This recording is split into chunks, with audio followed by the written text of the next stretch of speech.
Damn it. Don't bite me. Outside the glass curtain wall of the office building, the sky was a dingy gray, as if life itself had drained away from it. Below, traffic had crashed into a tangled mass, blaring horns, shrill screams, and the shriek of tearing metal fused into one, like a scene torn straight from the end of the world. In truth, it seemed the apocalypse had indeed arrived. Ling Yu forced the children in front of him toward the fire escape door, and just before losing consciousness completely, he pulled the door shut. Outside the door only, he remained, his throat clamped in the jaws of a zombie. At the brink of death, he seemed to hear the children calling out to him. Uncle, call me big brother, I'm only 27, don't boost my seniority, just because it's chaos. That last thought flickered through his mind, and then everything went black. Thus, on the very first day of the catastrophe, one utterly ordinary, deeply embittered, middle-aged corporate drone was swallowed completely by the tide of corpses. Warning: abnormal pressure detected in reactor 1 cooling loop. Warning: core temperature continuing to rise. Estimated meltdown countdown 004713. In the darkness, the alarm blared again and again, dragging Ling Yu's consciousness back from the void. Yet the instant he woke, he was utterly bewildered. For at this moment, he felt profoundly strange. He could not put into words what his perception had become. He only knew that he was no longer anything like his former self. He no longer needed to open eyes to breathe or to feel a heartbeat, and he could not sense his hands or feet at all. In fact, he truly had no eyelids, no lungs, and certainly not the neck that had just been artistically chewed through. He still possessed vision, yet it was something entirely different from the feeble human eyesight he once had. The world seemed to have been broken into countless surveillance feeds crammed into his mind: corridors, control rooms, duty halls, turbine halls, cooling pump stations, and outside the iron gate, zombies battering at the barrier. Even though the visuals were complex and overwhelming, he could integrate all the information with ease. Then Ling Yu was completely stunned. He seemed to have been reborn as the nuclear power plant in the outskirts of the city. A nuclear power plant that was on the verge of roasting itself. Realizing this, his entire brain, assuming he still had one, crashed for a moment. The alarms kept echoing. Estimated meltdown countdown 004502. Ling Yu swept his attention across the list of controllable devices. Access control system partially operational. Fire sprinklers low pressure. Fixed robotic arms 3 units, all malfunctioning. Cleaning robots 6 units, average battery charge 31%. Broadcast systems 60% damaged. Ling Yu fell silent for a moment, feeling as helpless as a kid ordered by his boss to invent room temperature superconductors and cut costs at the same time. But the crux of the problem was this: he did not even have hands anymore. No matter what, being alive is still better than the alternative. Ling Yu tried to bolster himself within his own consciousness. Since I've become a nuclear power plant, I at least have to take revenge. Oh, I definitely can't start with a nuclear blast and put on a fireworks show for the zombies. Just then, lines of red data began scrolling up from the depths of his perception, a comprehensive physical examination report for the entire plant plastering itself across his awareness. Cooling water circulation interrupted. Backup pumps malfunctioning. Automatic control system sabotaged. Diesel generator fuel pipelines leaking. Life signs within the plant 0. Abnormally infected individuals 327. Forget it, let everything be destroyed, Ling Yu thought in despair. Yet at that moment, the last indicator drew his attention. External surviving intelligent being 1. The surveillance feed switched to the maintenance passage at the plant's perimeter. A young girl was staggering forward, clutching a crowbar, short hair plastered to the sides of her face with sweat. Her jacket had been torn open in several places, and her shoes splashed through foul water, throwing up gray-black droplets. Behind her, more than a dozen zombies waded up the rain-slick slope, their furious roars reverberating through the passage, terrifying beyond measure. The girl darted through a half-open safety door and tried to slam it shut, only for a rotten arm to wedge itself into the gap. Get out! She gritted her teeth and brought the crowbar down, bone cracked, and the door finally shut. However, the end of that passage was a dead end. Ling Yu watched her slide down the wall to a seated position, her chest heaving violently. Then she pulled a phone from her pocket. The screen lit up for an instant, then went dark again. She muttered under her breath, I never should have trusted that damn navigation app. This is what it calls the shortest route, huh? Ling Yu offered a silent moment of mourning for her in his heart. As someone who had also been screwed over by navigation systems, he understood her feelings all too well. Regrettably, he could do nothing for her current plight. After all, he was just an utterly powerless power station. Well, perhaps he was not entirely powerless. His focus shifted to the only mobile units he could control, the cleaning robot. By the time the first zombie slammed open the passage door, the girl was already back on her feet. She raised the wrench, her wrist trembling, but she did not break down as she kept her eyes locked on the zombie forcing its way through. Come on. The zombie lunged. Just then a faint rolling sound came from the floor. A round cleaning robot edged out from around the corner, a watch your step sticker pasted to its body. It slammed into the zombie at high speed, perfectly tripping the already unsteady creature. The zombie stumbled, then crashed face first to the floor with a sharp smack. The girl froze for a heartbeat, then reacted instantly, bringing the crowbar down and smashing the zombie's skull. Next, a second and third cleaning robot rolled out in succession, like a flock of automatic iron discs hurling themselves one after another into the zombie pack. A fixed robotic arm on the maintenance platform powered up, slowly rotating, its claw grasped a loose steel pipe. Then the pipe dropped. A whole row of zombies was swept off their feet. Those behind crashed into those in front, triggering a chain of collapses. Seeing the timing was perfect, Ling Yu engaged the access controls, and the heavy fire shutter door began to descend. The aging motor groaned under the strain as arms thrust through the narrowing gap were trapped. Finger bones snapped, a foul blood seeped out, dripping onto the floor and pooling into a dark slick. Seizing the opportunity, the girl clutched her crowbar and sprinted without hesitation toward another safety door that had just opened on the opposite side. "Is anyone there?" she shouted as she ran. "Which way should I go?" Ling Yu desperately wanted to answer. However, the broadcast system in this area was already broken, so he could only activate the one functioning display screen at the end of the corridor. The screen flickered twice, then black letters surfaced against a white background. "Go left." The girl halted for a moment and turned to look at the screen. "Who are you?" The screen continued to update. "Run first." The girl gritted her teeth, asked no further questions, and dashed into the maintenance room on the left with her crowbar. Behind her, the shutter finally closed. The zombies' roars were sealed outside, thudding dully against the steel. Inside the maintenance room, only the emergency lights still worked. Red beams flashed intermittently, casting a jittery glow over her face and heightening the tension. Leaning against the wall, the girl slowly slid down to the floor, fingers locked tightly around the crowbar. After calming herself for a moment, she spoke again. "Hello, my name is Xunyan. Thank you for your help just now. Could you tell me where you are? Would you like to leave here together and head for a shelter?" The screen was silent for 2 seconds, then produced a line of text. "I am not human. I am Blue Star's most powerful AI, Zhuangsheng, the nation's top secret project." After a moment's thought, Ling Yu decided to tell a small lie. He was certainly not an AI, or in fact, he had found no structure within the plant that could explain the origin of his consciousness. However, saying he had turned into a nuclear power plant was clearly harder to accept than calling himself an AI. Xunyan stared at the screen, stunned for a long moment before she finally spoke. "Are you joking?" "No. You're really an artificial intelligence." "Yes." Xunyan closed her eyes briefly and drew a deep breath. "Fine. With the world like this, one more nuclear power plant that knows how to chat isn't exactly far-fetched. Anyway, even if you are an AI, thank you for saving me just now. Don't rush to thank me, yet we share a problem." "What problem?" "This plant is about to blow up." Silence fell over. Xunyan's face gradually drained of color. "How long?" 41 minutes. She shot to her feet. "Why didn't you say so earlier?" "You didn't ask." Xunyan pressed a hand to her forehead and muttered, "Marvelous. On the first day of university, I get chased by zombies into a nuclear power plant, and then the plant itself tells me it's about to explode. I couldn't dream up something this wild if I tried. Strictly speaking, it's not really an explosion, it's core meltdown leading to radioactive leakage. Thank you, that really makes everything sound so much better. Then could you tell me how many living people are left here now?" "I'm very sorry." Ling Yu swept the surveillance feeds across the entire plant. In the control room, staff in white lab coats lay sprawled over the consoles, skin ashen, dried blood crusted at the corners of their mouths. Some still held the posture of their final moments, fingers resting on alarm buttons. Those zombies roamed the corridors, battering at doors, gnawing and tearing at cables. They wore human clothing, their ID badges swung back and forth, names still visible, yet they were no longer human. For a moment, Ling Yu felt an intense headache. What was he supposed to do? Even if he wanted the girl's help, he would first have to find a way to clear out these zombies. Otherwise, sending her out there would simply add another course to their meal. At that moment, a cold, steady voice flickered to life deep within his consciousness. Civilization transition system activated. Host form detected, special aberration type 2. Large-scale energy facility, unified consciousness. Civilization extinction crisis detected, biochemical catastrophe. Civilization point acquisition methods, complete missions, preserve knowledge, sustain intelligent beings, restore production order. Civilization points can be exchanged for scientific knowledge, facility upgrades, engineering blueprints, material rewards. Ling Yu's spirit leapt. A system. So he thought. Surviving catastrophe must surely come with a follow-up buff. The task list unfolded at once. Main mission: resolve the core meltdown crisis. Reward 1,000 civilization points, unlock basic infrastructure repair module.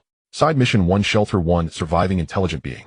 Reward 200 civilization points, 1 single-use universal repair tool. Side mission 2, eliminate all infected individuals within the base. Reward 500 civilization points, 1 security unit. Side mission 3, restore normal operation of the plant. Reward 800 civilization points, basic industrial automation knowledge pack.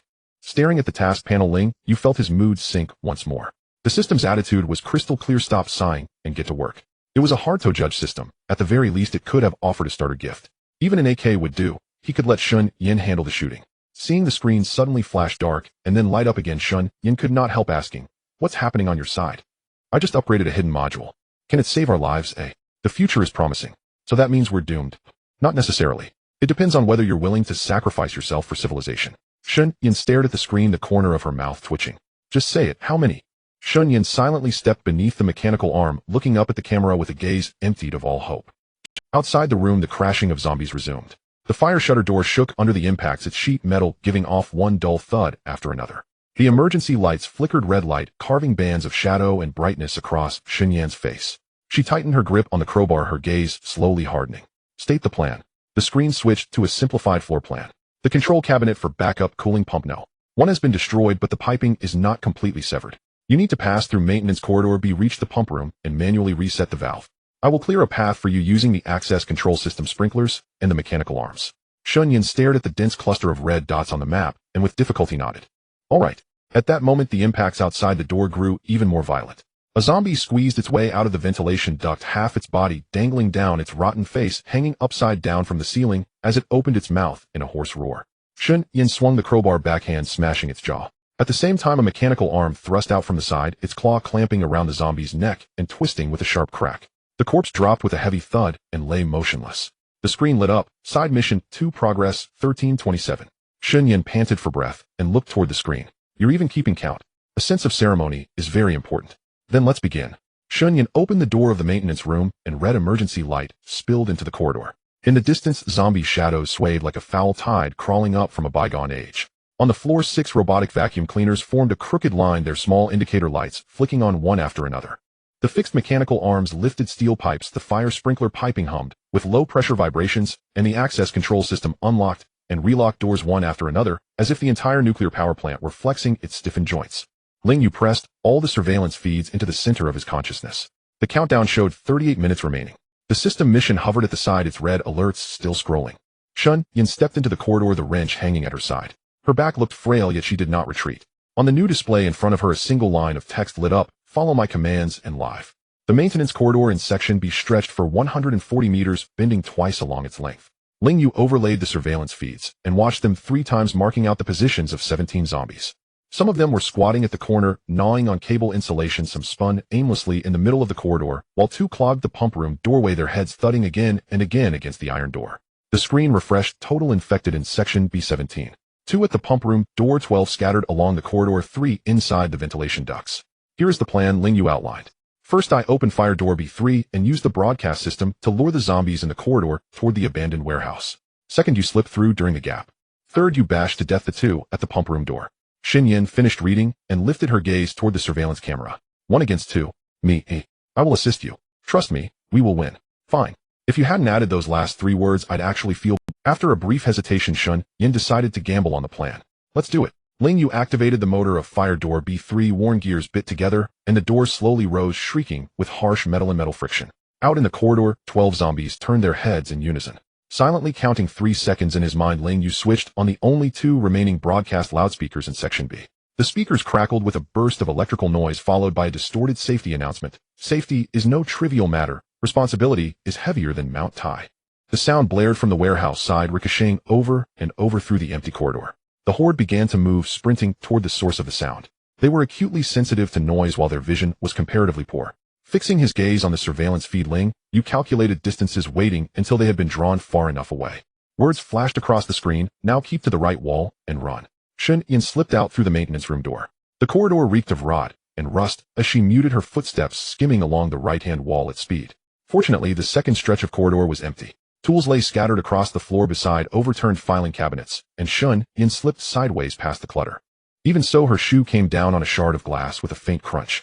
At that moment, a sound rose behind her. She whipped around to see 2 or 3 zombies forcing their way out of the nearby duty room. Ling Yu cursed instinctively in his mind. The camera in that room was broken, so he had failed to spot them beforehand. Now, having seen Xinyan, the emerging zombies lunged toward her like rabid dogs.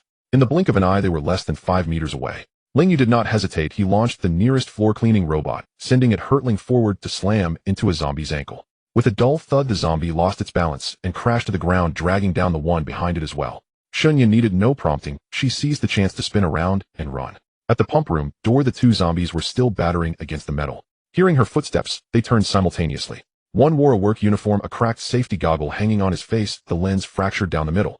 The other was short and stocky, his overalls soaked in dried black blood, his mouth gaping wide enough to reveal decayed flesh deep in his throat. Xinyan did not slow. Steeling herself, she swung her crowbar in a wide arc and hurled it. The hooked end caught neatly around the neck of the lab coat zombie. Riding the momentum of her run, she yanked hard. The zombie toppled, the back of its skull cracking against the wall with a dull, heavy thump. The stocky zombie lunged at her. Shun Yin twisted aside, snatching the crowbar back and swinging it down in a reverse strike. Her first blow went wide, the metal scraping past its shoulder and slitting the fabric of the overalls. The zombie clamped its hands around the opposite end of the crowbar. Shun Yin did not waste strength in a tug-of-war. She released her grip, stepped back, and drove a hard kick into its knee. A crisp crack signaled the joint bending the wrong way, and the zombie dropped to its knees. She snatched up the crowbar, brought it down vertically, and the steel split its skull, sinking 3 inches deep. The one in the lab coat was struggling back to its feet. Ling Yu rotated the fixed mechanical arm above the pump room. Its clamp descended from the ceiling, seized the zombie's head, and forced it toward the floor. Shun Yin stepped in and finished it off with another swing. The corridor fell quiet. Leaning against the pump room door, her shoulders rose and fell, her knuckles slick with the zombie's black blood. She lowered her gaze to her hands, then calmly wiped them on her trouser leg. The screen lit up. Side mission 2, progress 20327. Still alive. What do you think? She replied. Door code for the pump room is 4721. Once inside, find the red valve wheel labeled C7 and turn it fully counterclockwise. Shun Yin keyed in the code and pushed the door open. Inside the pump room, pipelines crisscrossed overhead and along the walls, which were lined with yellowed process diagrams. She located the C7 valve wheel, gripped it with both hands, and tried to twist. It did not budge. Cursing under her breath, Shun Yin jammed the crowbar between the spokes of the wheel to use as a lever, throwing her full body weight against it. The metal squealed. The valve began to move. Half a turn, a full turn, then 1.5. Water started to rush through the pipes, the sound swelling from distant murmurs to nearby flow as dull water hammer thuds reverberated through the walls. Deep within Ling Yu's perception, a stream of data began to shift. Coolant circulation, restoring. Reactor core temperature, rate of decrease 0.3 C per minute. At last, the immediate crisis was abating. Next to the valve is a control cabinet. Open the panel. Inside there is a manual pump start lever. Pull it all the way down and lock it. Shun Yin found the cabinet, unscrewed the panel, and hauled down the start lever. A low, heavy motor hum rose from beneath the floor, and the entire pump room began to vibrate. The cooling pump roared to life. In Ling Yu's consciousness, the reactor core temperature decay curve steepened abruptly. Estimated meltdown countdown terminated. Main mission complete. Averted reactor core meltdown. Reward 1000 civilization points. Infrastructure restoration module unlocked. Ling Yu let out a long breath in his mind, even though he had neither mouth nor lungs. In the pump room, the screen lit up. Excellent. The crisis has been resolved. You have just saved 2 lives. Shun Yin sat down on the floor with the crowbar resting across her legs, staring at the screen for a few seconds. Do AIs consider themselves living beings? She asked. If you phrase it like that, I will feel hurt. Just kidding. Ordinary AIs of course do not, but I am a true top-tier intelligence. Shun Yin closed her eyes, leaning the back of her head against the wall and savoring the rare moment of relaxation. 30 seconds later, she opened her eyes again. So then, Mr. Top-tier Intelligence, what do you suggest for our future? Simple. You help me clear out the zombies, and I will provide you with shelter. Aren't you supposed to devote yourself to humanity unconditionally? Of course. But I regard this as the only viable win-win path. Outside chaos has clearly taken hold. Even if you rush out, you may not find a safe haven. Here, however, there is ample food storage and energy supply, and I can assist you in clearing zombies. As the saying goes, rather than searching for a refuge, why not create one? Shun Yin fell silent for a moment. I need to think about it, she said. No problem. For now we are safe, temporarily. Ling Yu shifted his focus back to his system interface and opened the newly unlocked infrastructure restoration module.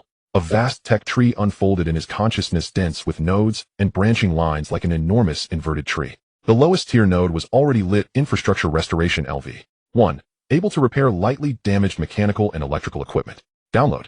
Beside it, the next node remained gray and locked. Automated defense units LV1. Unlock condition. Eliminate all infected individuals within the base. Ling Yu regarded the counter displaying the remaining 307 zombies and the meager assets he still controlled. 5 functioning floor cleaning robots and 2 mechanical arms that could still move. A new line appeared on the screen. If you are willing to trust me, we have a chance to turn this power plant into a fortress. Shun Yin read the words, then raised her head and looked toward the dark corridor outside the pump room. In the distance, the howls of zombies carried through 3 fire doors, muffled, yet unmistakably clear. Shun Yin rose to her feet and picked up the crowbar. Then let's keep going while my adrenaline hasn't worn off, she said. At the same time, Ling Yu's system panel flashed with new entries. Side mission 1 completed, taken in 1 surviving intelligent being. Reward distribution in progress 200 civilization points, 1 single-use universal repair tool. Universal repair tool delivered to floor maintenance hatch beneath valve C7 in the pump room. Ling Yu typed a fresh line on the screen. Please lower your head and look at your feet. Shun Yin bowed her head and saw on the floor by her boots a silver-white metal cylinder quietly radiating a soft white glow. Shun Yin crouched down and picked up the silver-white metal cylinder. It was not large, shorter than a thermos flask, its surface smooth and seamless with no buttons, joints, or markings. It felt icy to the touch, yet was surprisingly light, as though hollow. A soft white glow seeped evenly and steadily from within, unlike any luminous material she had ever seen. "What is this?" she asked. On the screen beside her, text popped up: cutting-edge national black technology used to repair complex machinery. Shun Yin turned the cylinder over in her hand, still unable to find any switch. "What kind of machinery exactly?" "Almost anything," the text answered nonchalantly. Shun Yin glanced at the crowbar in her hand, then back at the cylinder. "Can it repair weapons? Like turning this crowbar into an electric chainsaw, or something?" The reply appeared instantly. "Please note it is for repair, not for upgrades, and certainly not for wish fulfillment." And besides, the text continued, "I suggest you do not let anime mislead you. A chainsaw is not necessarily more effective than a crowbar." "Then what exactly do you want me to do with this?" she muttered. "Use it to repair the backup diesel generator," came the answer. Shun Yin frowned. "Reason?" "Because the power supply of the entire station is extremely fragile right now. If the main circuit suffers any further failure, and there is no backup power, I won't even be able to control the access gates. At that point you would be facing more than 300 zombies armed with only a single crowbar and fighting alone." Shun Yin fell silent for 2 seconds. "Understood," she said at last. "We fixed the generator. Here is your route map." On the screen, Ling Yu displayed an overall schematic. To reach the diesel generator room from the pump room, she would have to pass through the C-Zone duty corridor, a distance of roughly 80 meters. Along this stretch, he still had 3 functioning surveillance cameras. He had just scanned the corridor and found only 2 zombies wandering near a junk room in its middle section. It did not seem too difficult. Before Shun Yin set out, Ling Yu downloaded Infrastructure Repair LV1. In an instant, a torrent of data, dense knowledge, flooded directly into his mind. He immediately grasped the damage level, fault causes, and repair plans for every piece of equipment in the power station. At the same time, he began using this ability to repair the 3 broken cameras along the C-Zone route. The repair process did not require Shun Yin to lift a finger. LV1 allowed him to remotely fix mildly damaged electrical devices at the cost of consuming a small amount of civilization points for each unit. Restoring the 3 cameras cost him 60 points, but the field of view expanded dramatically, revealing 3 more zombies wandering in what had previously been blind spots. It was well worth it. At this moment, Shun Yin was his only labor force. Reducing her risk was absolutely necessary. The screen refreshed the route map. C-Zone duty corridor 5, infected bodies marked. Exit the room, turn right, and follow the pipes, the instructions read. Shun Yin pushed open the pump room door and stepped into the corridor. This stretch was cleaner than B-Zone, with fewer overturned odds and ends. A few emergency lights still burned, casting a ghastly white glow onto the floor and stretching long shadows ahead of her. After walking about 40 meters, Shun Yin passed the duty room. Its door was half ajar, darkness pooling inside. The camera Ling Yu had just repaired covered this area. There were no zombies within, but he had noticed something else. "Stop for a moment and go into this duty room," the screen prompted. "There are some things inside that you may find useful." Shun Yin slipped sideways through the doorway and rummaged through the cabinets, finding some candy and 2 sets of work clothes. In the corner, a box of compressed biscuits, several bottles of mineral water, and an orangered fire axe were stored. The axe was not large, easily wielded with one hand, and its edge was still reasonably sharp. It was a little shorter than the crowbar, but clearly more efficient for chopping. Shun Yin drew the axe and weighed it, then casually sliced it through the air once before stowing it away. Afterward, she sat down on a chair to rest for a while, ate some compressed biscuits, and drank a bottle of water. Her mental state visibly improved. Once she had recovered, she slung the crowbar on her backpack strap as a spare and gripped the fire axe in her right hand, resuming her stealthy advance. In the middle section of the corridor, Ling Yu used the broadcast system to lure 2 zombies to the end of a side passage, then slammed the fire door shut behind them. As she passed that door, she could hear the thuds of bodies striking it from inside, and her pace quickened slightly, her expression easing. After taking the trouble to skirt around the other 3 zombies, she arrived smoothly at her destination. The door was unlocked. Shun Yin pushed it open and stepped inside. The generator room was far more spacious than the pump room, with 2 large diesel generator sets standing side by side, their army green casings stamped with identification numbers. The air carried a strong smell of diesel fuel. On the floor, a dark pool of liquid had spread outward from beneath generator No. 1. The leakage point in the fuel line was obvious. A section of flexible hose had split open at its joint, diesel dribbling through the crack and pooling across the concrete. Shun Yin wrinkled her nose. "The stench is suffocating. If this stuff meets an open flame." "Which is exactly why I said we must repair it first," the text replied. "Press the tool against the pipe and hold for 10 seconds. Shun Yin nodded and walked to the leak. She pressed the silver-white cylinder firmly against the cracked hose joint. A moment later, the soft white glow on its surface abruptly intensified by an order of magnitude. Shun Yin instinctively narrowed her eyes. The cylinder's outer shell seemed to melt, breaking apart into countless silver particles, just barely visible to the naked eye. These particles flowed down along her fingers, covering the damaged hose joint. Then they spread further, enfolding the entire generator set. The sight that followed made her hold her breath. The silver particles moved as though alive, burrowing into the cracks and reweaving the torn hose at the molecular level. The damaged sealing gasket regenerated layer by layer, while corrosion receded from the metal fittings, flaking away to reveal fresh alloy gleaming underneath. The entire process lasted around 15 seconds. Once the repair was complete, the silver particles were spent. The last trace of white light faded into the air. Xinyan's hand was now empty. The cylinder had vanished completely. Before her the generator set, and its piping looked as if they had just rolled off the factory line. She stared at the rejuvenated section of piping for a full 5 seconds. Then she reached out to touch the joint. Her fingertips met a surface that was smooth and cool. Then she lifted her gaze to the camera. Is our technological level really this advanced? Of course, came the reply. This is merely the tip of the iceberg of Blue Star's most cutting-edge technology. Xun Yin said nothing, but there was a new layer of scrutiny in her eyes. She did not press the issue, instead asking, "Restart it. The control panel is on your left. Green button. Press it." Xun Yin walked to the control panel and pressed the start button. The diesel engine emitted a deep muffled cough followed by a steadily rising roar. The entire room began to tremble. The fluorescent tubes overhead flickered several times, then flared to life one after another. Within Ling Yu's perception, the backup power system was essentially restored. Backup supply, online. Access control system, fully operational. Broadcast system, coverage increased to 75%. The screen view shifted, and an overhead map of the entire station unfolded before Xinyan's eyes.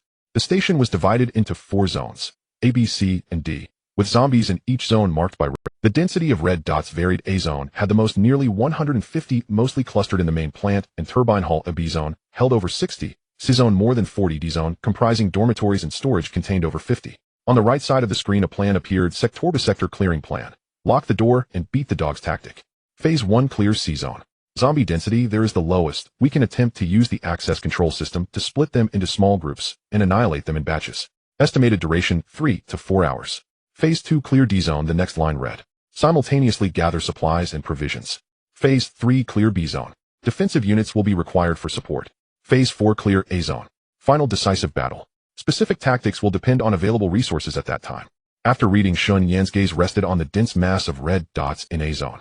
150 of them packed together. How exactly do you plan to fight that, she asked. We'll discuss that when the time comes, the reply read. How wonderfully specific, she said dryly. Every great plan begins as a vague vision, the AI insisted. All right, then, great AI, sir, Xun Yan said, flexing her wrist as the fire axe traced an arc through the air. As much as I would love to keep fighting for this great plan, I am honestly exhausted right now. Can you mark out a safe zone? I want to rest for a bit. Okay, the AI responded. Xun Yan let out a breath of relief and walked out of the power room. Just then, one of the cameras Ling Yu had recently repaired suddenly captured an abnormal image.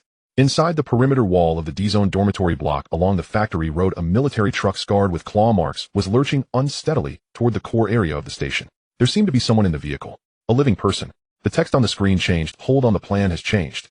We have incoming from outside. Xinyan's heart clenched abruptly. She had only just begun to recover from that brush with death. Tension, her nerves still raw, her seat barely warmed. Now being told that yet another change was unfolding, she could not help wondering if this nightmare would ever end. To be frank, she almost wished she had been among the first wave of infected. At least that would have meant a swift, decisive death. Her thoughts turned swiftly. She tightened her grip on the safety axe in her hand and cast a wary glance toward the exit. In a voice edged with a hint of fatalism, she asked in a low tone, how many people? There should be at least 3. At this moment, Ling Yu's consciousness was fully focused on the area surrounding dormitory block. The camera he had just repaired on the watchtower by the perimeter wall was faithfully transmitting the footage back. A military green truck, some model of army transport vehicle, lurched into view. Its body was pitted and scarred, covered in dark gouges. One of its tires had gone flat, dragging an ugly streak along the concrete road as it struggled forward. The truck wove crookedly like a drunkard who had overindulged. Its speed was not great, yet the roar of its engine sounded piercingly loud in the deathly silence. Trailing behind the truck roughly 100 or so meters away was a pack of zombies. They were not too numerous, perhaps 30 to 40 in total, but their pursuit was relentless. Drawn tightly by the truck's noise, they were surging tirelessly toward the core area of the power station. How far are they from here? Xinyan pressed. The screen view switched, directly displaying a live surveillance feed of the truck. Roughly 3 minutes before it reaches the factory gate, Ling Yu replied, a faint uncertainty in his tone. Through the camera, he could make out shadows moving inside the vehicle. There was someone in the driver's seat and 2 or 3 more in the back, but at such a distance he could not discern their exact condition. Still, to be driving a vehicle in a place like this, they could hardly be anything but living humans. It was not as if zombies had suddenly mastered manual transmissions. Ling Yu's thoughts raced. New arrivals. Were they a blessing or a curse? The potential benefits were obvious. More people meant more pairs of working hands. If among them were professionals, soldiers, or engineers, the assistance they could offer in clearing the power station and establishing defenses would be immeasurable. No matter how capable this AI might be, he still needed humans to carry out physical operations. With only Xun Yan, wiping out more than 300 zombies would take an eternity. She was no superhero. Yet the drawbacks were just as apparent. First, the human heart is a locked box. Who could say what kind of people they were? Soldiers of surviving order or villains born of chaos? If they invited wolves into the fold, then even if he was no longer human, the trouble would be no less vexing. Second, there was the matter of resources. Every additional mouth meant further consumption. The stockpiles within the power station were decent, but far from limitless. That, however, was not an urgent concern. The outbreak had been sudden, evacuation here had been hasty. Much of the stored food had simply been left behind. Sustaining a few people should still be feasible. As for him, he now fed on uranium-235 and had no interest in such low-energy human provisions. The third issue, however, was the most urgent. A string of zombies was trailing the truck. Letting the vehicle in would mean admitting trouble along with it. Are they soldiers? Shun Yin asked, studying the truck's paint and markings on the screen. Hard to say. In this state of chaos, uniforms no longer guarantee who someone really is, Ling Yu replied. Ling Yu laid out his concerns. Shun Yin fell silent. She understood all too well. In the apocalypse, the most terrifying threats were often not the zombies, but the living. This mysterious AI might remain indifferent, but she was merely an ordinary young woman. The danger posed by humans was something she could never afford to overlook. The truck drew ever nearer, rumbling to within less than 200 meters of the first electric retractable gate on the outer edge of the main building complex. The driver seemed to spot the gate. The truck began to decelerate and finally rolled to a stop dozens of meters before it. The door opened, and a man in camouflage combat gear jumped down from the cab. An automatic rifle was cradled in his hands. His movements were tense and vigilant as he swept a rapid gaze around the surroundings before signaling toward the rear of the truck. Soon 2 more people climbed down from the truck bed. One was also dressed like a soldier, but looked younger, the softness of youth still lingering on his face. The other wore white, resembling a doctor or researcher, a large medical pack strapped to her back. The moment she touched the ground, she began glancing around nervously. The 3 gathered together. The leading man strode quickly to the electric gate and shook it hard, only to find it firm. He cursed, though his words were too distant to be heard clearly. They're planning to force the gate, Ling Yu typed onto the screen. Shun Yin asked, her voice somewhat parched. It was a difficult choice, to help or not to help. If they did nothing, those 3 people in their battered truck, faced with the dozens of zombies trailing them and the 300 or so wandering within the plant grounds, were almost certainly doomed. Yet if they chose to help, the risk was enormous. For Shin Yin, the most unnerving part was that this was a crisis she alone. To this AI, no number of humans truly mattered. On the contrary, he might see them only as valuable support. So what choice would he make? Ling Yu's consciousness sped between countless surveillance feeds and data streams. He watched the 3 increasingly frantic figures outside the gate and the zombies drawing ever closer behind them. Then he glanced toward Shun Yin in the generator room, her face tight with apprehension as she awaited his decision. He understood exactly what frightened her, and just as clearly what course of action best served him. If he wished to forge this place into an utterly secure fortress relying on one Shun Yin and himself, an entity that could only manipulate a cleaning robot, was plainly insufficient. Even so, he did not rush to accept the newcomers. He intended to observe first. Prepare to open the gate and let them in, Ling Yu decided. But you should find a place to hide and avoid direct contact with them. Protect yourself. I will observe them first. All right. Shun Yin nodded, a breath of relief escaping her. Just as the 3 outside were about to attempt a violent breach, the heavy electric gate slowly slid aside, revealing a gap just wide enough for the truck to pass through. The 3 outside visibly flinched. The lead soldier instantly raised his rifle, sweeping his aim around the area, while the other 2 quickly shifted into defensive stances. Is anyone there? The soldier shouted. Their only answers, however, were their own ragged breaths, the approaching zombies' distant snarls, and the mournful moan of wind through pipes. The 3 exchanged glances, their eyes filled with a mix of shock and suspicion. But the zombies behind them had already closed to less than 50 meters. Their snarls were now painfully clear. They no longer had the luxury of hesitation. Get in the truck. The lead soldier barked, making his decision in an instant. The 3 scrambled back aboard, the engine roared to life again, and the vehicles surged through the gate. Zhang Wu felt that life could hardly become any worse than it was now. In the 3rd year of his military service, he had imagined countless possible endings. Perhaps he would simply train day after day until retirement, and then return to his hometown to open a small shop. Perhaps he would grit his teeth, qualify for special operations, and gamble on a glorious military career. Or with a bit of luck, he might one day apprehend a criminal, get injured in the process, and earn a commendation. The only outcome he had never considered was that the foremost enemy of his military career would be a biochemical catastrophe. There had been no warning at all. Earlier that same morning, he had still been brushing his teeth when the squad leader from the next room suddenly tackled the communications officer and bit off half of the man's ear in one savage bite. Almost in that same instant, the entire barracks exploded into chaos.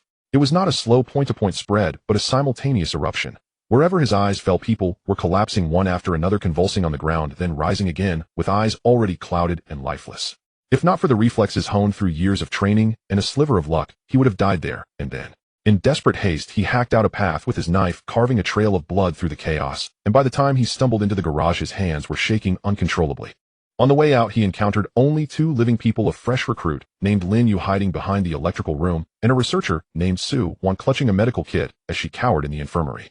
We can't stay in the city. Zhang Wu made his judgment in barely 3 seconds. The streets were filled with maniacs, packed so densely it was terrifying. They did not even have the chance to raid a supermarket for supplies.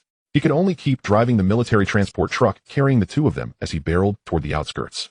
Their tentative destination was an abandoned resort marked on the map, perched on high ground ringed by mountains on 3 sides, easy to defend. More importantly, it was the off-season. No matter what, it had to be safer than the urban center. Yet the road there proved far more treacherous than he had imagined. Detours, traffic jams, blown tires. The fuel gauge dropped bar by bar, and their frantic exertions demanded food to replenish spent energy. Yet their compressed rations were only enough to feed 3 people for a single meal. Squad leader, we're running out of food. What should we do? Ling Yu's voice quivered from the passenger seat, his face pale as paper. Zhang Wu did not look back. His gaze was locked on the massive gray structure looming by the roadside ahead. The Shuguang nuclear power plant. That place ahead, he ground out. No choice. We're going in to find something to eat. The nuclear plant.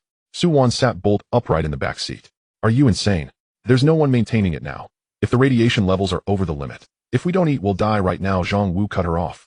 And the truck won't hold out much longer. We need to switch to another vehicle as well. Su Wan opened her mouth, but in the end swallowed her words. She understood all too well what a loss of control at a nuclear facility meant, yet Zhang Wu was right. There are many ways in which death can line up to claim you, and hunger is often at the front of the queue. Su Wan tightened her arms around the medical kit in her lap. She was a scientific technician from a special department. When she chose biology as her field, she had imagined encountering all manner of fascinating experimental phenomena. Perhaps she would discover or even personally cultivate entirely new forms of life, uncover novel biological laws, and make her name known far and wide. Or perhaps she would simply remain an ordinary researcher, forever occupied with designing experiments and drafting papers, eventually retiring in quiet normalcy. Yet nowhere in her life plan had she accounted for what she was facing now. A zombie crisis. Because of her professional background, she had always scoffed at the very idea of a biochemical apocalypse. She knew that no virus could possibly accomplish something like this. The speed of transmission violated every principle of epidemiology. With onset, this rapid claiming it was an alien invasion would sound more plausible than a viral infection. Almost zero incubation period, zero contact transmission, she repeated for what felt like the 1000th time inside her mind. This is fundamentally unscientific. Yet everything before her eyes was happening regardless, shattering every conviction she had held throughout her career. In stark contrast to Su Wan's collapse of worldview, Ling Yu's entire attention was fixed on the zombies sprinting after their truck. He had just turned 19, a green recruit who had enlisted barely half a year ago. Young men feared stimulation least of all. With adrenaline surging through his veins, he did not actually feel very afraid. Squad leader, do you think? Ling Yu licked his cracked lips. We can live long enough to make it to that resort. Zhang Wu did. The truck jolted over the rutted factory road, and in the rearview mirror, dozens of zombies were tirelessly surging after the sound of the engine. Just as the 3 of them were calculating how to climb over the locked electric gate, the gate suddenly began to slide open on its own. The gap was just wide enough for the truck to pass through. All 3 of them froze. Is someone there? Zhang Wu raised his gun and swept his sights in a slow arc. Only the wind keening through the pipes answered him. There was no time left to hesitate. The zombies had closed to within 50 meters. In the truck, Zhang Wu roared. All 3 scrambled back into the cab, and the vehicle lunged through the gate. Inside the power plant, Ling Yu observed the 3 newcomers with careful attention. The moment the truck burst through, he had immediately triggered the access controls. The heavy electric gate slid shut again before the zombie swarm could hurl itself inside. A series of impacts rang out from beyond the gate, iron clanging as dozens of zombies trapped outside hammered uselessly at the steel panels. Therein, Ling Yu typed to Shun Yen on the screen in her hiding room, then forwarded part of the surveillance feed to her. In a corner of a small duty room, Shun Yen sat in an ergonomic chair, a safety axe laid on the desk before her. She nibbled on chocolate and drank mineral water as she watched the 3 newcomers on the monitors, her gaze just as intent.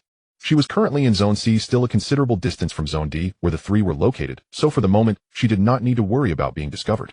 On the surveillance screens, the truck came to a stop in the open space before the main workshop. The 3 climbed down, standing back to back in a defensive formation, muzzles of their guns covering the empty factory buildings all around. That gate just now. Ling Yu's voice carried a note of puzzlement. Is this place still operating? It's possible. Stay sharp, Zhang Wu said in a low voice, edging toward the nearest workshop entrance. Maybe a survivor opened the gate for us, he added. Ling Yu watched calmly through the cameras and noted that this man who led the group was highly professional. He cleared corners before entering, moved close to the walls, and kept his gun aligned with his line of sight at all times. He was clearly no ordinary civilian who had picked up a weapon on a whim. The younger one was somewhat green, his technique noticeably lacking, yet he moved without fluster, and clearly was no ordinary person either. What caught Ling Yu's attention the most was the woman holding the medical kit. She stayed at the rear, continuously studying the pipe labels on the walls, the instrument panels, and the radiation warning signs at the end of the corridor. Clearly she seemed to know what she was looking at. If she understood the systems here, then things might be much simpler. Ling Yu mused to. The three groped their way forward along the corridor of Zone D. Ling Yu did not alert them. He simply shut down several access doors leading to other zones, quietly confining their movements to Zone D. After they had walked roughly 200 meters, Zhang Wu stopped at the door of a duty room. He did not rush to break in because he had already heard the snarling from behind it. He signaled with his eyes, and Ling Yu immediately understood, shifting to stand at his right, rear rifle raised and ready to provide cover. Su-wan sensibly jogged a bit farther away so as not to interfere with their movements. Then the door swung open, and the blade flashed down. The zombie inside died without ever understanding what was happening. They did not even need to fire a single shot. That move left Ling Yu thoroughly impressed, and gave him a deeper sense of the newcomer's combat prowess. This guy was truly ferocious. Zhang Wu swung his knife, the blade cutting a cold arc under the gray-white light. He then turned to Ling Yu and said, "Conserve bullets, this thing can be dealt with easily when isolated. Recklessly firing might instead attract more zombies from elsewhere." Ling Yu swallowed hard, nodded, and lowered his gun. Su-wan entered the room behind them, walked over to the nearest zombie corpse, squatted down, and used tweezers to collect a small amount of blood and tissue, sealing it in a test tube. The other two were not surprised. After all, she was a key protection target of the military, rumored to be a true expert involved in national-level confidential projects. Throughout the journey, she would collect samples whenever she had the chance. The decay of the physical state is unusually rapid, she murmured as if talking to herself, or perhaps analyzing. The brain tissue is still damaged for unknown reasons. There was clearly a decapitation, yet there was no expected massive bleeding or fluid seepage. The circulatory system seems to have issues. Zhang Wu interrupted her, his tone serious. "For now our priority is exploration. We can analyze everything once we find a proper shelter. You can study it then." "You're right. Sorry, my occupational hazard flared up just now." Su-wan stood up, brushing off her pants while nodding. The corridor was dimly lit, only a few dusty windows high above letting in some daylight. The air was thick with the scent of machine oil rust and a faint, indescribable odor of decay. A massive turbine unit crouched silently in the shadows, resembling the skeleton of some giant beast. Zhang Wu moved along the wall's shadow, cautiously sweeping the gun's muzzle across corners where threats might be concealed under the control panel, behind pipes, and in gaps between equipment. His footsteps were controlled well, nearly inaudible. Ling Yu imitated his movements, but his actions were obviously awkward, and he bumped into scattered parts several times, producing faint clicking sounds that made him nervously retract his neck. Su-wan walked last, her gaze constantly scanning the machinery. She noticed the control cabinet's indicator light still glimmering with a faint red glow, with thick cables extending from the ground into the main distribution box. "It seems there's still some power here," she whispered. "Could it be that they didn't shut down the system according to plan during the emergency evacuation?" Her voice carried a hint of tension, even though she could imagine how critical and chaotic the situation must have been at that time. Even if they hadn't prepared a safety plan, an emergency halt could be understood. However, for them now this was undeniably bad news. Thinking of this, Su-wan couldn't help but get goosebumps. She felt as if countless radiations had already pronounced her death sentence. "Even if I turned into a green giant, it would be fine," she muttered. "What?" Ling Yu didn't hear her clearly and turned to ask. "It's nothing, don't mind it." Su-wan hurriedly waved her hand. "Oh." They quickly searched around this warehouse-like place and found no zombies, but did discover some useful items: a few spare wrenches and screwdrivers, a roll of intact insulating tape, and two well-sealed plastic boxes in the corner covered in dust. Ling Yu pried open one, revealing several sets of unopened work gloves and protective goggles. The other box contained several energy bars and a few bottles of unopened purified water. "We're quite lucky," Ling Yu said, picking up an energy bar, squeezing it, feeling somewhat excited. "Don't let your guard down," Zhang Wu reminded the rookie after checking the last corner. After relying on the food they found, they took a brief rest. Once they regrouped, the search continued. They exited the small warehouse and turned their attention to the dormitory building, also located in Zone D. The dormitory was far dirtier than the storage area. The hallway floor was covered with a layer of dark stains, the walls were peeling, and several doors hung crookedly on their hinges. The smell of blood in the air was stronger, so strong that Su-wan instinctively covered her mouth and nose with her sleeve. Zhang Wu raised his hand, and the three of them stopped. He pressed against the wall, listened for 2 seconds, then held up 3 fingers, pointing towards the open door at the end of the corridor. There was movement inside. Ling Yu tightened his grip on the gun, but Zhang Wu shook his head, making a gesture to lower the weapon. It was another indication to conserve bullets. Ling Yu was engrossed in the surveillance footage. He activated all 7 remaining cameras in this dormitory, filling his consciousness with the visuals. To be honest, he had never witnessed such a pleasing operation in his usually calm life. Zhang Wu leaned close to the door frame, his knife already reversed in his palm, while 3 zombies inside were gnawing on something unappetizing. He didn't rush in, but first kicked an empty metal bucket beside the door with his toe. Clang! The nearest zombie turned its head at the sound, its neck just poking out the door when the knife struck. A swift and clean stab into the temple. As the corpse slumped to the ground, Zhang Wu kicked it back inside, toppling a second one. The third lunged at them, but Ling Yu managed to restrain it from the side. This young man, though inexperienced, had enough courage to press the gun, but against the zombie's throat, and push it against the wall. Then Zhang Wu swiftly stepped in to deliver the finishing blow. From the moment he kicked the bucket to sheathing his knife, no more than 20 seconds had passed. Ling Yu nodded in approval on the screen, silently marking Zhang Wu as a high combat resource. If they could just keep him clearing those 300 zombies would be a breeze. The more he watched, the more he felt that this group of people was genuinely useful. Veterans, rookies, and research experts, the team was harmonious. Just earlier, Zhang Wu had called Su Wan professor with evident respect, and Lin Yu was sincerely supportive, proving they were not merely a temporary alliance of cold-blooded beings. The three of them searched another 2 floors of the dormitory. They had a good haul, a large supply of instant food, instant noodles, self-heating hot pots, and they even found a set of car keys on a zombie. They could check where the car was parked later and switch to a new one. Lin Yu dug out a flashlight, pressed the button, and it still lit up, making him feel as if he had found treasure. Squad leader, this place is really rich in supplies. They must have evacuated in a hurry. Zhang Wu glanced at the personal belongings scattered on the floor. They didn't take anything with them. Su Wan stopped in front of a pipeline sign, frowning.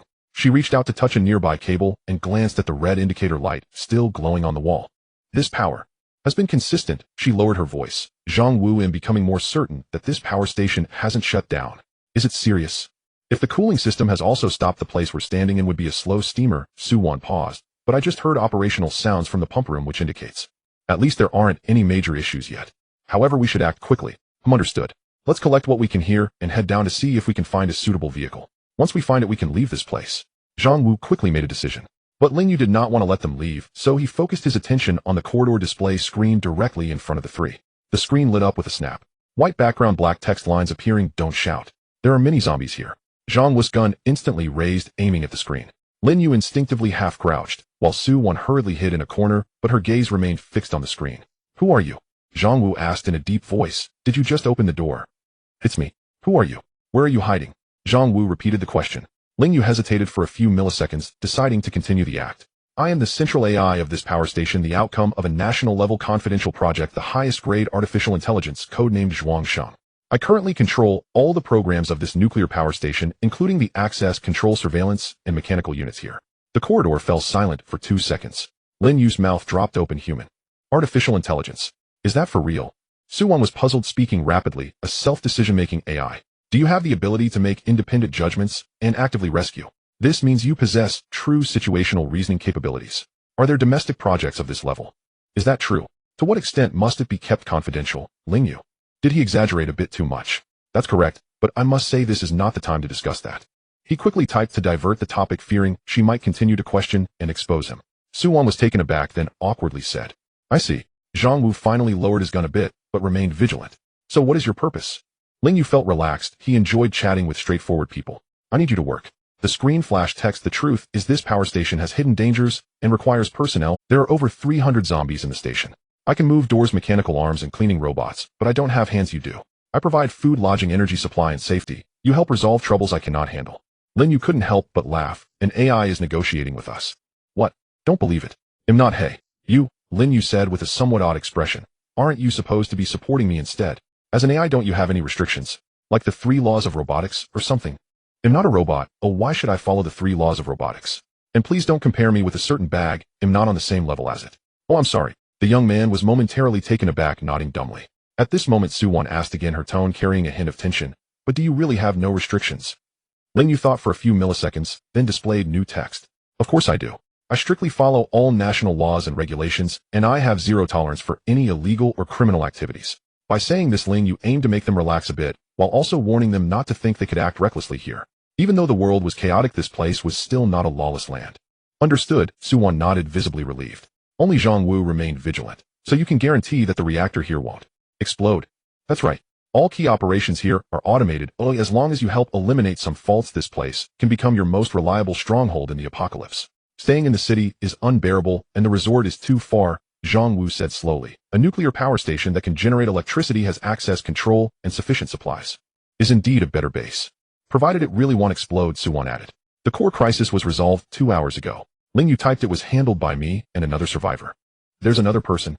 The three looked towards the screen simultaneously. Ling Yu did not answer immediately. He glanced at Shun Yin in Zone C, who was holding a safety axe, staring at them through the surveillance with an expression that said, You handle it. A student, as she is quite safe now. Once you clear this area, I will take you to meet her. Zhang Wu remained silent for a moment, then sheathed his knife. Deal. He looked up towards the camera, the first hint of a smile appearing on his face. Zhuangshang, right. From now on, I will follow your lead. Ling Yu felt a weight lift off his shoulders. Welcome aboard. By the way, he paused, and another line appeared on the screen. There are still 2 zombies in the room behind you. Take care of them first. Zhang Wu turned around, his knife already drawn. At that moment, Ling Yu's icy voice echoed in his consciousness, detected that the number of intelligent entities contained has reached 4 new main storyline tasks unlocked. Main storyline task 2: establish a shelter-level civilization node. Requirements: contain at least 10 survivors, restore basic production at the power station, and complete the first line of defense. Rewards: 3,000 civilization points, unlock 2 ordinary military drones, and 1 blueprint. The cleanup begins at Area D. Ling Yu displayed the entire blueprint of the power station before the group, like unfolding a battlefield map. Area A is the most densely populated with zombies, so it will be dealt with last. He planned the route for Zhang Wu and the others push from Area D to Area B, eliminating zombies in batches. Seal the doors in sections, clear them step by step. He'll open a door for you to clear a section, and then he'll seal it again. They won't escape, and you won't be surrounded. Zhang Wu nodded after reading this. Alright, then let's get started. In the first corridor, Ling Yu released 3 cleaning robots to attract attention. The round-bodied robots rushed along the ground, colliding with the zombies' legs. The zombies in the front row fell in droves while those behind stepped on them, leading to a series of collapses. Then Zhang Wu and the others directly used their guns to shoot each one in the head, achieving extremely high efficiency. In such a situation, Su-Wan couldn't really help much, so she stepped aside, but her attention remained on the corpses that lost their vitality after being shot in the head. Side Mission 2: Progress 47,327. This is the difference professional personnel make. This speed is much faster than the slow-witted struggle between him and Shen Yan. The second section is a narrow corridor behind the dormitory building. There are even more zombies here, crowded together. Ling Yu didn't let them charge in recklessly, but instead lit up a display screen at the end of the corridor and simultaneously activated the broadcast. With a crackle, the electricity buzzed, followed by a sharp alarm sounding from deep within the corridor. The zombies turned towards the sound, rushing toward it. Now go. Zhang Wu led the way into the narrow corridor, attacking from behind the zombies. Again, it was 1 shot per zombie, clean and efficient. The zombies in the back row would turn their heads at the sound of gunfire, but by then it was too late. In less than 10 minutes, the narrow corridor was cleared. 147,327.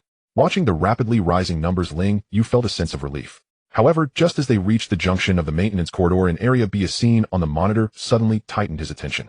He noticed a zombie lying in a pipe compartment in Area B, not knowing when it had gotten there. What was even stranger was that this one seemed somewhat different. It was a whole size larger than the other zombies, its skin a dark grayish color with a bulging back and muscles straining against its work uniform. The most bizarre thing was its movements. While other zombies were dull and stiff, this one crouched quietly like a beast preparing to ambush its prey. Ling Yu zoomed in on the camera feed. The creature's eyes were still murky, but it was indeed completely different from the other. Stop. He immediately texted Zhang Wu, there's something off up ahead. Zhang Wu raised his hand, and the 3 of them froze. What's going on? Ling Yu synced the zombie's image to the corridor screen. Su-Wan's expression changed as soon as she saw it. This is indeed different from the others, she said, her brow furrowed, her voice lowered but quickened. Muscle hyperplasia, abnormal subcutaneous tissue bulging, and it doesn't seem to be severely decomposed. Is it some kind of secondary mutation? She paused, her throat tightening. I've said before that this is simply unscientific. Now it's even more ridiculous, there's an unusual form. My gosh, can we have some respect for biochemistry? Ling Yu asked Zhang Wu. Zhang Wu stared at the screen for 2 seconds. It's hard to say. I don't know the actual combat power of that thing, he said gravely. Clearly it's abnormal size also, but using guns shouldn't be a big problem. He reloaded his gun, but his expression remained serious. Ling Yu swallowed and reloaded his gun as well. Ling Yu quickly calculated this thing was indeed quite intimidating. Moreover, there was no relevant information, and he couldn't grasp its exact strength. If it were one of those types that fearlessly charged through gunfire, wouldn't the survivors he just rescued be doomed? You all hold on, he'll test it first. Ling Yu sent a cleaning robot over, slowly approaching the zombies' ambush area. He also controlled a nearby operational light robotic arm to slowly lift a fallen steel pipe. Then he activated the fire sprinklers directly above the pipe compartment in Area B. A low-pressure mist sprayed down, hitting the mutated zombie.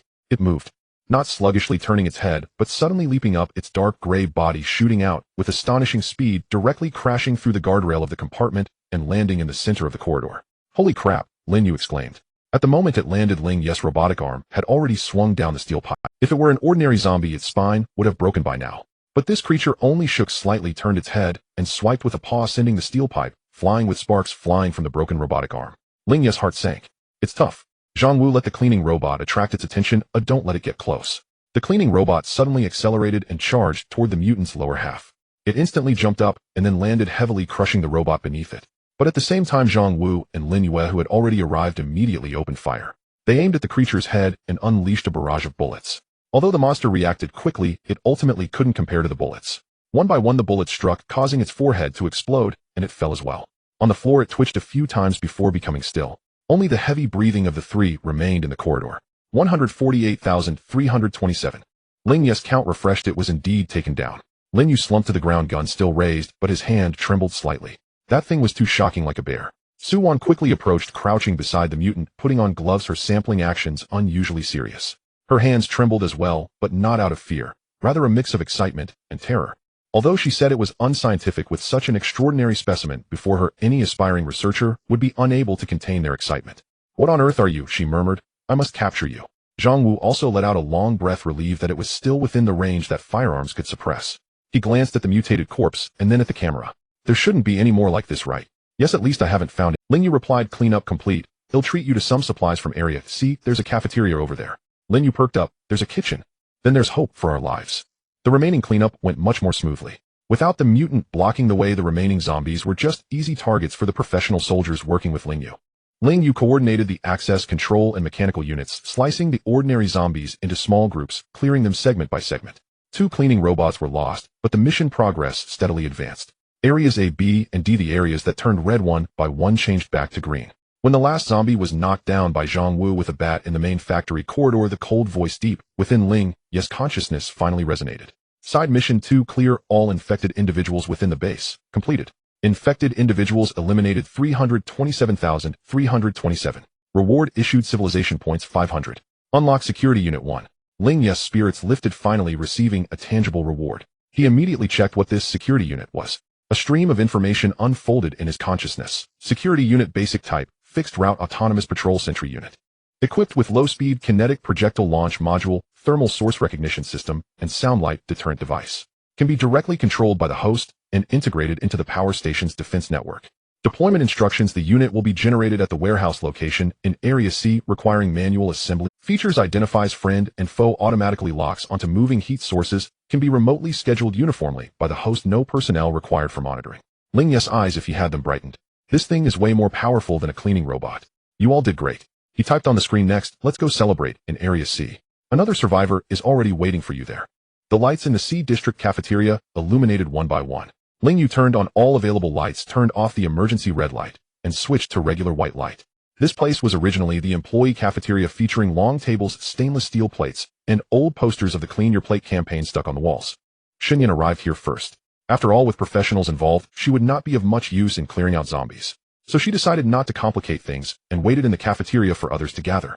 And to be honest, when there was no other choice, she was indeed not averse to confronting zombies. However, that did not mean she felt no psychological pressure. In fact, she had mostly been relying on her survival instinct to endure.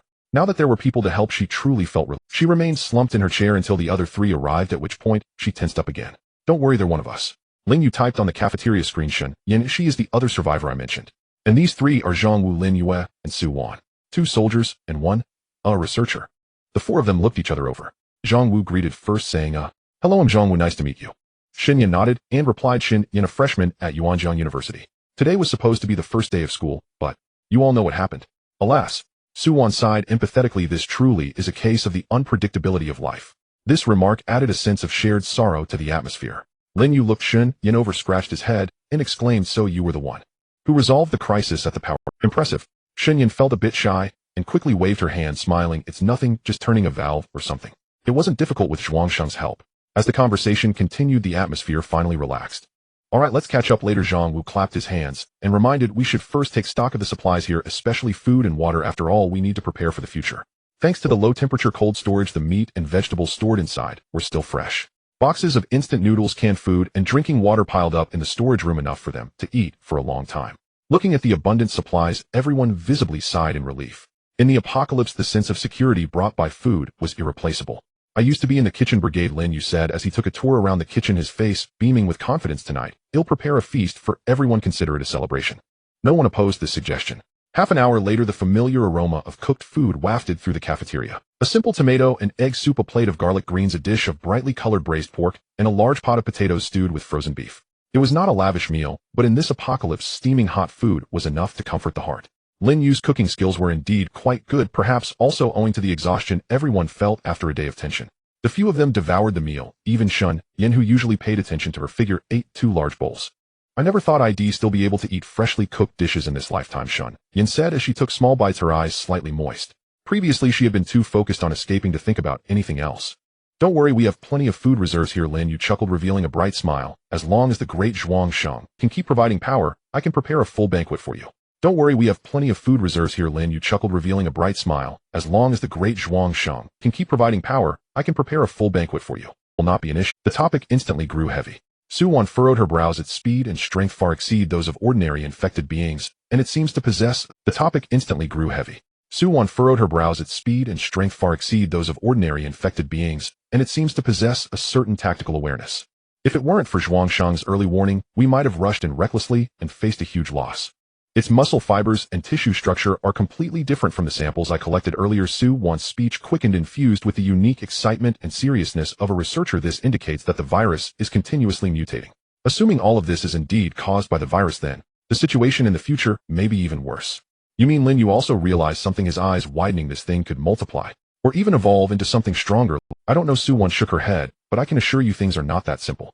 I need a laboratory. As long as there is basic equipment, perhaps I can analyze some things. At this moment, Ling Yu, who had been quietly listening to the conversation, also furrowed her brows. Although she did not have eyebrows, the meaning was clear. In fact, he understood better than the others at the table that this was by no means an exaggeration. From the limited footage sent by the few cameras around the power station, there were already many unsettling signs.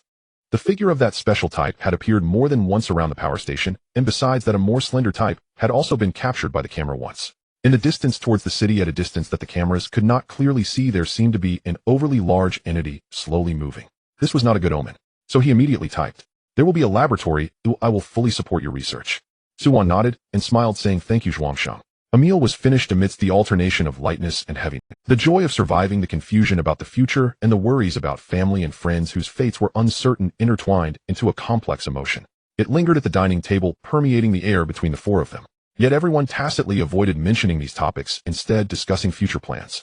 For instance, how to repair the pipes tomorrow to ensure water safety. Tomorrow, see what useful supplies or equipment the power station still has. Clean up the power station tomorrow and remove all the bodies. Tomorrow. If yesterday has long gone, and today has brought drastic changes, then the only power one can rely on is tomorrow. Just as everyone finished chatting and tidied up the dishes, Ling Yu broke the heavy atmosphere. Everyone, the celebration is over, but I might have a new piece of equipment that needs your help to assemble. What is it? Xinyan asked instinctively. A self-patrolling security unit. A 3-dimensional schematic appeared on. It was a mechanical creation about 1.5 meters tall with 4 long leg-like metal limbs, a flat diamond-shaped body, and a spherical camera in the center that could rotate 360 degrees. Below the camera extended a menacing cannon. The overall design exuded a cold sci-fi feel. Sentinel-1 self-patrolling security unit. Ling Yu name. Equipped with low-speed kinetic bullets, thermal source recognition, and visual and auditory deterrence. It can cover monitoring blind spots and perform night patrol tasks. Ling Yu stared at it with wide eyes. Wow. This looks even more formidable than the robotic dogs we have. Xinyan and Su Wan also showed astonishment. Such things only seen in movies actually existed in reality.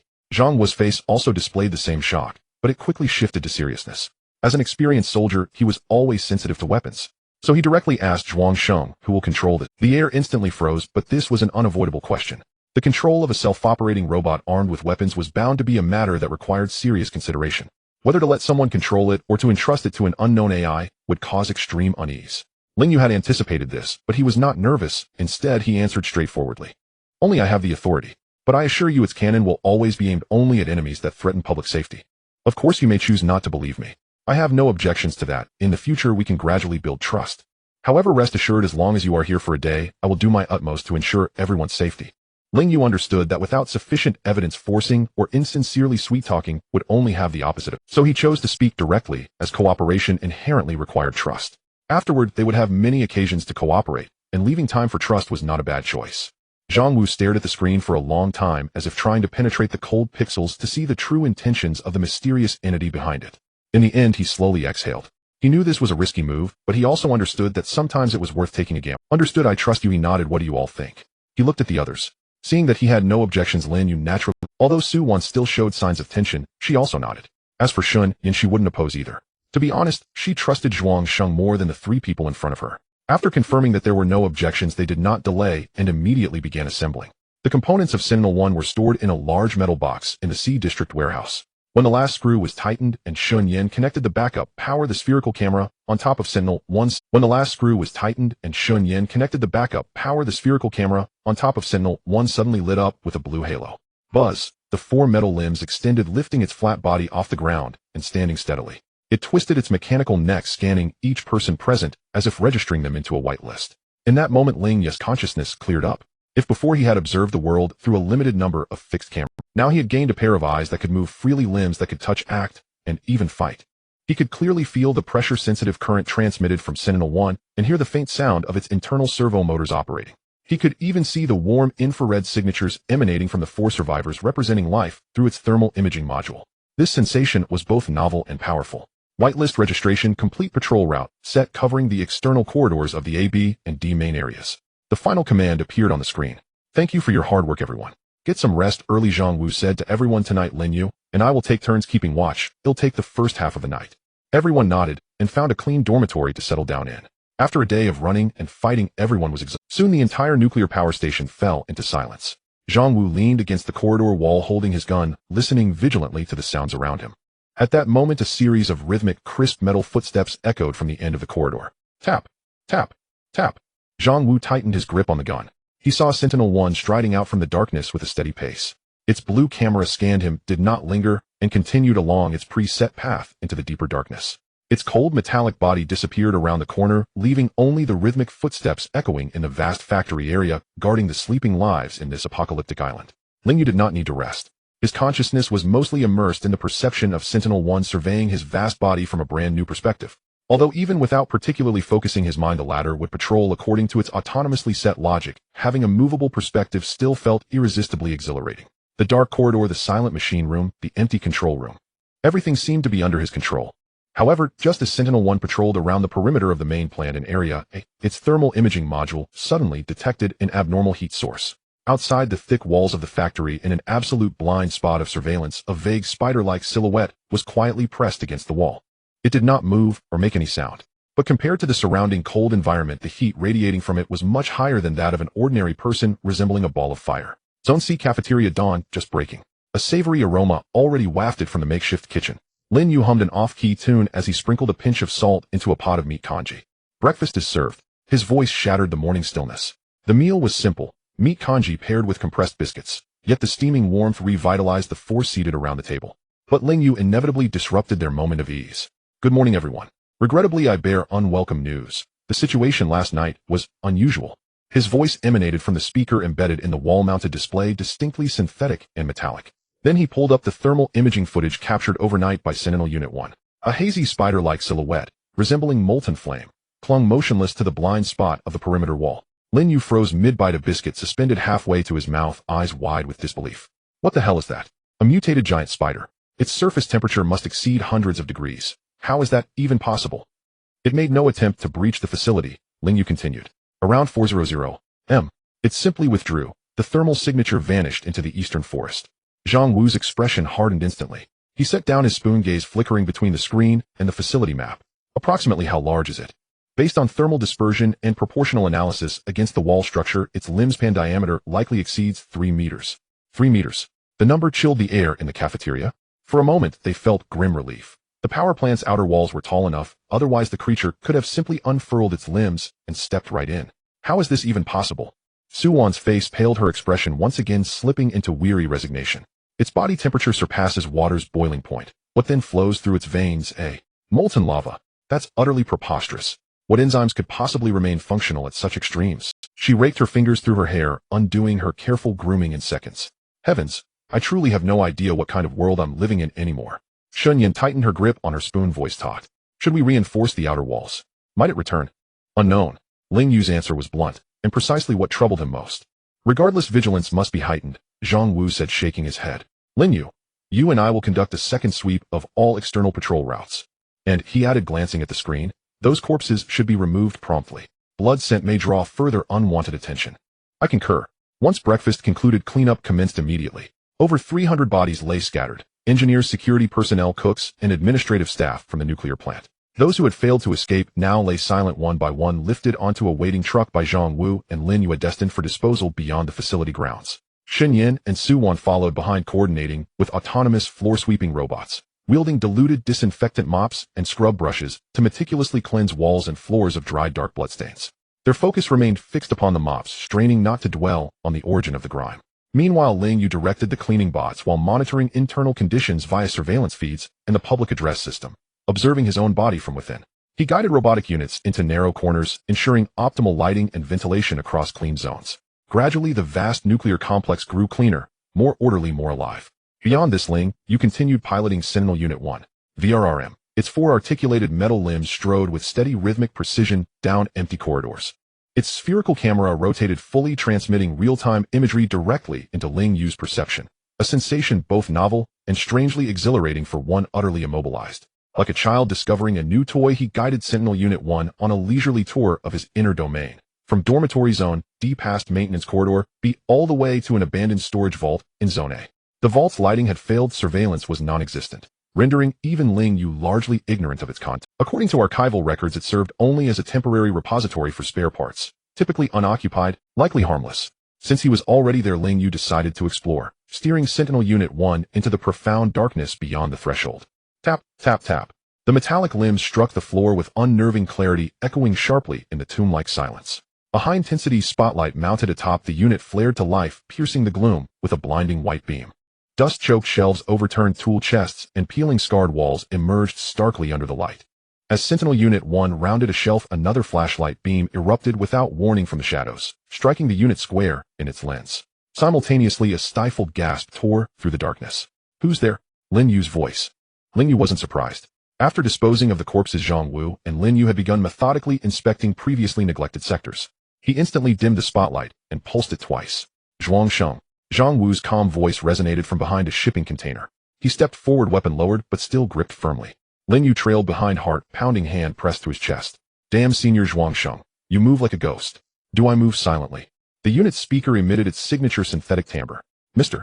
Lin, I recommend you schedule a hearing examination at your earliest convenience. There are no doctors left at hospitals. They're all monsters now." Lin Yu relaxed slightly, then flushed faintly. "I was just on edge, that's all." Yet the instant he let his guard drop, his flashlight beam dipped downward, illuminating the floor beside him. All three froze. There, unmistakable upon the concrete, yawned a circular aperture, half a meter wide, descending into absolute lightless depth. "What is this?" Lin Yu's voice dropped low, heavy with dread. Zhang Wu gently pushed aside his flashlight, shielding the beam. Then slowly, deliberately, he backed away, pulling Lin Yu with him. Only once they'd retreated a safe distance did he aim the light again, directly into the void. The beam vanished, swallowed whole by endless blackness, revealing nothing. He picked up a shard of rubble and dropped it in. No sound. 1 second. 2. 10. Utter suffocating silence. Not even the faintest echo of impact. Even Ling Yu felt a cold tremor. Any sentient being would panic upon discovering an inexplicable chasm gouged deep within its own corporeal form. "Withdraw immediately. Seal the door. We'll reassess later." The others nodded. Zhang Wu affirmed, voice, "I'll leave surveillance here." Ling Yu deployed a discreet cleaning bot, positioning it silently in the corner, locked inside the vault alongside the abyss. By the time these tasks concluded, night had fallen. Survivors retired to their quarters, weighed down by solemn thoughts, except Ling Yu. With idle moments ahead, he summoned the system interface.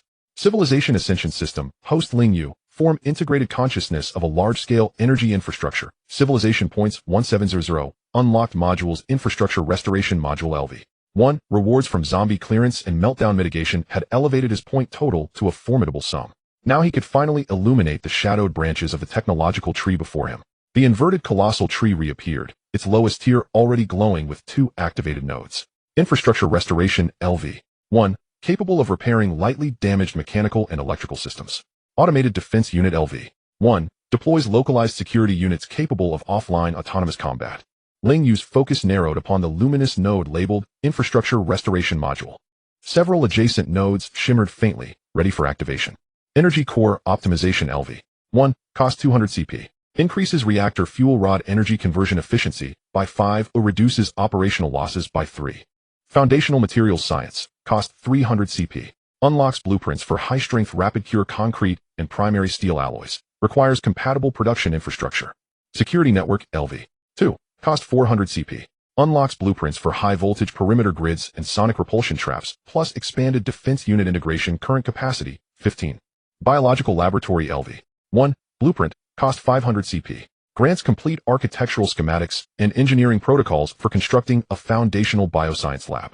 Biocatastrophe special discount. Note: blueprints permit direct instantiation of physical structures using civilization points. Ling Yu's pulse quickened, especially at the final option. Fortune favored the desperate. Just as he'd lamented, Su Wan's expertise lying dormant, opportunity arrived. Energy optimization could wait. They were barely a handful of survivors. Materials science held promise, but belonged to tomorrow. Security network upgrades were prudent. Yet the biological laboratory had to be unlocked immediately. He recalled Su Wan's gaze, fear warring with fierce intellectual hunger when confronting the mutated entities. I remembered the infernal spider-shaped heat signature, remembered most chillingly the bottomless pit. The unknown was the greatest terror of all. To survive in a world growing ever more surreal, they first needed to comprehend their adversaries. Without hesitation, he selected the costliest option. Confirm expenditure of 500 civilization points to unlock biological laboratory LV1 blueprint. Confirm. In an instant, the figure 1700 dissolved into 1200, and the gray node representing the laboratory blazed forth in radiant gold. An avalanche of knowledge flooded Ling Yu's consciousness. Ventilation duct specifications, centrifuge assembly diagrams, DNA sequencer operation manuals. Build or create. The sprawling blueprint unfolded within his mind. He dismissed the notion of gradual construction instantly. Time was their rarest, most irreplaceable resource. Blueprint instantiation estimated cost 1000 CP. Execute. He confirmed. Civilization points plummeted from 1200 to a mere 200. Back to square one. Yet simultaneously a new door materialized in the corridor of Workshop Zone B. Behind it, an entirely new chamber bloomed inward, displacing adjacent rooms with impossible organic precision. Inside, instruments assembled themselves with breathtaking speed, high-speed centrifuges, fully automated biochemical analyzers, electron microscopes, each component locking into place, calibrating autonomously. Within mere seconds, a state-of-the-art biological laboratory had entered reality, silent, seamless, and utterly complete. The next morning, the survivors had just finished breakfast when the screen in the cafeteria lit up. Everyone, please come to Corridor 9 in Area B. There is something you need to see. Learning from the previous experience that had inadvertently ruined everyone's dining experience, Ling Yu patiently waited until they finished eating before sending the message. Of course, it also took too long to come up with a suitable excuse. The synthetic electronic voice was calm, yet it made everyone subconsciously tense up. However, this time what awaited them would be a surprise. Corridor 9 in Area B was originally a passage leading to the backup machine room, flanked by thick concrete walls. Because this place was relatively remote, and there were no zombies lingering here, Ling Yu had not guided anyone to come before. Yesterday, although they had attempted to conduct a comprehensive survey of the power station. At this moment, a metallic door shimmering with a cold light appeared on the originally smooth wall of Area B. It seemed out of place with the surrounding environment. At this moment, a metallic door shimmering with a cold light appeared on the originally smooth wall of Area B. It seemed out of place with the surrounding environment, exuding a strange sense of technology. What is this? Su Wan's eyes widened, and her clear gaze revealed unhidden curiosity. A surprise. The text on the screen jumped out, and immediately after the metallic door emitted a soft click sound. A blue light flashed from the identifier, and the door silently slid open to the side. The scene behind the door made everyone hold their breath in an instant. It was a spacious, bright, and impeccably clean white space, astonishing in its vastness. Rows of precision instruments stood quietly, their silver metal shells reflecting soft light under the illumination of the overhead lights. High-speed cryogenic centrifuges, fully automatic biochemical analyzers, cell culture chambers with robotic arms, and, upon seeing the device in the room's partition, Su Wan's expression management nearly collapsed, and her voice cracked as she spoke. What the heck? That can't be a cryo-electron microscope, can it? In this place. The other three were already dumbfounded. They didn't understand these things, but the overwhelming sense of advanced technology alone was enough to leave them awestruck. But Su Wan at this moment snapped back to reality, her gaze sharpening. Zhuangsheng, what exactly is this place? I need an explanation. A large biological laboratory comparable to the highest technological standards of the era. Is it one of the so-called national top-secret projects? But if there were such a project, how could she know nothing about it? How high was the secrecy level here? What exactly is being... At this moment, she, who usually disliked conspiracy theories, couldn't suppress a flurry of outrageous speculations in her mind. Sorry, you lack the authority. Oh, I cannot disclose that information. Ling Yu had long prepared his response. When unsure of what to say, it was best to say nothing at all. After all, he was an AI. You can find out the truth yourself. Su Wan was somewhat angered, but upon realizing the other party was indeed an AI, she immediately deflated. All right, then let me ask a different question. What does it mean for you to open this place now? The original researchers here have completely evacuated, but the equipment remains. I believe it will be of help to you. Then why didn't you tell us about this place earlier? Zhang Wu asked in a deep voice. I needed time to destroy all the data and reset the equipment. Ling Yu now spoke nonsense without worrying about being disbelieved. After all, he was an AI. In this day and age, who could possibly disbelieve a weak, pitiful, and helpless little AI? Zhang Wu stared at the screen in silence for a long time. He had a feeling that the other party was lying, or rather not telling the whole. But he also knew that human experiences didn't necessarily apply to AI, and there was one point where the other party wasn't wrong. Considering the future, they might indeed need this laboratory. Understood. He slowly uttered the 3 words, accepting this explanation. Meanwhile, Su-won had completely immersed herself in her own world. She no longer cared about Ling Yu's doubts, instead rushing to the control panel to bring up rows of equipment self-checking programs. Watching the green text scrolling on the screen that reads status normal and calibration complete, her cheeks flushed with excitement. Great. These can be used. She turned to look at the others, her eyes sparkling with unprecedented light. Now I can finally start my work. Looking at Su-won, who was almost in a frenzy, Ling Yu felt a certain certainty in his heart. It was done, or at least he finally had a channel to fully exploit the value of this beautiful scientist. An hour later, everyone gathered again in the cafeteria. But the atmosphere at this time was completely different from before. The appearance of the laboratory was indeed an unexpected delight, successfully dispelling some of the gloom that had been weighing on everyone's minds. However, the next phase of the plan also needed to be discussed. We can't just stay here forever. Zhang Wu was the first to speak, his finger tracing the simple map of the power station's surroundings that Ling Yu had thoughtfully displayed.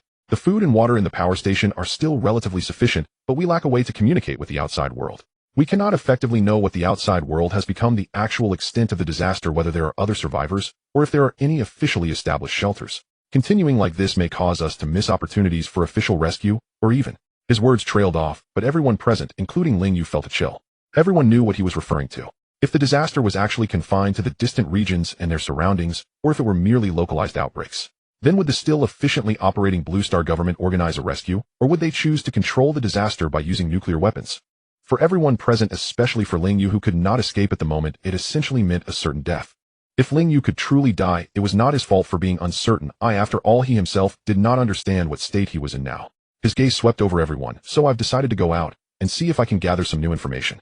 Captain, I'll go with you, Ling Yu immediately said. I will continue to listen to signals across various bands. If there's any news, I'll notify you. Zhang Wu nodded. All right, then it will be the 2 of us. So when you stay here, to do experiments. Okay, Shen Yin volunteered. I'm not good at combat, so I'd just be a burden. I can help Sister Wan a bit, and also assist Zhuang Shangyan continuing to repair the power station, as there are still many places that need fixing. Ling Yu typed on the screen. There should still be intercoms in the duty room. Additionally, I will provide you with route planning and limited remote support, but what I can do is likely limited, so I hope you can prepare yourselves for that. Yes, we understand, Zhang Wu nodded. The plan was thus finalized. Zhang Wu and Lin Yu began to prepare for their outing. They switched to a car with relatively sufficient fuel and carried enough food, drinking water, and ammunition.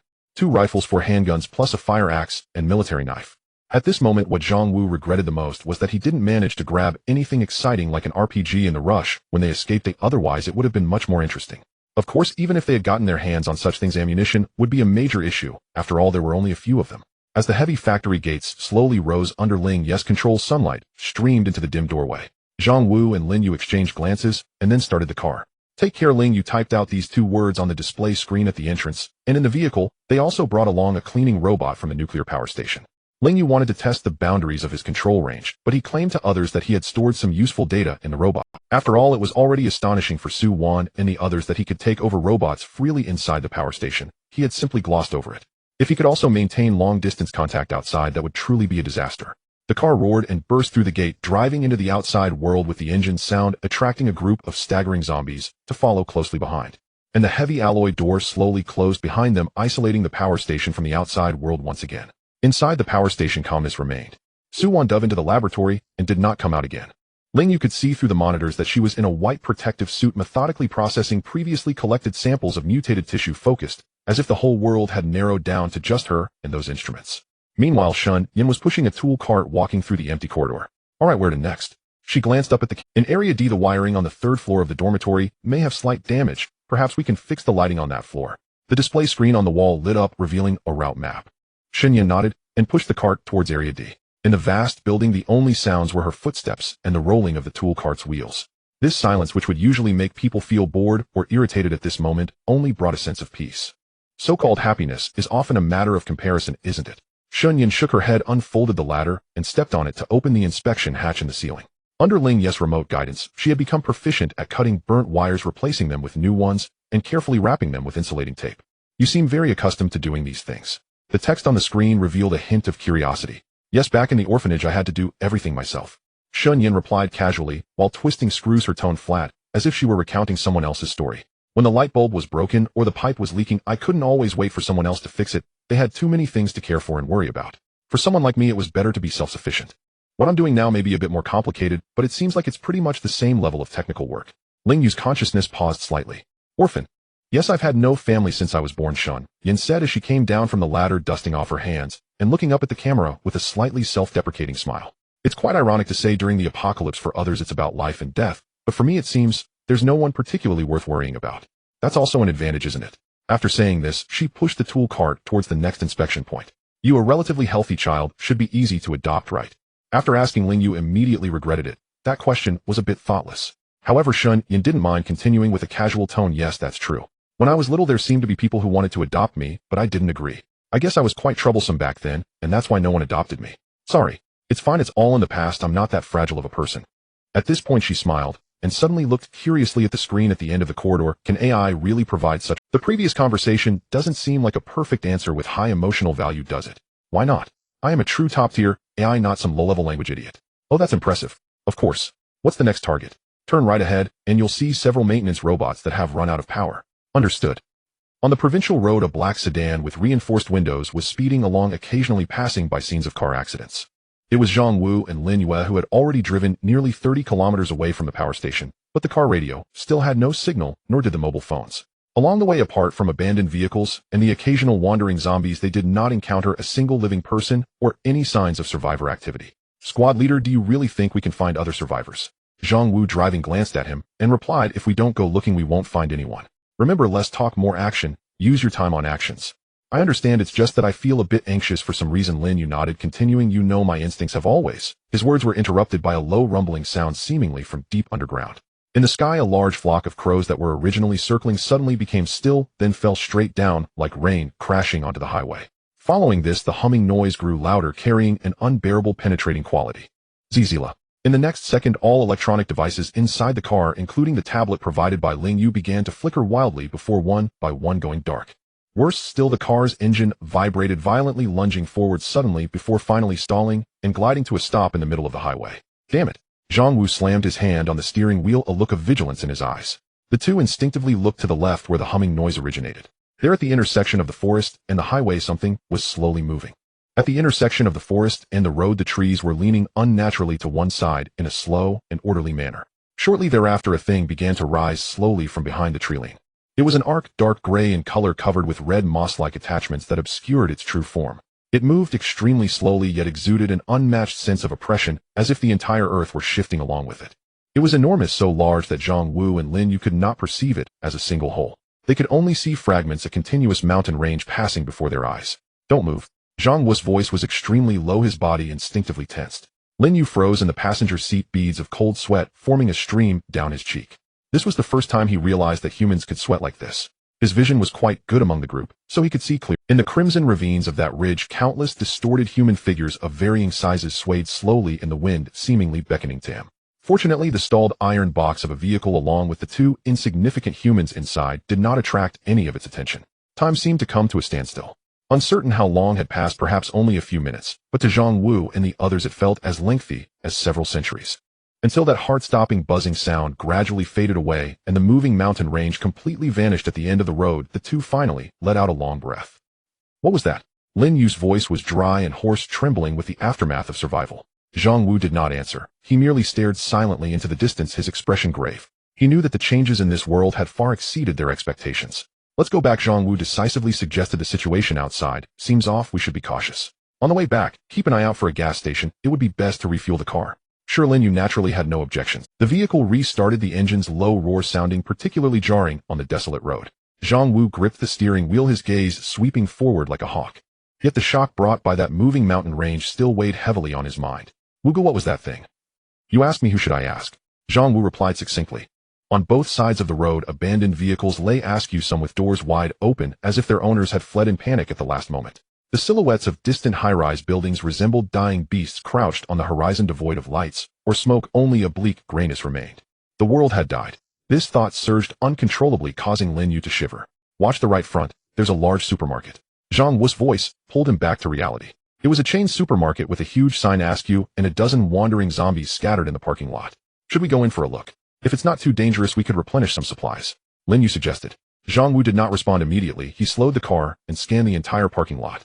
Suddenly his gaze fixed on the supermarket entrance. On the roof of a delivery truck, there were 3 figures. A man was waving a metal pipe desperately, trying to fend off a zombie attempting to climb onto the roof.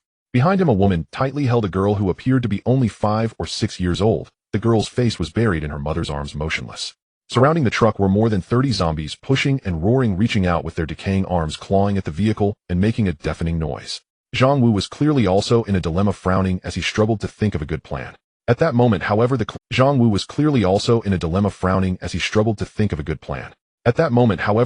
robot behind them suddenly activated its high decibel sound, nearly deafening the two. Zhang Wu looked back in shock at the rear seat, but there was no time for further thought. Some nearby zombies were already approaching. Hold on tight. Zhang Wu suddenly slammed the accelerator to the floor. The car quickly approached the supermarket entrance, crashing through a group of zombies. Bang! Zhang Wu jerked the steering wheel, performing a sharp drift that positioned the vehicle alongside the delivery truck, effectively separating a large portion of the zombies. Get in, he shouted at the stunned man on the roof. The man instantly reacted, grabbing his wife and holding the child, rolling and scrambling down the truck to rush toward the rear door of the car. Ling Yu had already opened the door and swiftly pulled the little girl inside. Following that, the couple also got into the vehicle. Meanwhile, Ling Yu tossed the incessantly beeping cleaning robot outside. As soon as the robot hit the ground, it powered up and quickly maneuvered through the horde of zombies. At the same time, the electronic ringing grew louder, immediately drawing the attention of the zombies. Taking advantage of this, Zhang Wu restarted the car and charged through a bloody path before the zombies could encircle them, re-entering the road. Inside the vehicle, the atmosphere became momentarily tense. The man and woman were still breathless from shock, while the little girl stared wide-eyed, neither crying nor making noise, just tightly clutching her mother's clothing. Thank you. Thank you so much. The man, regaining his composure, looked gratefully at Zhang Wu and Ling Yu. It was just a small favor. Zhang Wu glanced at them in the rearview mirror. We were also quite surprised to encounter you. We haven't encountered any survivors along the way, Ling Yu explained. He was gripping his gun tightly, his gaze towards the 3 of them filled with not only surprise, but also vigilance. Saving people was their choice, but they would not be overly optimistic about those they saved. Especially in such a psychologically taxing environment, they had to guard against the possibility of the other side going insane. Through their conversation, the 2 learned the identities of the 3. The man's name was Zhao Qing, the woman's was Zhou Ye, and the little girl's name was Zhao Mushua, nicknamed Xiaoxua. We escaped from the nearby Sunshine Waterfront community, Zhao Cheng said, a hint of bitterness and anger on his face. There are still over a dozen survivors gathered in a small supermarket, but it's been taken over by a gang of robbers. Taken over? Ling Yu furrowed his brows.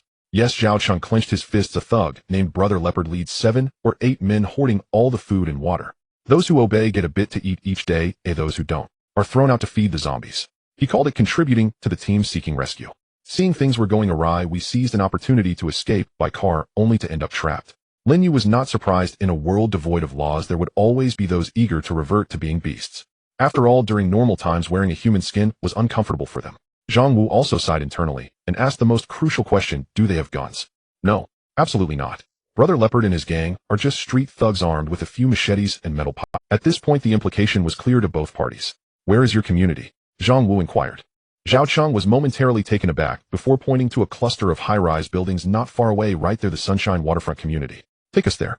Zhang Wu's tone was steady. After all, he originally intended to gather survivors. Relying solely on a few of them could not sustain a base, especially since they had been unable to contact officials. More people meant greater strength. Moreover, while he couldn't be considered a flawless soldier, he was still a soldier after all. Ling Yu glanced at Zhang Wu's resolute profile and silently checked the magazine of his rifle. The car turned around, heading towards the residential area known as Sunshine Waterfront. In the distance, more shadows were moving among the buildings, far exceeding the number seen at the supermarket. This would not be an easy journey. Meanwhile, at the Dawn nuclear power plant inside the B Block biological laboratory, Su-1 had already been there for over 8 hours. Under the cold lighting, she seemed to merge with the intricate instruments. Countless complex data were displayed on the screen, the glow reflecting on her goggle-clad face, yet she still had not made the discovery she sought. This laboratory was too vast, so much so that she felt utterly overwhelmed. But instead of fear, she was filled with unprecedented excitement.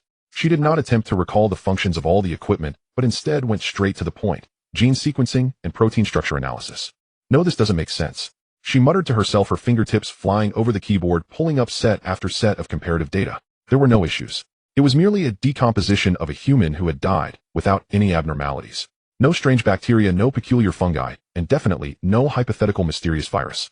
But this was too strange. How could there be absolutely no issues?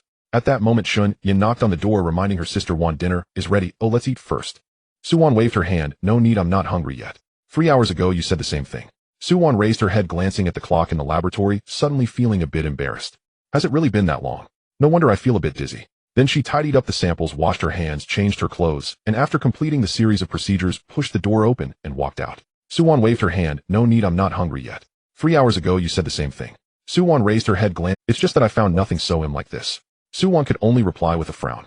But what the two did not know was that in the laboratory behind them, the culture medium that had been inoculated with the infected sample suddenly changed bright red bacterial colonies, rapidly spreading across the surface of the culture medium.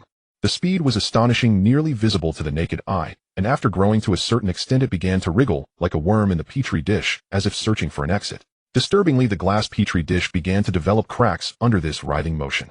However, all of this was being clearly observed by Ling Yu through the laboratory surveillance cameras. It has been proven that one should never think about postponing meals for work, because as one pushes it aside, one will find that they will completely lose the time to eat. Just like now. Through a thick layer of special glass, Suwon and Shun Yan's expressions were identical, both pairs of eyes filled with similar confusion. What is this thing? Shun Yan swallowed hard.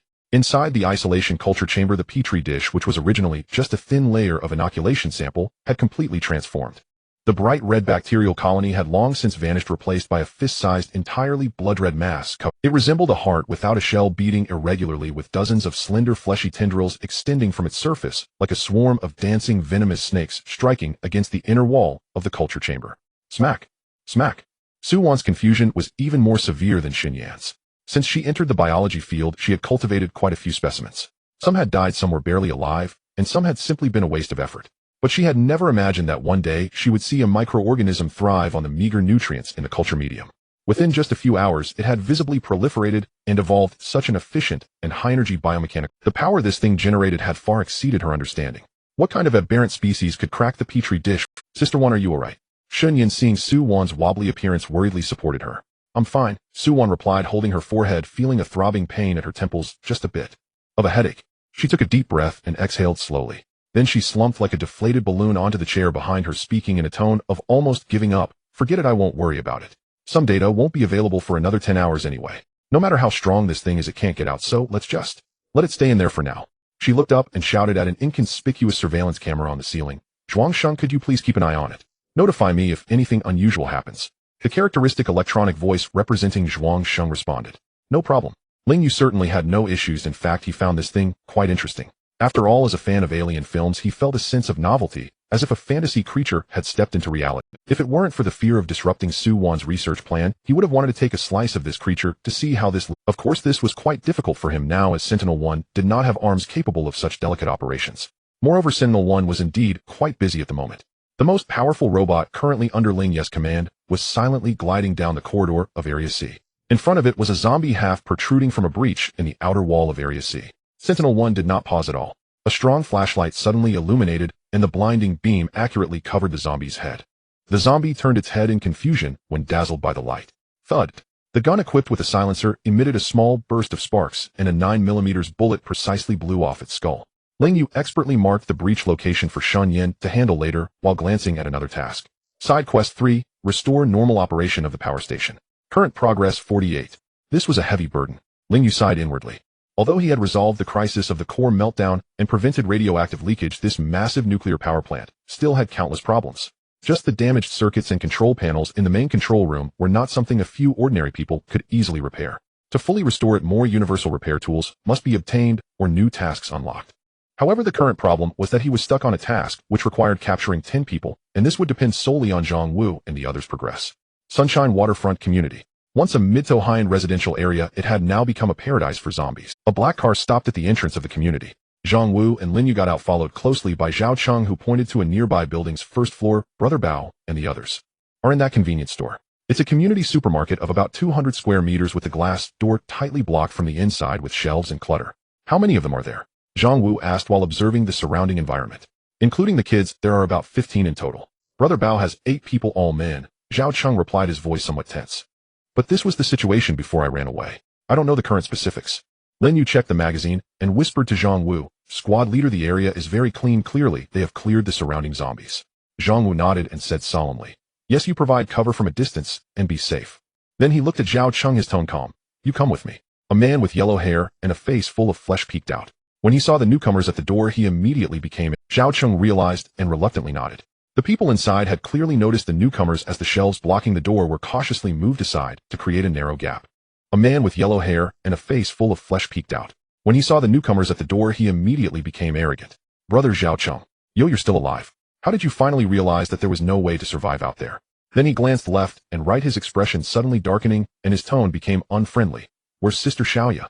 And Xiao Shui, where did you hide them? Don't tell me something happened to them. If they were here, we could forgive your disorganized and undisciplined actions and just beat you up to settle it. But if they aren't here, don't even think about coming back. Just go feed the zombies outside.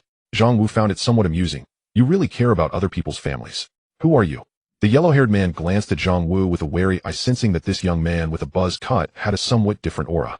The latter was instantly frightened, quickly pleading for mercy. Zhang Wu said in a deep voice, don't move. Tell someone to open the door and let the people inside come out. The latter was instantly frightened, quickly pleading for mercy. Zhang Wu said in a deep voice, don't move. Tell someone to open the door and let the people inside come out. I have something to announce. The yellow-haired man dared not disobey and immediately shouted. Soon the supermarket door was fully opened. A man dressed in a floral shirt, wearing a big gold chain around his neck and holding a cleaver, walked out. Behind him were 6 unruly youths. Judging by their positions, this man should be the so-called Brother Bao. Seeing Zhang Wu in military uniform and holding a gun, Brother Bao's expression changed several times before he forced a smile. May I ask who you are? We are just looking for a place to hide from the zombies. We haven't committed any crimes. Zhang Wu's gaze passed over them, looking inside the supermarket. A group of people huddled in a corner, their faces filled with fear and numbness. We are a special force under the military district of Yuanjiang City, Zhang Wu said, without changing his expression, starting his promotion. After the disaster broke out, we received orders from our superiors to establish the Dawn Shelter and gather surviving civilians. Now everyone listen carefully, pack your things and come with us. His voice wasn't loud, but each word struck the hearts of the crowd like a hammer. Many oppressed survivors suddenly erupted with light in their eyes, and a few brave ones had already stood up. Brother Bao's expression darkened entirely as he glanced at Zhang Wu and then at the restless survivors. With a turn of his eyes, he smiled and said, Brother Bing, look, we have many people and a big target. How about you let them go first? We brothers will follow behind and ensure the mission is completed. He understood clearly that the gun was in the hands of the other party, and opposing them outright was courting death. However, he didn't believe in any shelter. Since the disaster broke out, he realized his opportunity had come. Relying on others was certainly not as good as relying on oneself. As long as he had his own subordinates, he could carve out a place in this apocalypse. Just like the protagonists in those apocalypse novels, having whatever they wanted, taking whatever they wished. Oh, wasn't it better than going to some formal shelter? After all, these zombies were all quite dull. They only scared off things without any significance. So it was better to send this plague away first. As long as he remained alive, he would have a chance to rise again. Zhang Wu had long anticipated this and wasn't angry. In fact, if these few creatures wanted to come, he didn't plan to take them in. In a civilized society, laws kept this bunch in check. They wouldn't turn the world upside down. But now Zhang Wu didn't have the grandeur to guarantee that this group of beasts wouldn't cause trouble. Not shooting this bunch on sight had already shown considerable restraint. Zhang Wu simply smiled at Brother Bao. It's fine. I never said I would take you guys in. I'm truly sorry, but our shelter does not accept refuse. One sentence made the smile on Brother Bao's face freeze immediately. Who the hell are you calling refuse? A hot-tempered thug behind Brother Bao couldn't help but yell. Bang! A gunshot rang out. The thug let out a miserable cry, clutching his thigh as he fell to the ground, blood instantly staining his pants. The entire world fell silent. Everyone was startled by the sudden gunfire, staring in terror at the expressionless Zhang Wu. I will say this again. Zhang Wu's gun barrel slowly swept over Brother Bao and his group of silent subordinates. Those who trust me and are willing to go to the shelter, step forward now. Those unwilling can stay. I am willing. A middle-aged woman rushed out, tightly holding her child. With the first one, there was a second. Survivors rushed out of the supermarket one after another, fearing they would be a step too late. Brother Bao's group turned pale, not daring to make a sound. Zhang Wu put away his gun, not even looking at them again, and said to the group of survivors who were still frightened, let's go. The newly found van restarted, carrying a dozen survivors who had regained their lives, decisively leaving the land that bred the evils of humanity. In the van, Lin Yu looked at the supermarket getting smaller in the rearview mirror and quietly asked, Squad leader, are we just letting them go? What else? Zhang Wu said indifferently, bullets are precious. There's no need to waste them on such people. In the apocalypse, surviving was the top priority. Since the objective had been achieved, he had no intention of creating additional complications. The harsh screech of brakes shattered the eerie silence outside the Dawn nuclear power plant. A van covered in dried blood and dents came to a stop in front of the electric gates of Area D. Zhang Wu pushed open the car door, his military boots splashing in the puddles on the road. He looked up, gestured at the surveillance camera, and a dull sound echoed from within the gate, which slowly slid open to both sides. The doors of the compartment opened and 17 disheveled survivors helped each other down from the vehicle. They gazed at the somewhat dilapidated power station before them, not seeing the towering walls or armed soldiers patrolling, and all felt a sudden flutter of unease. This shelter seemed off. Even before the vehicle approached Ling, Yu had already focused his attention on this side.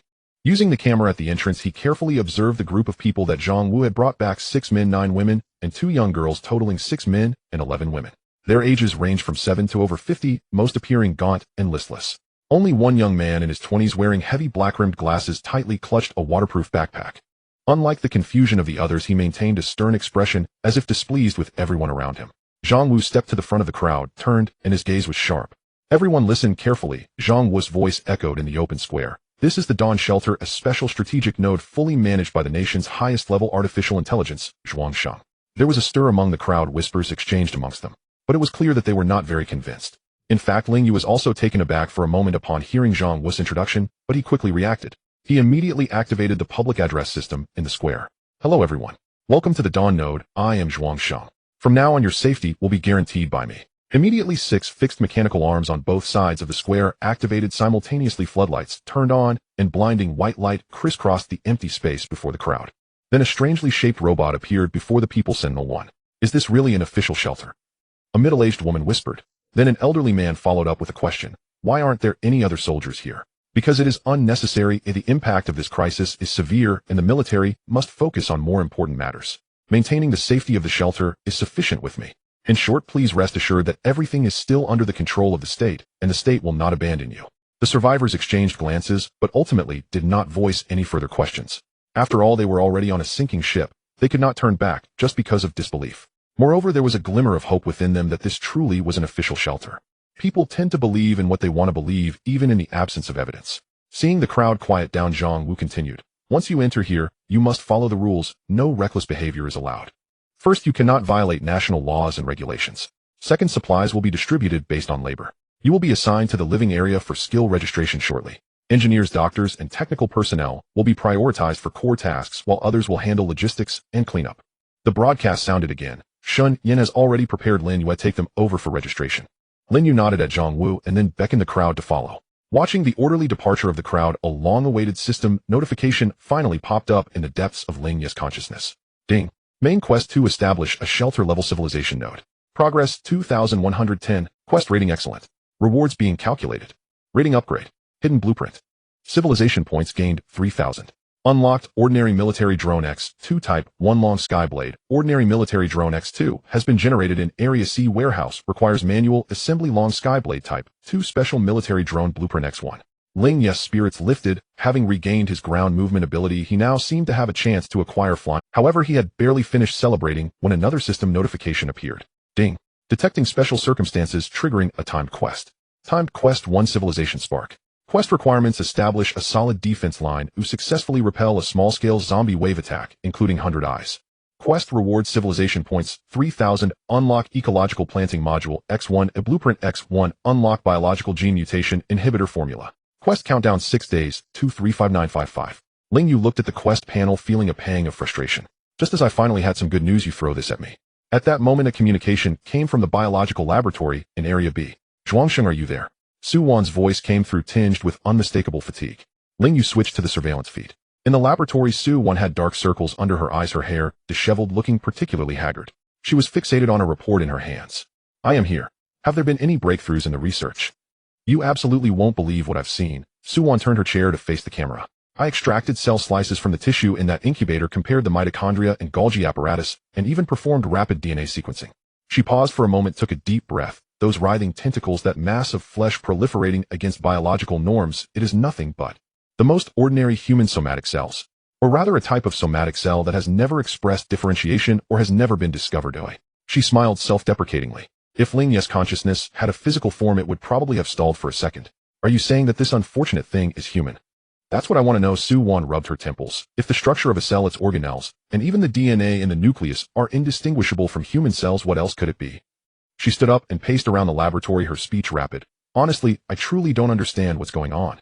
She suddenly pulled her chair back and sat down again, speaking in a tone of resignation. The only explanation I can think of is a stretch. What? Gene selective expression. Su Wan's eyes were vacant. There are a vast number of non-coding sequences in human DNA, formerly referred to as junk DNA. But what if they just haven't been activated yet? And now some conditions have activated these sequences, leading to new mutations. I have to say, this is indeed quite outrageous. Suwon's face showed a reminiscent expression as she continued, speaking of which a classmate of mine, who studied archaeology and folklore told me about a case, when I was pursuing my PhD. In a foreign country there was once a briefly existing highly niche cult called Blood of God. They believed in a strange myth that humanity are all children of God with divine blood flowing within them. However, God fell into an accidental slumber, thus human divinity also fell asleep in turn. Suwon looked up at the ceiling, her tone becoming somewhat perplexed. They believed that God would eventually wake up, and that would be Judgment Day. At that time, all those who had not lost their divine blood would hear the call of divine grace, shedding their mortal forms to become angels, while those despicable beings who lost their noble divine blood would be left behind struggling within the mortal realm. Unless they were enlightened by a divine messenger, but those enlightened would only be servants destined never to stand alongside God. Indeed, quite an abstract cult, but what does this have to do with your discovery? The issue lies with their followers. Suwon's gaze deepened. Most of the core followers of that extreme anti-intellectual sect were actually top-tier talents in the biomedical field. They were later dismantled by Interpol, and the crimes exposed included large-scale illegal organ transplants. Each of them had transplanted certain organs from primitive tribal humans into their own bodies, even though they had no diseases requiring organ transplants. Suwon's voice lowered. In court, when asked why they would rather endure the pain of organ rejection and take immunosuppressants for life to commit such a grave crime, they gave an unfathomable answer. They said that modern human genes are regressing and they feared they would lose their noble divinity. Having one organ from a primitive human within them increased the odds of retaining divine blood and the chance of not being abandoned on Judgment Day. The laboratory fell into silence, only the ticking of instruments echoed. Suwon looked at the mass of flesh in the incubator, her voice turning dreamlike. We are abandoned prisoners. I must say that's just a story. You wouldn't mean to say that those zombies outside that bite everything are the angels who have shed their mortal forms, would you? Suwon shook her head. Of course not. I just feel that perhaps this disaster is indeed due to some ancient genes that were originally suppressed in the human gene pool, starting to express selectively due to some unknown conditions. Oh dear. Regardless of how far-fetched it is, this could be a direction for explanation. Suwon anxiously ran her fingers through her hair. At worst I can check each gene fragment one by one, maybe I'll stumble upon something. She abruptly turned back to the control panel, diving back into the vast amounts of data comparison. Ling Yu did not Suwon's story was indeed a bit unsettling, but as a staunch materialist, a materialist nuclear power plant, Ling Yu firmly did not believe in such mystical things. After all, how could there possibly be such mixed-up gods and angels? Meanwhile, 15 kilometers away at the Sunlight Waterside community, the night was deep and heavy rain poured down. Lightning tore through the night sky, briefly illuminating the glass doors of a convenience store at the entrance of the community.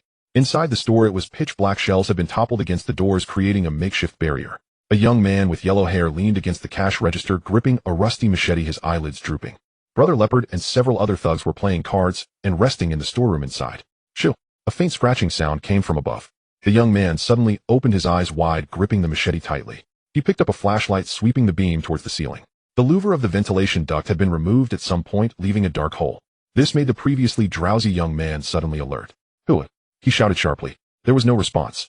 Suddenly a drop of viscous liquid fell on the tip of his nose, carrying a strong metallic smell. The young man wiped it with his hand, and in the flashlight's light, he saw it was dark red blood. His eyes widened in shock as he instinctively tried to raise his head. But in the darkness a swift shadow darted past. The beam of the flashlight shook violently, then with a thud it fell to the ground, rolling away. Ugh! A short breathy sound escaped the young man's throat as he was suddenly lifted into the air, dragged into the dark depths of the ceiling.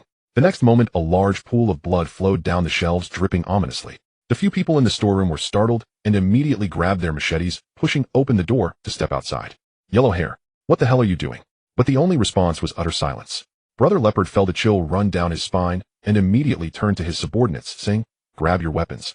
There's something going on." 6 thugs holding flashlights and steel pipes cautiously stepped out of the storeroom.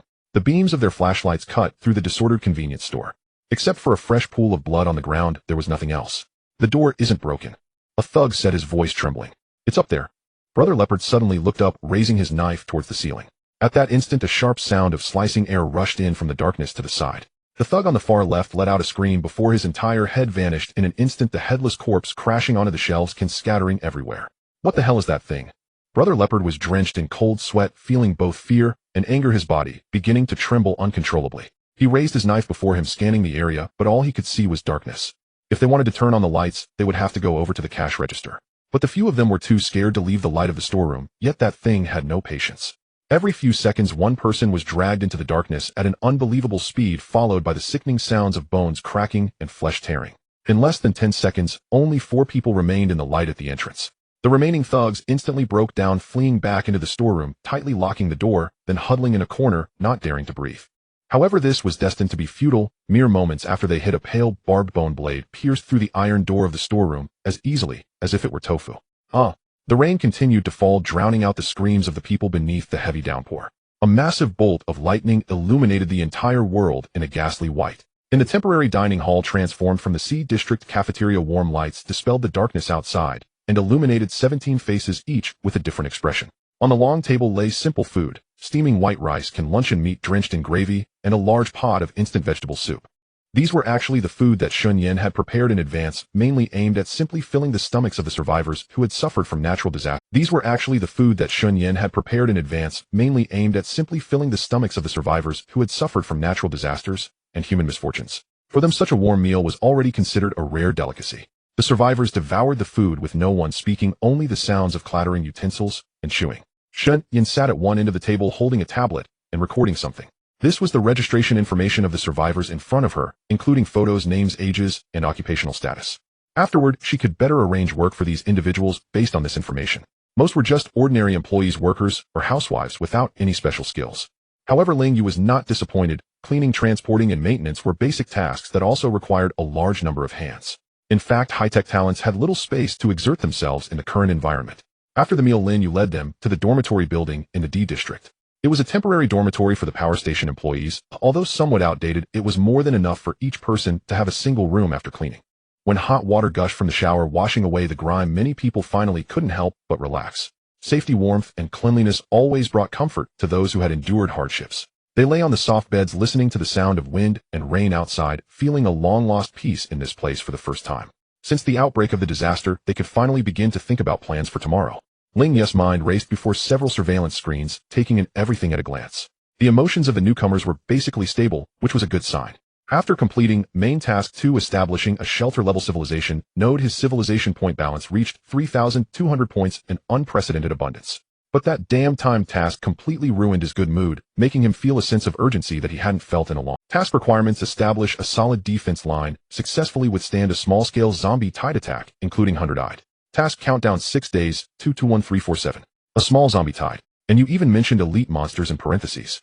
How considerate of you, Ling Yu thought to himself. He pulled up the surveillance footage from the C District warehouse, where 2 brand new Type 1 Skyblade military drones lay quietly in their packaging, waiting to be assembled. This was his only aerial reconnaissance force at the moment. The next morning after the rain, the sky cleared. In the spacious warehouse of the C District, 2 huge military-grade packaging boxes were pried open, revealing metal components secured by foam inside. Goodness! Even Zhang Wu, who had seen a lot, couldn't help but gasp in surprise. What was inside the box was not the common quadcopter he had expected. Instead, it was a fixed-wing drone with a wingspan of nearly 4 meters, painted in matte gray. Its streamlined body lines exuded a sense of power, with several modular interfaces mounted beneath its belly, accompanied by an independent electro-optical reconnaissance pod. Type 1 Skyblade multipurpose reconnaissance drone, Ling Yu explained through the warehouse's broadcast system, his voice reminiscent of the introduction for a robotic vacuum cleaner. Modular design allows for the installation of various equipment, such as reconnaissance, jamming, and communication relays, with a maximum altitude of 8,000 meters and a 24-hour endurance. Zhang Wu, along with several survivors he had selected to help, began assembling it according to the instructions displayed on it. As he tightened screws, he couldn't help but grumble to himself. This equipment was almost on par with battlefield-level configurations. What kind of project could afford such a budget? However, he didn't ask anything. In this apocalypse, results were sometimes far more important than the process. What could be used was good equipment. Just as the 2 Type 1 drones were completed in a shadowy corner of the warehouse that no one had noticed, the air suddenly distorted without warning. Like ripples in water, a silvery metallic sheen appeared out of thin air, quickly condensing and taking shape. In just over 10 seconds, a more sci-fi, flatter, and sharper drone appeared before everyone. It was smaller than the Type 1, with a wingspan of only 3 meters, entirely black, and its surface covered with a material resembling a matte texture that absorbed waves. The entire body was filled with sharp angles resembling a poised black falcon. Type 2 Skyblade Special Infiltration Reconnaissance Drone. Ling Yu's voice sounded at the right moment. Just now I unlocked permissions from the encrypted database, equipped with a high-energy laser module capable of powerful fire suppression, high stealth performance, and enhanced electro-optical reconnaissance capabilities. He directly used 500 civilization points to materialize the blueprint. Facing the impending zombie tide, having an eye that could see further and safer was undoubtedly valuable. At Ling Yu's reminder, everyone gathered in the corner of the warehouse to see this piece of equipment that had originally been hidden behind obstacles. Zhang Wu looked at the Black Hawk that seemed to have appeared out of nowhere, his eyelid twitching, but in the end, he simply patted the wing, silently feeling the cold metallic texture. Forget it, let's just take it as it is, it's good to get used to it. The 17 new survivors brought waves of change to this newly established shelter, as well as new vitality. One of them, an electrician named Zhao Haixing in his 50s with graying hair, was taciturn, but counted as a rare technical talent at the moment. Although he was powerless in the face of the advanced technology of the nuclear power station, he was at least better than Ling Yu and Shun Yan's clueless tinkering when it came to fixing some ordinary electrical issues. Several aging circuits in the D District dormitory building were tidied up by him in no time, saving Ling Yu a lot of worry. 2 young girls became the darlings of the base. In a high-pressure environment, normal people often harbor more goodwill towards cute things. This was especially true for everyone in the shelter. Their families protected them well. Aside from participating in basic physical training with the adults every day, they spent most of their time playing in the dormitory area, their clear laughter bringing much-needed vitality to the dilapidated nuclear power station. Among these newcomers, there was also a young man who looked displeased with everyone from the moment they met. He was like a hedgehog, out of sync with those around him. His name was Zhou Yi, and there were still remnants of bruises on his face and neck. Other survivors looked at him with a mix of awkwardness and avoidance. Ling Yu was quite interested in this guy. He didn't spend much effort. With a few cigarettes and a pack of spicy strips, he managed to open up this young man's mouth. I majored in mechanical engineering, but couldn't find a job in my field, so I've been delivering takeout. Zhou Yi leaned against the wall, took a deep drag from his cigarette, his eyes filled with self-deprecation. When the disaster struck, I don't know what sins I committed to end up with these people. You know what those guys led by Leopard are like. I couldn't stand it and wanted to resist with everyone. But what happened? They talked big before, but when the knives came out, everyone shrank back. I was the only one to stick my neck out and got beaten up. He pointed to the injuries on his face. If it weren't for you guys coming, I probably wouldn't have lasted a few days. Ling Yu patted his shoulder. He could understand how frustrating that feeling could be. That afternoon, Ling Yu organized a combat meeting for the core members. In the conference room, transformed from the main control room, Zhang Wushun, Yen Su Wan, and Lin Yu were all present. A huge electronic screen displayed a map centered on the nuclear power station covering a radius of 30 kilometers. This was something Ling Yu relied on, specifically sent the drones out for reconnaissance to draw up. A few hours ago, I discovered a dangerous trend through aerial reconnaissance with the drones. The electronic voice representing Zhuang Sheng echoed in the room. Ling Yu manipulated the screen, marking several areas on the eastern side of the map with red circles. The density of infected organisms in these areas is rising abnormally. They seem to be consciously gathering. I suspect a large-scale zombie tide is forming. And worse still, based on my simulations, there is a high probability that they will pass through here in the next week. As soon as these words were spoken, the atmosphere in the room instantly became tense. Su Wan furrowed her brow. How high do you assess the probability? 80. Then we must treat it as a fact and respond accordingly. We need to reinforce our defenses before they attack. Zhang Wu spoke, first, his gaze sharp as a knife. All gaps in the walls must be blocked, and we can also add barriers and traps around the power station. Shunyan nodded. We have enough manpower, and there are materials in the warehouse. I can lead people to complete this. Just as everyone was discussing the details of the defense, Lin Yu suddenly cleared his throat and stood up. Everyone, I have a question. He paused for a moment before continuing. Our defense plan is based on our own combat strength. However, I believe that the combat strength of the newcomers is approximately 0.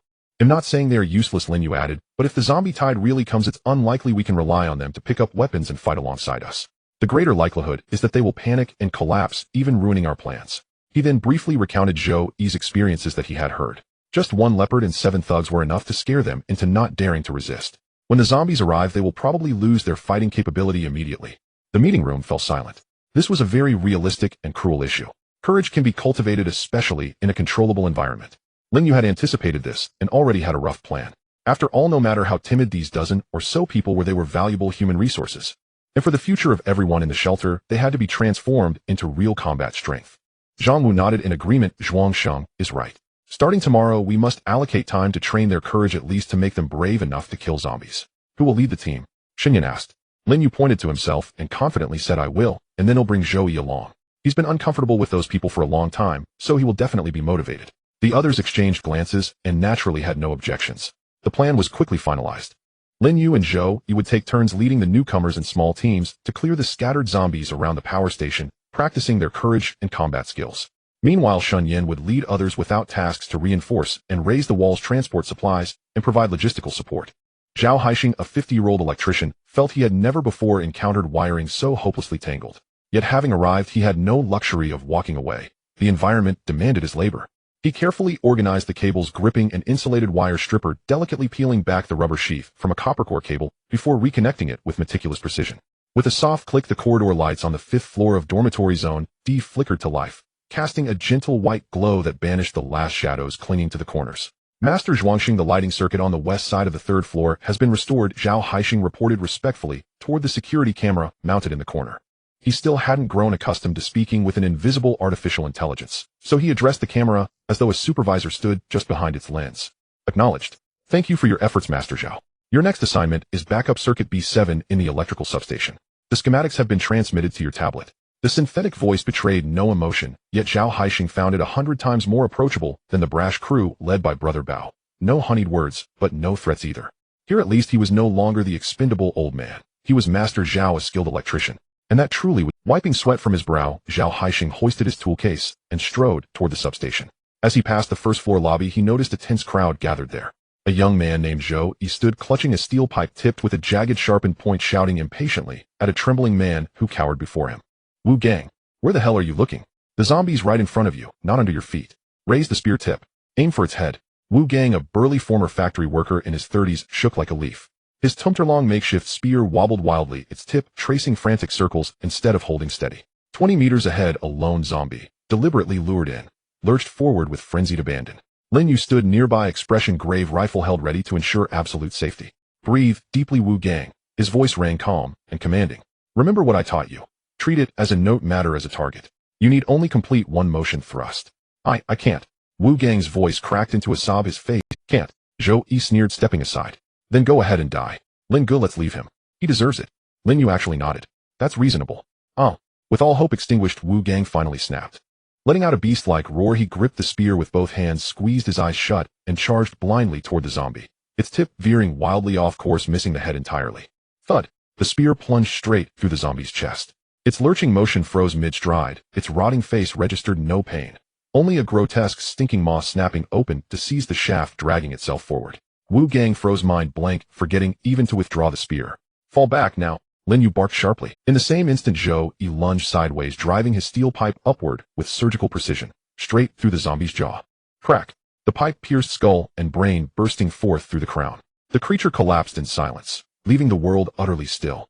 Wu Gang's legs gave way, he crumpled onto the floor, gasping violently, then retched violently onto the concrete. Other newcomers, Ma Wei, the former accountant, Chen Feng, and Lu Qian, a young couple, stood pale-faced and recoiled in unison.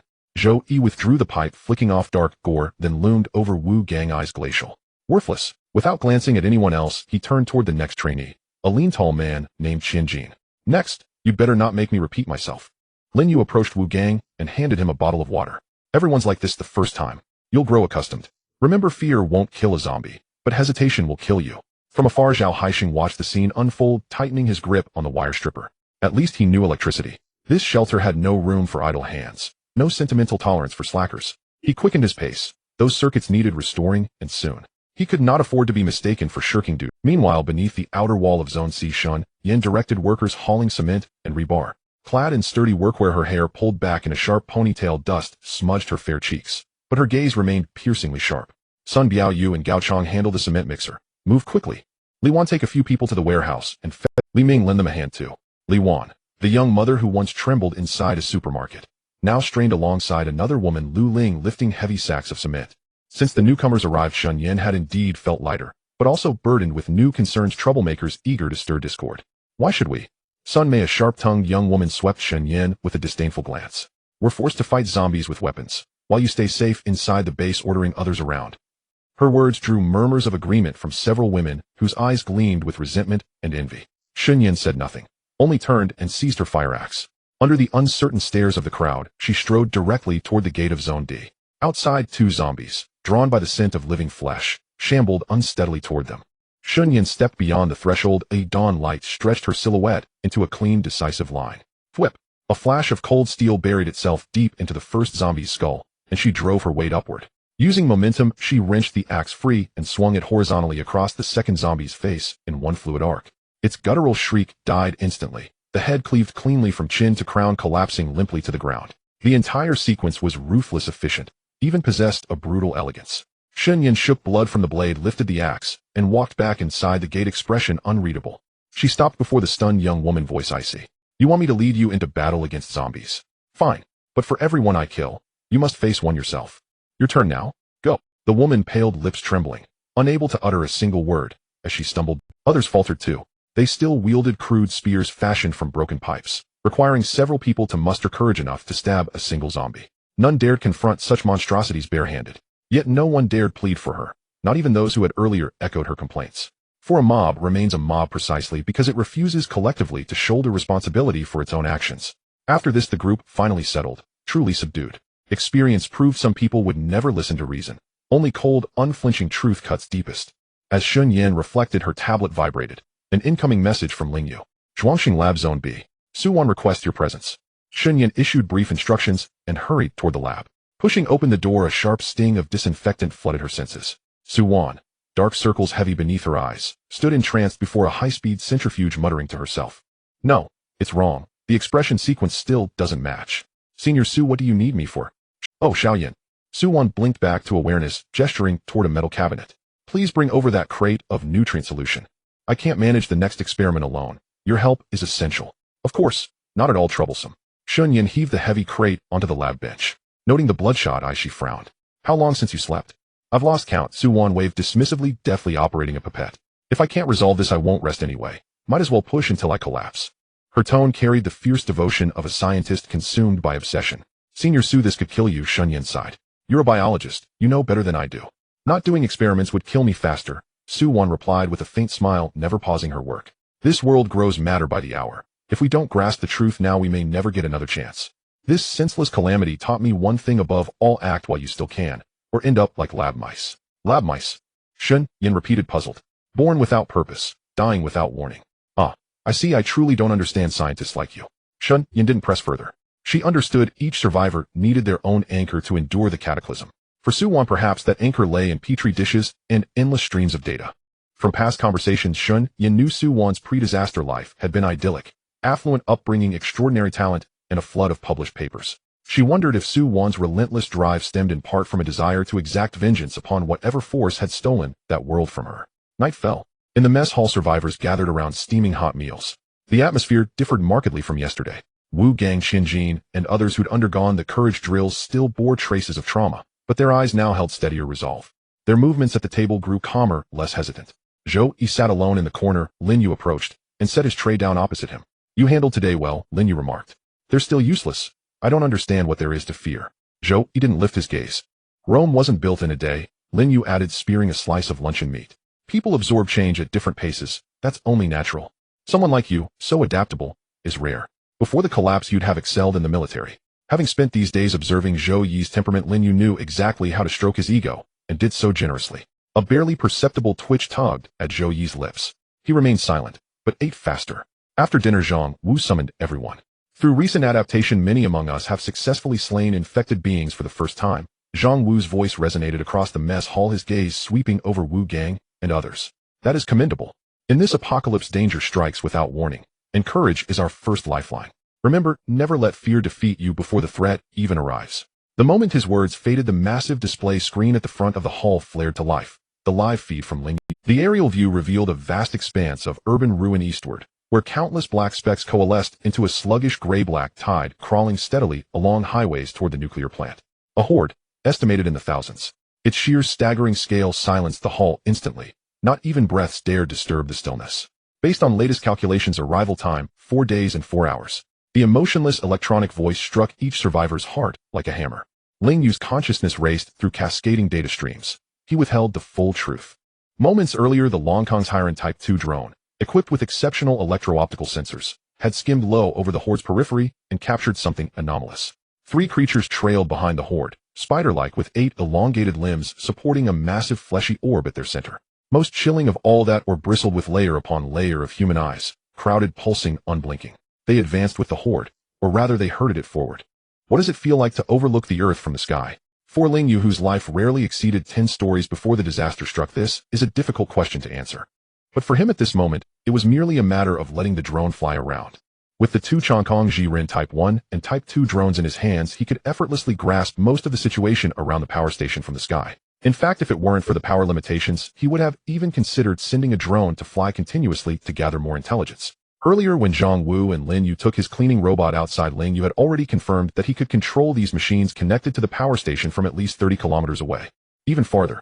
It seemed that as long as he was within the power station, he could attempt to connect, and once established he could maintain control unless the target machine was severely damaged or out of power. Of course, this was limited to machines with certain mobility, such as self-maintaining robots and semi-automatic mechanical arms in the power station, as well as rewards obtained from the system. He could not control inanimate objects like stones or weapons. But what about a wind-up mechanical duck? That was the tide of corpses advancing toward the power station. Through the excellent monitoring module of the Chongkong Jiren Type 2, Ling Yu could— That was the tide of corpses advancing toward the power station. Through the excellent monitoring module of the Chongkong Jiren Type 2, Ling Yu could clearly see the current state of the once prosperous city. The skyscrapers resembled gnawed skeletons with concrete tombstones standing tall, and the dark windows looked like countless hollow eye sockets. On the torn asphalt road, overturned cars piled up like a metal graveyard. A faint, seemingly everlasting white mist shrouded the distant ruins of the city. In the depths of that mist, the outline of a massive creature could occasionally be seen fleeting by. It was as if it was an illusion, or perhaps a giant from ancient myths was walking among humans. But for Ling Yu, the most pressing threat was the gray-black carpet composed of thousands of zombies advancing along the national. They were crowded together, slowly but inexorably creeping forward. Behind this tide, three colossal figures stood out conspicuously. The 100 Eyes. They stood 6 to 7 meters tall, like moving small buildings. Below them were 8 pale barbed limbs supporting their massive bodies, each step causing the ground to tremble slightly. Above the limbs was a giant flesh ball with a diameter exceeding 3 meters, its surface covered with a layer of rings. What was most horrifying was that the flesh ball was densely packed with countless human eyeballs layered and overlapping. These eyeballs varied in size and color, some frantically rotating as if chasing any movement around them. Some were cloudy and seemed to have long since perished. Ling Yu calmly observed all this. Based on the speed of the zombie tide, he predicted that they would reach the power station in less than 12 hours. But he was not flustered. Relying on the 21 people inside the power station to fight against thousands of zombies was simply impossible. Even with his Sentinel-1 and the 3 drones, it was no more than a mantis trying to stop a car. Although his equipment was fully loaded upon assembly, once spent it was gone, he currently had no ammunition production. Zhang Wu and Lin Yu's ammunition was also limited and could not sustain such a scale of attrition warfare.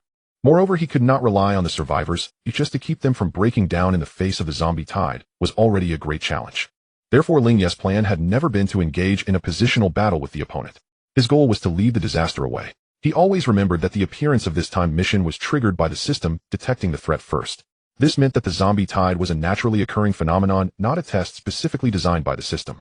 Since that was the case, as long as he could divert this disaster, making it pass by the power station, it should also count as a successful defense. Zombies have limited sensory abilities. As long as the people in the shelter hide well enough and make little noise, they would not easily attract their attention. To this end, Ling Yu and the others devised 3 strategies. First, fill all gaps in the walls and set up a simple barbed wire fence on the outskirts. The goal was not to block, but to create resistance, making the zombie tide subconsciously choose a more accessible route. This would also reduce the chance of scattered zombies accidentally entering the power station during transit. Second, in the forest across from the power station, install all the sound equipment dismantled from nearby supermarkets and within the power station at the treetops. As the zombie tide approached, play harsh noise at maximum volume to attract their attention and guide their movement off course. Third, regarding those 3 gigantic creatures. Once the 100 Eyes showed signs of attempting to enter the power station, he would personally control the drones to attack, aiming to destroy or divert their target. As night deepened, the wind carried a damp odor, seemingly heralding an approaching storm. In the forest across from the power station, Zhang Wu and several others connected the last wire. He glanced back at the various sized speakers atop the treetops, confirmed everything was in order, and issued a low command. Retreat. Everyone immediately felt as if they had been granted a reprieve, daring not to linger, and quickly dashed out of the woods, jogging back to the heavy iron door of the power station. Inside the power station, Shen Yin completed her last round of inspection. She carefully checked every newly repaired section of the wall, ensuring there were no oversights before turning to head towards the safe house deep in Area D. To reduce the chances of being noticed, Ling Yu had turned off most of the lighting in the power station. The corridor was dimly lit with only the red glow of emergency lights and the beam of Shun Yan's flashlight flick. Before long, another flashlight beam lit up behind her. Shun Yan turned in surprise to see Su Wan. The latter was yawning and walking over, and upon seeing Shun Yan, waved her hand. Hello, aren't you going to the safe house yet? I just did a final check of the power station walls, and am heading over now. What about you, Sister Wan? Why haven't you hidden away yet? I did a final check of the laboratory, and got delayed a bit, Su Wan said as she walked up beside her, rubbing her eyes.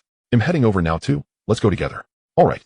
The two walked side by side, and for a moment only the sound of their footsteps echoed in the corridor. I feel, why must it be that we are the ones abandoned? Shun Yin suddenly spoke, her voice sounding particularly clear in the empty corridor. The Type 2 Longkong blade drone circled at an altitude of 3,000 meters. The high-definition electro-optical pod transmitted real-time images of the ground back to the core control room, which were then synchronized to the massive display screen in the safe house. In the footage, the gray-black horde of corpses officially made contact with the outermost defense line of the Shuguang nuclear power plant. The first to take effect were the hastily erected makeshift barbed wire and roadblocks. The zombies had no cognition, only following their most primal instinct to move in a straight line. The zombies in front crashed into the rusty barbed wire, their bodies caught by the sharp barbs, and were subsequently mercilessly toppled by their kind surging from behind. The piled-up bodies quickly overwhelmed the barbed wire. However, it was this brief moment of obstruction that altered the forced direction of the horde. The zombies at the back instinctively slid to the sides where the resistance was smaller. From a high vantage point, the once straight gray-black torrent heading towards the power station split apart the moment it encountered an obstacle flowing along the curvature of the wall to diverge to both sides. While monitoring, Ling Yu also took the time to relay some data to the survivors in the safe house to reassure them. Divergence rate 34, blockage expectation achieved. Well done. Zhang Wu stood before the screen with his arms crossed, his tensed shoulders visibly relaxing. Lin Yu exhaled deeply, wiping the cold sweat from his forehead, and turned to look at the new survivors huddled in the corner. Wu Gang, Xinjin, and others were fixated on the screen, sighing in relief as they saw the zombie horde actually bypass the gates of the power station. At that moment, Ling Yu issued the second stage command. In the woods opposite the power station, high-powered speakers hidden among the treetops were activated simultaneously. The piercing sound of heavy metal rock music erupted instantly, the frenzied beat and tearing guitar riffs shattered the silence of the night, the immense decibels causing the leaves to tremble violently. For the zombies, which primarily relied on sound and smell to locate prey, this sound held a deadly allure. The imagery on the screen immediately changed again. The zombie horde, which had been wandering along the edge of the wall, suddenly came to a halt. They twisted their stiff necks, directing their decaying faces towards the direction of the woods. In the next moment, hundreds upon thousands of zombies howled, altering their course and frantically rushing deeper into the woods. They crashed into tree trunks, fell into bushes, and trampled over one another. Divergence rate 58, audio source induction effective. Ling Yu watched the increasingly sparse zombie horde on the screen, confirming that only a few scattered zombies had drilled into the abandoned parking lot outside the power station. This number could easily be handled by Sentinel-1 alone. A suppressed cheer erupted in the safe house, with a few young girls even hugging each other and quietly sobbing. The crisis that had loomed over everyone seemed to have been resolved with a light touch. Great, we made it through. Zhao Qing leaned against the wall, tightly holding his wife and daughter. Zhou Yi leaned against the door, snorted coldly, but also silently let out a sigh of relief. The entire safe house was filled with a sense of relief after the disaster. Only Shun Yin was different, as she sat at the front of the screen, her gaze firmly fixed on the three massive entities at the edge of the image. For some reason, an inexplicable feeling of unease lingered in her heart. The three creatures named 100 Eyes by Zhuang Sheng moved slowly, their 8 pale appendages alternating in motion, their massive fleshy bodies appearing extremely eerie in the night. Sister Wan. Shun Yin suddenly spoke, her voice not loud, but very clear in the now quiet room. Su Wan stepped forward and adjusted her glasses. What's wrong? Sister Wan. Shun Yin suddenly spoke, her voice not loud, but very clear in the now quiet room. Su Wan stepped forward and adjusted her glasses. It is indeed a bit odd, Su Wan said with confusion. According to the current intelligence, zombies are attracted to sound, however the decibel level of the speakers has already reached its maximum. These three mutants have not even deviated from their trajectory. Do they lack auditory organs? Xin Yin turned to the camera. Zhuangshen, what do you think? Ling Yu had naturally already noticed the issue and had prepared the drone that had been released early for an attack. I have locked onto them. If they do not change direction in 30 seconds, I will attempt to eliminate them directly. But just then in the footage, the 300 eyes came to a sudden halt without warning. The surface of their massive fleshy bodies covered in countless eyes suddenly began to spin wildly. Watching this scene, Ling Yu instinctively felt something was off, but at this point it was too late. At the same moment, the 100 eyes underwent a transformation. The cleaning robot Ling Yu had left behind in the previously sealed warehouse, due to an unknown large hole, received new audio information. It was a series of extremely regular low-frequency vibrations. Thud, thud, thud, like the heartbeat of some colossal underground entity. Then all the pupils on the 100 eyes outside the power station stopped spinning, turning to fixate on the direction of Immediately after, a heart-stopping scene unfolded. In the monitoring footage, the 300 eyes, only 2 kilometers away from the nuclear power station, had their red lights on their fleshy bodies suddenly brightened to the utmost. The red light pierced through the night, illuminating the contours of the surrounding ruins in blood red. In the next moment, the 300 eyes simultaneously opened their massive mouths hidden beneath the fleshy mass, letting out a roar. The sound was so loud it nearly penetrated the layers of steel and concrete barriers. Even those hiding in the depths of the D-Zone safe house could faintly hear it. They have turned back. Lin Yu's voice was dry, his gaze tightly fixed on the screen. On the screen, the zombie horde that had been slowly circling had completely descended into madness. Their speed doubled, and the zombies in the back no longer diverged, but charged straight towards the nuclear power station. They trampled over one another, forming a ladder to leap over the elevated walls and rush into the factory area. The tide of corpses had arrived. Seeing the tide of corpses begin to change direction, Ling Yu's heart sank. Without hesitation, he directly issued a fire command to the drones still circling in the air. But the target was not just the three culprits radiating red light. There was also the sealed-off abandoned warehouse. In the night sky, the three drones on standby lowered their noses simultaneously, and the compartments beneath their bellies opened. 6 mini air-to-ground missiles trailed orange-eared tails, each heading towards their locked targets. 2 of them headed straight for the abandoned warehouse. The first missile struck the roof of the warehouse. Flames instantly engulfed the structure. The high temperature caused the steel frame to severely deform, and rusted corrugated sheets, mixed with concrete debris, flew everywhere. The entire roof was violently lifted, exposing the deep pit below that was unfathomable. The next missile drove straight and piercing into the ground along the hole. The explosion was so loud that even the floor of the safe house experienced a slight tremor. This was a somewhat risky operation, and now Ling Yu could only hope that the underground structure of the nuclear power station was sturdy enough. And after the explosion, the main entity Ling Yu had been waiting for finally made its entrance.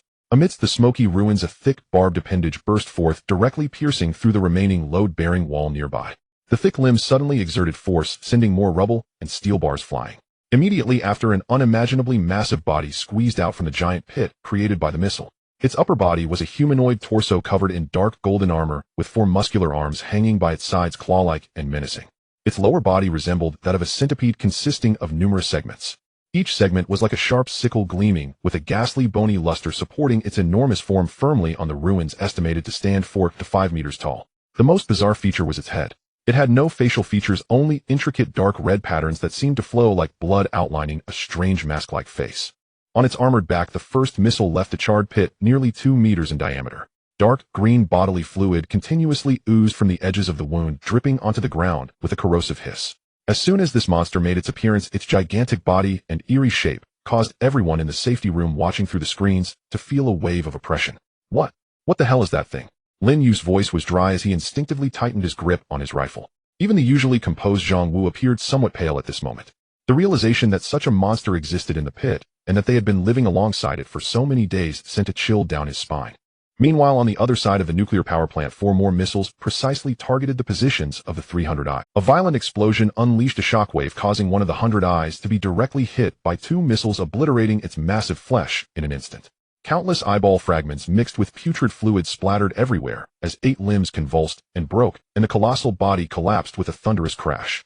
The other 200 Eyes were also knocked to the ground by the explosion's shockwave, their flesh surfaces shredded by shrapnel, with murky liquids flowing out. They struggled to rise, and the intact eyeballs on their bodies spun wildly, emitting flickering lights. Ding. First kill of a second-tier special mutated entity. 100 Eyes detected. Extra reward. Civilization points 100. Current civilization points 2,800. As the system notification flashed in Ling Yu's consciousness, he had no time to pay it any mind. The crisis was not yet over. The centipede-like monster, having adapted to its surroundings, turned its mask-like face towards the drone in the sky, clearly considering the culprit disturbing its slumber as its primary target. Meanwhile, the other 2 surviving 100 Eyes also stood up, beginning to charge towards the power station. Caught in a pincer attack, the atmosphere in the safety room plummeted to freezing point. Zhuangsheng, what should we do now? Su Wan's voice trembled slightly. Don't panic. I'll handle this. In the next moment, the Skyblade Type 2 drone soaring above darted towards the exterior of the power station at high speed. Simultaneously, it swooped down like a ghostly black hawk, skimming the battlefield at ultra-low altitude, with its high-energy laser module suddenly lighting up beneath its belly. A thin yet solid red laser beam flashed past, accurately slicing across the face of the centipede monster. Zzz. After a piercing sound, a deep scorch mark was left on the eerie mask. The centipede monster let out a pained roar as its body trembled violently, shaking the ground. It then quickly raised its head, trying to lock onto the enemy in the sky. However, the Skyblade Type 2 struck and left immediately, giving it no chance to retaliate, and instead turned to fly towards the direction of the 2 surviving 100 Eyes. The centipede monster followed closely behind, changing direction to charge out of the power station. To it, the outer walls of the facility seemed like paper easily crashing through. Ling Yu watched with a mix of horror and pity. Outside the power station, the remaining 200 Eyes clearly noticed this uninvited guest. All the eyeballs on their bodies instantly ceased moving, all staring fixedly at the charging centipede monster. Meanwhile, the red glow on their bodies brightened once more. Then 2 thick beams of bright red light shot out from the front of the flesh ball, targeting the half-human, half-insect. At this moment, Ling Yu finally confirmed that these creatures' target was indeed the thing beneath the nuclear power station. As the 2 beams of laser pierced through, the unknown monster's movement noticeably paused. But then it let out an even more violent silent roar, increasing its speed, instead of slowing down, changing its target to charge at the 200 Eyes. As it closed in 100 eye in a moment of desperation rapidly contracted its flesh ball along with the hundreds of eyes on its surface. In the next moment, a thicker blood-red beam exploded from the center of the many eyes, aiming straight for the head of the centipede monster. Faced with this lethal strike, the centipede monster displayed agility that belied its massive size. Its massive body suddenly shifted to the side, crossing its four arms in front of itself. Boom. The blood-red beam slammed into its armored limbs, the dark golden shell instantly shattering. Two arms blasted off at the shoulders, green bodily fluid gushing out. But seizing this opportunity, it charged right in front of the 100 eyes. The remaining two intact arms raised high, claws glinting with deadly light in the night. They plunged fiercely into the massive flesh ball of the 100 eyes. Like piercing a giant water balloon, the claws sank deep and suddenly tore to the sides. The 100 eyes emitted a piercing wail as the entire flesh ball was forcibly ripped open, countless shattered eyeballs and tissue fluid splattering everywhere. It frantically attacked the centipede monster with its limbs, but could only leave white marks on its hard exoskeleton. The centipede monster paid no mind, opening its hidden mouthparts beneath its jaw, sinking its bite into the wound of the 100 eyes, greedily tearing and swallowing. The other 100 eyes, upon seeing this, finally seemed to feel fear. After hesitating for a moment, it abandoned its companion and turned to flee. But the centipede monster clearly had no intention of letting it go. After tearing the 100 eyes beneath its claws apart, it suddenly flicked its long centipede-like tail, the barbed tail, striking like a steel whip, accurately hitting the fleeing 100 eyes limb. Crack! The sound of bones breaking was distinctly audible. That 100 eyes lost its balance and collapsed. Inside the safety room, a deathly silence fell. Everyone was rendered speechless by the primal and bloody scene of slaughter displayed on the screen. This world no longer belonged to humanity. For the first time since the apocalypse, they had a clear understanding of this. In this total collapse of humanity, these terrifying monsters were the new rulers of the world, governing the new world following the oldest jungle law. And humanity was merely the discarded rats. Minutes later, the battle concluded. The centipede monster stood atop the shattered remains of the 200 eyes, slowly raising its faceless visage, seemingly proclaiming its victory. At this moment, everyone's hearts in the safety room were in their throats. What would this victorious, more powerful monster do? Would it continue to attack the nuclear power station? But just as everyone watched nervously, the centipede monster suddenly, its eerie face slowly lifted as if listening to some sound from beyond the heavens. Seconds later, it made a move that surprised everyone, including Ling Yu. It turned around, facing away from the nuclear power station, and leisurely walked back in the direction of the corpse tide. It walked steadily, casually grabbing a few zombies in its path, shoving them into its mouth like snacks, crunching loudly. The previously disorganized and chaotic horde of zombies, upon seeing this, seemed to have found a new king. They stopped their assault on the nuclear power station and silently followed behind the centipede monster, coalescing into a new, larger, and more focused tide, gradually moving away. Timed Mission 1, Civilization Ember, completed. Mission rating average. Reward calculation in progress. Civilization points earned 3,000. Unlock Ecosystem Cultivation Pod X1. Ecosystem Cultivation Pod Blueprint X1. Unlock Biological Gene Mutation Inhibitor Formula. Current civilization points 5,800. The system notification rang in Ling Yu's consciousness, but he paid it no mind. Under his mental command, the 3 drones, which had already ascended to high altitude, were rapidly returning. Looking at the still bleeding wounds on the retreating unknown monster, Ling Yu's thoughts were simple. Since it had a health bar and could suffer effective damage, then it should leave some behind. Through the perspective of the drone, Ling Yu locked onto the retreating centipede-like monster. Its dark golden shell was extensively cracked, with green bodily fluid dripping from its limbs, corroding the asphalt and creating pits, while white smoke billowed. It was evident that it was severely injured, and its recovery ability was not exaggerated. As the saying goes, take advantage of its illness to claim its life. After all, this monster had emerged from the depths of the power station. Ling Yu had no idea how long it had been hiding down there, nor how well it understood the actual situation of the power station.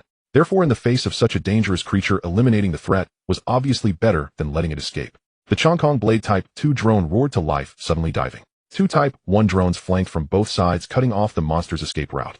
The creature halted, its faceless mask suddenly tilting upward, locking onto the thread in the sky. The laser emitter of the Type 2 drone flared with red light, and a high-energy laser beam erupted instantly, accurately striking the blackened pit on the monster's back, created by the missile explosion. Hiss! The monster emitted a piercing shriek. Green blood splattered. Its massive body twisted violently, and with its intact arms it grabbed a discarded car by the roadside and hurled it fiercely at the Type 2 drone in midair. Ling Yu controlled the Type 2 to rapidly ascend, dodging the car. The vehicle crashed into the ruins behind, erupting into flames. Taking advantage of the moment, the 2 Type 1 drones closed in their hatches, opening to release 4 mini air-to-ground missiles, trailing flames as they rushed towards the monster's severed arms. The monster displayed its terrifying combat instincts, using its many legs to exert force, its gigantic body shifting several meters in a very short time. 2 missiles missed, exploding on the ground. The other two detonated against the edges of its shell, sending large dark golden fragments flying. The monster became even angrier. It no longer paid attention to the Type 2 drone above, but instead focused intently on the Type 1 drone on its right. Its mandibles opened wide and a burst of dark green acidic liquid shot out at high speed. Ling Yu immediately controlled the Type 1 drone to evade, but the coverage of the acid was too extensive. The left wing of the Type 1 drone was splattered with acid, its metallic shell corroded through instantly, with smoke billowing from the engine. The aircraft lost balance and was about to plummet to the ground. The monster's many legs bent, sharply pushing off the ground. Its massive body soared into the air, and its intact right claw pierced through the falling Type 1 drone. Boom! The Type 1 drone exploded into a fireball in midair, the shockwave toppling the monster to the ground. Ling Yu seized this opportunity. It's over. The Chongkong Blade Type 2 drone switched its weapon mode to the highest setting, channeling most of its remaining energy into the high-energy laser module. A red beam twice as thick as before descended from the sky, piercing the top of the monster's head and instantly melting away its strange outer layer. Finally, it angled downwards, penetrating the entire upper body of the monster. At the same time, the last remaining Type 1 drone dove to its maximum range, delivering the final 2 mini-missiles precisely into the depths of the monster's torn lower shell. A violent series of explosions engulfed the monster. As the flames dissipated, the damaged centipede creature lay in the ruins with half of its head evaporated by the laser, its back blasted open, green bodily fluid flowing everywhere, completely motionless. Ding. Detected host's first kill of a second-tier special mutant DUN Centipede X1, earning civilization points 300. Gain special drop blueprint underground ecological barrier and expansion hub blueprint X1. Current civilization points 6,100 points. Ding. Triggered side quest for deepening and expansion. Quest description: a qualified shelter must not accept unknowns from below. Please explore and clear the underground area, establishing an underground base. Quest reward civilization points 5,000. Primary Industrial Manufacturing Processing Center X1. Ling Yu was somewhat surprised as he glanced over the panel. Killing had its rewards, which he was not surprised about. However, he did not expect that this creature, which could be easily dispatched like cutting vegetables, was actually only a set. What would higher tier creatures be like? Ling Yu suddenly felt an inexplicable chill rising from his heart. The atmosphere in the safe house finally eased. The battle footage on the screen was displayed clearly before each of watching the mass of zombies gradually retreat, while that monster which had instilled despair in everyone was easily killed by the drone controlled by Zhuang Sheng. Everyone finally breathed a sigh of relief, especially the second batch of survivors who had been on the verge of panic. They finally had some confidence in the military strength of this shelter. At this moment, Ling Yu's cold synthetic voice echoed over the intercom. The zombie tide has ended, but there are still scattered infected in the factory area. Zhang Wu, these small characters are up to you. Zhang Wu immediately stood up straight. Understood. He turned to the others in the room, his gaze sharp, and began to call out names one by one. Lin Yue, Zhou, Yi Wu, Gang Qianjin. We're leaving. The door of the safe house opened, and the still undamaged lighting system in the factory area lit up simultaneously. Under the lights, the performance of the zombies came to an end, and the human hunt began. Inside the power station, hundreds of scattered, lagging zombies were wandering. But without the cover of the zombie tide, they posed no substantial threat. To save ammunition, Zhang Wu and Lin Yu chose to use makeshift spears made from broken pipes. Their movements were skilled, and they seized openings perfectly, taking down a zombie with each thrust. Wu Gang Xinjin and others were slightly less accurate, but together they could still eliminate zombies. As for Zhou, although his movements were not very practiced, this guy had real guts. When a zombie lunged at him, he sidestepped, then closed in to accurately stab the zombie's eye socket with a steel pipe, kicking it away in the process. Using a ranged weapon, he turned it into close combat, making it hard for others to assess. In the end, Lin Yu couldn't watch anymore and tossed him a fire axe. If you're not used to the steel pipe, then use this. Okay. Zhou, he wasn't offended, grabbing the axe to get to work. Meanwhile, Shun Yin and Li Wan pushed a cart following behind. They were responsible for transporting bodies and cleaning up the blood. The group's cooperation was quite good and their efficiency was acceptable. As dawn broke, the dangers in the factory area were mostly cleared. Everyone collapsed onto the cafeteria floor, gasping for breath. Their clothes soaked in sweat, yet no one complained this time. In this action to protect the power station, they felt an unusual closeness to this shelter for the first time. It was an indescribable feeling, as if they had first realized they could try to protect something in such a world. Morning sunlight pierced the clouds, gilding the ravaged nuclear power plant in a soft golden hue. At the jagged breach in the collapsed perimeter wall, Shun Yin directed workers as they erected a makeshift barrier using discarded shipping containers and steel plates. Zhang Wu supervised nearby, ensuring structural integrity. Zhou Yi and several young, able-bodied men hauled heavy materials, their backs soaked with sweat. Yet though exhaustion lined their faces, their expressions remained steady and resolute. Over here, shift left just a bit. Seal the gaps with cement. Xinyan called out, her voice hoarse. By midday, the most critical defensive breaches had been temporarily sealed. Rudimentary though it was, the barrier sufficed to keep the shambling undead outside. Inside the cafeteria, the long-absent aroma of cooked food wafted through the air. Ling Yu stood before the stove wearing a faded apron adorned with cartoon ducklings, retrieved from Waknaware, and wielded a massive wok with practiced ease.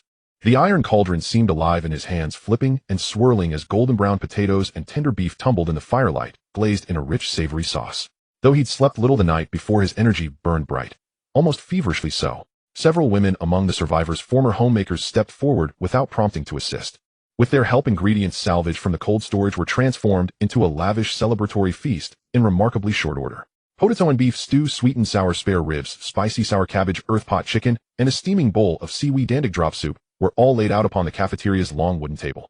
They gathered around the table, not stiff or fearful as they once had been, but animated and warm. Zhao Cheng cradled his daughter, gently blowing across a spoonful of soup. His wife watched beside him, her smile tender and serene. Wu Gang, Qianjin, and other newcomers timidly raised bottles of beer toward Zhang Wu and Lin Yu, stammering heartfelt thanks. Shun Yin sat beside Su Wan, both gazing at the lively scene before them, their faces quietly alight with quiet satisfaction. Whatever else lay ahead, this sanctuary had weathered the catastrophe, barely but intact. As survivors savored the fragile peace of deliverance, Ling Yu's consciousness drifted deep within the system's luminous interface. A torrent of data streamed past, then coalesced into a final harvest ledger. Timed mission I, the spark of civilization, completed. Mission rank average. Reward 300 civilization points. 1. Ecological cultivation chamber. 1 blueprint for ecological cultivation chamber. Formula 4. Biological gene mutation suppressor. Defeated Tier II special mutant 100-eyed 1. Reward 100 civilization points. Defeated Tier II special mutant abyssal centipede 1. Reward 300 civilization points. Special drop blueprint for underground ecological barrier expansion hub. Side mission 4, cultivation and expansion activated. Total civilization points 6100. Though perilous, the zombie tide had yielded extraordinary returns. Unprecedented reserves of civilization points and rewards far more intriguing than anticipated. The ecological cultivation chamber promised long-term food security, a modest asset now yet foundational to future growth. The biological gene mutation suppressor held immediate value, particularly for Su Wan's research, and might well unlock the catastrophe's darkest secrets. The blueprint for the underground ecological barrier expansion hub was nothing short of revolutionary, the ultimate tool for subterranean development. Ling Yu knew full well that above-ground danger lurked everywhere. Only a fortified underground sanctuary could truly ensure survival. Though the blueprint appeared staggeringly complex, bordering on science fiction, it posed no obstacle. He could manifest it directly using civilization points. Yet when he saw the cost of materializing the hub, even he flinched. A full 5000 civilization points. That nearly consumed every point earned during the zombie crisis. Just as prosperity dawned, it vanished overnight. Few could fathom such whiplash, but Ling Yu understood this investment was non-negotiable. A true sanctuary could never tolerate an underground domain vulnerable to enemy control. Target confirmed beneath the abandoned warehouse in Sector A. Coordinates 244, 78, 150. Confirmed deployment of underground ecological barrier expansion hub. Confirmed.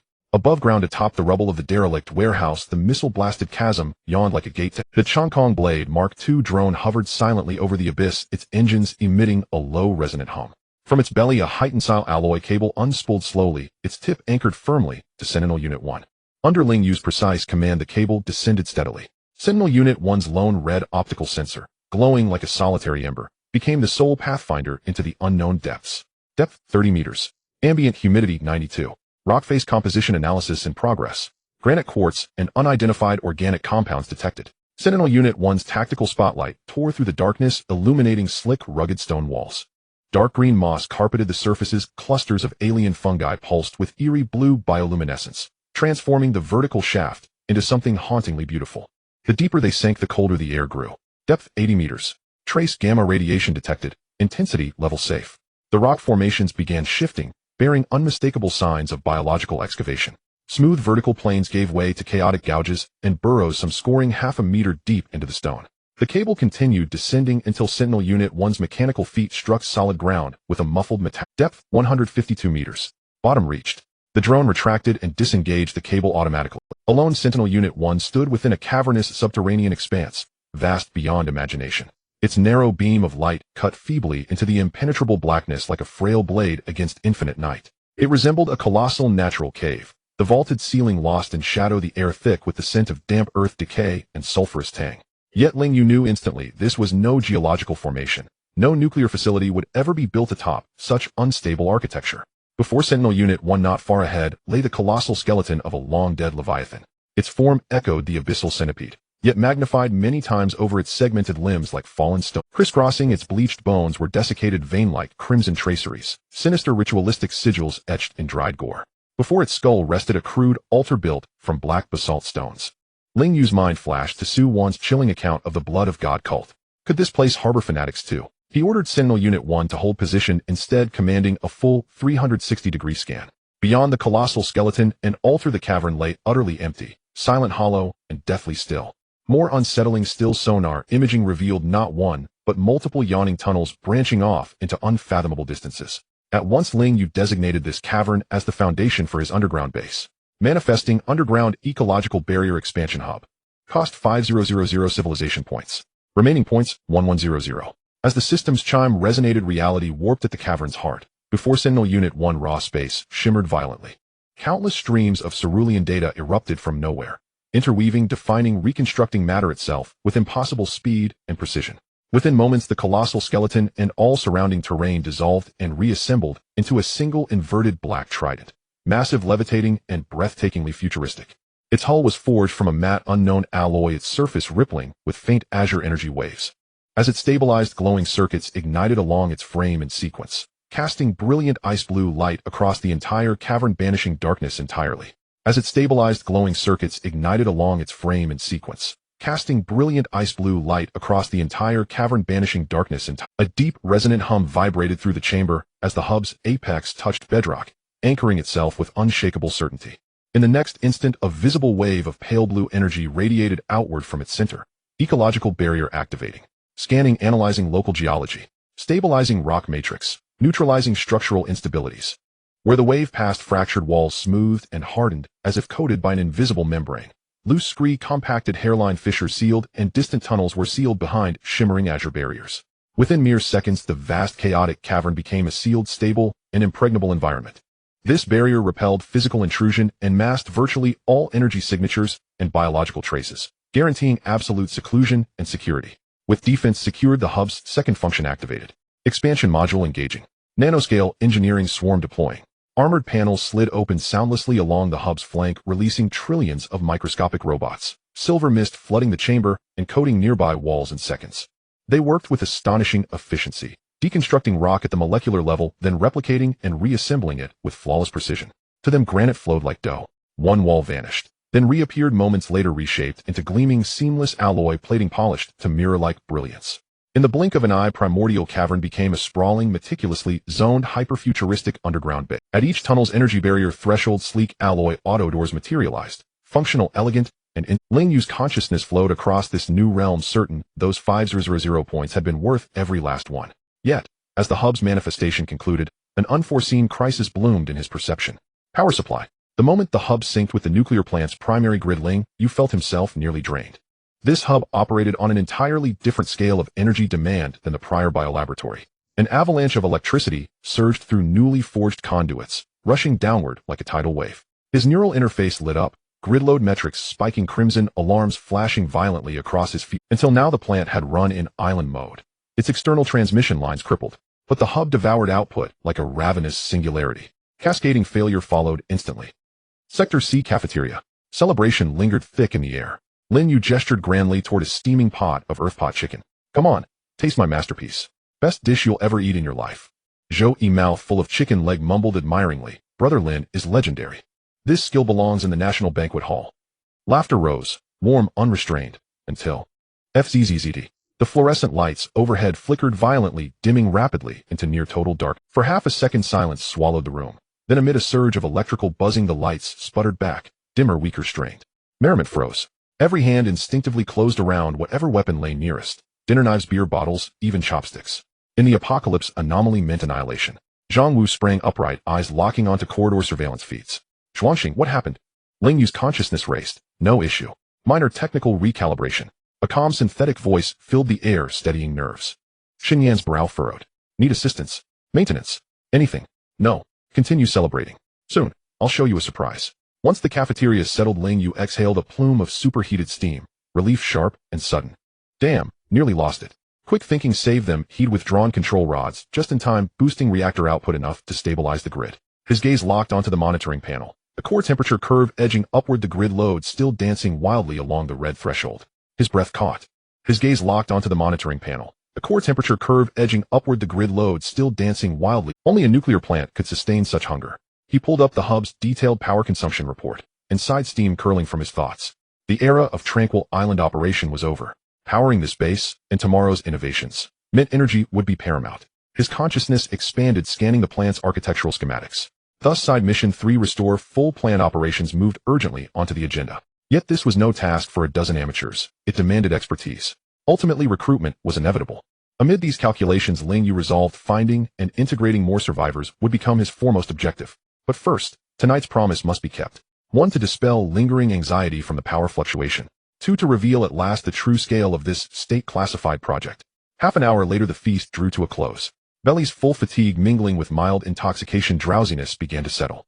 Ling Yu waited patiently until late afternoon, just before dinner. Then broadcast, all personnel assemble at the cafeteria entrance within 5 minutes. A pause, then swift compliance.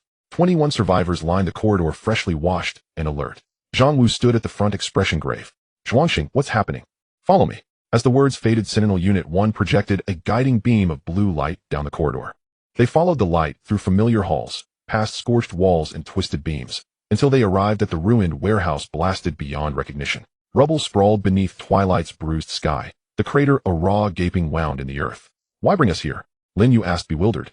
It was from this very pit the monstrous centipede had emerged. What purpose could there be in returning to this desolate? Newcomers recoiled instinctively, wide-eyed, retreating a step. Then, deep within the crater's center, a soft cerulean glow kindled. From the abyss rose a silent metallic elevator platform, sleek, futuristic, impossibly smooth, stopping precisely before them. Its surface gleamed like liquid obsidian, its railings pulsed with gentle blue light, jarringly incongruous against the surrounding ruin. Speechless they stared. What is this? Zhou Yi stammered, eyes wide. National Top Secret Project, Subterranean Base. Access granted. The broadcast voice remained calm, unwavering. Step aboard. I will show you the sanctuary's underground heart. After encountering Zhuangsheng Shun, Yen had repeatedly envisioned in her mind what this so-called National Top Secret Project might truly look like. Perhaps it was a server room housing several supercomputers, or perhaps an underground fortress crisscrossed with cables. Yet she had never imagined it would be a subterranean base such as this. The elevator platform descended silently, and the sensation of weightlessness prompted the newcomers to instinctively grip the railings. When the platform came to a halt, they were confronted with a base buried 100 meters underground, futuristic, sleek, and utterly surreal. Matte-finished walls of unknown alloy stretched outward on both sides. Ice blue light strips formed intricate circuits across floor and ceiling, bathing the corridor in brilliant shadowless radiance. The air held no stale, earthy dampness, only cool, fresh airflow from the ventilation system. This is beyond belief. Lin Yu swallowed hard, his rifle lowering unconsciously in his grasp. Shun Yin swept her gaze across the surroundings, lingering on the seamless metal doors, then her brow furrowed faintly. But why here, inside the tunnel dug by that centipede-like creature? She had instantly seized upon the blind spot. If this were a classified national project, how could it possibly have been claimed as a lair by a mutated beast? Surveillance cameras above the corridor rotated slowly, and Zhuangsheng's signature electronic voice echoed hollowly through the vast underground space, because it was an intruder. Its presence triggered the base's emergency lockdown protocol, physical seals, and silent mode, so even I failed to detect this structure beneath us at first. While you celebrated your victory, I deployed Sentinel-1 to descend and re-establish contact with the central system, thereby lifting the lockdown. His words were half-truth, half-invention. Ling Yu exhaled inwardly in quiet relief. Thankfully, he prepared this alibi in advance, blaming the dead arthropod was flawless. Su-Wan adjusted her glasses, blue light shimmered across her lenses as she voiced her unvarnished confusion. Yet there appears to be no trace of human habitation here. Even if personnel evacuated during the catastrophe, it would have been hasty and chaotic. But this place was immaculate. Not a single stray document lay scattered about. Not even a drop of blood or a shred of undead remains, defying all logic. Because I cleaned it. As the synthetic voice concluded, the alloy door at the corridor's end slid open. Several disc-shaped floor-sweeping robots and 3 medium-sized multifunctional maintenance units glided forth in precise formation. High-pressure nozzles and ultraviolet sterilization lamps hung from their articulated arms. As you can see, the facility's maintenance robotics remain largely intact, granting me far greater operational latitude. Prior to your descent, I conducted essential sanitation and deep decontamination across all public zones. Zhang Wu stared at the machine's memory flashing back to the flickering lights in the cafeteria, and realization struck. So the cafeteria blackout earlier, was it because you reconnected to this place? Precisely. The energy demand here is exceptionally high. The group exchanged glances, falling silent. Ling Yu's explanation, though flimsy under scrutiny, aligned perfectly with collective intuition. After all, this base couldn't simply have materialized out of thin air, could it? In truth it had. Yet truths lying beyond human cognition are rarely taken seriously. Follow me. The broadcast voice resonated once more, and glowing blue guidelines illuminated the path forward. Shen Yin led the way, surveying the subterranean expanse. The corridor was wide enough for 2 trucks to pass side by side. Functional zones lined both walls, but most metal doors remained tightly sealed, their overhead indicators pulsing an urgent searing red. Can these doors not be opened? Zhou Yi reached toward one, only to recoil as a microcurrent snapped from its surface. Access denied. Ling Yu responded without hesitation. Currently, only 15% of the base's power supply has been restored. Most core sectors remain locked down. I am still systematically unlocking and exploring them. This too was a fabrication, a strategic prelude. The system would inevitably bestow increasingly bizarre cutting-edge architectural modules in the future. By assigning all such additions to the unlocked zones, even the sudden appearance of, say, a full-scale mecha fabrication plant would seem neither jarring nor implausible. The luminous path guided them to a massive double-sealed airlock gate. Its indicator shifted from crimson to emerald green. A sharp hiss echoed, the release of pressurized air, as heavy metallic panels slid apart. A breath of air rushed forth, rich with the scent of damp earth and verdant foliage. Upon glimpsing the chamber beyond, every person instinctively held their breath. Before them sprawled a cavernous chamber spanning the area of 2 football fields.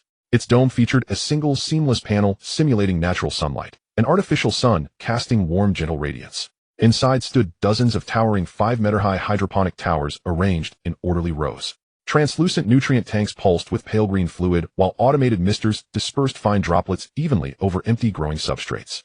Humming softly, the climate control system sustained an atmosphere teeming with life, a stark, almost violent contrast to the desolate, decaying wasteland above ground. There's actually somewhere like this still intact. Su-Wan hurried to a tower, fingertips brushing the edge of a nutrient tank, her eyes alight with wonder. Fully autonomous environmental simulation, dual-cycle hydroponics, and aeroponics. Was this project designed for long-term subterranean survival? Why? To withstand nuclear war, or something else? Muttering to herself, Su-Wan drifted into deep contemplation. No one knew where her thoughts now wandered. Shen Yin gazed at the vacant substrates, astonished. The equipment here is remarkably complete. Once we source some seeds, we could begin cultivating fresh produce right away. Ling Yu beamed with excitement. Exactly. Though the cold storage fruits and vegetables are plentiful, many are already spoiling. Some have begun to decay. If this facility becomes operational, our immediate concerns about fresh greens will vanish.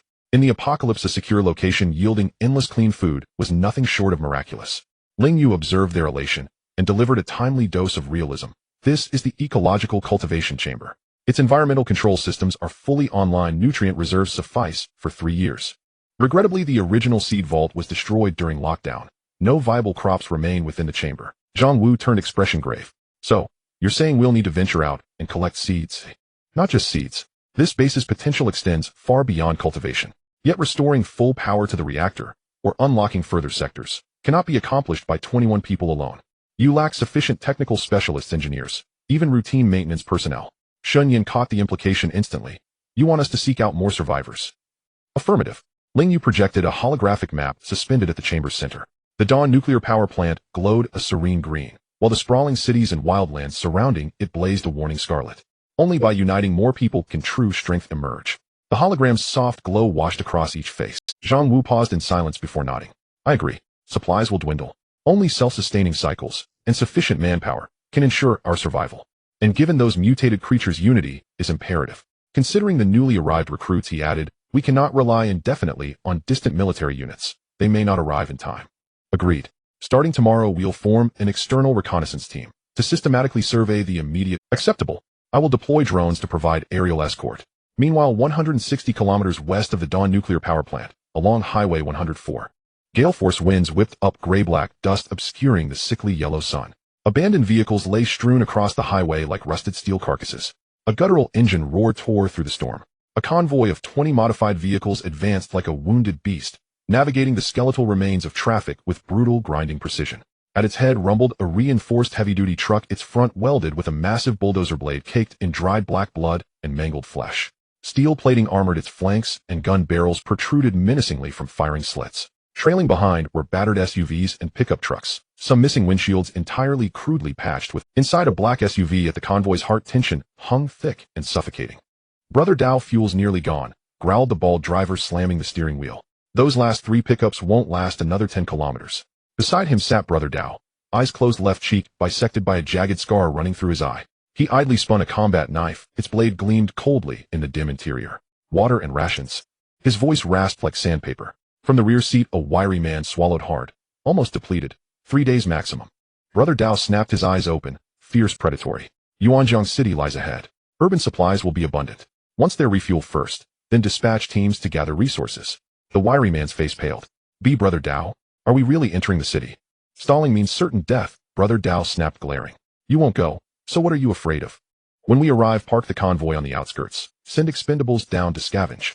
Yes, understood, Brother Dao. Only then did the wiry man relax.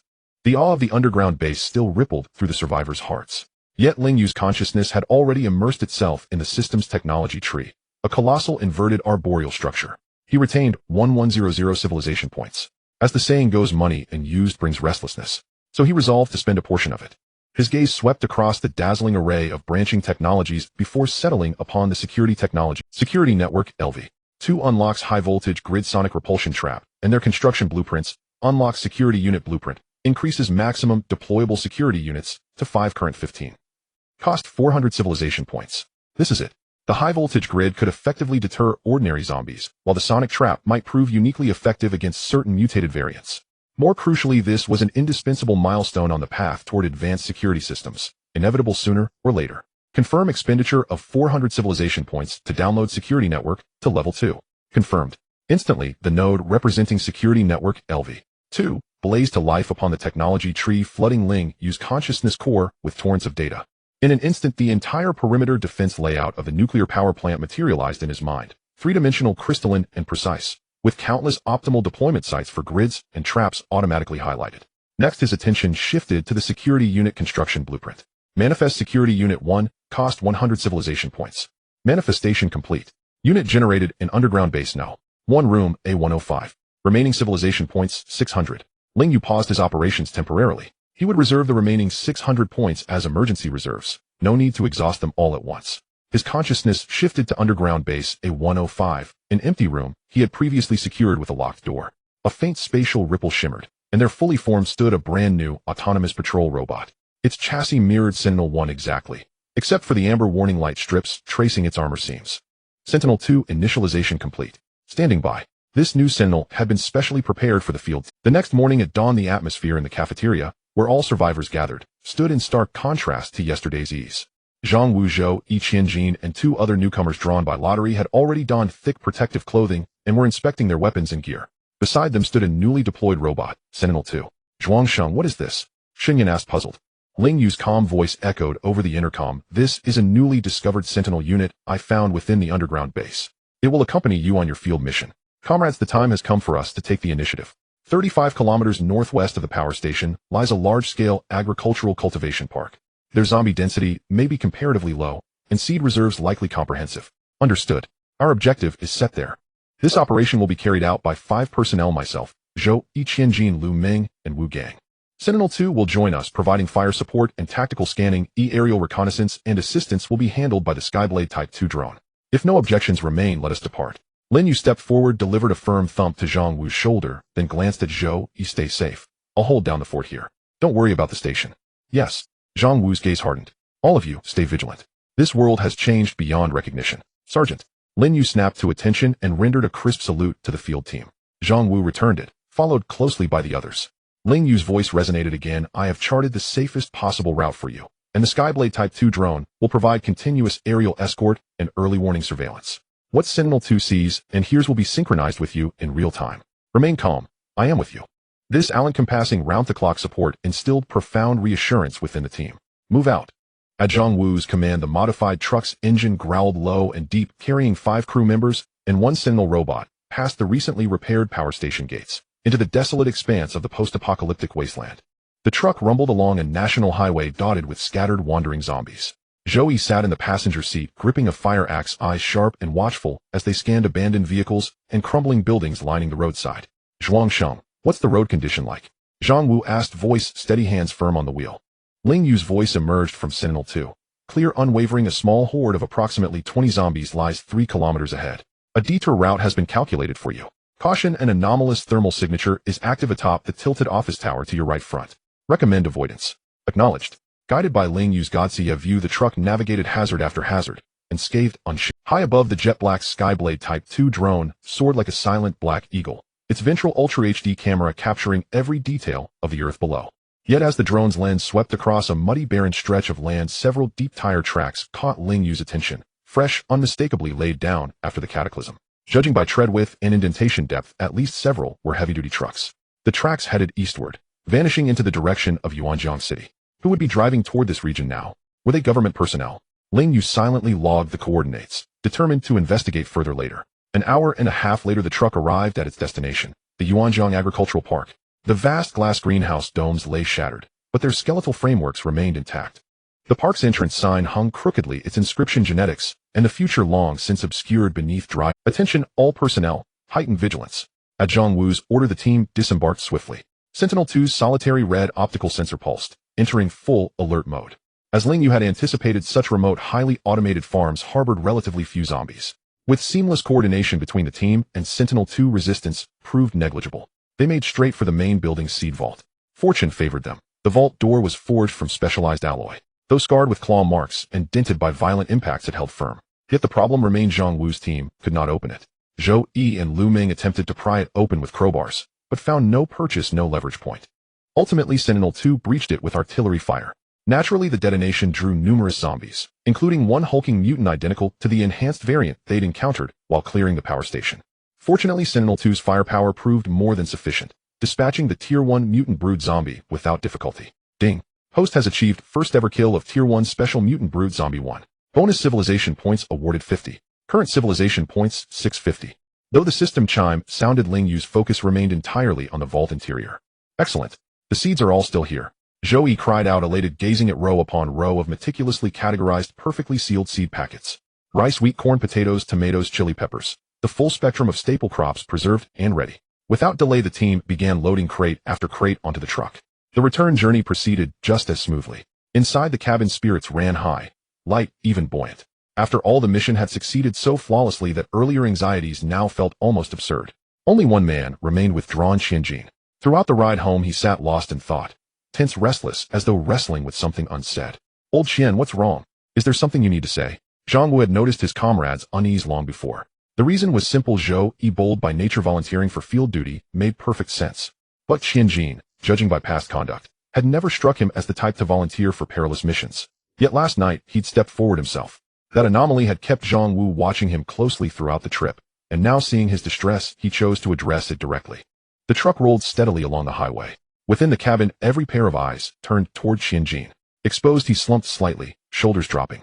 Then he buried both hands deep in his hair, head bowed low, voice raw and hollow. Captain, can we go to Yuanjiang Hope Elementary School? Silence fell instantly. On the day the cataclysm struck, my son was still attending school there. His voice trembled faintly, barely perceptible. I know the odds are slim, and I know how I've always been, cowardly, afraid to die. But still, I need to go. At least let me see for myself. Let me finally lay this hope to rest. He lifted his head. Bloodshot eyes brimming with quiet desperation met theirs. I know it's unreasonable. If it's impossible, just drop me off at the next intersection. I've lived a coward's life. This time, I must go look. Just as you said, Captain, courage defines us. Without it, we are nothing. No one spoke. The men inside, Zhang Wu, Zhou Yi, all of them, held their silence. In this indiscriminate calamity, who among them did not carry loved ones whose fates remained agonizingly uncertain? Only Qianjin's longing had a fixed destination. Many others didn't even know where to begin searching. Screech, a sharp, jarring halt. Zhou Yi slammed the brakes, bringing the truck to a smooth stop beside the road. He killed the engine, rummaged in a crumpled pocket, pulled out a pack of cigarettes, shook one free for Qianjin, and passed one each to Zhang Wu, Lu Ming, and Wu Gang, before lighting his own and drawing deeply. Amid swirling smoke, Zhou Yi's usually unruly, defiant face wore an uncommon serenity. What's the big deal? He exhaled a slow, perfect smoke ring. I don't care. My life's already forfeit. Why not go see? Makes no difference to me. I have no objection. Zhang Wu offered no immediate reply. He smoked in silence, his gaze drifting downward, resting on Sentinel-2's gleaming red optic sensor, as if gazing into Zhuangsheng's very eyes. Zhuangsheng, what do you think? From Sentinel-2's speaker came Ling Yu's toneless, synthetic voice. I am an AI. I offer no recommendation. Moreover, should you proceed, the risks you face vastly exceed mine. Therefore, by logic and by conscience, the decision rests solely with you. He could have overridden them outright. From a purely optimal survival standpoint, any deviation from the primary mission constituted unnecessary risk. But he was not an AI. He was Ling Yu. At that moment Lu Ming, silent until now in the rear seat, flicked away his half-smoked cigarette, grinned broadly revealing brilliant white teeth, and landed a heavy reassuring slap on Qianjin's shoulder. Brother, you've said enough. What else is there to say? Let's go. I'm in, no hesitation. Yeah, let's go. Wu Gang chimed in, scratching his head. My niece's child also attended that school. I've got my own reason to go. All eyes converged upon Zhang Wu. Zhang Wu flicked his cigarette, but out the window. His eyes sharpened, resolute, unwavering.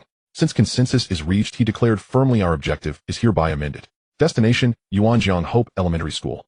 The cabin's tension dissolved instantly. Zhou Yi restarted the engine, wrenched the steering wheel hard, and the truck pivoted, veering onto a side road leading toward the city. Qianjin's eyes welled up. He sucked in a sharp breath, then nodded. Hard, emphatic, grateful. Again and again. Thank you. Thank you. Thank you all. Sentinel 2's solitary red eye pulsed once. Route recalculated. Estimated arrival in 40 minutes. Warning, we are entering the urban fringe. Zombie density will increase significantly. Maintain maximum vigilance. At the rooftop art classroom of Yuanjiang Hope Primary School, the roar from downstairs echoed endlessly, while the putrid foul smell seeped through the cracks of the window. However, the people in the classroom had no strength left to care.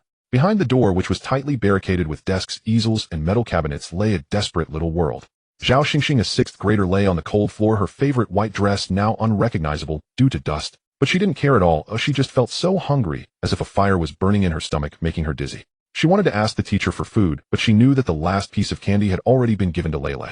Lele was only in the second grade, the youngest among them, and had developed a high fever from hunger. Her tiny body curled up, twitching in pain, yet she understood enough not to cry out. The teacher was holding her, her lips cracked, and pale, her face as white as paper. She gently patted Lele's back, humming a lullaby out of tune, though it was of no use. The teacher was also very tired. Ever since everyone had become terrifying, she had brought these few girls to hide here. The little snacks in her backpack were almost all given to the children. She had only taken a few sips of water. Later she had risked her life to sneak downstairs to the office to find food. But here at school the food she found was still. The small shop at the school gate was separated by a playground and many wandering monsters, forming an insurmountable. Sister Xingxing, I'm hungry, spoke a third grader Xiao Shi, her voice weak, her pale face leaning against the wall, lacking even the strength to lift her head. In another corner, fourth grader Li Hang was holding his third grade sister Li Yu. The siblings nestled together, silent like two small statues. I am in sixth grade. Ooh, I am the older sister. Zhao Xingxing thought to herself, struggling to stand up. As soon as her knees straightened, darkness enveloped her, and the world spun. She swayed, nearly falling, and quickly grabbed onto a nearby easel. As her vision finally refocused, she instinctively looked out the window. It was that glance that froze her in place. Outside the school gate, on the street clogged with abandoned vehicles, there was actually a large truck, slowly moving, seemingly heading towards the school. In that moment, Zhao Xingxing seemed to forget her hunger and fatigue, a surge of indescribable power coursing. She widened her eyes and shouted with all her might towards the teacher, her voice hoarse and weak from exhaustion. Teacher Zhang, outside. There's a truck. The young woman known as Teacher Zhang stiffened, slowly raising her head. It was a delicate yet haggard face, her once bright eyes now bloodshot, filled with a dark despair. She instinctively followed Zhao Xingxing's gaze, and when she saw the truck, her breath hitched. Are there survivors? Are they here for rescue? Li Hang also struggled to crawl to the window, a glimmer of weak light rekindling in his dim eyes. But then an even more shocking scene unfolded. A completely black flying aircraft hovered outside the classroom window, as if it were watching them. Well, what is this? Li Hang stammered. No one could answer him.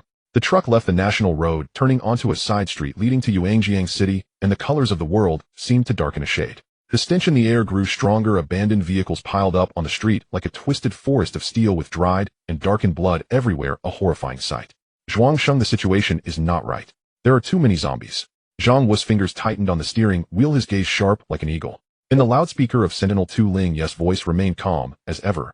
We are now approaching the city center. The density of zombies is rapidly increasing.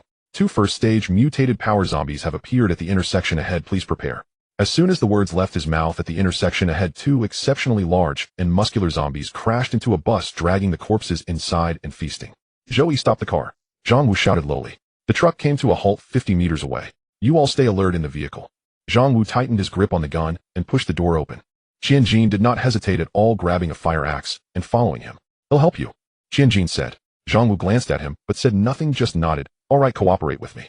Sentinel 2's tracks turned silently down the vehicle, its gun muzzle glowing red, joining the 2 men in facing the enemy. The 2 power zombies had evidently spotted them, dropping the food from their mouths and letting out an inhuman roar as they charged over with heavy steps. Zhang Wu shot at the zombie on the left without hesitation, but the bullet was blocked by the zombie's arm. The high-energy bullet easily shattered the zombie's arm, but the charge was already upon them. At this moment, Qianjin also displayed the results of his training from the previous days, throwing the fire axe straight into the zombie's forehead. Subsequently, he was tackled down by Zhang Wu, rolling aside to avoid the zombie's charge. Meanwhile, Sentinel-2's gun spit fire. Rat-a-tat. The bullets accurately struck the head of the right power zombie, exploding in a spray of filthy blood. Filthy blood splattered. The two seemingly fierce mutants were quickly and cleanly dealt with in less than a minute through the coordinated efforts of the three in the machine. Wu Gang and Lu Ming in the truck watched in astonishment. Go! Zhang Wu did not pause for a moment, and quickly returned to the vehicle. The truck restarted maneuvering around the corpses, and continuing towards the direction of Hope Primary School. Qianjin sat in the back compartment, his chest heaving violently, his hand gripping the fire axe still trembling, but his gaze was brighter than ever. Under Ling Yu's guidance, the vehicle made every effort to avoid the hordes of zombies along the way, winding around until they finally arrived at their destination. Stop! The truck stopped about 200 meters from the primary school gate, just enough to use the buildings to block most of the street's view. The situation is worse than expected. Zhang Wu lowered the binoculars, his expression grave. At least over 50 zombies are gathered at the school gate, and there are even more on the playground, estimated to exceed 200. The situation inside the teaching building is unclear, but it definitely won't be less. Zhou Yi smacked his lips. With this density, charging in would be like delivering takeout to them. Qianjin's heart sank to the bottom, his hands gripping the edge of his clothing tightly, his nails nearly embedding in. At that moment, Ling Yu's voice sounded. The long sky blade has arrived over the target and is starting thermal imaging and life signal scanning. In the sky, the detection module beneath the drone glowed softly, emitting invisible scanning beams that covered the entire campus. Soon, a three-dimensional structural map of the campus and real-time data appeared on Sentinel-2's tactical screen. Dense red dots represented zombies covering every corner of the campus. But amidst that despairing crimson, in a classroom on the east side of the top floor, 6 weak, yet distinct green life signals glimmered. Scanning complete. Top floor east side art classroom, 6 life signals. 1 adult female, weak vital. 5 children also with weak vital signs, one of whom is exhibiting abnormal temperature, suspected to have a high fever. With a loud bang, Qianjin's mind went blank. He suddenly lunged in front of Sentinel-2, gripping the cold metal shell with both hands, his voice trembling uncontrollably, filled with a pleading tone. Zhuangsheng. Zhuangsheng. Can you see? Please help me see. Is there a boy about 7 or 8 years old? Zhang Wu and Zhou Yi silently watched him, not disturbing him. Don't rush, I'm communicating with the survivors. Through the drone's camera, Ling Yu saw the little boy curled up in the female teacher's arms, his small face flushed. That face bore a 7-part resemblance to Qianjin.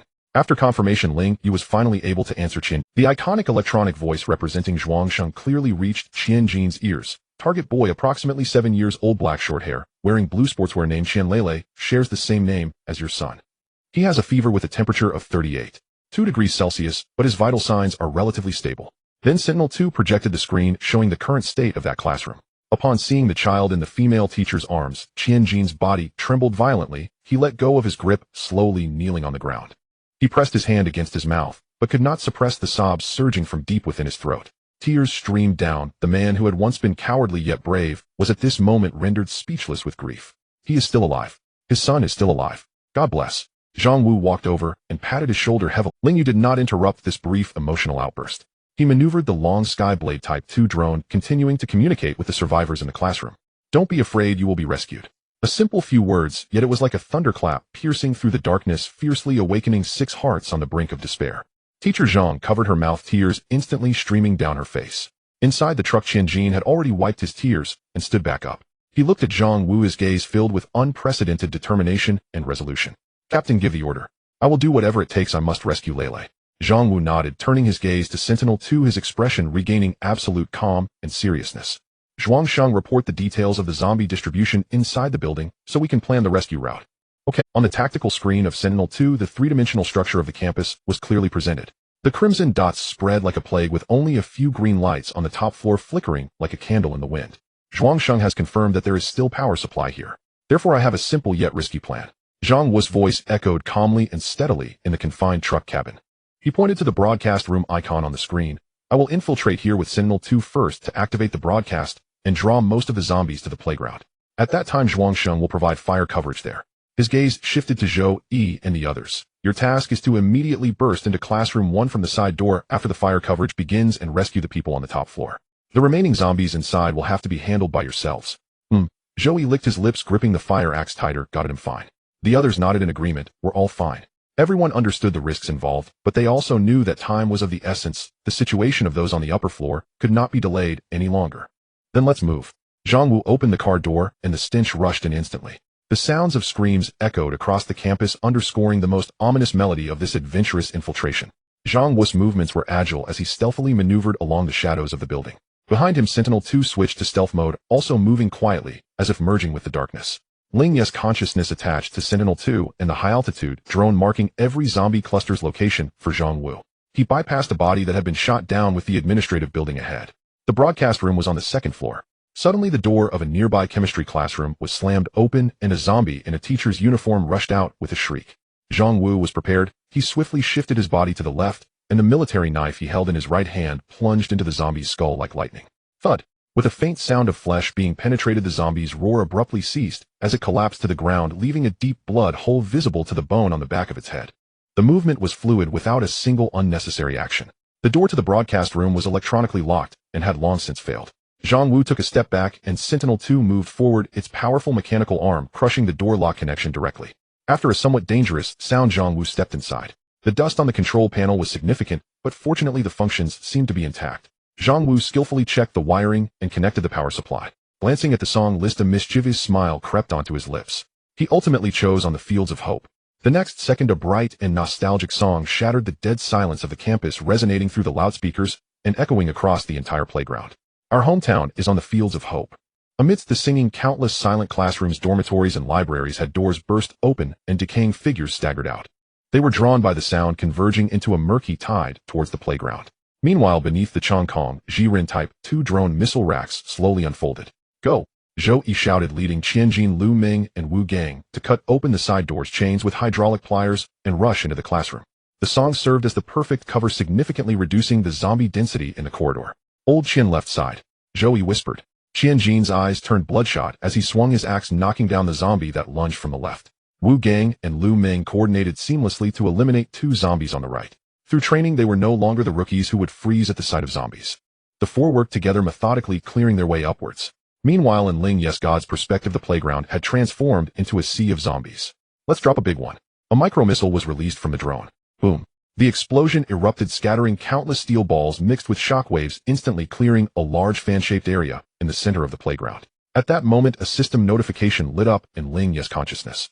Ding. Killed a common infected, dropped one-time universal repair tool X1. Ling Yu was momentarily stunned. This item is a probability drop. His eyes brightened. Didn't this mean grinding monsters?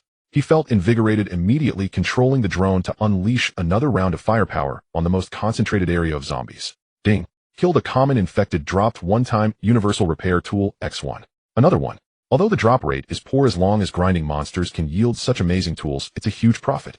While Ling Yu excitedly grinded monsters, Zhou Yi's side encountered trouble.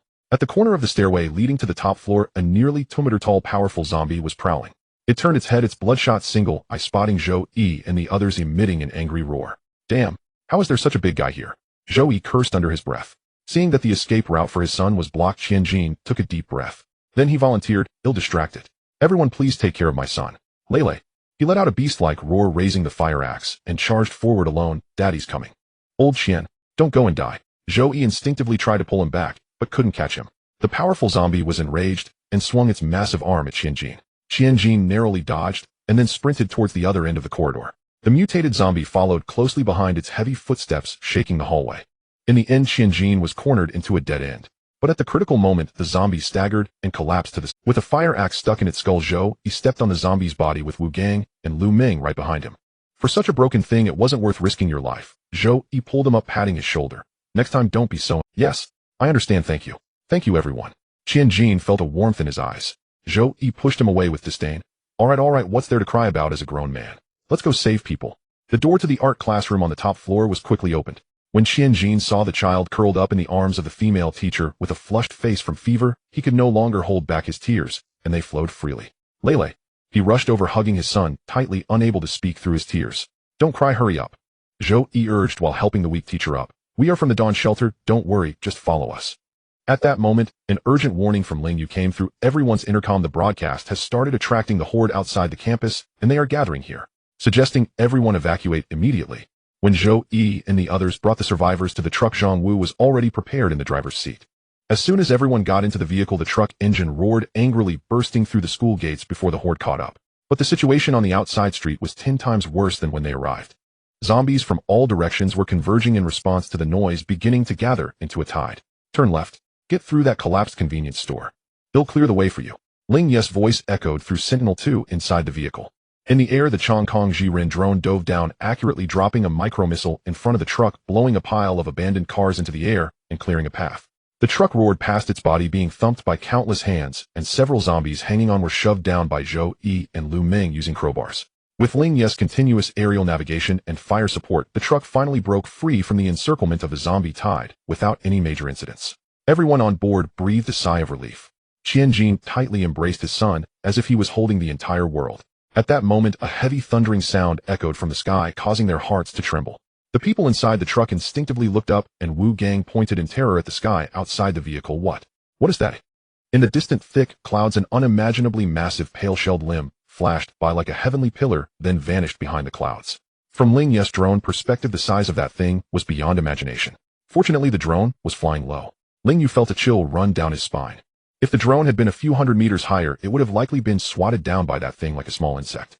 Is that thing heading towards the elementary school? Zhou Yi pondered. As if to respond to his speculation, a massive explosion sounded from behind the truck. Following that was a sound reminiscent of buildings being crushed, sending a shiver up their spines.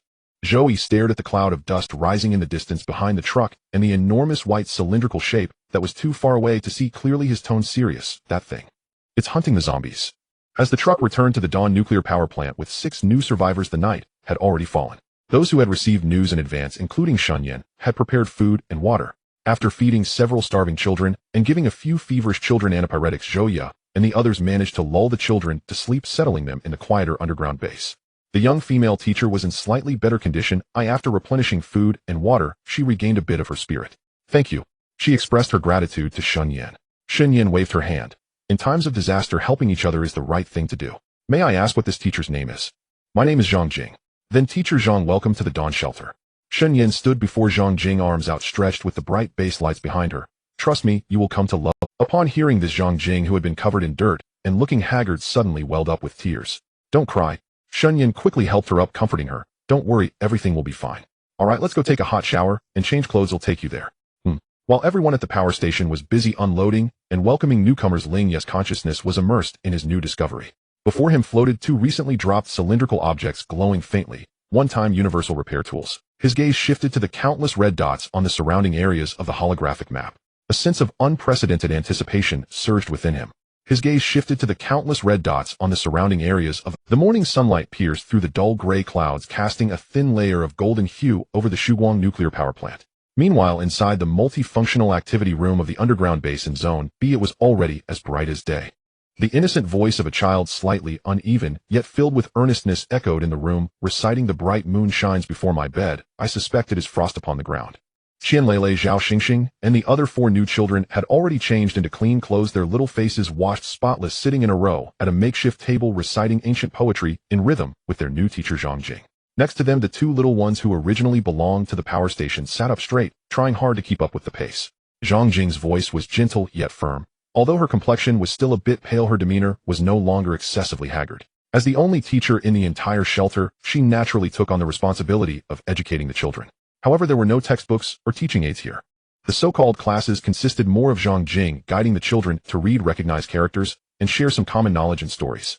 The adults in the shelter were quite satisfied with this arrangement, as the everyday work was not something that a few children could. Moreover, the oldest among these children was merely Zhao Xingxing, a 6th grader. In a sense, this represented a deeply ingrained consensus in inertia stemming from the old civilization.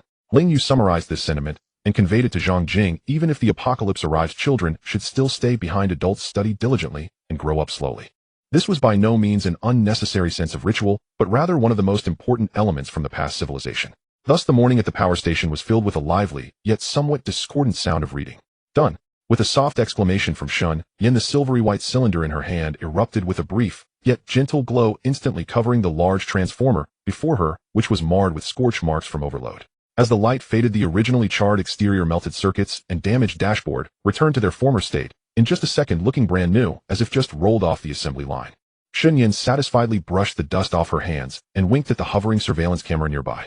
This one is really effective. Zhuangsheng, is there no more of this stuff in the underground base? Ling Yu responded in his characteristic electronic synthesized voice. I am still exploring. Perhaps there are more, but please note this is a highly advanced item, so don't expect too much. I understand. Shun Yin leaned against the cold metal railing, her gaze shifting toward the direction of the power station's entrance. How is Lin Yu and the others doing? Today's field team is led by Lin Yue, and besides Qianjin the rest are newcomers selected from the second batch of. Since Qianjin brought back his son, the atmosphere in the shelter has changed once again. That stagnant despair has been stirred, and a faint glimmer of hope has taken root in everyone's hearts. Almost all the adults voluntarily signed up for the field mission, each harboring a place they wanted to confirm or a person they wished to find. Even if they could not find their loved ones, it was better to see something with their own eyes like Wu Gang and obtain a definite outcome than to let that longing and regret fester endlessly in their hearts. Ling Yu did not interfere too much with this. Besides a few locations in the city center that he deemed too risky, he approved most of the target applications. This also led to today's field route being several times more complex than yesterday's, with more places to go and a naturally rising danger level. So far the situation is still good, having collected some instant food supplies and bottled water from several abandoned supermarkets. Ling Yu's voice came through the broadcast. The density of zombies in the surrounding area is still within controllable limits. After a pause he added, however, there have been no new survivors found. I see. Shen Yin sighed at this result. In fact, everyone in the power station understood that Qianjin's experience was a miracle, and in the apocalypse there would not be too many miracles. More people were destined to return disappointed, just like Wu Gang. Finding even a single stranger survivor was a challenge. At that moment Ling Yu's voice rang out again.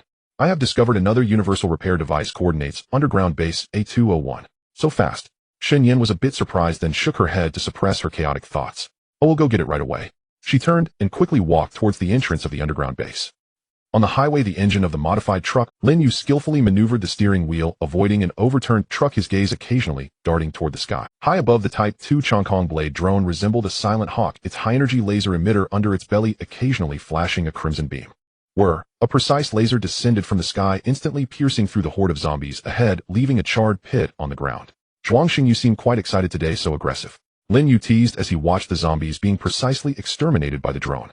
Usually drones were more responsible for reconnaissance and early warning, only providing fire support when necessary. But today it was acting like a street sweeper, actively clearing all threats from the path. From the speaker of Sentinel No. 2, Ling Yu's calm voice came through. It is necessary to appropriately reduce the density of zombies. He paused for a moment before continuing. After all, electricity can be recharged, but if the zombies are gone, they are truly gone. Wise words. Brother. Lin Yu whistled. Meanwhile, Ling Yu's focus remained on the system prompts that appeared from time to time. Ding. Killed a regular infected, dropped one-time universal repair tool X1. This was actually the true reason he was actively killing zombies, but there was no need to say that. Attention. We are about to reach today's last destination, Yuanjiang Hirue Biotechnology Co. Ltd. Zombie density detected ahead is rapidly increasing. Please be cautious. The drone's camera zoomed in quickly, transmitting the image to the projection screen of Sentinel No. 2. There, the modern building bearing the sign Hirue Biology was surrounded by a dense crowd of zombies on the street, far exceeding any area they had encountered before. What was even stranger was that these zombies did not wander around like their counterparts in other areas or roar loudly. They simply stood quietly on the streets surrounding the building, looking up toward it as if waiting for something.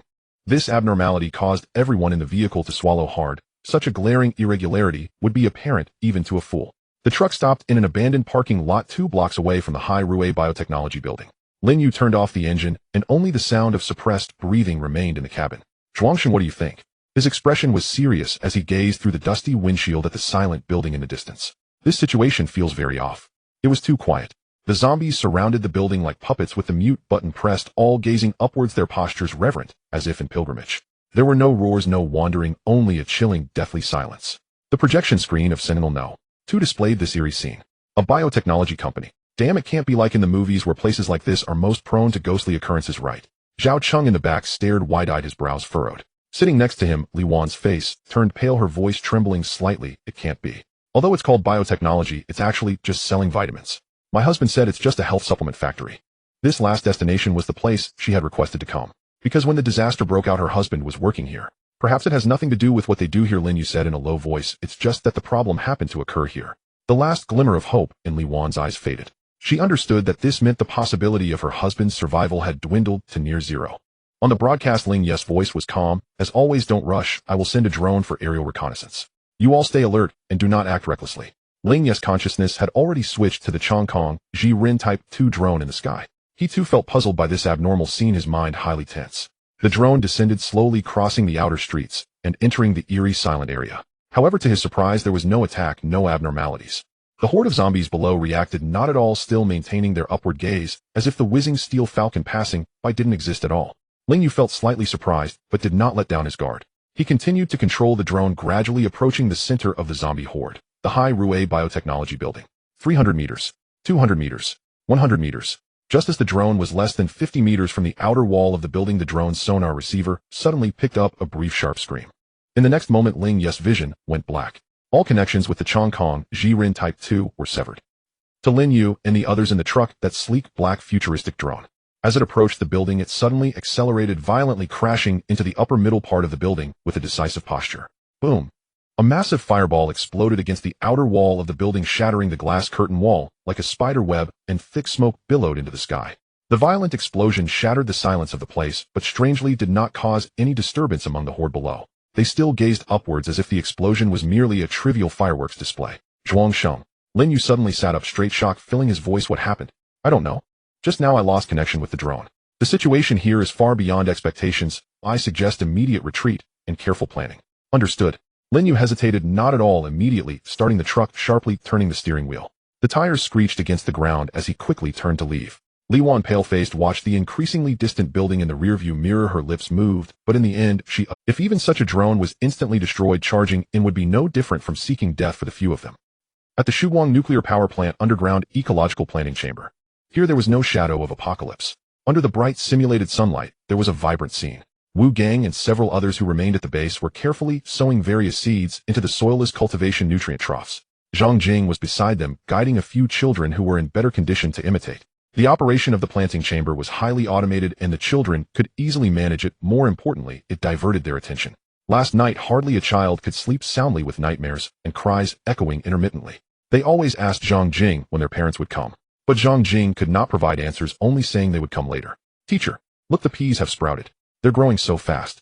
Sixth grader Zhao Xingxing pointed at the cultivation trough, her eyes sparkling. Really? Zhang Jing walked over, gently touched her head, and a hint of surprise flashed in her eyes. Indeed. So, the nearby surveillance camera appropriately chimed in. The nutrient solution here is of the highest standard configuration, combined with full spectrum lighting and intelligent temperature control, which can shorten the growth cycle of crops by an average of 1/3. I see now. That's incredible, Mr. Zhuangsheng. This is the world's top technological achievement, and should have. Rest assured, this process does not involve any hormone abuse. I can guarantee that the food produced here in the future will be even safer and healthier than what you could buy before the disaster. Mr. Zhuangsheng, why can vegetables grow without soil? Third grader Shin Mianxi asked curiously. Because the nutrients in the water are sufficient, so soil is unnecessary. Then, if vegetables can grow by drinking water, and we need to eat vegetables, why can't we just drink this water? Fourth grader Li Hang raised a good question. This is a bit complicated to explain. Li Hang, are you sure that vegetables only grow by drinking this nutrient solution? Zhang Jing smiled and took over the conversation. Is there something else? The little boy asked in confusion. There's also air and light, Zhang Jing guided patiently. Plants rely on absorbing carbon dioxide from the air and using sunlight to become nutritious. Rely on light. Like Ultraman. Li Hang's eyes brightened. Zhang Jing smiled gently. Probably. So eating more vegetables means absorbing the power of sunlight. Hearing that they should eat more vegetables, several children immediately sulked. If we sunbathe more, can we skip eating vegetables? Another girl, Xiao Shui, proposed a brilliant compromise. Great idea, but unfortunately humans cannot utilize sunlight as efficiently as plants. Moreover, if you sunbathe all the time, your skin will turn dark. I don't want to get tanned. Xiao Shui immediately gave up her proposal. Xiao Shi suddenly looked up, asking with a thick nasal tone, Teacher, if I eat vegetables obediently every day and sunbathe, will I become as powerful as Ultraman and be able to defeat the bad things outside? Then my parents will come to pick me up, right? The words Mom and Dad were like a switch, instantly reddening the eyes of all the children present. Zhang Jing did not answer, only squatted down and tightly embraced the little girl. In Area B inside the biological laboratory, Su Wan expressionlessly pushed a syringe slowly onto the experimental table. It was a flesh-like creation resembling a heart covered with grotesque blood vessels rhythmically pulsing. A light blue liquid was injected into it. In the next second, the previously wildly beating flesh seemed to have all its life force instantly drained, quickly quieting down, wilting, and eventually turning into a pool of dark red blood. Zhuangsheng, the formula for the reagent you provided is very useful. Su Wan placed down the syringe, looking calmly at the monitoring camera in the corner. As long as the dosage is sufficient, it can instantly deactivate this mass of tissue. By controlling the target's position, it can even induce partial normal somatic cell division. But why? She paused, staring directly at the camera. I want an explanation. Ling Yu remained silent for a moment. What explanation? An explanation for why the reagent is effective, or an explanation of how I know this formula? His voice came through the speaker devoid of any emotion. Or perhaps, is this disaster related to me? Suwon did not speak. If the disaster is related to me, why would I shelter you? Ling Yu retorted. This reagent formula is merely a part of the cutting-edge genetic engineering research prior to the disaster. I provided it simply because it happened to be retrievable from my database, and its excellent effects are also a surprise to me. So should I be wise and stop asking too much? Suwon's tone carried a hint of self-mockery. Everyone has their secret, but I hope you can believe one thing. I stand on the same side as you. Understood. Suwon nodded, as if accepting this explanation. After all, you are the biggest here in this power plant, so whatever you say goes. She turned to begin cleaning the experimental table, casually saying, however, I will take some time later to find out where your main body really is. You don't mind, right? As long as it doesn't affect the safety of the shelter, you may do as you please. Ling Yu did not take Suwon's words too seriously. After all, how could one search for something that doesn't even exist? The entire nuclear power plant was enveloped in Ling Yu's consciousness, but there was no sci-fi control room capable of supporting Ling Yu's intelligence. Moreover, as time passed, Ling Yu became increasingly certain of his connection with the power station and all the equipment within it, which simply defied scientific explanation. This was neither wired transmission nor reliant on radio waves. It was utterly nonsensical. If Suwon could indeed extract this ghost from a heap of steel and concrete, Ling Yu felt he should award her a Nobel Prize in metaphysics. Ending his conversation with Suwon, Ling Yu's consciousness withdrew from the laboratory probe and instantly returned to a macro perspective covering the entire plant. As Ling Yu had anticipated, Suwon successfully formulated a biogenetic mutation inhibitor based on the recipe, which proved effective against the mutated cells. However, this did not lighten his mood. For Ling Yu at this moment, the loss of the drones was a matter of greater concern. He retrieved the last few frames of footage, replaying them repeatedly in his mind, yet still found no clues. Type 2 Chongkong Blade was equipped with the most advanced electromagnetic stealth coding and a millisecond-level response system, yet he still failed to discern the enemy's method of attack. The only sign was a brief sound resembling a shrill scream. The occurrence of such an event was far more anxiety-inducing than the mere destruction of drones in combat against monsters. Insufficient firepower. Ling Yu had come to deeply realize this point through his explorations over the past few days. Whether it was the early unknown creature resembling a spider with absurdly high body temperature, or the living mountain described by Zhang Wu and Lin Yu, or perhaps the cloud monster that brushed past Ling Yu yesterday, along with the hidden dangers within that biotech company. All of this indicated that Ling Yu's current firepower was entirely inadequate to eliminate threats in this world teeming with monsters and protect himself. This world was too insane. His weak, pitiful, and helpless nuclear power plant was on the verge of collapse. Just as he was contemplating whether to use the remaining civilization points to create a few more Chongkong Blades, a system prompt unexpectedly rang out deep within his consciousness. Side Quest 3: Restore normal operations of the power station. Current progress 100. Ding. Side Quest 3: Restore normal operations of the power station. Completed. Quest rating average. Civilization points earned 800. Unlock basic industrial automation knowledge package X1. Do you wish to download? Ling Yu's consciousness froze for a moment. This quest, he had almost forgotten about it. It was the last of the 3 side quests issued when the system activated on his first day as a nuclear power plant. To his surprise, it had been completed at such a moment. However, it was good news, aided by a one-time repair tool that Ling Yu had deliberately brushed up on recently. The truly irreparable items in the power station had been directly and violently repaired. Additionally, there were the parts repaired by Ling Yu's basic repair module and the peripheral circuits maintained by electrician Zhao Haixing. Unknowingly, this allowed the vast nuclear power plant to barely meet the system's normal operation standards. Current civilization points 1450. The influx of 800 civilization points significantly eased Ling Yu's previously strained account. Download. Ling Yu did not hesitate. The moment the command was issued, a massive torrent of information appeared in his consciousness. Countless mechanical design blueprints, production flowcharts, material ratio tables, automation control programming codes. From the standardized production of basic gears, bearings, and screws to the assembly line of a complete automated robotic arm. An overwhelming amount of information was swiftly absorbed, digested, and categorized by his consciousness. If previously Ling Yu was merely a user who could operate high-tech equipment by instinct, now he had become a true engineer who understood and could recreate these basic industrial creations from scratch. He even felt an impulse to immediately control a robotic arm and produce a standardized hex nut. However, before he could savor this newfound achievement, the system interface refreshed once more, a line of new golden-hued prompts occupying his entire vision. Detected that the host has mastered basic industrial knowledge, fulfilling the entry requirements for Path to Industrial Civilization Leap. Would you like to activate the Industrial Civilization Leap path and enter Industrial Civilization Upgrade mode? Ling Yu's reactor suddenly jolted. This system had new content. Activate. Branch route confirmed. Detected that the host's core is a nuclear fission reactor. Energy inclination determination completed.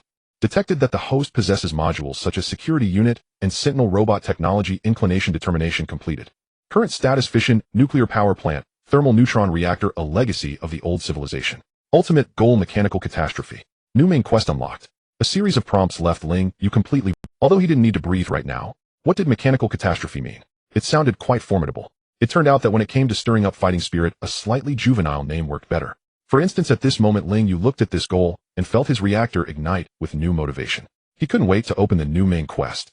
Main quest 3, the beginning of industry. Quest description: the beginning of industry is actually not complex, it's merely the idea of unified standardized manufacturing. Please establish the first industrial assembly line for the shelter. Quest reward 100 civilization points, basic industrial manufacturing processing center X1A blueprint X1. 10,000 civilization points. Upon seeing the long string of zeros following the quest reward, Ling Yu felt the core temperature of his reactor rise several degrees instantly. This reward was incredibly generous. Although the task's difficulty was somewhat high, if he could truly complete it, wouldn't he achieve freedom of civilization points? Just as he was filled with excitement, the voice of Shun Yin came through. Zhuangsheng, Lin Yu and the others have returned. The evening glow dyed the towering cooling towers of the power plant a dark golden color as the plant's gates opened automatically. A battle-scarred modified truck laden with dust and dried blood drove into the plant area. Without the escort of the Chongkong Blade Type 2 drone in the air, the return route was far more perilous than the journey out. The truck bore several deep scratch marks, and one side's bulletproof glass was covered with spiderweb-like cracks. Fortunately, in the end, everyone returned home safely. The door opened, and Lin Yu jumped out first, his face somewhat pale, but his gaze remained sharp. Behind him, Qianjin, Li Wan, and others looked weary, their taut nerves finally relaxing upon seeing the familiar, safe environment. It's good to be back. The others waiting in the base welcomed them, offering clean towels and water. On this outing, they regrettably did not find any survivors. All they saw along the way were silent streets and wandering corpses. But they were not completely empty-handed. The truck was filled with a large amount of canned goods, compressed biscuits, and bottled water. Additionally, there were several large boxes of brand new books and stationery. We passed by a large stationery wholesale market and just took some, Lin Yu explained. There are textbooks and exercise books for elementary and junior high, but we can't let the children's childhood be incomplete. It's about not letting children suffer from not studying. In the underground base, children who had rushed out to greet their uncles and aunts upon seeing those boxes marked with assignments instantly lost their smiles. The previously warm atmosphere plummeted to freezing point. Until Lin Yu and Qianjin pulled out a large pile of colorful candies, chocolates, and various small toys from another bag, they managed to ease the relationship with the children. Moreover, they had even specifically downloaded over 100 gigabytes of animated films from a computer they unexpectedly found. Additionally, they discovered several shotguns and matching ammunition in an armored escort vehicle that had been in an accident. This undoubtedly provided a significant boost to the already scarce firepower of the shelter. However, more firearms also meant greater risks. That night, Ling Yu announced the new weapon management regulations to everyone via broadcast. He had marked each gun. He required that under non-special circumstances, all firearms and ammunition must be stored uniformly, managed jointly by Zhang Wu and the Sentinel robots. Except for guard and external tasks, no one was allowed to carry firearms within the base. All armed personnel's movements had to remain under surveillance. These measures seemed strict, but they did not arouse any resentment. Instead, they provided everyone with a greater sense of security. Everyone understood that in a world where order had collapsed, a gun could save a person, but it could also easily unleash the inner demons within. Strict limitations were necessary to keep a person calm in despair, preventing them from being overwhelmed by power and making erroneous decisions. After dinner in a small conference room in Area B of the underground base. The lights were bright, but the atmosphere was somewhat heavy. Ling Yu had summoned several core members of the shelter. Shun Yinsu, Wan Zhongwu, Lin Yue, and Zhou Yi. A huge holographic map of the area surrounding the power station floated in the center of the conference table. Industrial assembly line. Shun Yin furrowed her brow, being the first to raise a question. This term is too vague. What do we need it to produce? What's the purpose? Anything can be produced. Ling Yu's answer sounded somewhat ambiguous. The key is that I need to have and control a complete assembly line. I don't quite understand. Su Wan pinched her brow and calmly shook her head. Zhuangsheng, you should be clear about the current situation. Now, wanting to build an assembly line from scratch is not something that can be resolved by just calling an engineering company. Just transporting and installing those large machines is a difficult task for us. If we really want to do it, it's not entirely impossible. Zhou Yi stroked his chin. Small production lines like those for producing standard parts or canned foods don't require excessively elaborate equipment. He paused, looking at the holographic map, and voiced the same question as Su Wan, but the key issue remains. Why are we going to such lengths? Zhang Wu, who had remained silent, kept his gaze fixed on the map. He extended his finger, tracing out a specific area. Actually, 10 kilometers downstream from the power station is the industrial park of Yuanjiang City. If we can dismantle a small production line from there, transport it back, and reassemble it, theoretically it is feasible. His finger ultimately pinpointed a location.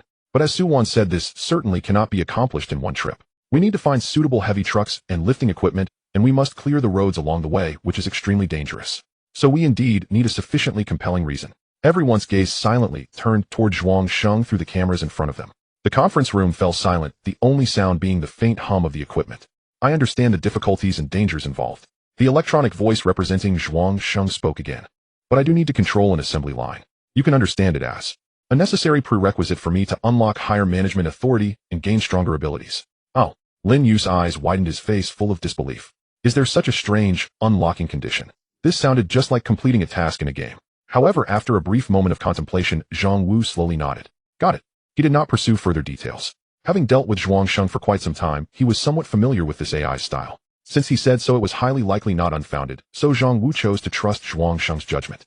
As long as it could make this shelter safer, taking some risks was not a problem.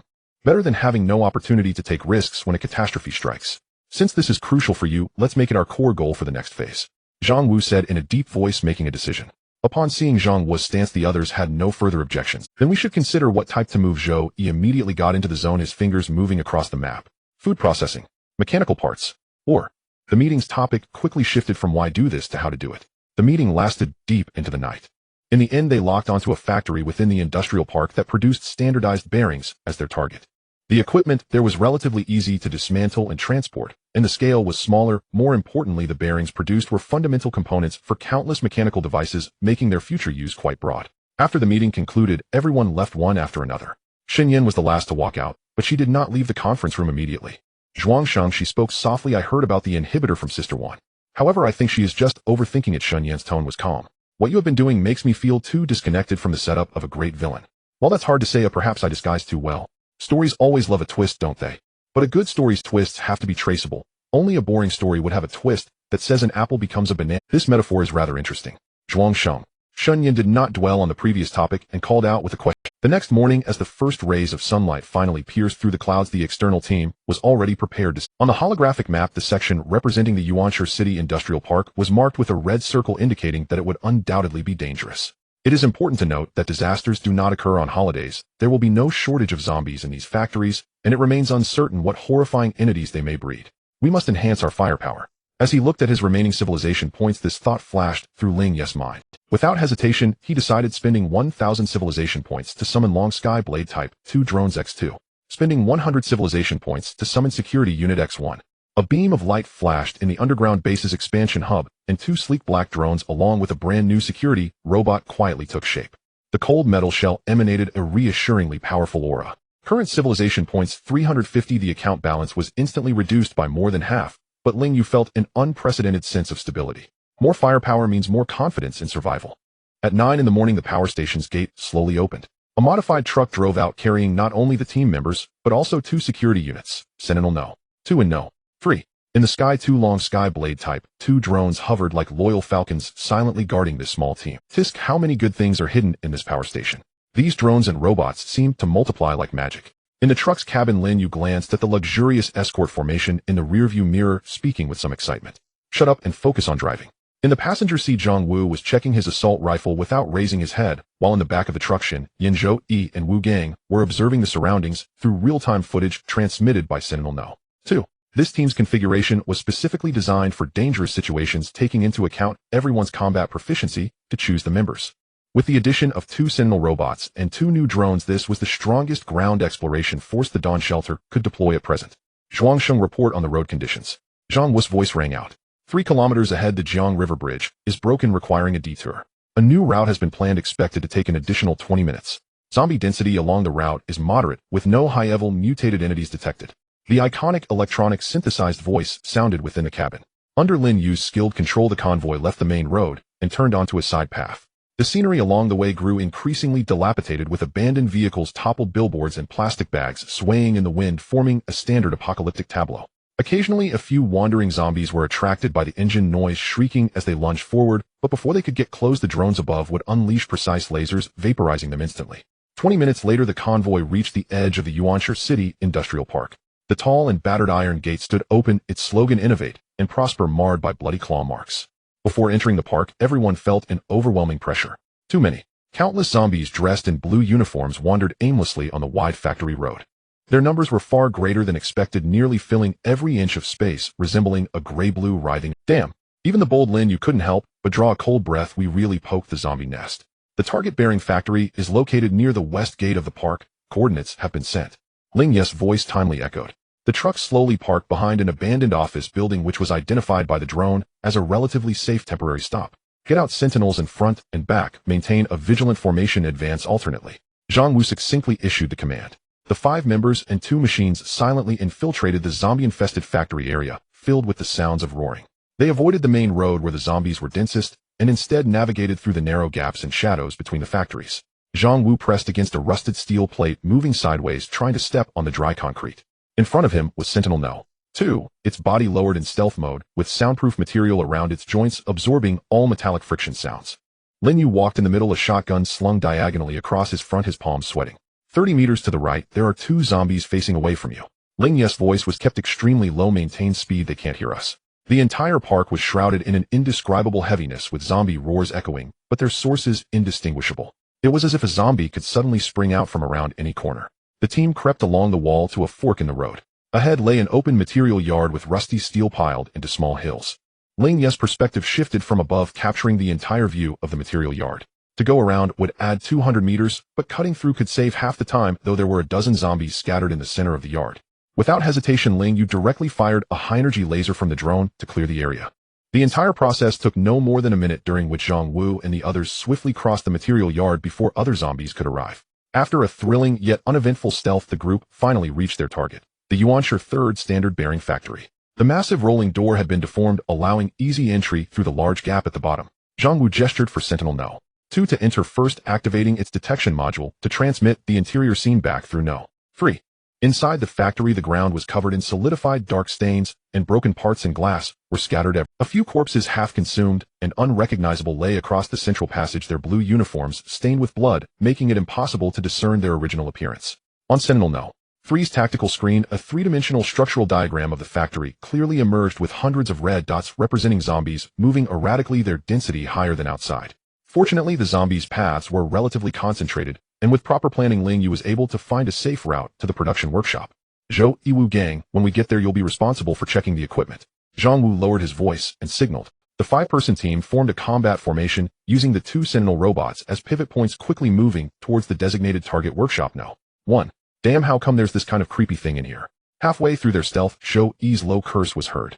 Everyone turned to see a twisted zombie hanging upside down from the ceiling in the workshop corner. Its limbs were elongated and powerful, clinging to the pipes like a spider, with murky eyes fixated downward, emitting a hissing roar from its throat. Clearly this was a mutated entity different from the giant zombies. Ling Yu didn't gamble on whether it would notice the others, but directly ordered Sentinel No. 2, which had already infiltrated, to attack from another direction. With a dull gunshot, the system issued a kill notification. Ding. Detected host killed a first-tier special mutant climber X1, awarded civilization points 30. However, that gunshot startled the other zombies, forcing Sentinel No. 2 to divert and draw the horde away. The group continued forward and finally arrived at the production workshop. Zhang Wu, Lin Yue, and Shun Yin were on guard, while Zhou Yi and Wu Gang were responsible for checking. How's the equipment? Zhang Wu asked in a low voice. Luck is on our side. Zhou Yi was crouched under a CNC lathe, quickly checking the wiring interfaces. It looks like it should. Let's check other workshops. After some observation, these machines showed no obvious damage, which was good news. Alright, prepare to withdraw, Zhang Wu decisively stated. Today's work was mainly for reconnaissance. Discussions on how to dismantle and transport would need to be conducted later. However, just as Wu Gang turned to retreat, he stepped on a scattered part. Be careful. He slipped, lost his balance, instinctively reached out for support, and collided with a row of metal racks beside him. Bang! Parts fell from the rack, and the continuous metallic clanging sound awakened the entire factory. From all exits of the workshop, a tide of dark zombies surged forth, enraged by the loud noise, frantically charging toward the group. Damn! Lin Yu's face suddenly changed. Run! Zhang Wu grabbed Wu Gang and decisively commanded. He glanced at the approaching horde, and instead of fleeing immediately, he chose to fire and carve a bloody path. Since we need to clear the area when moving the machines, why not draw them out now? Zhang Wu's voice was calm. Take this opportunity to reduce the zombie density around the west gate, making it easier for us to work next time. Understood. Lin Yu nodded and laughed. If anyone's crazy, it's you, Captain. The others also snapped out of their daze, grabbing their guns and firing at the horde while retreating toward the exit. When they reached the door, they no longer hesitated and turned to sprint back the way they came. The 2 Sentinel robots had also regrouped, rapidly firing high-caliber bullets to tear a path through the tide of zombies. However, just a few steps out of the factory, the sight before them caused all their hearts to sink. Not only were there zombies from the factory, but the horde from the main road of the park had also been attracted over, surrounding them from all directions and completely blocking their way back to the parking area. with a blockade in front and pursuers behind Zhuangsheng. Zhang Wu shouted in anger while running. Almost there. Two long sky blade type 2 drones suddenly dove from the sky. Swoosh, swoosh. Two beams of scarlet laser brighter than the sun descended from above, accurately striking the zombie horde ahead. Where the lasers passed, both ordinary zombies and the mixed mutated ones were instantly vaporized by the high heat, leaving two charred trails on the ground. Go! The group dashed through the gap, briefly cleared by the lasers, sprinting with all their might, and finally reached the side of the truck just before the tide of zombies closed in. Get in. The team filed in, with Zhang Wu being the last to jump into the cabin, but he did not start the vehicle immediately. Instead, he looked several times at the horn to ensure the zombies by the west gate were focused on it, then started the engine. The engine roared like a beast, and in the next second the modified truck shot out like an arrow. The massive horde was drawn by this moving decoy, trailing closely behind the truck as it charged out of the industrial. Many zombies even clung to the truck's body, their decaying arms wildly banging against the windows, their nails scraping against the bulletproof glass with an ear-piercing sound. Get them off. In the back compartment, Xinyan and Zhou Yi held their rifles, shooting at the ones outside. The Sentinel robots extended their mechanical arms, either cutting them off with chainsaws or directly flinging the zombies that clung to the truck. The truck swayed left and right on the road, trying to shake off these appendages. Amidst the chaos, Shun Yan's peripheral vision inadvertently caught a glimpse of a white shadow flitting past the damaged metal frame of the park's gate. That shadow looked like a large white bird. But when she turned her head quickly and focused her gaze, there was nothing there, as if everything that just happened was merely an illusion. What's wrong? Zhou Yi noticed her unusual behavior. Nothing, I might have imagined it. Shun Yan shook her head.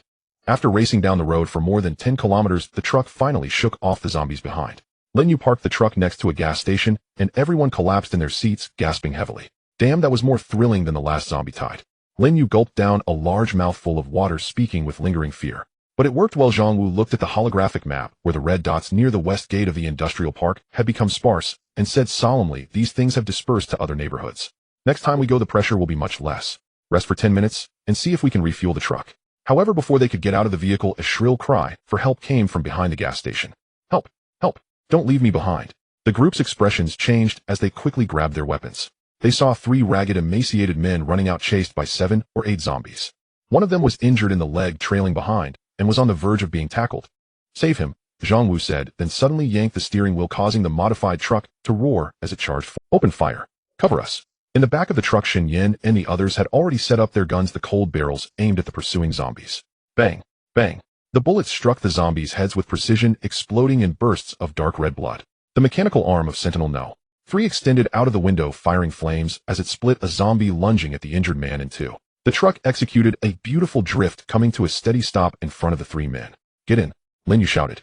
The 2 men who could still run scrambled towards the truck, climbing aboard using hands and feet. The injured man, however, wore a face full of despair, watching helplessly as a stray zombie opened its bloody maw. Shun Yan frowned, raised her hand, and shot, shattering the zombie's head. Then Zhou Yi forcibly dragged the man onto the truck. But he could clearly see that a row of deep bite marks had appeared on the man's calf, black veins visibly creeping up his leg. "He was bitten, throw him out," the rescued companion shouted, pale-faced at the sight. "Shut up." Lin Yu was a bit annoyed, glancing at the 2 men before turning to Zhang Wu. "Squad leader, he's been bitten. What should we do?" "Should we try that thing? A dead horse is a live horse, doctor. Oh, let's give it a shot. It counts as providing data for Professor Su." "Exactly, we need to try something." Shun Yin decisively pulled out a syringe containing a light blue liquid from the medical kit. His condition can't. The biological gene mutation inhibitor was a concoction made by Su, one based on a formula provided by Ling Yu. It had already been proven in the lab to have a strong lethal effect on mutated cells, and they had also tested it on zombies. It was confirmed that at a certain dosage it could directly kill zombies. However, there had been no experiments conducted on living humans, and it was impossible to find someone on site to get bitten by a zombie for testing. Thus, they had only considered this as a backup plan for unfortunate cases of being bitten during their mission, bringing a few vials of the drug. Now this backup plan was put to use. Shun Yin tore open the packaging and sharply plunged the needle into the man's thigh. The light blue liquid was slowly injected. A miracle occurred. The black veins that were racing up his legs suddenly halted, as if they had met their nemesis, and then began to recede at an even faster pace. At the grotesque wound on the man's calf, the decaying and mutating muscle tissue ceased its transformation, and fresh red blood began to flow. In just a few seconds, apart from the still bloody wound, all signs of mutation vanished. The man gasped heavily, staring incredulously at his leg, tears of joy streaming down his face from the thrill of survival. Inside the truck, everyone was stunned. "This is amazing. It really works," Zhou Yi said excitedly. A flicker of surprise crossed Ling Yu's mind. He hadn't expected the effects to be so immediate. This meant the value of the drug was immeasurable. "Don't relax, we are still outside." Zhang Wu's cold voice interrupted everyone's astonishment. "Right, squad leader, Ling Yu's expression grew serious, her gun aimed at the three terrified survivors. Sentinels no. 2 and 3 also turned their weapon modules, their cold, killing intent locking onto them. Names, origins, where you came from, and where you were going. Ling Yu's tone was devoid of emotion. Explain it clearly, or else. Facing the dark muzzles of the guns and the two very dangerous-looking robots, the three who had just escaped were terrified. Don't shoot. We will tell you. We will say everything. One slightly older man trembled as he raised both hands. My name is Wang Hai, this is Chen Shu, and the one who was just saved is Li Fei. We escaped from Tiannan City. Tiannan. That's not close. Shunyan looked at him skeptically. Just the three of you. Of course we're not the only ones. We came with a convoy, and the leader of the convoy is Brother Dao. Wang Hai quickly. Brother Dao. Shunyan raised an eyebrow. Yes, after the catastrophe he gathered a group of brothers to form a convoy, taking in helpless survivors like us along the way, saying he would take us to find a safe haven. Wang Hai swallowed hard, a flicker of fear and resentment flashing in his eyes. But that was all nonsense. They just used us as cannon fodder to find supplies. How many people are in your convoy? Ling Yu was more curious about the convoy's information than their emotions. About 150 or 160 people. I haven't counted them closely. Where are they? Not far in the suburbs. After a round of questioning, Zhang Wu and the others quickly pieced together the whole situation. This Brother Dao had quite a large convoy with over 100 people occupying an abandoned logistics park about 20 kilometers away from the power station. After clarifying all the information and confiscating all the knives from these people, Ling Yu finally put away his gun. There were no further incidents on the way back, and everyone returned to the base smoothly. When the modified truck returned to the Dawn nuclear power station, it was almost noon. Ling Yu did not let Zhang Wu and the others take the newcomers directly into the underground base, but instead temporarily settled them in the surface dormitory for isolation and observation. Upon receiving the news, Su Wan immediately came to draw a vial of blood from Li Fei, who had miraculously not mutated due to the drug for research. In the small meeting room, the review of the industrial park operation was brief and efficient. The equipment issue isn't significant, but disassembly and transport are always a big hassle. Zhou Yi pointed at the bearing factory on the holographic map. We need at least 2 heavy trucks and a crane.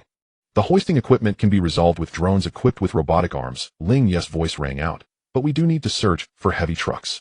Then we should pay more attention on the next mission. There shouldn't be a shortage of those in the industrial park, Ling Yu said. In the cafeteria of Zone C, the 3 new survivors were being monitored by a guard and Sentinel No. 1, sitting at a dining table. Steaming rice, braised pork, lunch meat cans, and a bowl of vegetable soup were laid out on the table.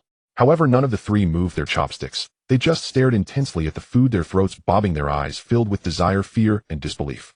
Is this really for us? The man named Wang Hai asked tremulously, looking at the duty officer Sun Meng. Of course not, we just put it here for you to look at.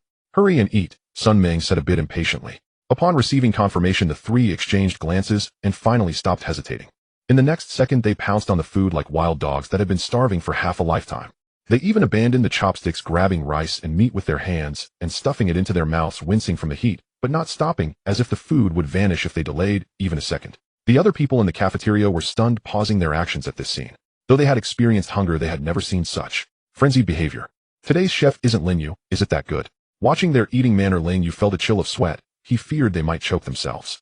After a whirlwind, the food on the table was swept clean, even the vegetable soup was drained completely. The 3 slumped in their chairs, rubbing their round bellies, their faces showing an expression of satisfaction that had been missing for a long time. Was it delicious? The electronic synthetic voice representing Zhuang Sheng suddenly sounded from Sentinel No. 1 speaker, startling the 3 who had just been immersed in their fullness. However, on the way back, they had already learned of Ling Yu's existence, so they quickly reacted. The oldest, Wang Hai, was the first to respond. He straightened up a bit, his face filled with a nearly fawning smile, and answered without hesitation. It was delicious. It was so good. Mr. Zhuang Sheng, I will never forget this taste in this life. No, in my next life. The other 2 also nodded like chicks pecking at rice, making Sun Meng feel a bit heartbroken. So are the 3 of you interested in staying to become a part of the Dawn shelter? This question required no thought. Following Brother Dao meant 3 days of hunger for every 9 meals. They often had to endure beatings. A life was worse than a dog. But here there was hot food, meat to eat, clean water, and miraculous drugs that could treat mutations. Most importantly, wasn't this the national shelter they had longed for? Yes, we are willing. 1,000 times willing. Wang Hai stood up excitedly, almost knocking over the empty bowl in front of him. We can do any work. We absolutely won't slack off. Chen Shu quickly expressed his stance. However, the rescued Li Fei made a move that took everyone by surprise. He suddenly knelt down before Sentinel No. 1, his forehead heavily banging against the cold floor tiles. Mr. Zhuang Sheng, I also wish to join the shelter, but please save my brother. His voice was choked with sobs filled with desperate pleading. My brother's name is Li Ming. He's only 16 years old, and he's still in that convoy. Brother Dao and the others don't treat us like humans. Ooh, I'm afraid. I'm afraid he won't last a few days. The cafeteria fell silent instantly. The duty officer Sun Meng frowned, but did not stop him. Ling Yu was very pleased. He would definitely agree to Li Fei's request. In fact, it wasn't just Li Ming. He wanted to bring over most of that convoy. Survivors were the most valuable resource to him. Ling Yu controlled drones to explore every day. Besides searching for supplies, wasn't it to find more living people? This vast nuclear power station needed more than the 20-some people currently there to confront those mysterious monsters and complete increasingly troublesome tasks. And now a group of over 100 survivors was just 20 kilometers away from him. It was like a pillow being brought to him. The moment he learned of the news from Wang Hai, dozens of plans had already formed in Ling Yu's brain, including but not limited to material inducement, information subversion, armed coercion, and decapitation actions. He wanted them all except for Brother Dao and his core subordinates. The higher-ups of Brother Dao's convoy were too troublesome, their character didn't seem great, and they were just a handful of people. Rather than bringing potential hazards to the shelter, it was better to abandon them altogether. We will definitely save your brother. Ling Yu's voice projected through the speaker, carrying an undeniable assurance. Not just him, we are very willing to protect any law-abiding good citizen. At this point, the three understood Ling Yu's meaning. Wang Hai hurriedly said, I know where the convoy is. I can take you. Half an hour later, in the underground base, the small meeting room, core members were summoned again. On the holographic map, an abandoned logistics park 20 kilometers away from the nuclear power station was highlighted in red. A convoy of over 150 people occupies the logistics park, led by someone called Brother Dao. Their weapons are mainly cold weapons with a few firearms, but the ammunition situation is unclear. Zhang Wu succinctly introduced the situation, his gaze sweeping over the crowd. Zhuang Sheng's intention is to absorb these people. Absorb. Zhou Yi smacked his lips, including that Brother Dao. Not including A. In fact, pay attention to this later. The higher-ups can be abandoned, but I need the majority from the lower levels. I need survivors, not hazards or conflicts. Understood, Shunyan nodded but still furrowed her brow. But suddenly accepting over 100 people will greatly impact our current supplies management and security. There will also inevitably be many potential troubles. The atmosphere in the meeting room grew tense. Everyone understood that regardless of success or failure, the shelter's appearance would definitely change. I need people. For the shelter to develop, it must have more people. The electronic voice representing Zhuang Sheng broke the silence. As for the risks, Ling Yu switched his focus, calling up the weapon module parameters of Sentinel No. 2 and 3, as well as the firepower configuration of 2 long Skyblade Type 2 drones. Rows of cold data and weapon model diagrams were clearly presented before everyone. If Brother Dao and the others can suppress everyone with just a few guns and a bit of ferocity, we have no reason to do worse. Zhang Wu was silent for a moment before slowly speaking. A direct military raid is not a good option. With their numbers and the complex terrain, once it devolves into a melee, it would be easy to accidentally injure the ordinary survivors we want to recruit. I agree. Ling Yu's voice rang out. Therefore, I do not intend to use force. I want them to voluntarily come over here. The outline of Yuanjiang City loomed like a silent giant under the dim twilight. Brother Dao stood on the top floor of the logistics park warehouse, a half-burnt cigarette dangling from his lips, squinting towards the city center.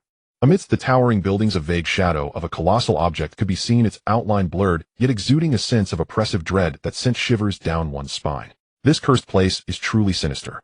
Unlike the damp and sticky Tian, there are no monsters emerging from the sea here, yet the threats on land are no less formidable.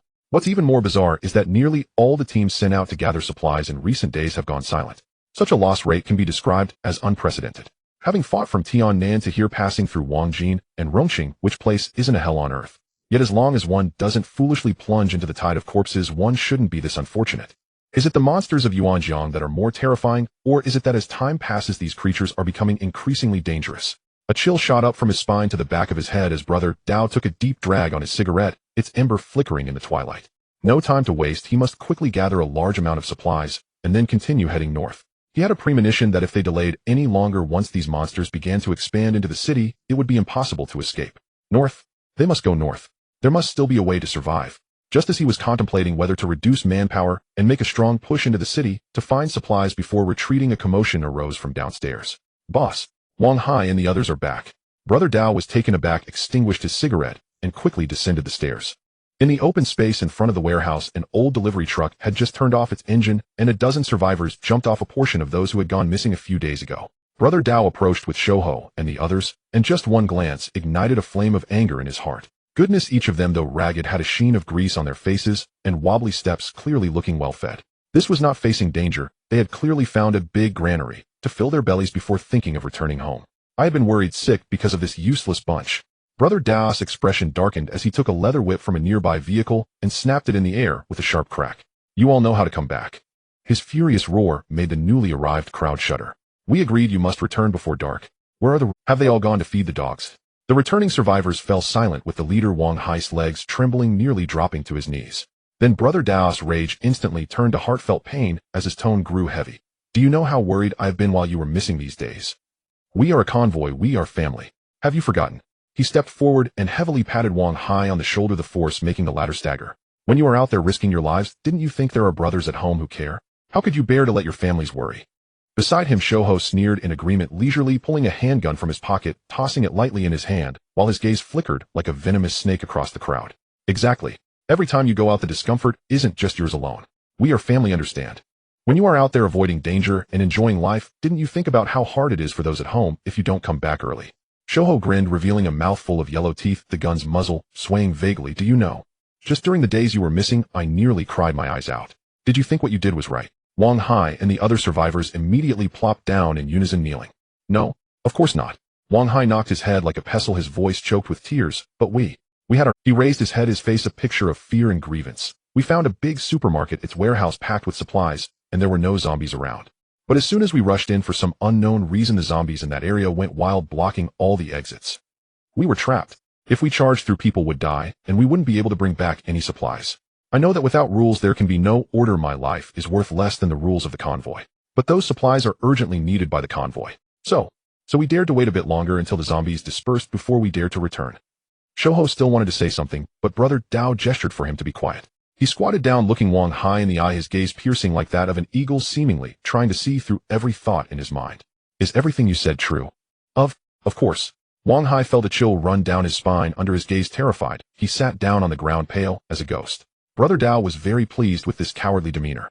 In the apocalypse, the lives of cowards are easier to manipulate. Besides, with so few of the missing ones returned, the rest were likely already filling the bellies of zombies. He couldn't afford to waste any more of these precious resources. His gaze drifted past Wang Hai to the back of the truck, his tone softening. All right, stand up. What good things did you bring back? Wang Hai, as if granted amnesty, scrambled to his feet and hurried to the back of a truck, pulling back the tarp. Inside the truck, boxes of instant noodles, cases of mineral water, and heaps of canned goods were neatly stacked, appearing particularly enticing under the dim light. Wow, that's quite a lot.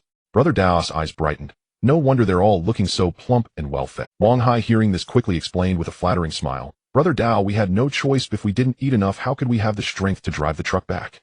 I know, do I blame you? Huh. Brother Dao waved his hand impatiently, his mood visibly lifted. This useless bunch actually had good luck and found quite a bit of supplies. He beckoned for the others to start unloading the goods. What's this? Brother Dao's gaze was drawn to something in the car. It was a flat disc, still slightly dusty. He squinted. A sweeping robot. What are we bringing this thing for? It was probably just brought along by accident while moving things. Wang Hai quickly bent over and said, I'll throw it away right away. Throw it away then. Brother Dao nodded, no longer paying it any mind. Seeing Brother Dao in a good mood, Wang Hai's eyes flickered, and he leaned in closer, lowering his voice, speaking mysteriously. Brother Dao, there are still many supplies at that place. More. Brother Dao turned sharply, a glint of excitement flashing in his eyes. Yes. Wang Hai nodded vigorously, his tone growing enthusiastic. What we found is probably the main warehouse of that big supermarket. What we brought back is not even 1/10 of it. If our convoy had more trucks and brought more brothers over to empty that place, I estimate we wouldn't have to worry about food all the way to Hanliang. Brother Dao smiled. He understood Wang Hai's little scheme. It was nothing more than wanting to settle everything at once so they wouldn't have to risk their lives searching for supplies. Good.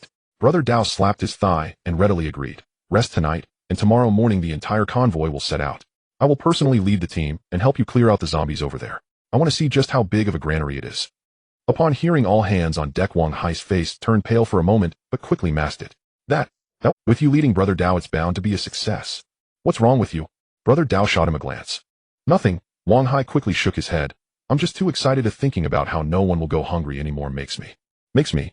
Brother Dao laughed heartily, placing a hand on his shoulder and giving it a firm squeeze, appearing very sincere. Don't be nervous.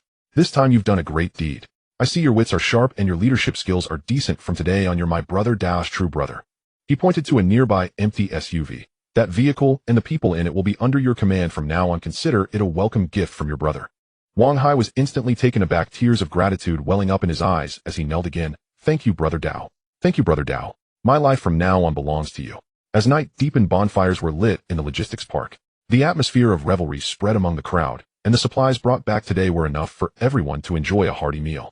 Brother Dao sat beside the fire, relishing the flattery from his subordinates, already beginning to plan for leaving this cursed place and heading towards Gangshan after emptying the warehouse tomorrow. However, he failed to notice that in his blind spot the indicator light on the discarded sweeping robot silently lit up. They discovered a safe location for supplies, and quite a few of the missing people had returned. Logically, this should be good news, but lying in the RV, Su Dao couldn't sleep at all.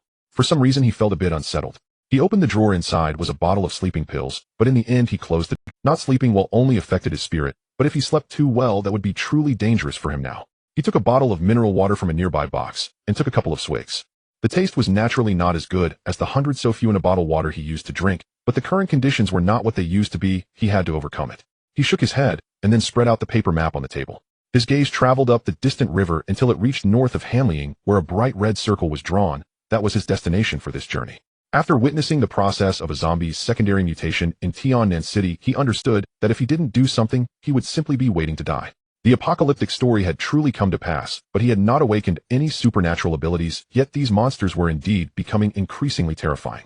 That night, he was almost in despair, cursing this world and the calamity. He was clearly a true scion of a prestigious family in Tiannan, destined to enjoy the world, but this disaster had taken everything away. But after his curses, he recalled a past event. It was a class reunion a month before the disaster struck, where he was hardly the main character, only a supporting role. The reason was simply that the protagonist of the banquet was a young master whom even he could only look up to.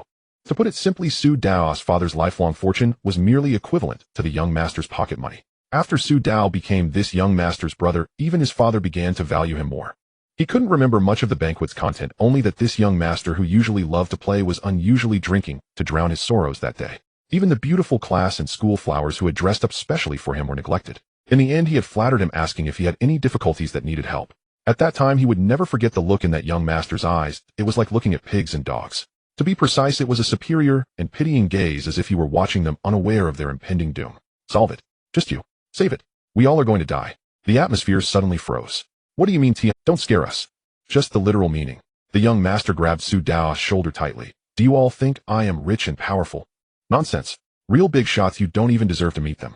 Their entire family doesn't have to do anything. They get as many spots as they want while I can't even get a ticket.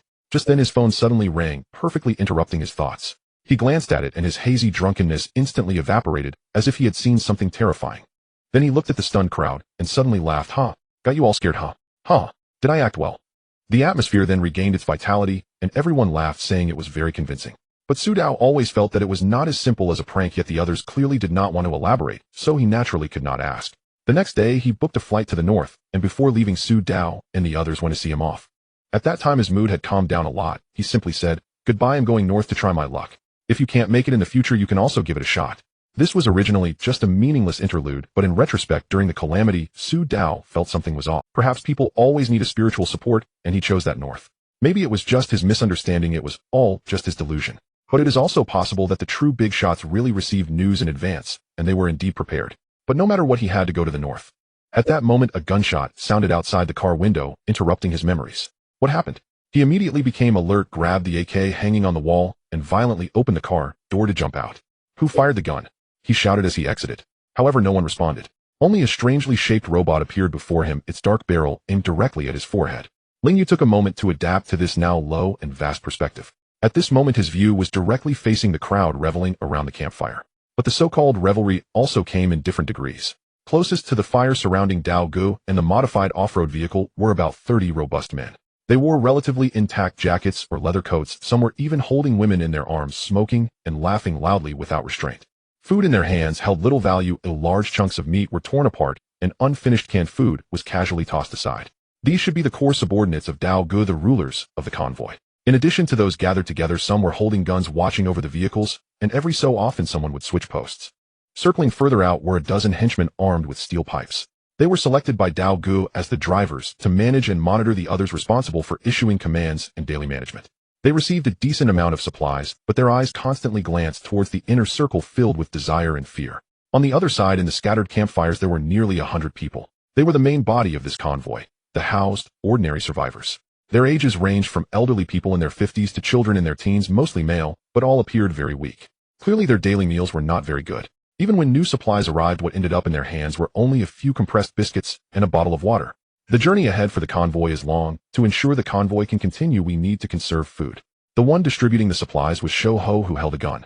Those receiving food naturally did not dare to say anything, only nodding repeatedly.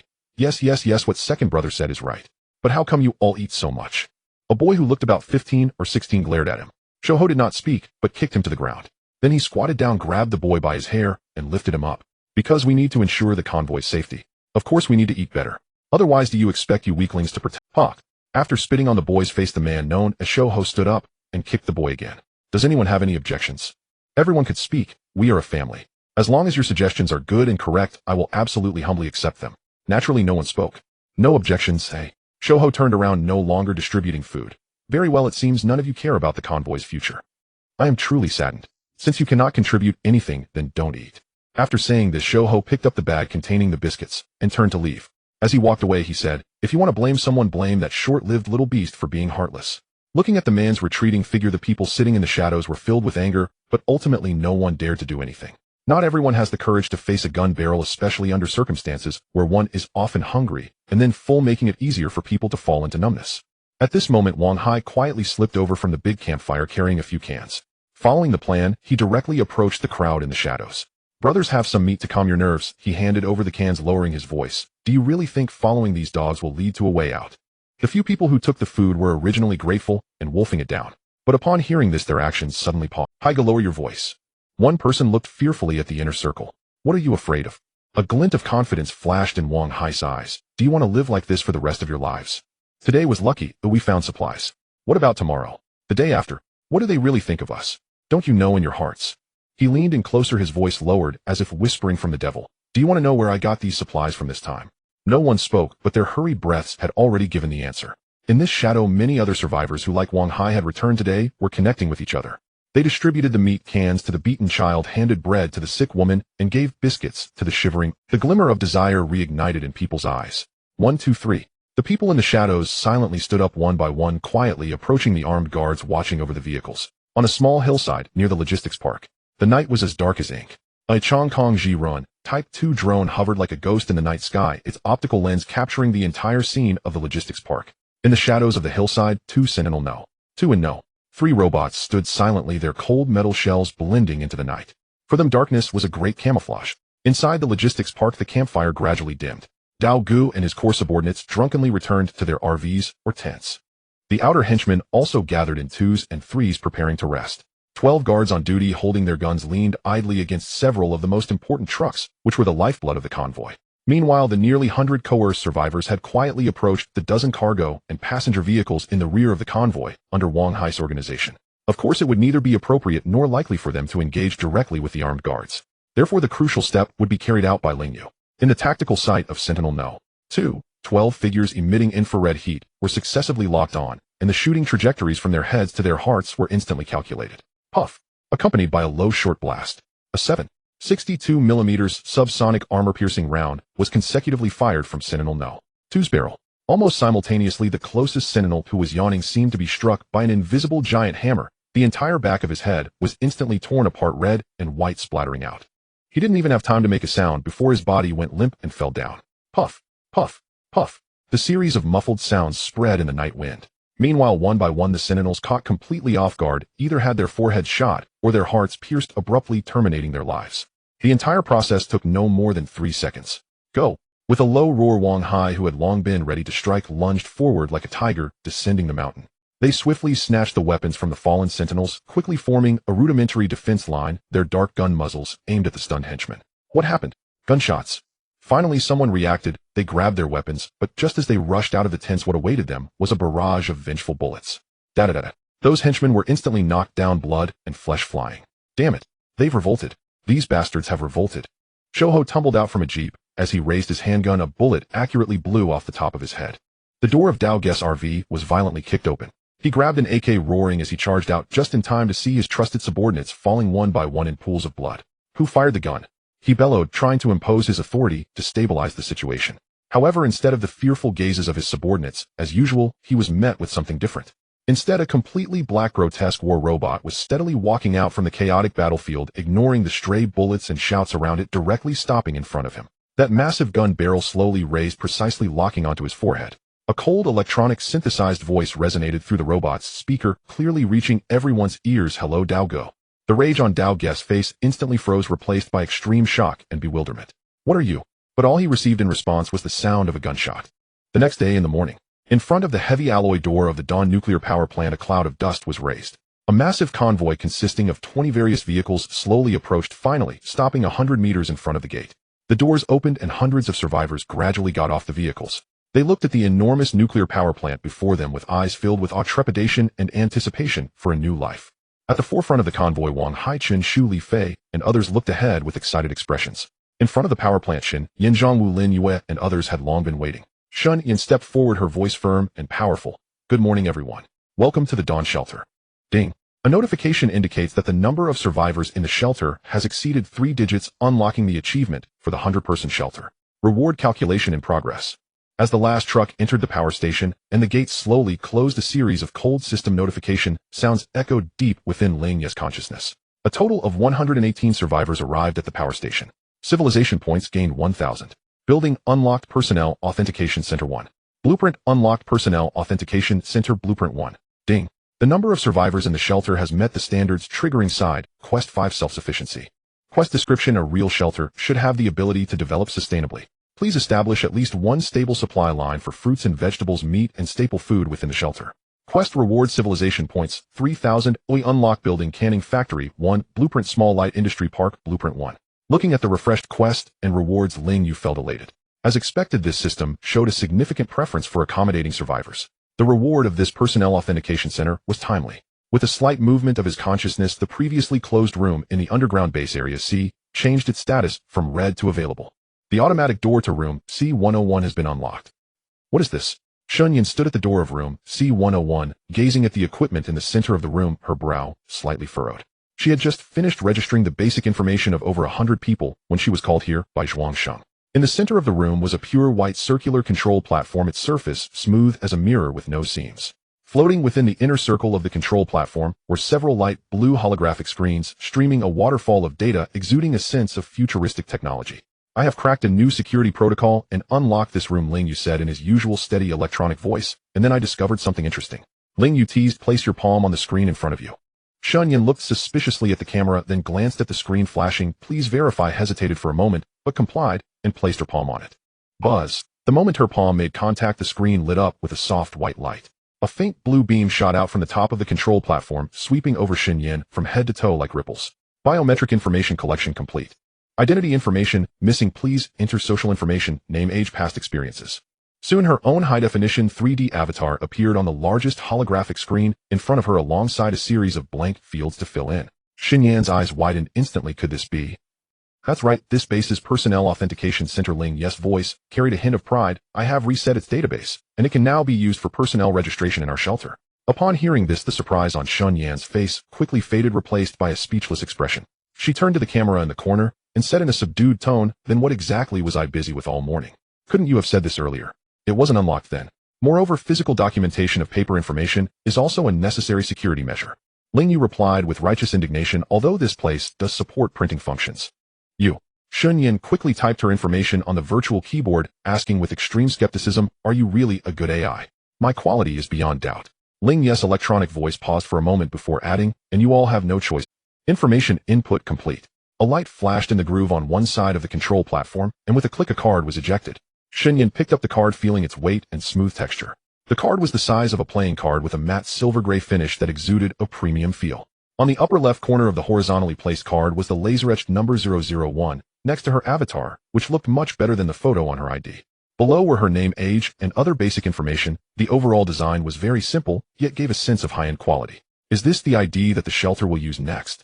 Yes, and its functions go far beyond mere identity verification. Ling Yu was excitedly preparing to introduce the powerful functions of this card, when Xinyan's brow suddenly furrowed. She raised the card, pointed to a line of small text under her name, and read in an odd tone, I understand the reasoning, but why does it have a race label? And third river system of the fallen star domain, second arm. Solar system, blue star, humanoid intelligent species, divine blood system. What the hell is this? Damn, is this broken system's localization this poor? At that moment, Ling Yu's consciousness let out a silence. In the cafeteria, the newly arrived survivors were wolfing down their food when the lights overhead suddenly dimmed and then flickered back on. In the laboratory, the centrifuge in front of Su Wan suddenly went erratic, emitting a sharp noise. In the dormitory building, teacher Zhang Jing was teaching the children to recite the sun sets behind the mountains when the ceiling lights flickered, startling a few children who squealed with delight. What's going on? Is the voltage unstable? Zhuang Sheng. Ling Yu shouted at the camera in the corridor. What happened? Is there an enemy attack? It's nothing. Ling Yu's voice echoed through the broadcast system across the base, just a minor technical adjustment. Inside room, C-101, the lights had returned to normal. Shen Yin quietly tucked the newly generated identity card into her pocket. The card no longer displayed the race. Her expression was somewhat stiff as she pulled at the corner of her mouth. It seems this device is quite prone to— Yes, the previous staff were a bit mischievous, and I sincerely apologize for the negative impact on your user experience. Ling Yu's voice sounded unusually aligned with the tone of electronic synthesized speech. I have completed emergency repairs and parameter adjustments, so please rest assured similar issues will not occur again in the future. Please forgive me. You said to forgive. Said to. Shen Yin looked at the camera in the room, her mouth. Then she took a deep breath, rubbed her face hard, and continued. Forget it. I don't know anything. I didn't see anything. Since the authentication device has been confirmed to be in order, we can arrange for others to come for unified registration. Ling Yu decisively changed the subject. Shen Yin nodded. I'll go call Zhang Wu and the others over. At 2 p.m., all survivors, including more than 100 new arrivals, completed their information registration and received their identification cards. Wow, this thing is really sci-fi. Ling Yu exclaimed as he held his 004 card, flipping it over with admiration. Because this is real cutting-edge technology. Ling Yu's voice suddenly came out from the card, startling Ling Yu. What the heck? You can talk from inside here. Ling Yu exclaimed in surprise, flipping the card over and over, but it doesn't have a speaker or microphone. Because this is cutting-edge technology. Shen Yin repeated Ling Yu's words expressionlessly. She showed no surprise, her face instead bearing a faint deadpan expression. Oh, that's right, just like that. This card is equipped with a miniature communication module. Not only but you can also pair your cards to store each other's identification codes and call each other anytime, anywhere. Of course, the premise is that the other party hasn't blocked or refused the call. Additionally, you can all call me at any time, and I can establish communication with you without your consent. You sound like you have high authority. Zhou Yi remarked from the side. High authority is necessary to better serve. Zhang Wu was more concerned about practical issues. What is the communication range? Theoretically, there are no limits, but the specific effects have not been tested. You can try it out when you go on missions. It will definitely be further than walkie-talkies. Then, can this thing connect to the internet to play games? Qian Lele blinked his big eyes, looking at the card he received with anticipation. To him, being able to communicate meant it was like a phone, and phones could connect to the internet to play games. Lele, it's just an identity card. Ling Yu succinctly shattered the child's fantasy. This card indeed has no— Moreover, with the current environment, who has the conditions to play online games? But once the situation improves, rebuilding the network isn't out of the question. Anyway, doing this work will definitely boost personnel motivation. Through the identification card, Ling Yu initially achieved information management of all members of the shelter. To cope with the management and security pressure brought by the suddenly expanding population, he unhesitatingly spent most of the civilization points he had just received. He materialized 7 new Sentinel-1 security units and upgraded the security network to LV3. Security Network LV3 unlocks area collaborative combat modules, biometric access control systems, and drone automatic patrol and fire support protocols. The maximum number of security units that can be connected has increased to 10, current number 1010. Civilization points consumed 600. After a series of operations, Ling Yu was left with only 80 civilization points. However, he was not concerned about this, because soon he would have a substantial income coming in. In the past few days, besides dealing with the scavengers sent by Dao Guest convoy, preparations for actions in the downstream industrial park were also underway. Equipment disassembly, heavy trucks, hoisting equipment action, route planning, road clearing. Everything was ready. The actual distance between the two places was only a few kilometers. Under the current conditions of ample manpower, the difficulty of this task had decreased significantly. The population surged from over 20 to nearly 100, bringing not only benefits, but also chaos. In the cafeteria, fear of food scarcity led to disputes over queuing. In the dormitory, quarrels arose over— There were even some cultured individuals who had finally revived, their eyes flickering as they pondered unknown schemes. Noise, confusion, and a hint of restlessness began to permeate the air of the shelter like invisible dust. Fortunately, this chaos did not last long. Mr. Wang Hai, smoking is prohibited here. Wang Hai, who was exhaling smoke, trembled, nearly dropping his cigarette on the ground. He looked up in horror at the camera at the end of the corridor, its cold electronic eye seemingly gazing at him. A chilling electronic voice came from the identity card in his hand. It was indeed the voice of Zhuang Sheng. I'm sorry, Mr. Zhuang Sheng. I didn't know. He hurriedly stamped out the cigarette. It's okay, just be careful in the future. A man who was trying to pry open the storage room door suddenly froze. Qinshu, what are you doing? What? Surprised to find that this route seems to have no surveillance. Qinshu was so frightened that he sat down on the ground, his face pale. All resources in the shelter are allocated by me. Any unauthorized theft equates to betrayal. There will not be a second warning, please take care. The cold voice carried no emotion, yet it was more intimidating than any curse. Back and forth, the entire shelter quickly returned to order. Those who were anxious would be reminded of what they should do. Those who intended to take shortcuts would receive the most precise warnings. Meanwhile, the clever ones who knew how to follow the rules were quietly noted and placed on the observation list of reliable personnel. Ling Yu was like an invisible net enveloping the entire nuclear power plant and flowing through each person's. Handling information flow for over 100 people was hardly a burden for him. Within the plant, the massive operational data generated by the reactor every moment was easily manageable for him, let alone these simple social behavior information. Disguising as an AI, Ling Yu never felt guilty about it for what AI could rival his prowess. Through prior identity card registration information and observations over the past few days, he had a deeper understanding of this batch of newcomers. The group of 118 newcomers had an extremely unbalanced age composition. The youngest was a 14-year-old boy named Li Chaoyang, whom Ling Yu recognized as the unfortunate child who had been beaten by the skinny monkey. There were also three minors, 16-year-old Zhao Ming and Li Ming, and 15-year-old Chun Hai, all of whom were rather taciturn. The oldest was a 55-year-old worker named Zhou, who, though not young, he still retained a fair amount of vigor. The vast majority of the rest were young adults in their 20s and 30s with a gender ratio of about 3-to-1. This was quite reasonable, as in such an apocalyptic world the elderly and children had little advantage. Especially children, while the elderly might have the advantage of experienced children, had nothing at all. The likes of Brother Dao and his group were clearly not benevolent types, making it unlikely for them to bring along many elderly or children. In the apocalypse, situations like that of teacher Zhang Jing, who chose to protect a few children as much as possible, were truly exceptional. Moreover, the occupational composition of this group of survivors was quite varied, including retired security personnel, maintenance workers, truck drivers, chefs, and so on. The biggest surprise came from the addition of medical personnel. Brother Lu, brother Sun, sister Qing, sister Li, the shelter will rely on you all from now on. In the temporarily converted medical room within the factory area, Su Wan excitedly held the hand of a middle-aged doctor in a white coat, tears of gratitude shimmering in her eyes. Among this group of newcomers, there were actually 3 doctors and a nurse. The lead doctor, Lu Mingyuan, wore black-framed glasses and had a calm demeanor. The slightly younger female doctor was named Fong Qing, while the 30-something nurse was called Wang Li. Another younger male doctor named Sun Hao was curiously examining the medical equipment that far exceeded that of ordinary clinics. Professor Su, you're too polite, Lu Mingyuan said, seemingly a bit unaccustomed, adjusting his glasses. We're just ordinary doctors, our skills are average, and we lack many resources. Even average is better than me. Su Wan interrupted him, tears brimming, patting his shoulder. I work in biological research. I'm not a healer. She pointed at her own dark circles, looking utterly disheartened. As the saying goes, each profession has its own expertise. You all need to have confidence. No matter how poor your performance is, it can't be worse than mine. She had completely shed the heavy burden of being a part-time doctor, and her entire being radiated a new vitality. Although Su once studied biology, studying biology and specializing in human medicine were entirely different matters. In the past few days, in preparation for potential emergencies, she had forced herself to rapidly learn medicine using medical books, and she once again felt grateful that she had not chosen to study medicine. It wasn't that she thought it was particularly difficult, as she simply had no interest.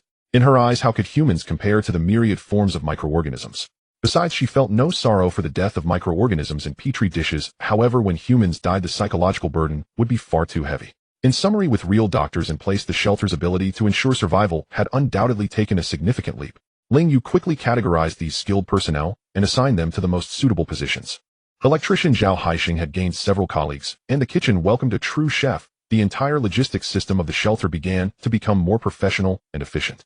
Those survivors whose skills were temporarily unusable were uniformly classified as field personnel. At 4 in the afternoon, a general meeting was held in the newly renovated cafeteria. To improve efficiency and tackle future challenges, all combat and field personnel will be reorganized into 3 large teams. The screen clearly displayed the name. To improve efficiency and tackle future challenges, all combat and field personnel will be reorganized into 3 large teams. The screen clearly displayed the names and images of Zhang Wu, Lin Yu, and Shun Yan. The first action team, led by Zhang Wu, is responsible for all long-distance field tasks, such as external exploration, resource collection, and rescue of survivors. The second action team, led by Lin Yu, is responsible for executing special industrial tasks, including, but not limited to, equipment transport, production line setup, and the development of future industrial zones. The third action team, led by Shan Yin, is responsible for the defense of the shelter itself, clearing and expanding surrounding areas, and constructing and upgrading defensive works. Next, here are the rosters for each team. Members whose names are called should report to their respective team leaders. The 3 action teams primarily target the 3 most critical issues: resource consumption, completion of mainline tasks, and enhancement of the shelter's safety. With the increase in shelter personnel, the food supply that had previously seemed sufficient was evidently no longer adequate. Therefore, until self-sufficiency is achieved, the progress of searching for food and other resources must not cease. At the same time, this group also bears the task of continuing to search for survivors. Ling Yu did not believe that such a vast city as Yuanjiang had only this few survivors left. Brother Dao managed to gather over 100 people while fleeing, there was no reason he couldn't find more survivors. Additionally, transporting the manufacturing line was an urgent matter. Without civilization points, Ling Yu felt a constant anxiety.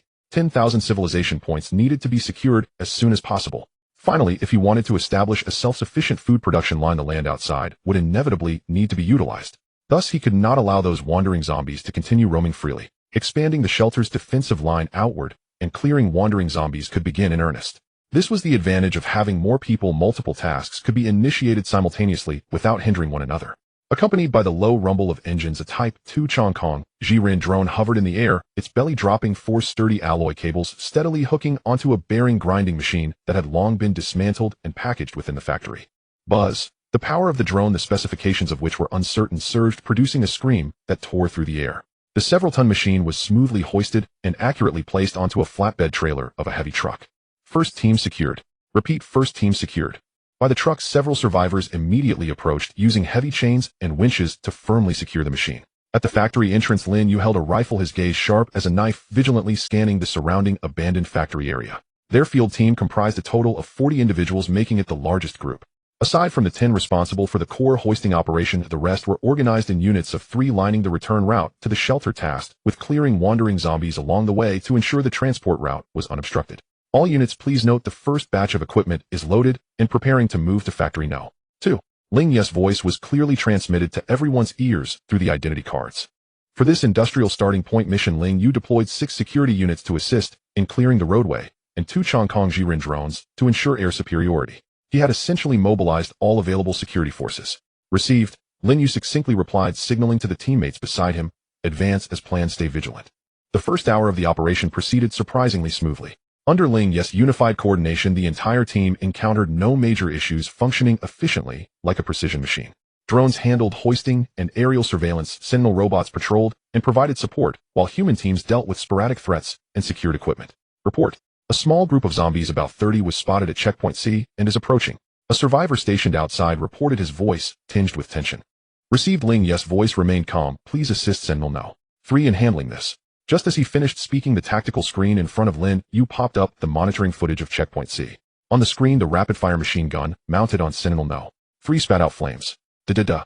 The dense hail of bullets instantly shredded several zombies, leading the charge into pieces, and the remaining horde couldn't even advance within 50 meters, falling one by one under precise targeting. Damn, this firepower. Even though it wasn't the first time witnessing such a scene, some newcomers couldn't help but such incidents occasionally occurred alongside the road. However, thanks to the thorough and patient clearing beforehand, no unexpected crises emerged. The second team's equipment hoisting has been completed. The third team is preparing. Everything was going according to plan. Equipment was lifted and transported one by one. However, just as they were about to hoist the last high-precision CNC lathe, an unexpected change occurred. Alarm. Sentinel No. 7 detected a high-energy biological reaction. Please stay alert. Ling Yu's electronic voice carried a hint of urgency for the first time. Bang. Following that, a piercing sound of metal clashing and grinding echoed. Lin Yu's heart sank, and he immediately looked towards the direction Sentinel No. 7 was monitoring.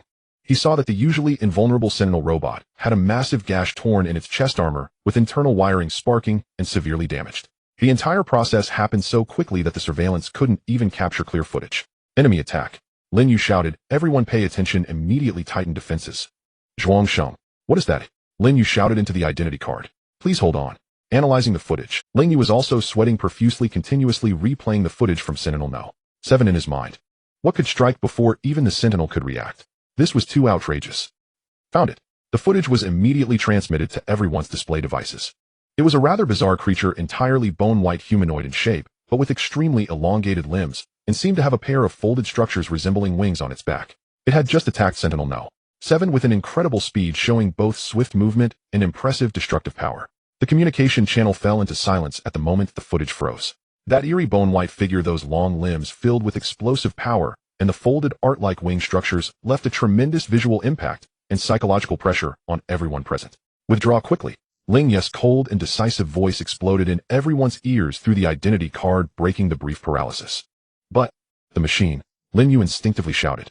Giving up meant that this operation would be a failure. We can discuss it later. Life is more important. Everyone get in the vehicle, immediately abandon all non-essential equipment, and retreat at full speed. Ling Yu's order brooked no dissent. First team will cover the rear, second and third teams will escort the technical personnel onto the vehicle. Hurry. He knew very well that if even Sentinel No. 7 couldn't react to the attack. Ordinary people would stand no chance against it. This was not an enemy that Ling Yu and the others could handle. However, just as everyone began to tighten their formation and prepare to board the truck, the white figure reappeared. It shot out like a white lightning bolt from the shadow of an abandoned factory, but its target was not the crowd on the ground. It aimed for the Chongkong Jiren Type 2 drone in midair. It seemed to view the drone as a more valuable large prey. Whoosh! The sharp sound of slicing through the air. Fortunately, Ling Yu had already focused most of his attention on this area. Almost the instant the creature moved, he maneuvered the drone to soar to a higher altitude. The creature's claws grazed the drone's landing gear, sparking a dazzling display. Missing its target, it suddenly spread its wings. With a flap of its wings, it executed an incredible sharp turn in midair, accelerating rather than slowing down, and lunged toward the drone once more. This scene caused Ling Yu, who was watching through the camera, to breathe a sigh of relief. He was afraid it would disregard martial ethics and charge into the crowd. The losses would be tremendous. Now this was much easier to handle. Under Ling Yu's command, the drone displayed its maneuverability to the fullest. It soared rapidly, at times dove, and whipped its tail at others, while the laser weapon beneath its belly continuously sought the right angle to fire. Yet the speed and agility of that white monster were simply astonishing.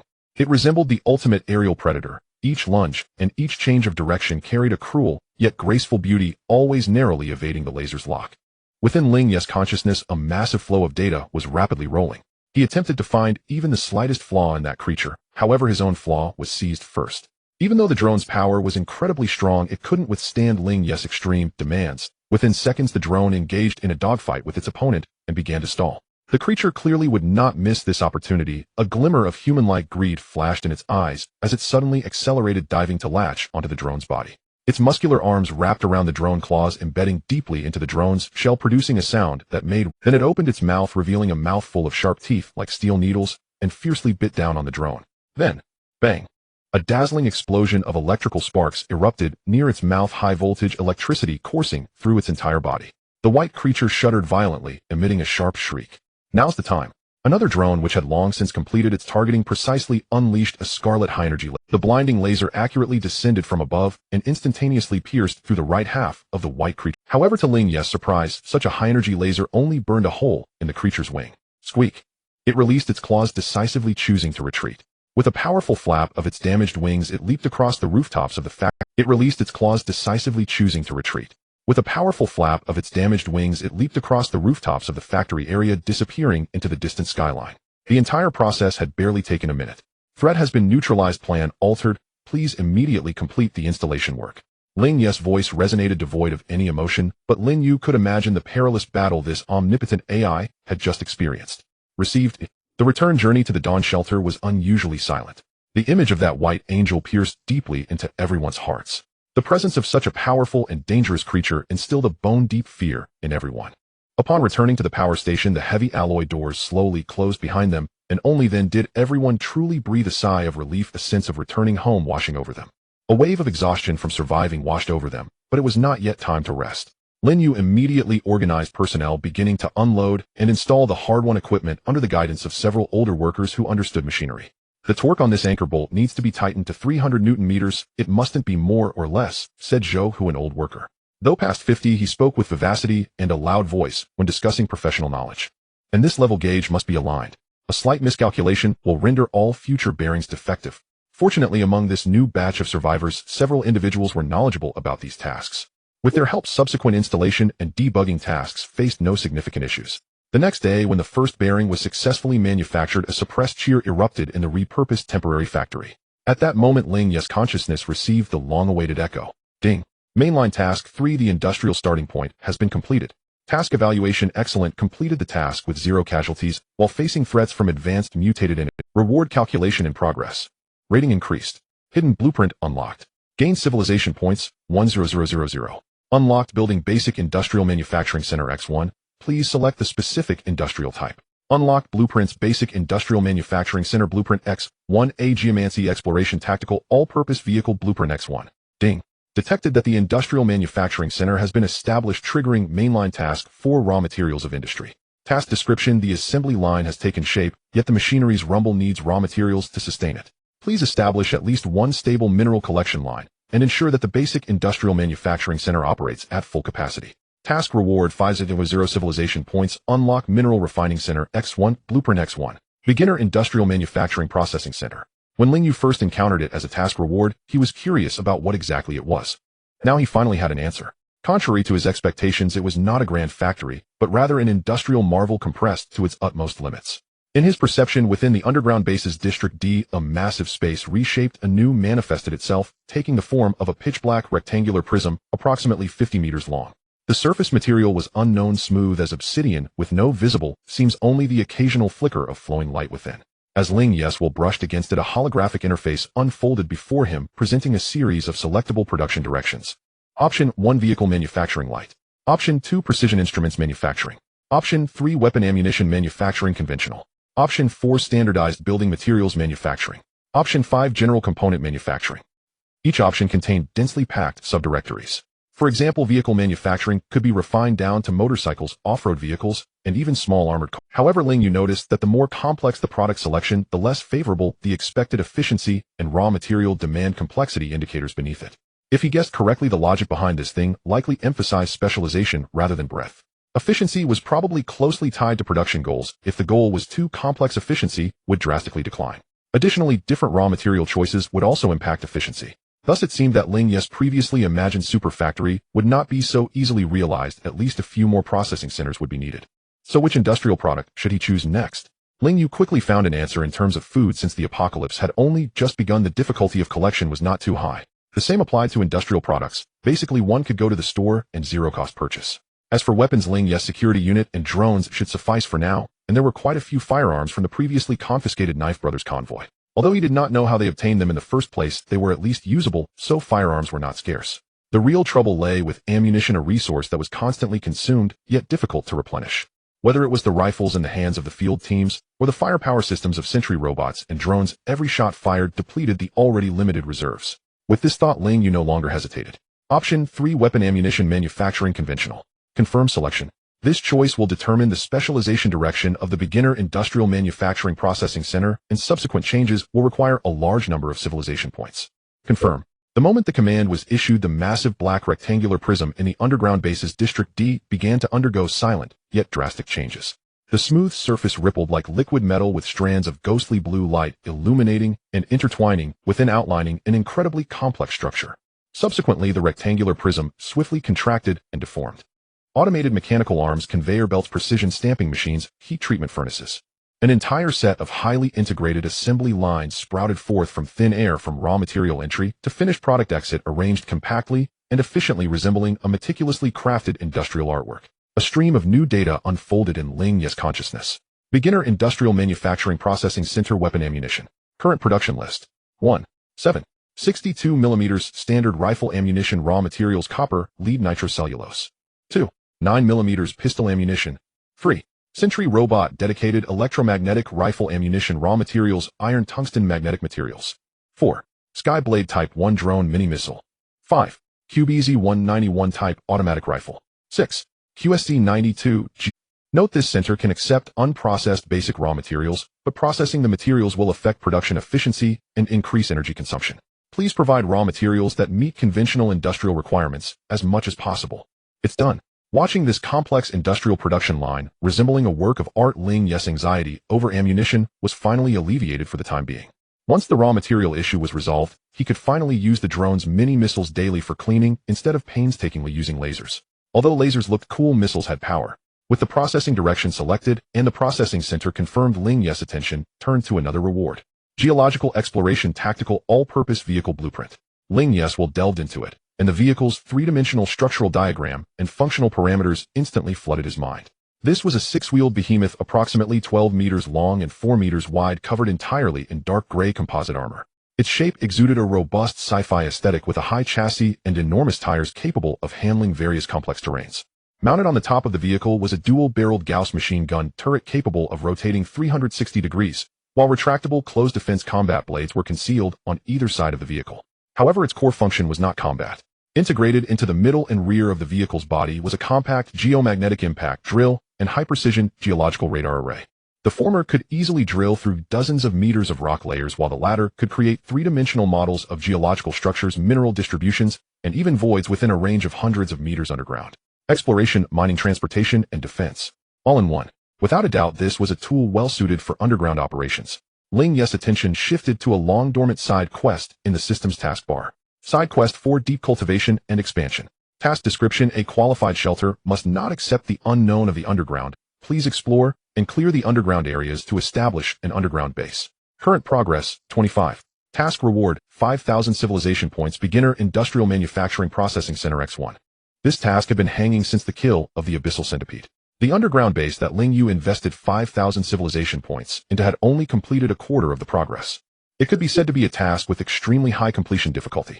Of course, Ling Yu understood that the actual requirements for the underground base were likely not too high. As long as there were enough people and the area was large enough, it could be completed without needing a high level of technology. Instead, Ling Yu's approach of directly investing 5,000 civilization points was more akin to being a rogue cultivator, but unfortunately the number of people in the shelter was still insufficient.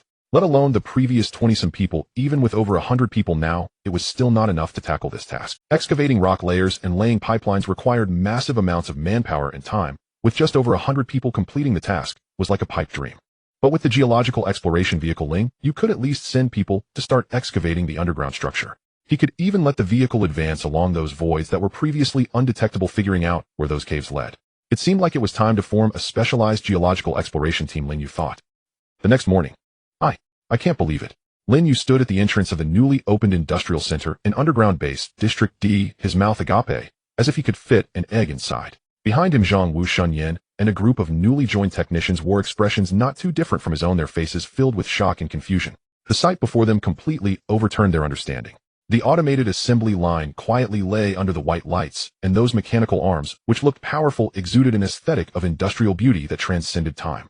Is this your new discovery? Shun Yan blinked. Because you established an assembly line, does that mean buy one get one? It can be understood this way. With your help, I successfully unlocked more permissions, including this factory located. Why would there be such a basic military production line in a high-tech base? Zhang Wu wore a puzzled expression. If one were to say this place was high-tech, it seemed to only produce standard rifles and ammunition, but to say it was not advanced, it appeared different from any arms factory he had seen. Who knows? Perhaps it's a hobby of some worker. That's a good question. The reason is simple, because this is an experimental production line related to the future. Tip: rather than asking what it produces, why not inquire about the raw materials required for this production system? What raw iron, copper, lead, sulfur, niter. Basic minerals or discarded industrial products with sufficient elemental content can be used. This center can directly process raw materials. On the screen, a series of images and quantities of available raw materials were displayed. Upon hearing this, everyone's eyes lit up as they finally understood where the advancement of this thing lay. After all, establishing a production line did not mean it could immediately produce finished products. There were many interconnected steps from industrial raw materials to products, so even though they learned this was a weapon ammunition production assembly center. Including Zhang Wu, no one expected it to start working immediately. But if it could achieve integrated production from raw materials to finished products, that would be a different matter. Can it start working now? Zhang Wu asked eagerly. As long as the raw material supply is sufficient, it can start working at any time. Understood. So you mean we need to gather raw materials? Exactly. I plan to assign this task to Ling Yu's group. Ling Yu, do you have any questions? No problem. When do we start? Ling Yu immediately stood upright, answering loudly. He was currently very excited. Saving bullets was fine, but there was no comparison to the thrill of unrestricted firepower. If this production line could operate, then the heavy machine gun he had painstakingly brought out earlier could finally be used freely. No rush, you just finished your last task, so you can rest for a day. Afterward, I will send the map of the raw material collection locations to your identity card. Yes, I understand. So is this bearing still in production? Zhou, who stood in front of the recently halted production line, his eyes filled. In fact, he initially found it quite incomprehensible why the shelter needed to relocate an entire bearing production. Especially after touring the underground base, he was even more confused as to why this technologically advanced shelter required such a retro production line. But that didn't matter. Being able to work and being needed proved that he still held value. Having once been part of Brother Dao's team, he understood very well how crucial it was to be useful in the apocalypse. However, the production line had barely operated for half a day, and it hadn't even consumed all the raw materials that arrived with it before it was halted again. Did they not consider the costs with such frequent starts and stops? But it was also possible. After all, this place was full of incredible things. Zhou, who let out a bitter laugh, and then a look of confusion surfaced in his eyes. With the production line stopped, what was he supposed to do next? Join the field action team. He instinctively glanced towards the specially cordoned-off square outside the dormitory. Some gym equipment brought back from the city was haphazardly arranged, and a dozen young people were sweating profusely doing push-ups in the mud, while a man named Zhang Wu, the action team leader, counted loudly, without mercy. That was the training ground established solely by Zhang Wu. According to that military man, even if you can't fight, you should at least be able to run right. If you're gasping for breath every 3 steps, that's not called field work. That's called delivering vegetables. Zhou Hu touched his old back, which had undergone surgery, and felt that given his condition, he probably wouldn't withstand such high-intensity training. Perhaps he should find an opportunity to talk to team leader Zhang and see if he could request a lower training intensity. Just as this experienced worker was lost in thought, the identity card in his work uniform pocket suddenly emitted a faint glow. "Hello, Mr. Zhou." A steady electronic voice came from the card. "Ah, hello." Zhou Hu jolted, hastily pulling out the card he understood as a special ID, nervously responding to it. "Mr. Zhuangxing, is there any instruction?" "Don't be nervous, Mr. Zhou. I just want to ask you a question. Can you farm?" "Huh?" Zhou Hu was stunned, his brain unable to keep up with this sudden question. "Yes, of course," he instinctively replied. Although he had been working in the factory since entering the city, he came from the countryside, and tilling the soil, sowing seeds, and fertilizing were all deeply ingrained memories. "Great.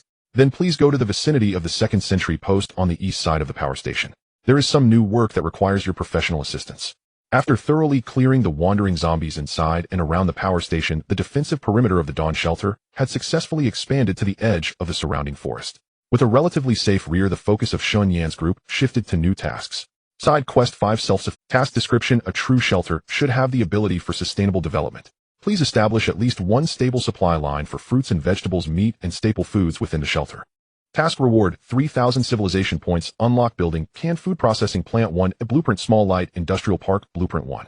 This new task, triggered by the shelter's population surpassing 100, seemed to Ling Yu to be quite feasible. The supply of fruits and vegetables could temporarily rely on the ecological planting pods of the underground base. As for staple foods, a single planting pod was certainly insufficient. However, spending civilization points to establish more planting pods was clearly not cost-effective. Thus, Lin Yu naturally set his sights on the land outside the power station. Suwon had analyzed the soil samples here, concluding that the land was slightly barren due to long-term neglect, but had not suffered severe pollution. As long as there was enough fertilizer, it could be cultivated. In other words, there was only one question: who would farm it? After some inquiries, Lin Yu quickly selected over 20 survivors with agricultural or breeding experience and formed a special agricultural action team. In terms of crops, after considering the soil climate and growth cycles, they ultimately chose corn and potatoes, which required relatively low environmental conditions and had considerable yields. After some inquiries, Lin Yu quickly selected over 20 survivors with agricultural or breeding experience and formed a special agricultural action. Chickens were found as stragglers from a farmer's market, totaling more than 30, both male and female, which should have no issue with breeding. The pigs were specifically sought out by Zhang Wu at a nearby pig farm, resulting in only 6 meat pigs being found. Unfortunately, these pigs had all been butchered before the apocalypse, cutting off the possibility of producing piglets. "Better than nothing," Zhang Wu remarked while looking at the few grunting pigs. "We'll find more later. At least the construction of 3 food supply lines has begun." When Zhou Hu arrived at the east side of the power station, he was met with a scene of bustling labor. The originally desolate land outside the power station was being replanned, and bulldozers, also brought back by the field team, were clearing weeds and rubble. A dozen survivors like him who had received notifications were measuring and marking out furrows under the direction of a sentry robot.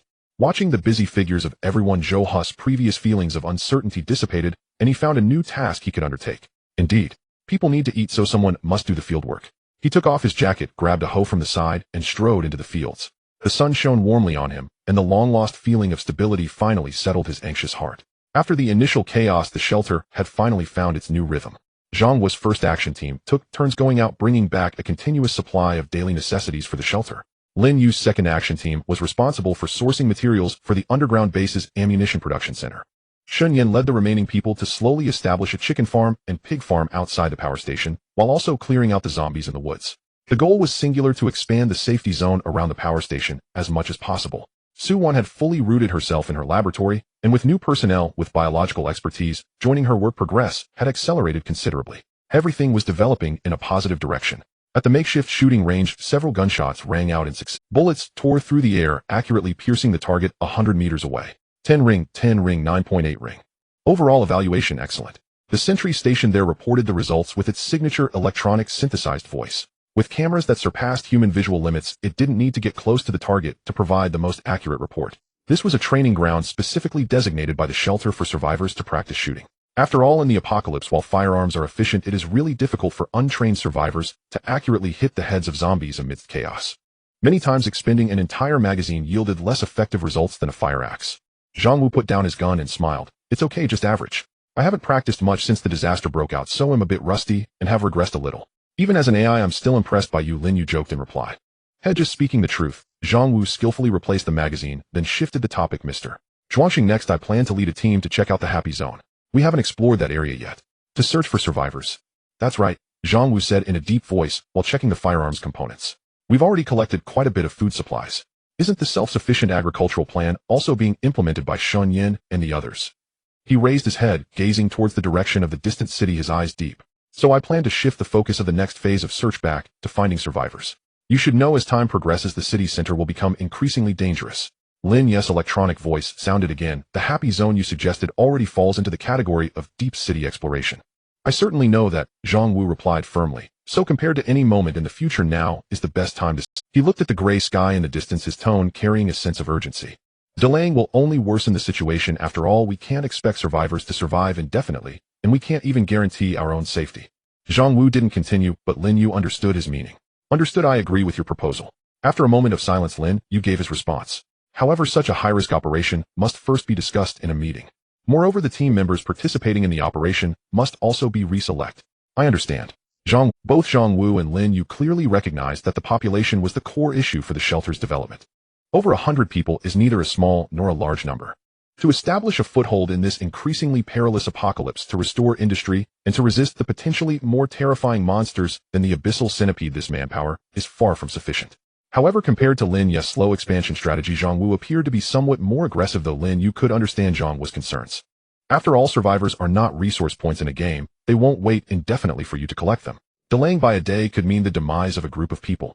In that case, Lin Yu's consciousness sank into the system, looking at his civilization points balance, which had just surpassed 10,080 points. Since his teammates had decided to charge ahead, he naturally had to follow suit with increased investment. The familiar gray technological tree slowly unfurled in his consciousness once again. The already lit nodes were clearly visible. Infrastructure repair LV. 1. Automated defense unit LV. 1. Biological laboratory LV. 1. Security network LV2. Security network LV. 3. Around these nodes, several adjacent unlocked nodes were flashing enticingly, waiting for his choice. Energy core optimization LV. 1 consumes 200 civilization points, increases energy conversion efficiency of reactor fuel rods by 5 or reduces loss by 3.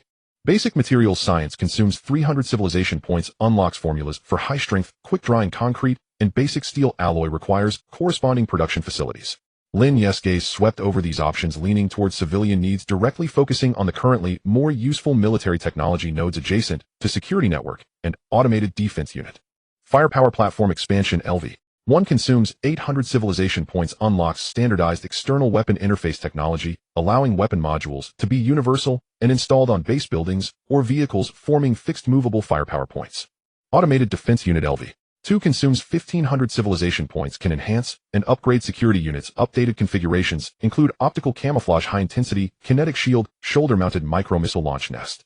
Electromagnetic kinetic weapons LV. 1 consumes 1000 civilization points, unlocks manufacturing technology for electromagnetic rifles and machine guns, along with corresponding ammunition production lines and blueprints. Note: requires materials science. These options were all good, representing solid enhancements. However, Lin Yu's gaze ultimately fell on a higher node on the tech tree. Hivemind drone combat system LV. 1 consumes 8000 civilization points. Unlocks micro-drone swarm technology. Includes 1 large Hivemind mothership and launch recovery charging platform. 1 blueprint. 1-2. Work B micro-drone 5000, blueprint 1, B mini laser drone 5000, blueprint 1. 8000 civilization points. This is nearly the bulk of his current civilization points, but the returns are astonishing. A swarm of 10,000 micro-drones. The increase in firepower is extremely significant. If there is such a three-dimensional aerial firepower network, even if he encounters that winged monster again, he is confident he can kill it. Moreover, this multipoint saturation attack is equally effective for clearing large-scale zombie hordes. The only problem is it's quite expensive. After a mental struggle, Ling Yu ultimately chose it. There's no other way. If he wants to quickly enhance his firepower, this is already the most cost-effective choice. This is it. Ling Yu no longer hesitated. Just after breaking through 10,000 civilization points, his balance instantly plummeted. Civilization point balance 2080. Confirm selection of the Hive drone combat system LV. 1. Confirm. At the moment the command was confirmed, a massive data stream surged into Ling Yu's consciousness. Countless precise blueprints, complex material formulas, and other data unfolded, analyzed, and archived in his mind. Meanwhile, in the underground bases Zone B, in several huge empty rooms. In the air, countless tiny points of light suddenly appeared and coalesced. Modular metal parts, precision chips, thin rotor blades. As if manipulated by an invisible giant hand, they materialized in boxes, filling the entire space. After doing all this, Ling Yu turned his attention back to reality. Through the broadcasting system, he gathered all the core members of the shelter for an emergency meeting in the cafeteria. Half an hour later in the cafeteria, at the long dining table, the atmosphere was somewhat tense. Zhang Wushun, Yan Lin Yuesu, Wan Zhou, Yi, and Wang Hai, elected as a representative from the new survivors, were all present. Zhang Wu had just announced his plan to search for survivors in the Happy District. I disagree. As soon as he finished speaking, a middle-aged man suddenly stood up.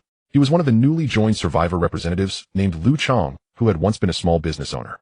With a hint of excitement and confusion on his face, he said, "Captain Zhang, we have just settled down. There is food and drink here, electricity, and internet safe as heaven.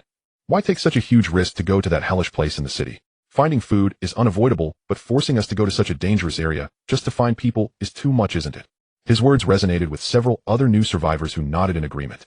They are not locals of Yuanjiang. Why should they take such a big risk to find people from Yuanjiang?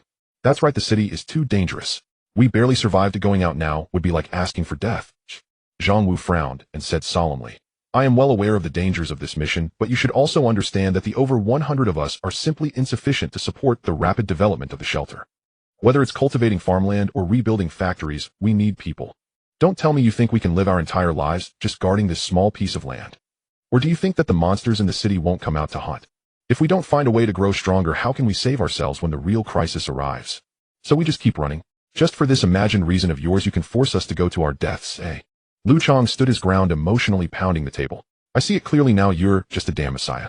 If you want to go, go yourself. I won't go. You." Lin Yu's blood surged, ready to rebut, but was stopped by a glance from Zhang Wu. Zhang Wu understood Lu. Avoiding harm is human instinct, and for those who have suffered trauma and have just found a safe haven, any risk seems particularly glaring. He took a deep breath, preparing to explain in a gentler way. Just then, the huge display screen on the cafeteria wall, all voices of argument ceased abruptly as everyone looked up in unison. The black text on the screen, carrying an undeniable calmness, clearly reflected in everyone's eyes. "Please note, Mr. Lu, we have never said we would force you to participate in this matter." Lu Chong's face turned bright red. He opened his mouth, but lacked the courage to continue rebutting. He knew who was the most difficult to provoke in this shelter. Looking at his expression, Ling Yu found it somewhat amusing. This man with a righteous face, as if freedom and dignity could not be infringed upon, was just a lowly scavenger in an apocalypse convoy a week ago. Looking at his expression, Ling Yu found it somewhat amusing. This man with a righteous face, as if freedom and dignity could not be infringed upon, was just a lowly scavenger in an apocalypse. But now that he is safe and wealthy, he feels that anyone asking him to take a little risk is taking advantage of him, harming him. At this moment, he thought a fair trade of being calculating. As for the salvation he received earlier, since the other party did not mention any reward, it naturally equated to what he deserved. Such people do exist, and as the shelter expands, there will only be more of them in the future. Therefore, Ling Yu was, since the simple pastoral era ended so quickly, he didn't mind taking this opportunity to clarify all the rules. The text on the screen changed again. "Mr. Lu has a point. Contributions must have returns. You have the full right to not participate in dangerous actions and protect your own safety. As long as you do not enjoy the water, electricity, safety, and food provided by the shelter, while thinking that all of this is taken for granted. Starting today, the Dawn Shelter will introduce a new contribution measurement system." The moment his voice fell, the screen was split into two. On the left side, a continuously rotating blue energy icon appeared. Energy points. It will become the only circulating certificate within the shelter. The water, electricity, room you consume daily, and food you receive will require corresponding energy points to pay for. On the right side, a golden badge resembling a medal appeared. Honor points. They represent your contribution record to the entire shelter. Honor points are non-transferable and accumulate permanently. They will determine the quality of your living environment, priority in acquiring supplies, and even the qualification for receiving advanced technical support in the future. Ling Yu's voice resonated steadily through the broadcasting system in the cafeteria, every word crystal clear. All subsequent tasks, including outdoor collection-based construction, agricultural production, and scientific research activities, will have clear pricing and indicate the obtainable energy points and honor points. All data will be stored in your identity cards, and I will personally handle the unified settlement and distribution. To perfect this system, Ling Yu specifically spent 200 civilization points to illuminate a sociological node on the technology tree. Currency and society, LV1. Now he aims to construct the most efficient operational system possible in the shelter using these new rules. Based on contributions and risks, shelter members will be temporarily divided into 3 levels. The screen displayed detailed entries. First sequence, core action group. Responsibilities: responsible for the highest risk outdoor exploration, high-intensity combat, and critical target assaults. Requirements: must pass Captain Zhang's militarized standard training and obey orders absolutely. Benefits: highest level of energy points and honor points. Returns: best weaponry and logistical support. Independent dormitory area. Enjoy the highest priority medical and technical support. Zhang Wu looked at the screen, his eyes brightening as he straightened his back. This was exactly what he wanted: a disciplined professional team that followed orders. Second sequence: production and logistics group. Responsibilities: responsible for agriculture, industrial production, equipment maintenance, base construction, scientific research assistance, etc. Requirements: must possess relevant professional skills and complete the daily designated workload. Benefits: stable income of energy points and honor points sufficient to ensure a decent living, collective dormitory, standard material allocation. Among the crowd, the electrician Zhao Haixing and the newly employed craftsman Zhou, who visibly relaxed. This sequence gave people without combat abilities, but with skills, a clear position. Third sequence: basic living area. Responsibilities: no fixed responsibilities, can freely choose whether to participate in temporary low-risk tasks such as cleaning and transporting supplies. Benefits: a small income of energy points providing the most basic survival guarantee, including a minimum daily quota of food and clean water and a shared sleeping area. Any excess must be purchased with energy points. Now, does anyone have any objections? If you have any, you can bring them up. When the benefits of the third sequence were clearly displayed, the cafeteria fell into a dead silence. Those who had been echoing Lu Chang suddenly turned pale. They are not fools, they naturally understand what this means. If they don't work, they won't starve, but that's all. If they want to live like a human, wish to enjoy air conditioning, eat canned food, or even take an extra hot shower, they must exchange energy points for it. And energy points can only be earned through labor. They didn't want to be in the first sequence, but the requirements for the second sequence clearly excluded them, which was entirely intentional. Lu Chang was extremely angry, but before he could say anything, a younger survivor suddenly stood up. He looked at Zhang Wu and loudly declared, "Captain Zhang, I want to sign up for the core action group's training." "I agree too. I used to be an electrician. I will join the production group." I have no skills, but I am strong. Can I go to the logistics group to move things?" The crowd's response showed a clear polarization. The veterans like Shunyan, Ling Yu, and Zhou Yi all wore expressions of course it is natural. They had always been working hard for the shelter, and this new system was the greatest affirmation of their efforts. Meanwhile, Wang Hai and others from the Dao Ge convoy, after a brief shock, mostly revealed expressions of relief. They had long been accustomed to the fact that there are no free lunches in the apocalypse, and this clearly priced and relatively reasonable rule made them feel more at ease. Especially for members participating in the core action group, many of them actually did not plan to support Lu Chang, nor were they particularly resistant to the idea of risking themselves to search for survivors. Publicly, this was for the long-term interests of everyone. Privately, they also held their own good intentions. Such a system made them feel a bit more comfortable. Only Lu Chang and a few others who echoed him stood there, their faces alternating between green and white, their lips trembling, but not a single word came out. Since there are no objections, the temporary management regulations of the shelter is passed unanimously, and please adhere to it voluntarily. Zhang Wu stood up, scanning the audience, his voice thunderous as a bell. "I declare that from now on the original first and second action groups will merge and be reorganized into the core action department. All who wish to join gather at the training ground at 8 a.m. tomorrow. If you are afraid of death fatigue or want to be a deserter, you can withdraw from the action department now." He glanced at Lu Chang with undisguised disdain. The text on the screen flickered. "The choice is in your hands. Those willing to abide by the rules are welcome in Dawn. Those unwilling can leave at any time. The shelter's doors are always open for you." This sentence became the last straw that broke the camel's back.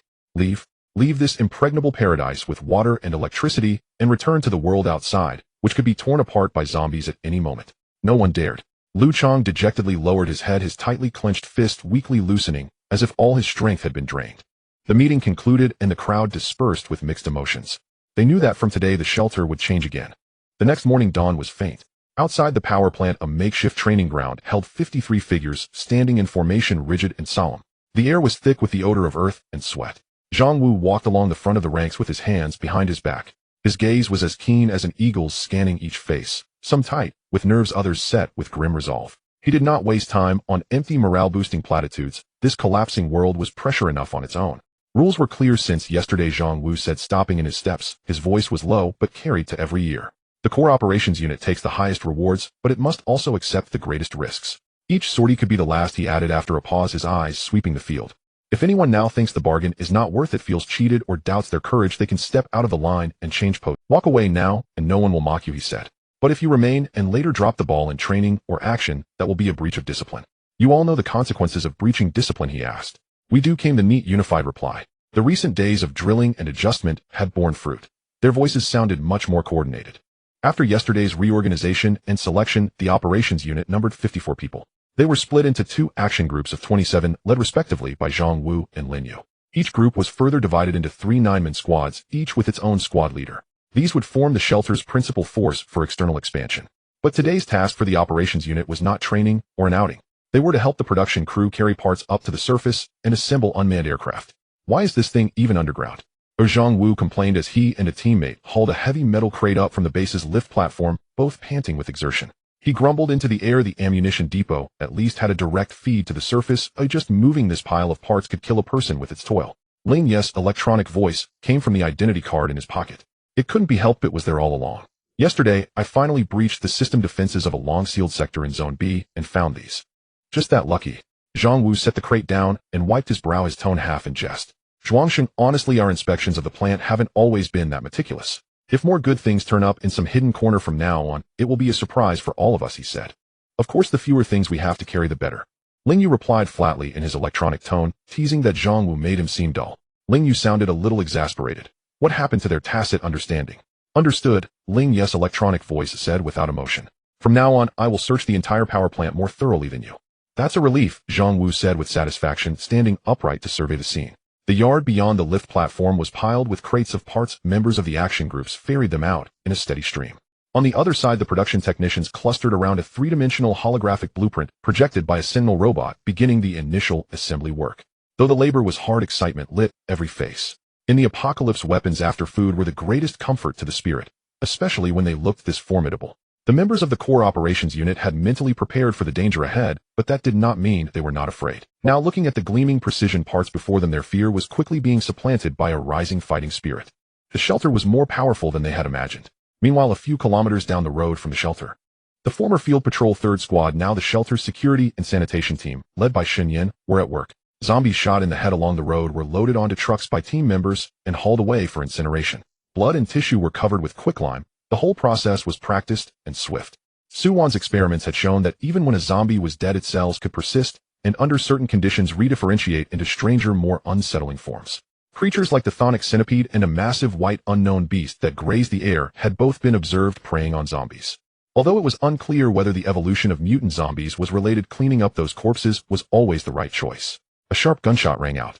A stray zombie attracted by engine noise dropped where it stood at the sound. Two members immediately moved in and dragged the body away with practiced efficiency. Good marksmanship, came a synthesized voice from Sentinel-2's speaker expressing approval. Shenyan lowered her assault rifle and glanced at the robot. Not bad, maybe you've got a knack for this, she said. The nearby zombies are mostly cleared. Next, we'll string a net near the woods and set regular patrols. According to the latest drone scans, roaming infected within a 5-kilometer radius around the plant have been basically eliminated, the robot reported. Thank you for your outstanding contribution to the shelter's security. Corresponding energy points and honor values have been credited to your identity cards. You're welcome, Shen Yin replied, turning her head to regard the tall silhouette of the cooling tower in the distance. We're merely defending our home. This place was their only stronghold in the altered world, or perhaps the starting point for a counteroffensive. Suddenly Shen Yin asked casually, Sheng, do you have a copy of the college I attended in your database? Ling Yu's voice answered, what's wrong? Is there something wrong with that book? Nothing. Shen Yin shook her head and raised her rifle again, peering through the scope at a shaky silhouette on the far horizon. It just popped into my head, feels absurd. On the first day of school, the zombie crisis had broken out. Classmates and teachers she had not yet met had in an instant become monsters. She squeezed the trigger. The distant black dot collapsed. When I was prepping for college entrance exams, I never imagined my university life would be this extraordinary. Indeed, Ling Yu replied. I never expected my first AI contract to be such a monumental job. Be careful, you. A small horde of a dozen or so zombies attracted by the gunshot began lurching and howling toward them. Exactly what we wanted, makes things easier, Shen Yin said with a smile as she raised her gun. Her team spread out with practiced ease, lifting their rifles and forming a sparse firing line. They no longer even needed Sentinel-2's fire support. They were finally growing used to defending their home with their own hands. Inside the power plant sector, Ling Yu's electronic voice sounded incredulous. Mr. Zhao, are you serious? Electrician Zhao Haixing shook his numb fingers and gave an awkward smile. Small issue, we'll be more careful next time, he said. Ling Yu's tone turned stern. I can't always notice everything in time. Please be extremely cautious. After a moment's pause, Ling Yu added, surviving this disaster isn't easy. Don't get cocky. Yes, I understand. Mr. Zhuang has taught me my lesson, Zhao Haixing said with obsequious nods. Watching him, Ling Yu felt no triumph in saving anyone, only a grudging admiration for the old electrician's somewhat reckless courage. Even the newly recruited, noticeably younger electricians wouldn't dare attempt such work. Who knows what he was thinking working live cables down here? Surely 220 volts wouldn't kill a 250-volt electrician, they joked. Yet the line in question was far more than 220V. Enough, be careful from now on. Also, this circuit needs to be reworked, Ling Yu instructed. In the underground base's education zone, Ling Yu announced, no completed homework, no energy points today. No energy points, no snacks later, the electronic voice added. Crying won't help, but crying counts as study time. Little Xiao Shui, her eyes already brimming with tears, at once swallowed them, and returned obediently to her seat, picking up her pen to copy characters stroke by stroke. Ling Yu admired the child's theatrical control. He had been prepared to soften, but when he discovered that Zhang Jing's assigned homework was only a few handwriting sheets and 10 simple arithmetic problems, he was furious. Having once been forged in oceans of exercises, he could not accept such meager homework. Worse still, he could not accept that anyone would dare not do it. Besides those elementary students under Ling Yu's specially deployed Sentinel education, 3 underage boys, who had come from Dao Ge's convoy, begrudgingly did their lessons. They resented being forced back to class and insisted on joining the core operations unit. They believed only a gun could make them feel secure. Ling Yu understood their anxiety. During the disaster, they had only seen the worst of humanity. But maturity and healthy psychological development were not the same thing.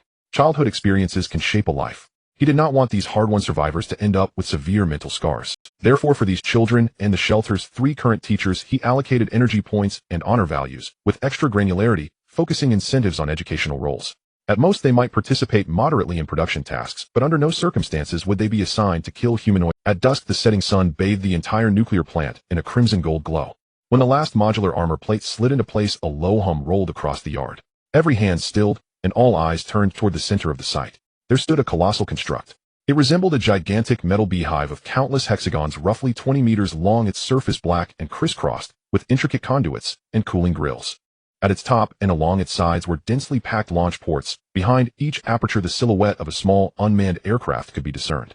With the infusion of power, the beehive mothership came to life.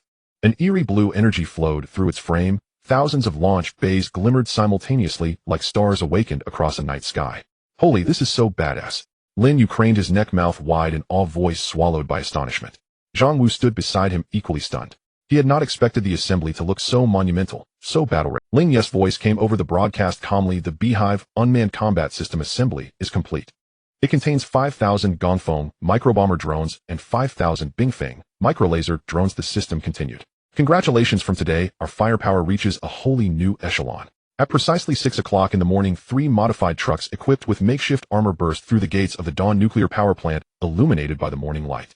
Zhang Wu sat in the passenger seat of the lead vehicle, his gaze calm as he looked at the unusually clean road ahead. His identity card in his pocket vibrated slightly, and Ling Yu's voice rang directly in his ear. The route has been planned, covering a total of 62 kilometers with an estimated travel time of 3 hours. The Long Sky Blade Type 2 drone will be responsible for aerial reconnaissance, and the Bee Swarm formation has taken off, ready for orders.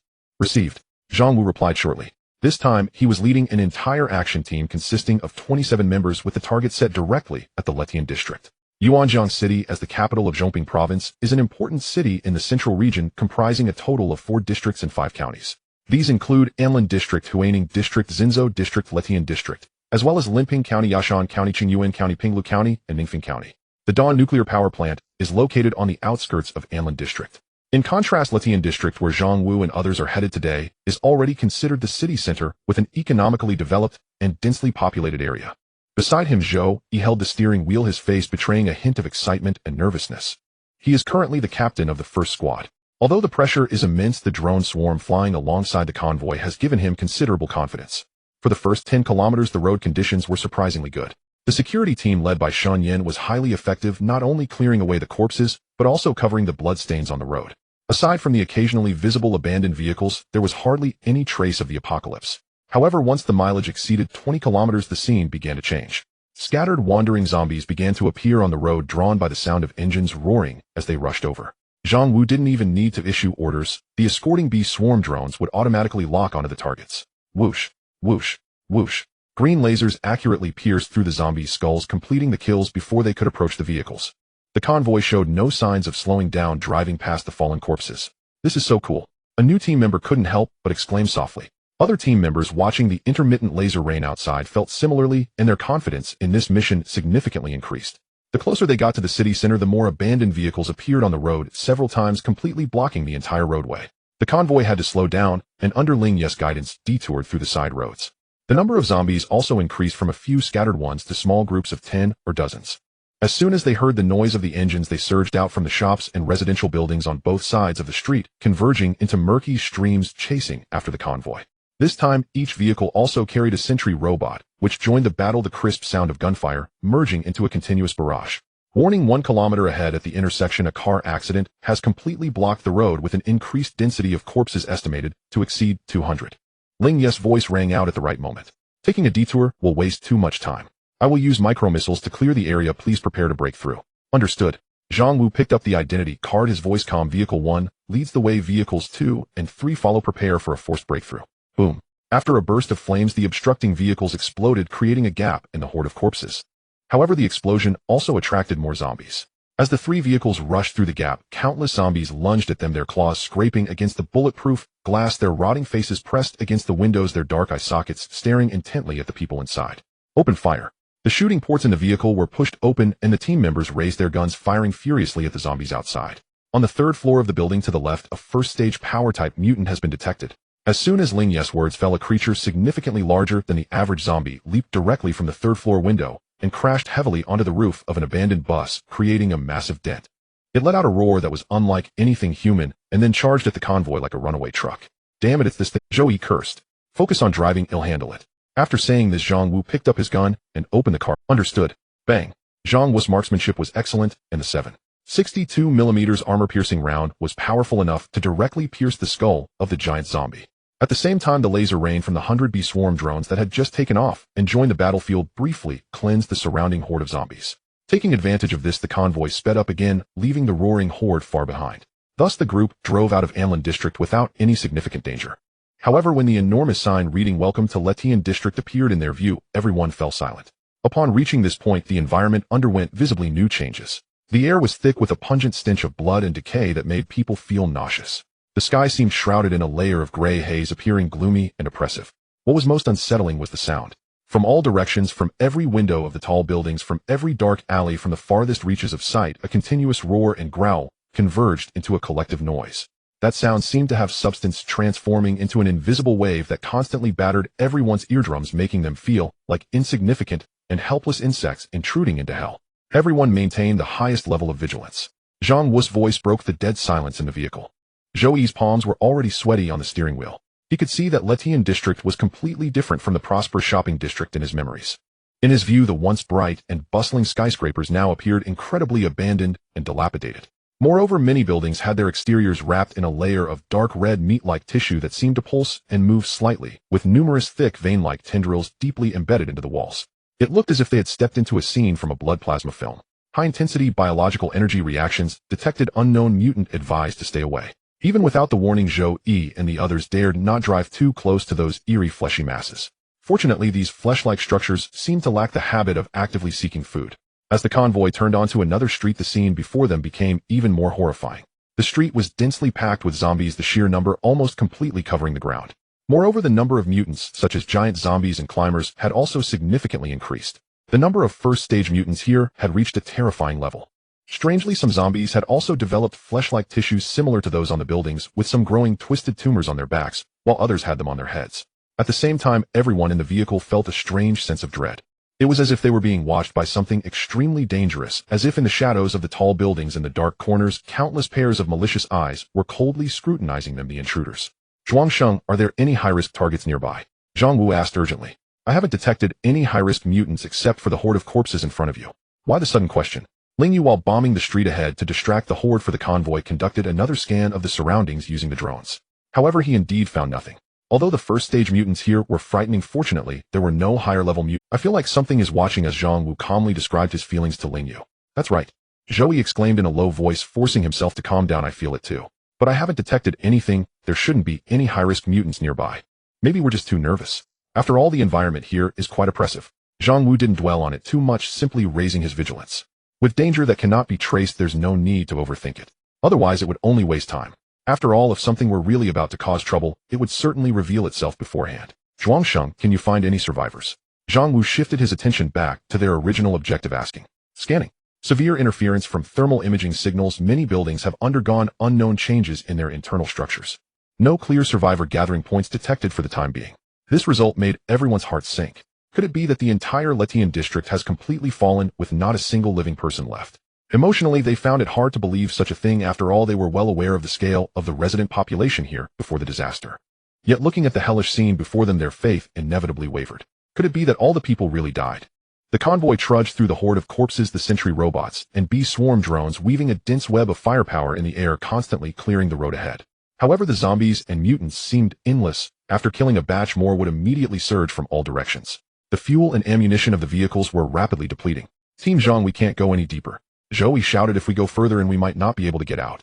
Zhang Wu looked ahead at the endless sea of corpses, his brow furrowed. Just as he was about to order a retreat, Ling Yu's voice rang out again, this time with a trace of barely noticeable fluctuation. Wait. In the northeast direction at the 1 o'clock position 1. 7 kilometers away from you, a department store rooftop has detected signals of activity similar to humans. This discovery was like a shot of adrenaline, instantly invigorating everyone's spirits. Set off immediately.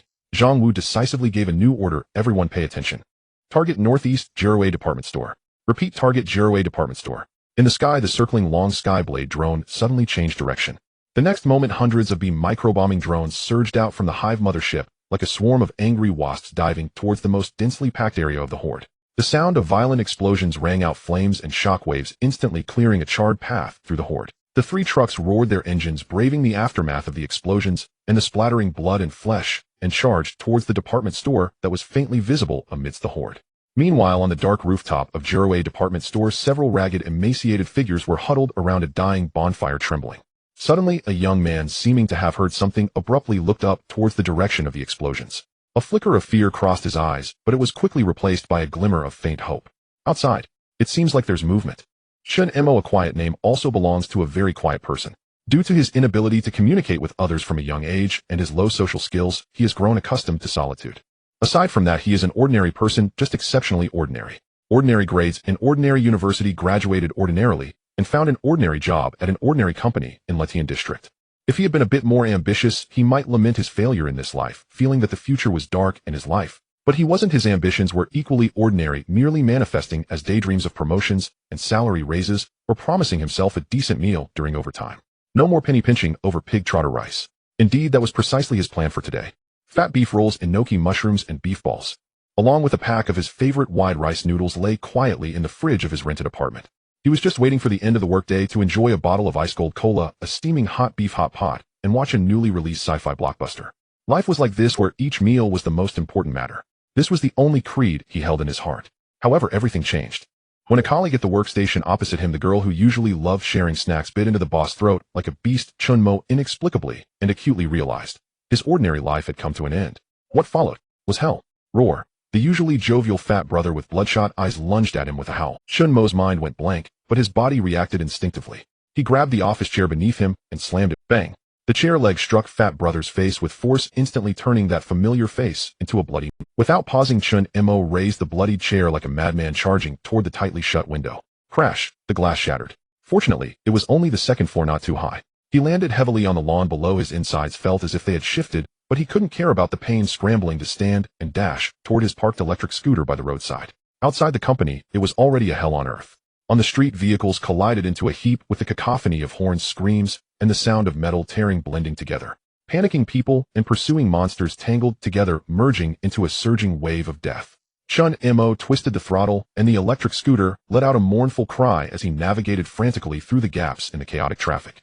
In the final moment before the wave caught up to his scooter, he jumped off and crashed into a clothing store with a half-open roller. The roller shutter slammed down, isolating him from the external chaos. Inside, 4 people clad in store uniforms turned their heads at the sound. Yet compared to the madness outside, this place felt like paradise. When the desire to survive overshadowed all fear, the potential within people was limitless. Chun Mo couldn't even remember how he did it. He only remembered eventually leading those 4 monsters into a narrow fitting room and jamming the door with a steel pipe. When everything calmed down, he slid down the wall to sit on the ground, only then realizing that his entire body was trembling. It was unbelievable. He himself found it incredible that he was capable of such things. Thus, in Letian district at 105, Yueying Avenue, in a clothing store named Fashion Frontline, Chen Mo spent the first night of the disaster. On the 3rd day of the disaster, the biscuits were gone, and the water was all used up. The streets were still filled with wandering monsters, and the long-anticipated army had not arrived. There was no rescue. But Chun Mo knew he could no longer wait. If he let himself get too weak from hunger, it would truly be over. He found the thickest down jackets in the store to wear, tore the hard cardboard from the sofa, and wrapped it around his wrists and calves with tape, a trick he learned from movies. His weapon was a hollow aluminum alloy long rod used for hanging curtains. It was light, but at least it was long enough. He carefully pushed open a corner of the roller shutter and slipped out. The outside world was significantly quieter than before, yet far more terrifying. The air was thick with the stench of blood and decay. The streets were littered with abandoned vehicles and broken limbs, with monsters wandering in pairs. Chun Imo pressed against the wall, inching toward the convenience store across the street. Each step felt like stepping on his own heart. Fortunately, he succeeded. Inside the convenience store there were no monsters, just shelves full of food and water. He dared not be greedy, filling one backpack before preparing to leave. At that moment, he heard a strange noise from behind the shelf. He almost cried out in fear and raised the long rod. A man, equally terrified and holding a can of luncheon meat, peeked out from behind the shelf. Their eyes met, and both a living person. The man's voice was hoarse, his expression one of disbelief. Chun Imo nodded. Together. Chun Imo nodded again. Chun Imo could understand the man's gaze. It was one of unexpected joy. He felt the same way. There were still up. It turned out we were all still alive. He and the man named Zhang Yuan hid in the convenience store for another 5 days until they noticed more and more monsters began to linger at the store's entrance, seemingly attracted by the scent of the living. They decided to leave. On the 8th day of the disaster, they had hidden their way to a villa area on the outskirts of it. This place was sparsely populated, and there were far fewer monsters. In a villa with a yard, they encountered 5 other survivors. They were outnumbered, but they had 2 large backpacks filled with food. The communication went very amicably. It was a brief moment of peace. They reinforced the villa's walls, collected supplies from nearby villas, and even found a solar charging panel to charge their phones, though there was no signal. Chun Imo began to feel that perhaps they could live like this indefinitely until those climbing zombies began to increase. They could easily scale the walls, crawling like geckos. Even more terrifying was the strange growth appearing on the walls of the villa area. Dark red, resembling muscle tissue, blood and flesh oozed from the walls, slowly pulsating, with countless thick veins deeply embedded in the bricks. That thing obviously was not a good sign. On the 12th day of the disaster, they could no longer stay in the villa area. The 7 of them with all their supplies began to break through. Along the way they rescued over a dozen more people, students hiding in underground garages, and a family of 3. The group swelled to over 20 people. More people meant more strength, but also larger targets. They struggled to find new shelters in the city, establishing lines of defense only to be broken through by stronger, mutated monsters fleeing and then searching again. This process repeated itself. The number of people in the group constantly changed. Some died, while new ones joined. Chun Imo witnessed a father torn apart by monsters while trying to protect his daughter, and also saw a man who was usually timid like a mouse charge at a monster with a kitchen knife at a critical moment, buying a few seconds for a child to escape. In this disaster, they always wanted to resist something. Unfortunately, facing those monsters, it seemed that all they could do was rush to their deaths. On the 27th day of the disaster, their last stronghold, the underground garage of a large shopping center, was breached. In a desperate flight, only 184 people were left alive, forced into the Jiarui department store. In a desperate flight, only 184 people were left alive, forced into the Jiarui department store. The good news was that the monster did not follow them. It seemed that the dozens of people it had killed had temporarily satisfied its hunger. It was somewhat reminiscent of that joke, as long as you can run faster than your friends, you're fine. But they were friends. Chun Imo stared at the powerful monster, feeling a nauseating sadness. In the past 29 years of his life, he had never hated fate as much as he did now. Yet they did not have much time to mourn their companions and families, for the building was similarly contaminated by that strange blood and flesh. Although the pollution here seemed less severe compared to other places, there were still too many monsters inside the building. To retreat to a safer upper level, they paid a heavy price, with nearly 30 people falling forever on the way up. Ultimately, they retreated to above the 7th floor of the department store, blocking all passageways with heavy objects. They were safe, but new despair followed. Food was running low. Hunger, like an invisible hand, squeezed everyone's necks. Just when everyone fell into a silent despair, someone discovered that the blood and flesh growing from the walls had actually borne fist-sized, dripping red fruits. The fruit emitted an indescribable fragrance, a deadly temptation for those with empty stomachs. Don't eat it. This thing must be problematic. Someone shouted hoarsely. But a young man, starved for 3 days, could no longer hold. He rushed forward like a madman, plucking a fruit and stuffing it into his mouth without hesitation. Everyone watched him, waiting for him to convulse, mutate, and then die. However, nothing happened. The young man simply let out a satisfied burp, a long-lost happy expression appearing on his face. Sweet. So delicious. Pandora's box had been opened. Someone tried to roast the fruit over a fire, hoping to reduce the danger. But even when placed in open flames, the bright red fruit showed no change, not even a rise in temperature. They knew, yet if they didn't eat, they would starve to death. If they did eat, they might die in the future. Under the dual temptation of hunger and that strange fragrance, rationality easily crumbled. Thus, some people voluntarily gave up their rations, choosing to eat the fruit. You all eat normal food. I can't hold on anymore. Just let me go. You all hold on a little longer. Chun Imo also ate. He was close to his limit, giving his rations to a little girl accompanying him. Her mother had saved Chun Mo's life, but he couldn't hold on to her hand. Thus the little girl became an orphan, and from that moment on he decided he at least couldn't allow this child to die in front of him. Fortunately, the fruit tasted great, reminiscent of the sweetest strawberries in his memory, mixed with the aroma of beef. Then even stranger things happened. 2 days later, a survivor on lookout discovered in horror that the monsters wandering downstairs seemed to be oblivious to those who had eaten the fruit. It was as if they had turned into air. This discovery plunged everyone into ecstasy, but after the excitement came a chill. Those who had eaten the fruit quickly stopped. The nearly 100 remaining who hadn't eaten it don't eat it. Don't eat anything. Everyone could clearly see the changes in those who had eaten the fruit. Their bodies were visibly shrinking, their skin becoming dry and waxy. Yet their bellies grew larger by the day, swelling like pregnant women in their 10th month. They could feel that danger was approaching. Something was gestating within their bodies. Chen Mo made a decision. He and more than 30 other survivors who had also eaten the fruit utilized their immunity to monster attacks to repeatedly charge downstairs to carry food from the supermarket and warehouse. They moved like a group of silent worker ants, hauling boxes of biscuits, canned goods, and purified water to the safety zone on the 7th floor. After securing enough food to last the remaining survivors for a while, they did one last thing. They went to the top floor using fire hoses, shelves, and various debris to seal off the stairway leading to the 7th floor from the outside. Old Zhang Xiaoyueyu. Take care. Chen Mo shouted inside. Suppressed sobs responded from within. Chen Mo touched his stomach, which had swollen and hardened, and smiled self-deprecatingly, realizing the time was near. In the end, they just didn't want to become monsters dying in front of their former companions. Self-reliance. Perhaps that was their fate. Chen Mo leaned against the rooftop railing, feeling his consciousness fading. He had not eaten for nearly 10 days, yet he felt no hunger, only a slight discomfort from his bloated belly. In a daze he dreamt. In the dream the disaster had ended. A steel tide surged from the edge of the city, sweeping away all the blood and flesh monsters in one go. Soldiers in clean uniforms rescued them from here. Skilled doctors healed his stomach, and he enjoyed a long-desired, so wonderful. He struggled to open his eyes. The sunlight was somewhat blinding. He instinctively looked into the distance through the top floor's dirty glass. Then he froze. In the distant skyline, a cipher-shaped all-black aircraft was flying towards this direction. Boom! A violent explosion echoed from afar. Even from several kilometers away, the flames were still. Immediately following, streams of green light rained down from the sky, cutting paths of death through the tide of corpses. On the street cleared by the heavy firepower, 3 trucks resembling steel fortresses roared forward, plowing through the tide of corpses towards the Jia Rue department store. The young man beside him shouted excitedly, "It seems like there's movement outside." Chen Mo stared blankly at the surreal scene of hell, momentarily unable to discern if he was still dreaming. In front of the Jia Rue department store, at the main entrance of the first floor, 3 trucks are parked in a triangular formation in the square, their engines still running. The bee-swarm formation has formed a hemispherical defensive circle, in the air, lasers continuously cutting down the zombies pouring in from the surrounding streets. The square is covered with charred corpses, and the air is thick with the stench of burnt protein. Zhang Wu jumped out of the car and looked up at the building. Jia Rue department store, 12 stories. The gray-white facade is crawling with dark red flesh and blood, particularly dense below the 5th floor, with pulsating veins that resemble the building's blood vessels, slowly and rhythmically contracting. Zhuangsheng, how's it looking inside? The density of zombies from the 1st to the 6th floor is extremely high, roughly estimated to be over 400.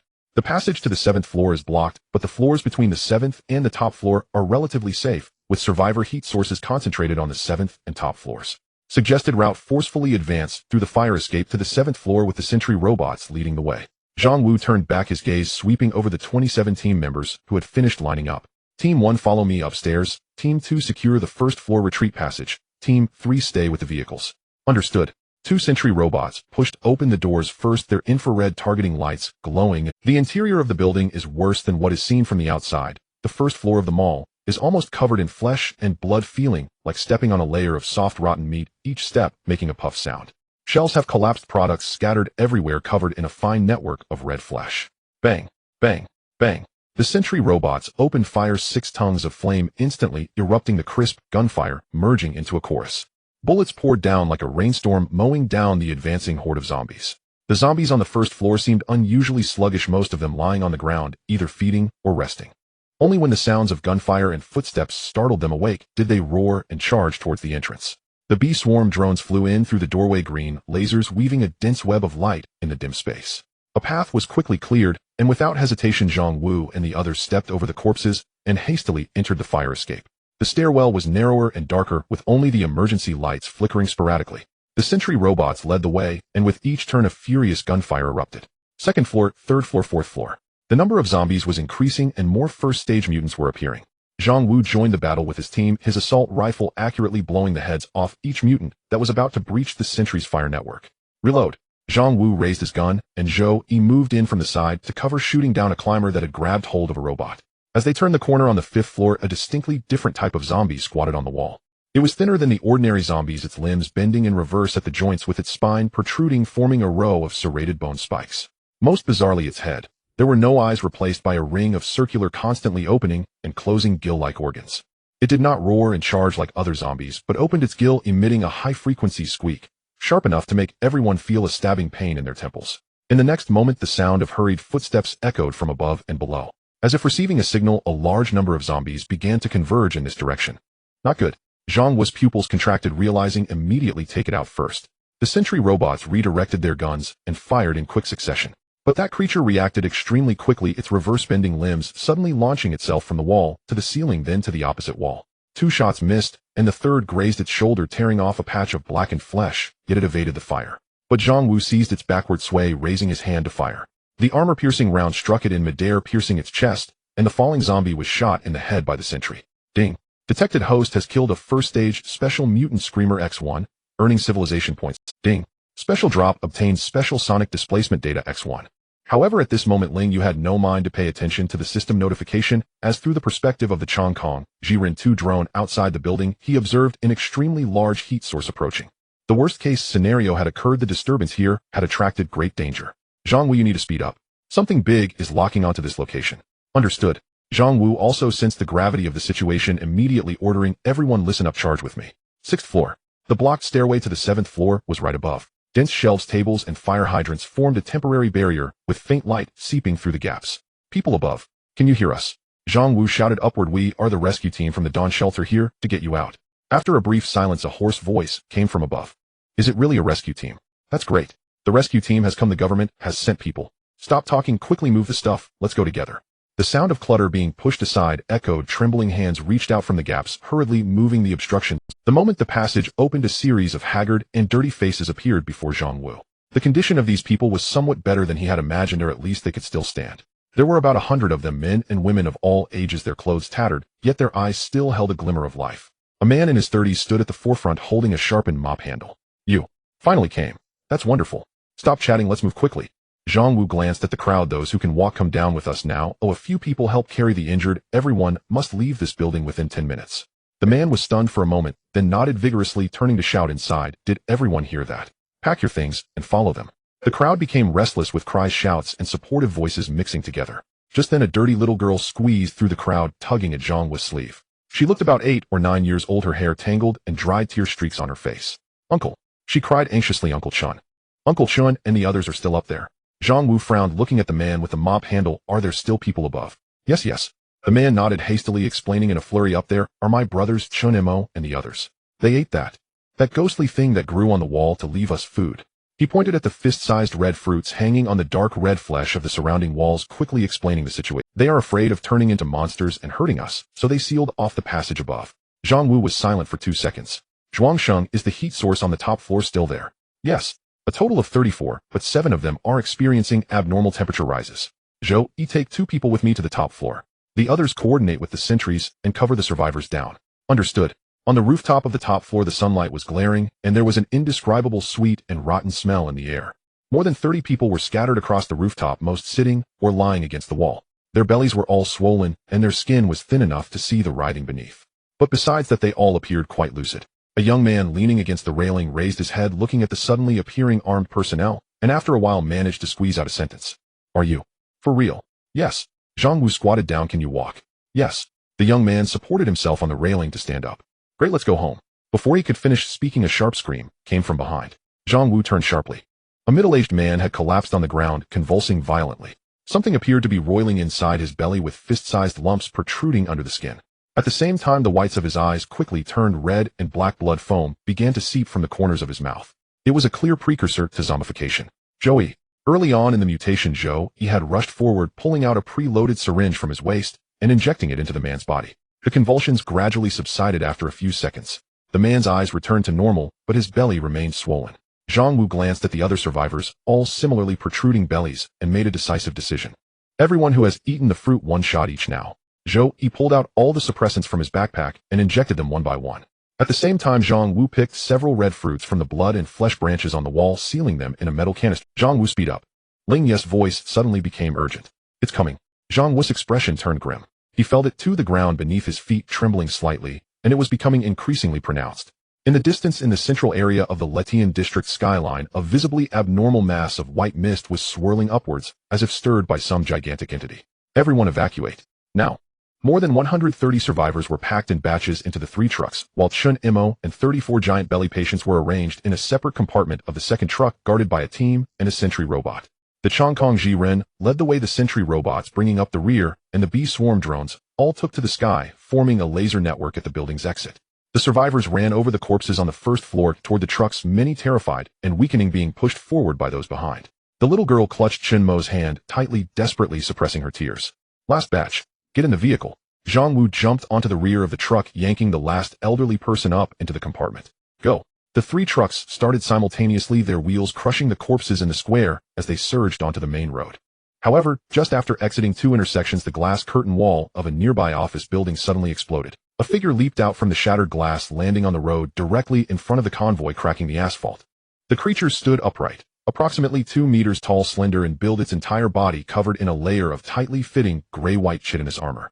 Its limbs were long, with curved bone blades extending 20 centimeters from the tips of its fingers. The most unsettling aspect was its head.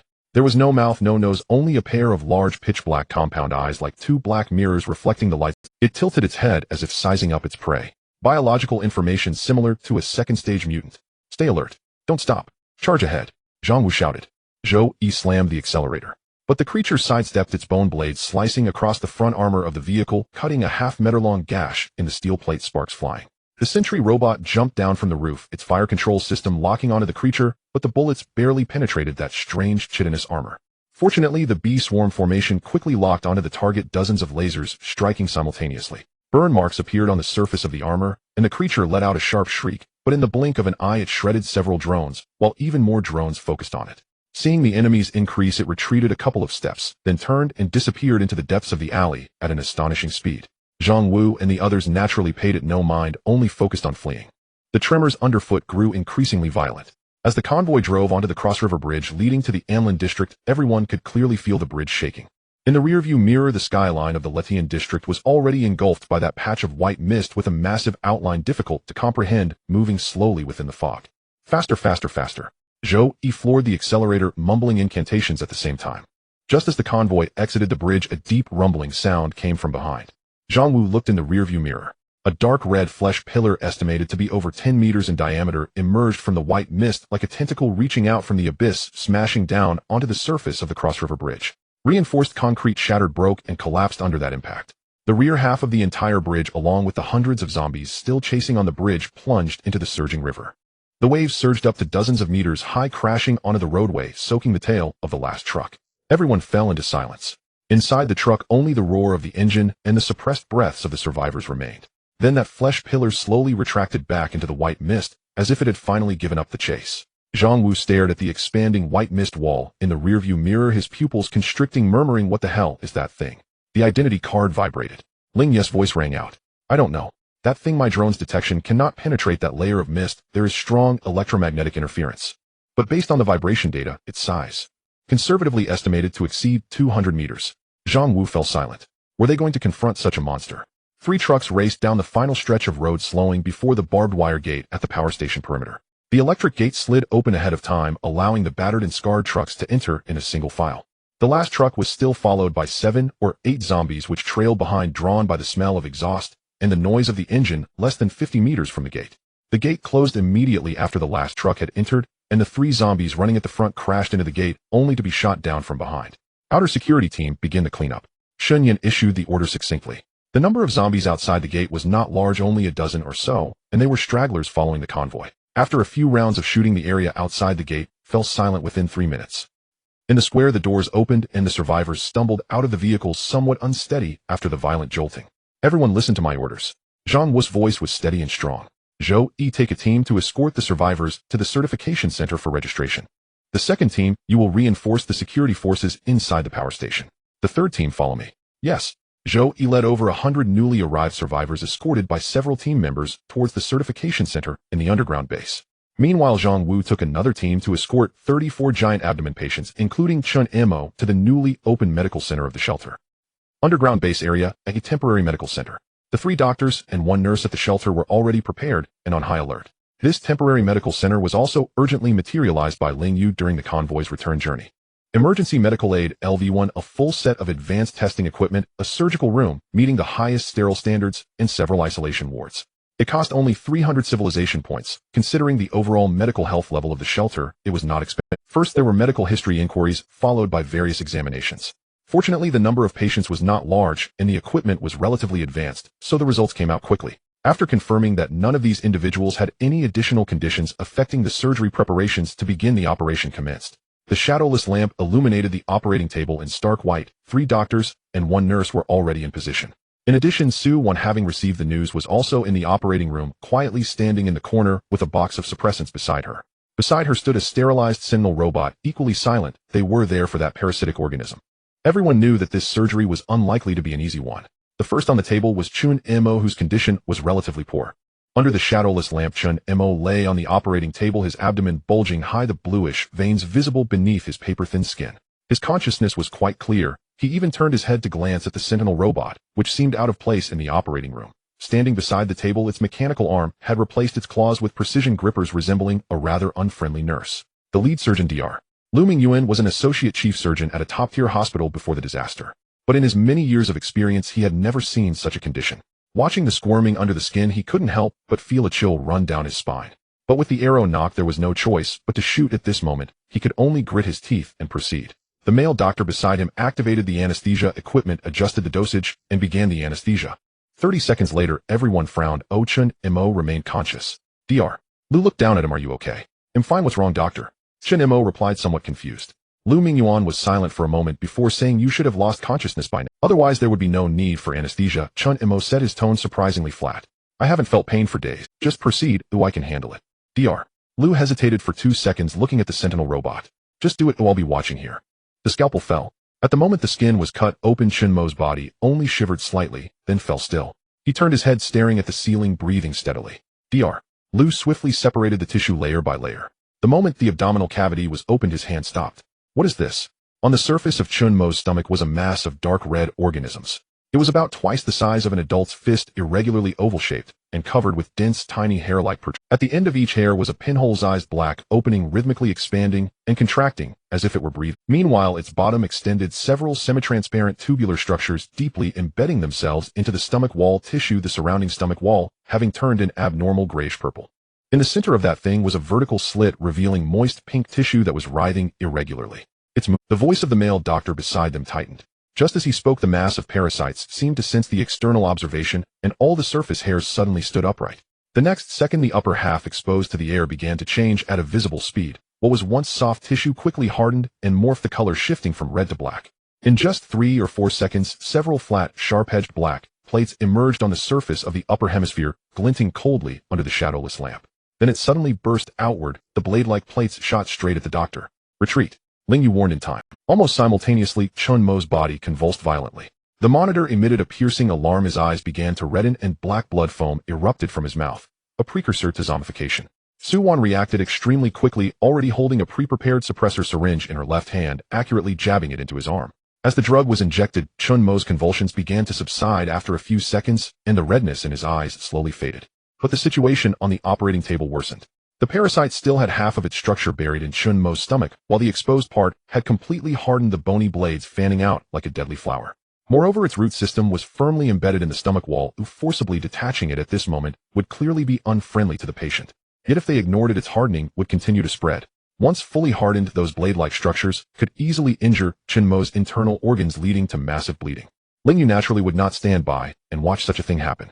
In a flash, the mechanical arm of the sentinel robot precisely clamped the already hardened upper half of the parasite, immobilizing the originally clawing and snapping creature. At the same time, following Su-Wan's instructions, a female doctor nearby picked up a suppressor, bent down, and avoided the hardened areas, injecting it into the still semi-transparent tubular root systems of the parasite.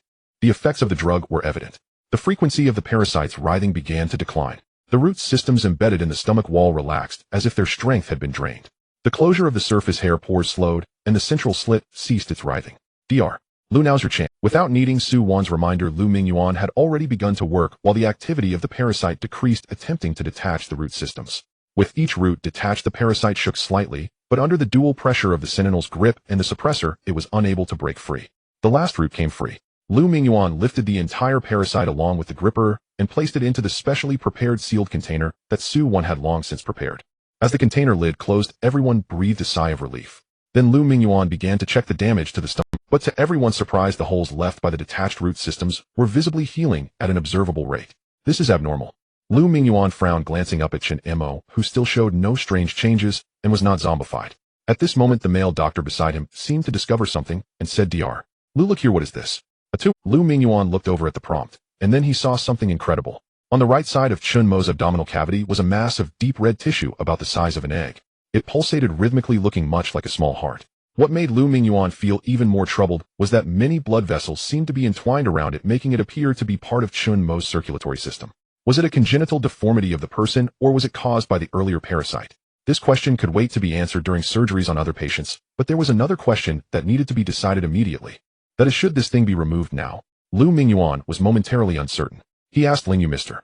Zhuangxing, should we attempt to remove it? What do you think?" "I want to try." "Sure, but be careful." "Understood."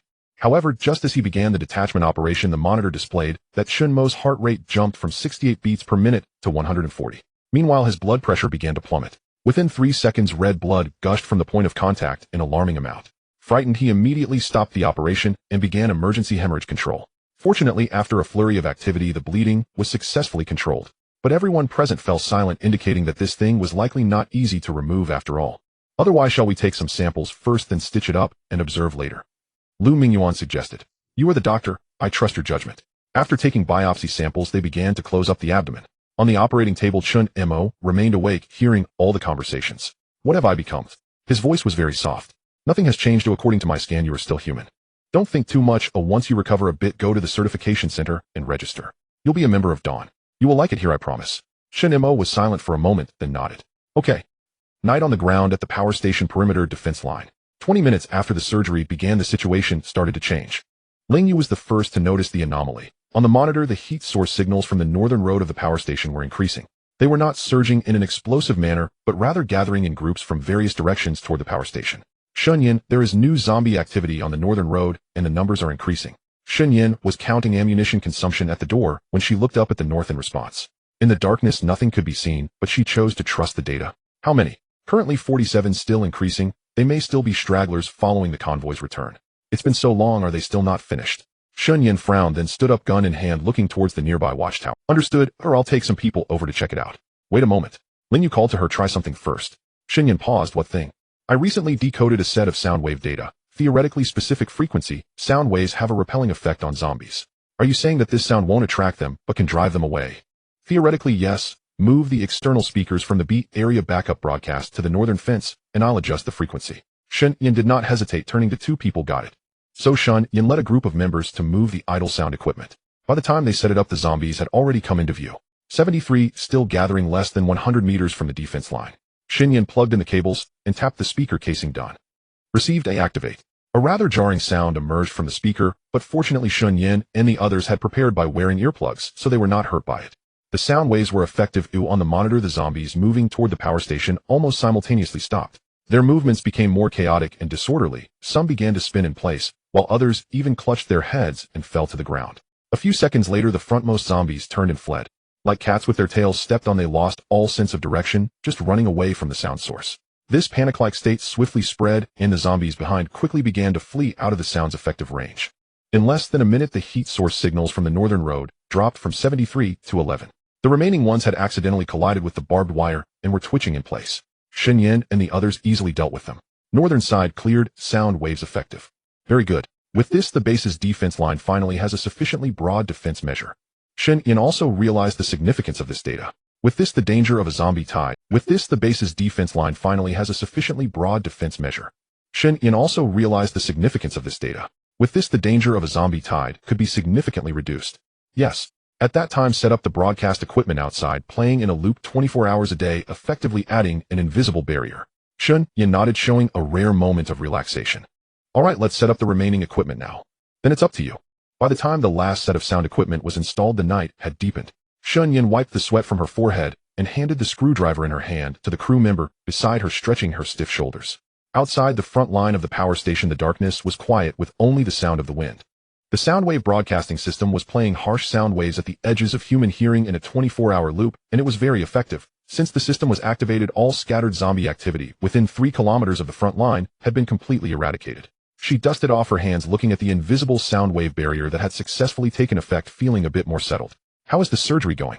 She asked the identity card she held in her hand. Ling Yu's voice, tinged with an electric quality, calmly replied, "The situation is better than expected. Oh, at least that thing hasn't caused any irreversible damage." Probably. Xinyan was a bit puzzled.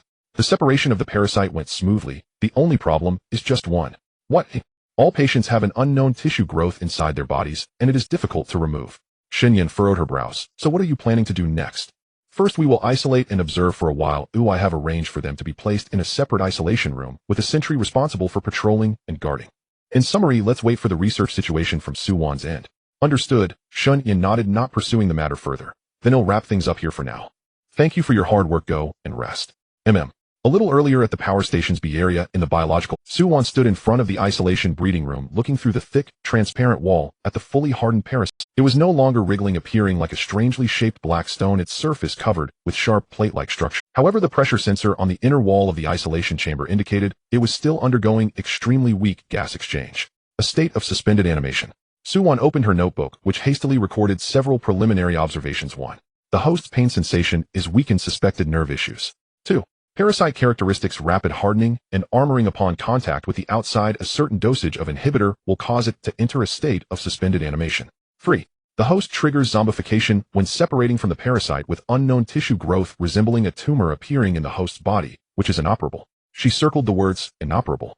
On the surgical side, the removal operation was still ongoing, and this growth had been found in all the patients from whom tissues had already been removed. It could be preliminarily determined that this was the mutation caused by the parasite, but what did this mutation signify? Suwan set down her pen, rubbing her forehead. In nature, parasites generally modify their hosts to live more comfortably or to make it easier for the next link in the food chain to prey on the host, completing the parasitic transfer. There are few beneficial effects on the host. After all, it is parasitic, not symbiotic. What do you think? Is there any progress in the research? Ling Yu's voice sounded. I have no clues. Many test reports haven't come out yet. There's nothing much to say. I have reason to suspect you are mocking me, but I have no evidence. Suwan rolled her eyes at the camera and continued, numbing the nerves, weakening pain sensation gradually eroding. This logic is quite smooth, but the condition of the patient's organs is still relatively good. Or rather, it's a bit too good. Suwan recalled the strange rate of recovery of flesh and blood. Then she suddenly lowered her head and quickly wrote a few words in her notebook. Beneficial symbiosis. No. She crossed it out and rewrote, protecting the host. What do you have? New discoveries? Not really a discovery. Suwan shook her head. Just a new idea. If I'm not mistaken, this thing's parasitic cycle should not be short. And it probably isn't a purely parasitic organism, nor is it the kind that would broaden the host's horizons like an aberration. Its mature form is likely a new type of composite mutant where the parasite and the host will eventually merge into. In that case, every time the host experiences drastic environmental changes, it will activate zombification, which is essentially it trying to forcibly accelerate erosion and merging. Ling Yu reacted quickly. Exactly, Suwan nodded. Multiple patients have mentioned that they seem to perceive the emotions of the creature inside their abdomen. This may be a phase phenomenon during the assimilation process, yes. She slapped her forehead. This hypothesis is quite interesting.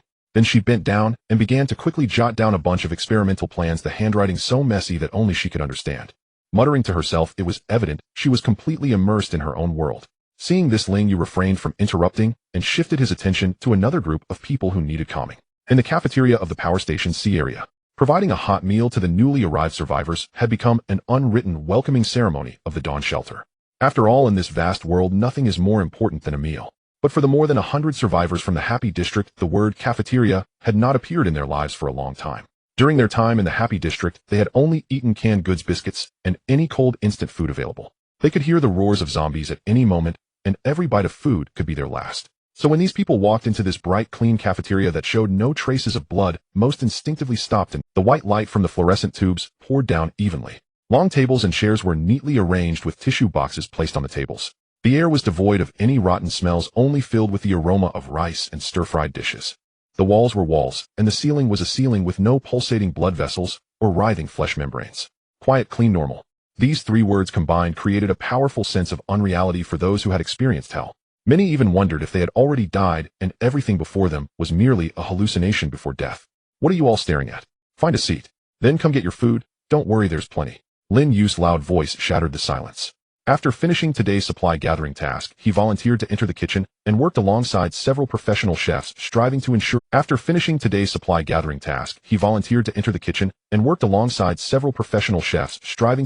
the first meal of the new survivors was safe and comfortable. Ling Yu had his own obsession when it came to preparing food to reward these hard-won survivors. He still remembered the feeling of cooking and eating here for the first time after the disaster, and he wanted to share that feeling. Come, don't be shy today, there's plenty. Rice noodles, we have stir-fried greens, braised pork potato stew with beef sweet and sour ribs, egg drop soup. Take whatever you want. Ling Yu cheerfully listed the dishes, his light-hearted tone quickly diffusing the somewhat tense atmosphere in the cafeteria. Someone moved. A gaunt, middle-aged man was the first to approach the window, his fingers trembling as he accepted the plate. He looked down at the steaming rice and dishes on the plate, stood still for a while, and then silently walked toward a seat. With the first person taking the lead, the rest slowly began to move. The queue was very quiet, no one cut in line, and no one scrambled. Kids, you can eat over here. First go wash your hands, tell the teacher what you want to eat, and the teacher will serve you. Zhang Jing squatted down and gently said to the 10 or so new children.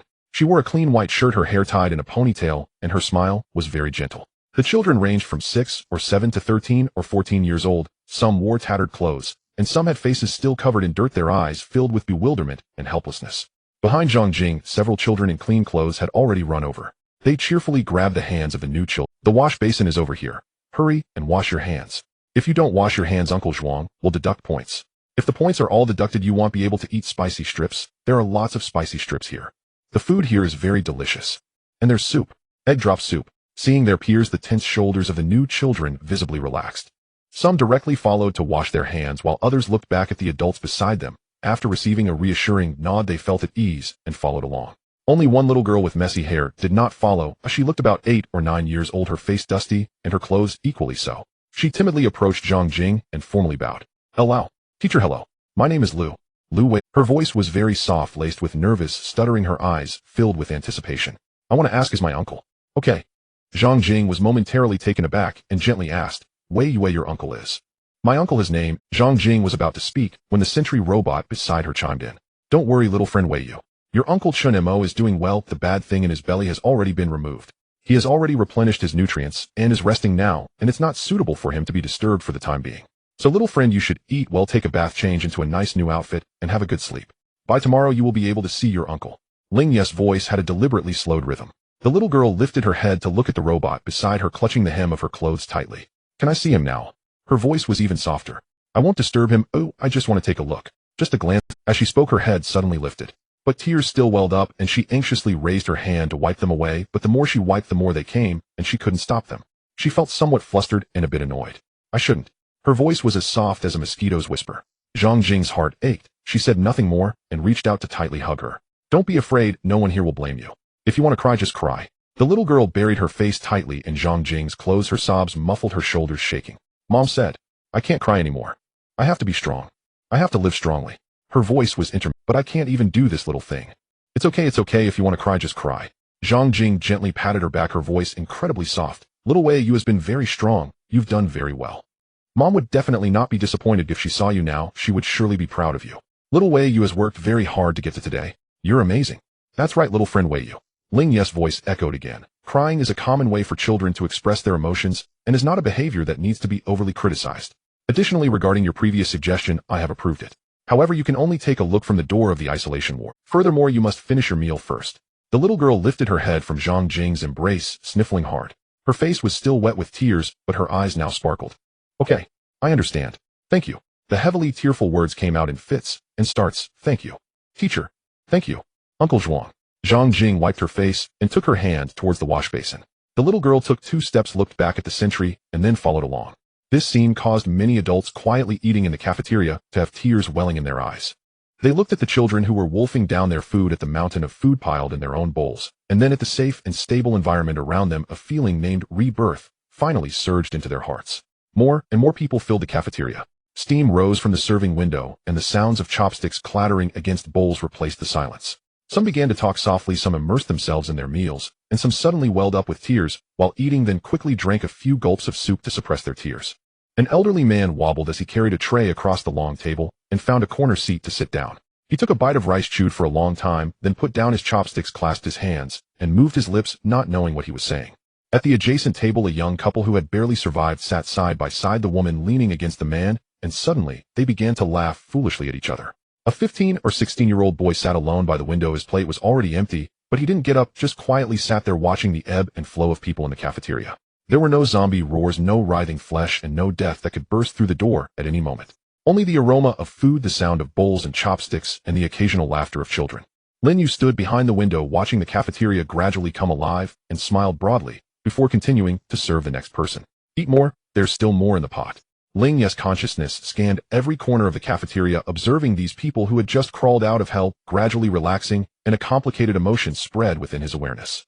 It was hard to describe what it was, but it felt really good. On the system panel, a new prompt unexpectedly appeared. Ding. Detected that the number of minors under 18 among the rescued survivors exceeds 20. Triggered hidden achievement childhood. Reward 2,000 civilization points. Special building blueprint basic education center 1.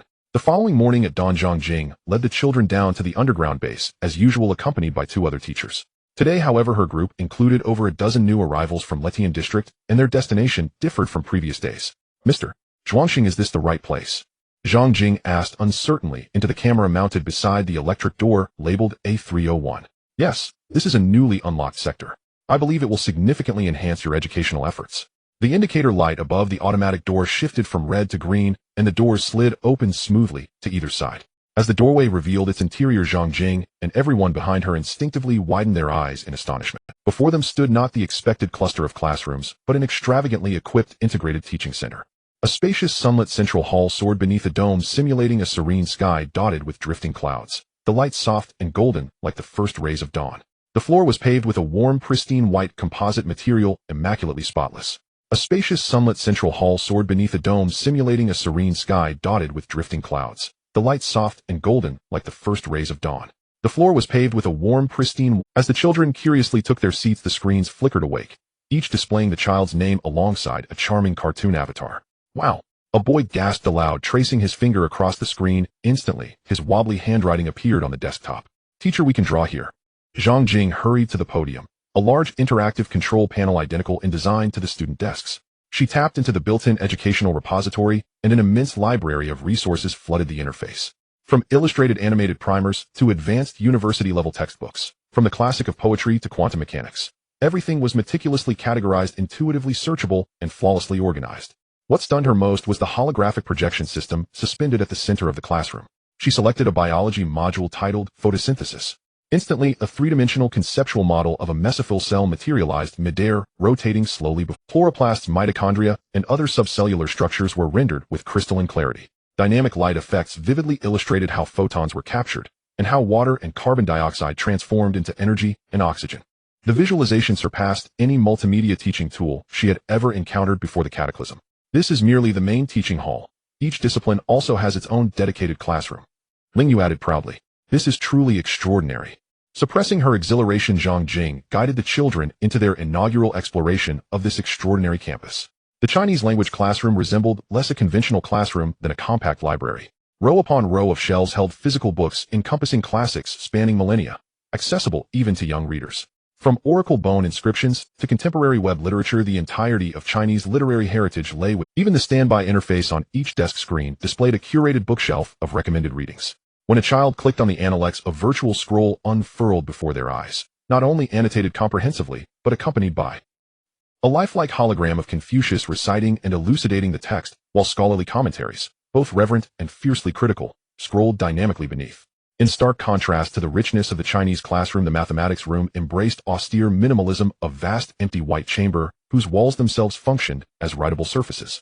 At its center rested only a few fundamental drafting tools, compasses, rulers, protractors. On the front wall, bold black characters declared 0, 1, 2, 3, 0, 4, 5, 6, 7, 8, 9. Beneath them, smaller script read. Mathematics is in essence profoundly simple. All truths reside here. What remains is yours to discover. Keep striving. Next came the foreign language classroom, structured similarly to the Chinese one, yet lined with volumes in diverse tongues. The fourth room was the biology classroom. As the doors swung open, a wave of verdant vitality washed over them. At its heart stood a sealed glass greenhouse where rows of tender pea plants climbed slender trellises, their delicate vines already twining upward. A schematic illustration of Mendel's pea experiments adorned the greenhouse's side panel. Glass display cases lined the perimeter, housing meticulously curated specimens, iridescent butterfly wing scales, anatomical skeletal models, cross-sections of the human heart, plant root, and stem sections, each accompanied by precise, detailed descriptions. In the chemistry classroom, basic lab equipment sat neatly arranged upon workbenches. At the center, a floating molecular model projected into space, freely manipulable, allowing students to grasp, rotate, and assemble atoms, visualizing bond formation and cleavage in real time. One entire wall bore a colossal periodic table, each element tile tactile and interactive, expanding upon touch to reveal comprehensive data. In the physics classroom, a sloped track occupied one side, a steel ball resting motionless at its apex. Opposite hung pendulum arrays, prisms dispersing light into spectral rainbows, and a miniature wind tunnel. Behind them, demonstration racks displayed levers, pulley systems, and spring-loaded force gauges. Politics, history, geography, music, fine arts. Every discipline boasted its own fully equipped, purpose-built classroom. Yet what thrilled the children most was the physical education hall. It housed not only standard training apparatuses, but also a regulation-sized basketball court, and astonishingly a self-contained shooting range. Watching the group's expressions shift from wonder to awestruck silence, Ling Yu felt deeply satisfied. For he himself had reacted much the same upon first seeing the blueprints. He'd initially assumed the foundational education center would resemble the rudimentary classrooms already installed in earlier bases, and thus hadn't planned to generate one so soon. But once he saw the designs, he couldn't resist. Such a captivating space demanded realization. So he spent 500 civilization points to instantiate the full-scale foundational education center precisely as schematized. He'd invested those points solely to witness these teachers and children's wide-eyed disbelief. Truly exquisite. Wow. Uncle Zhuangxing is amazing, exclaimed Zhao Mushuet, gazing upward at the simulated azure sky, her eyes sparkling with starlight. A sharp cough echoed through the gymnasium via a sentinel robot. Ahem. Actually, I'd like to correct some— What? The little girl blinked, bewildered. I'm not actually that old. You shouldn't call me uncle. The children froze, momentarily speechless. Then what should we call you? Asked Li Hang, a boy nearby. The robot stepped forward, its mechanical arm striking what it deemed a dashing pose. Call me brother. The children exchanged glances, then burst into unrestrained laughter. Brother Zhuangxing. It was Shun Yanxi, the quietest girl among them, who first uttered the title with earnest sincerity. Ling Yu finally felt content. Excellent, Xiaoxi. You earned 5 bonus points. Yage. The others, spotting opportunity, swarmed forward, each calling out sweeter and more inventive variations. Seeing the honorific successfully revised, a ripple of lightness passed through Ling Yu's consciousness. Children, how delightfully unself-conscious they were. That afternoon's firearms training session was conducted personally by Ling Yu. Inside the shooting range, the first cohort consisted of several boys aged 14 to 16, each holding a safety-modified training rifle. They were the most restless among the children, repeatedly demanding to leave academics behind and join the core operations unit, insisting they were ready for real weapons. Are you ready? Ling Yu's voice boomed from the speaker of the sentinel robot, standing behind them. Ready. 5 voices answered in unison. Begin. Electronic targets activated. 5 human silhouettes began shifting laterally at varying speeds. Bang, bang, bang. Gunfire reverberated, acrid smoke curled through the air. 10 seconds later, firing ceased. The results flashed: complete misses across all 5 shooters. Is that it? The sentinel robot paced slowly behind them, its tone dripping with undisguised disdain. You clamored endlessly to join the core operations unit, yet none of you hit the target. You trained for weeks at outdoor ranges, and still perform like this. Chen Hai's face flushed crimson. The targets moved suddenly. If movement throws you off, that's your weakness. Do you imagine mutated creatures will stand still, letting you aim for 3 seconds before pulling the trigger? Ling Yu's voice turned glacial.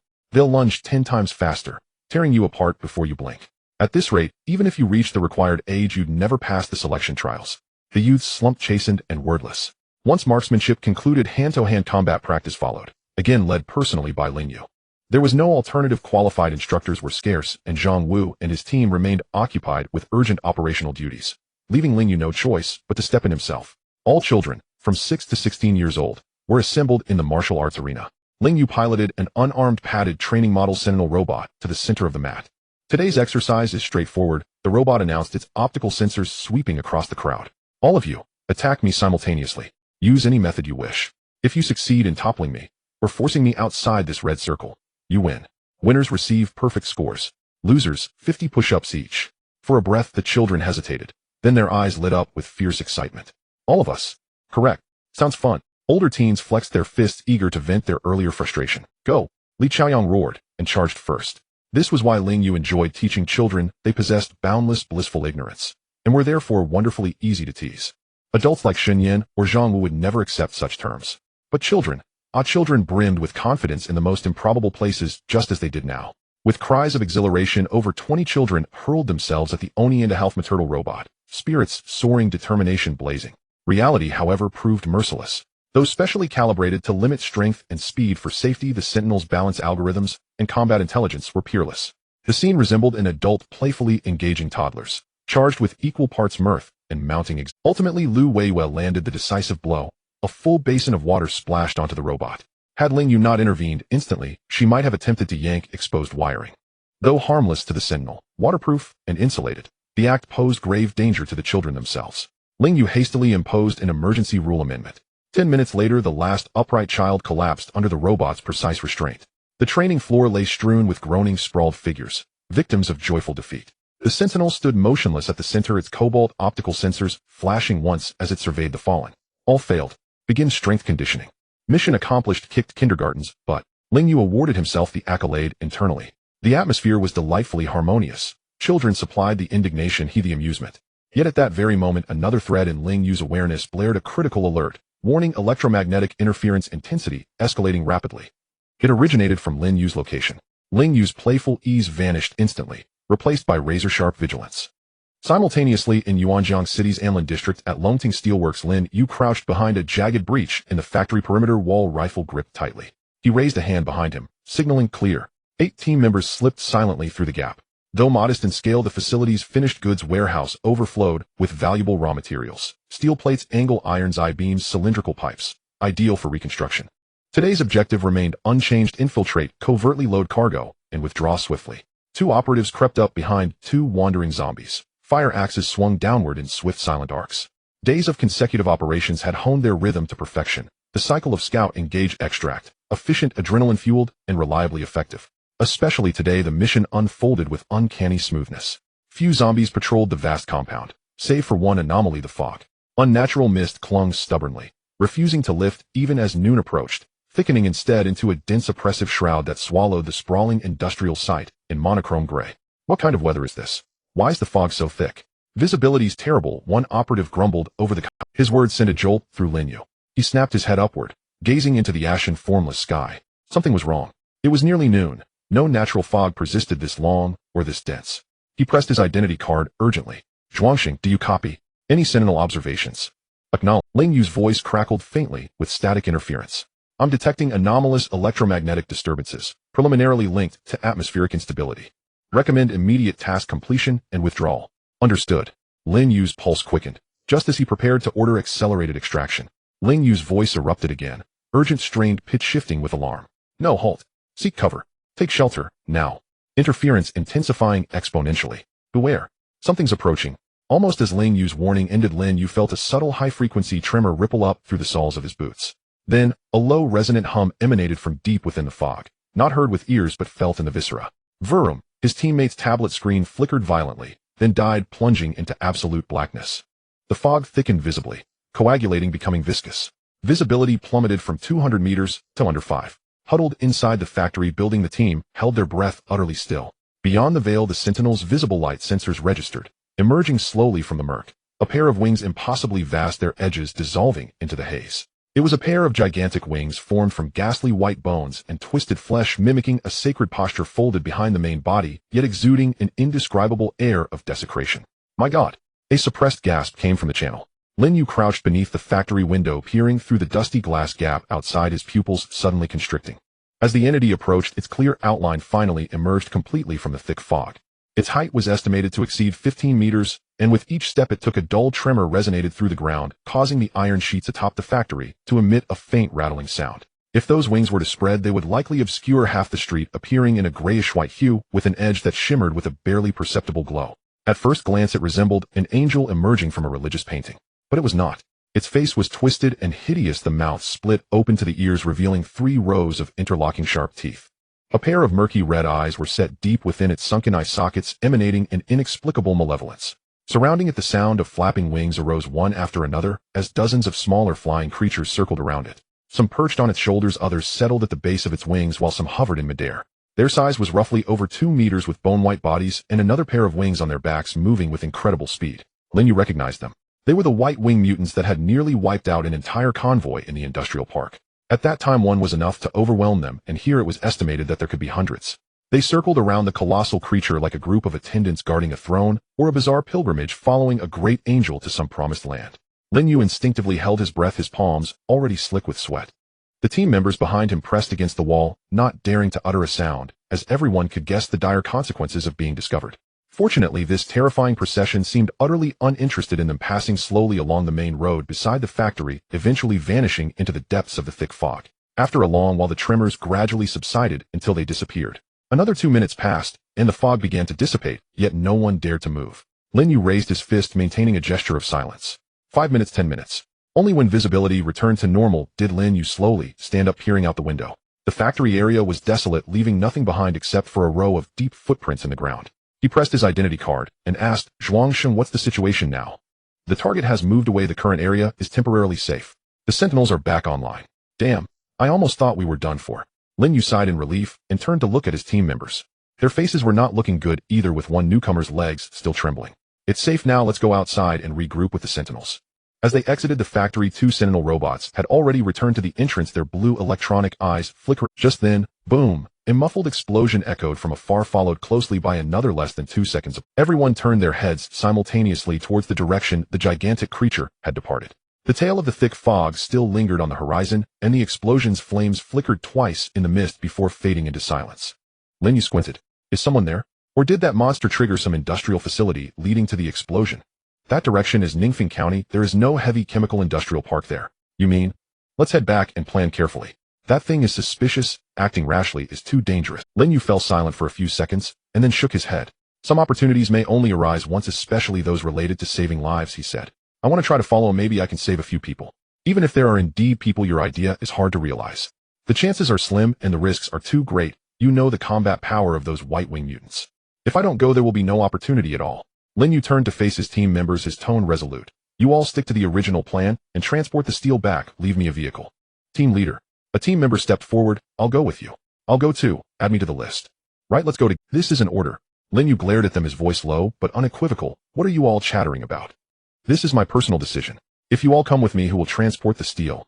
If the mission isn't completed, are we all going to eat bread tonight? He patted the shoulder of the lead team member. Besides, I'm a smaller target alone. What are you all gathering for? The team members wanted to say more, but were silenced by his glare. A bunch of useless cowards wanting to steal my glory. He muttered and walked towards a smaller vehicle.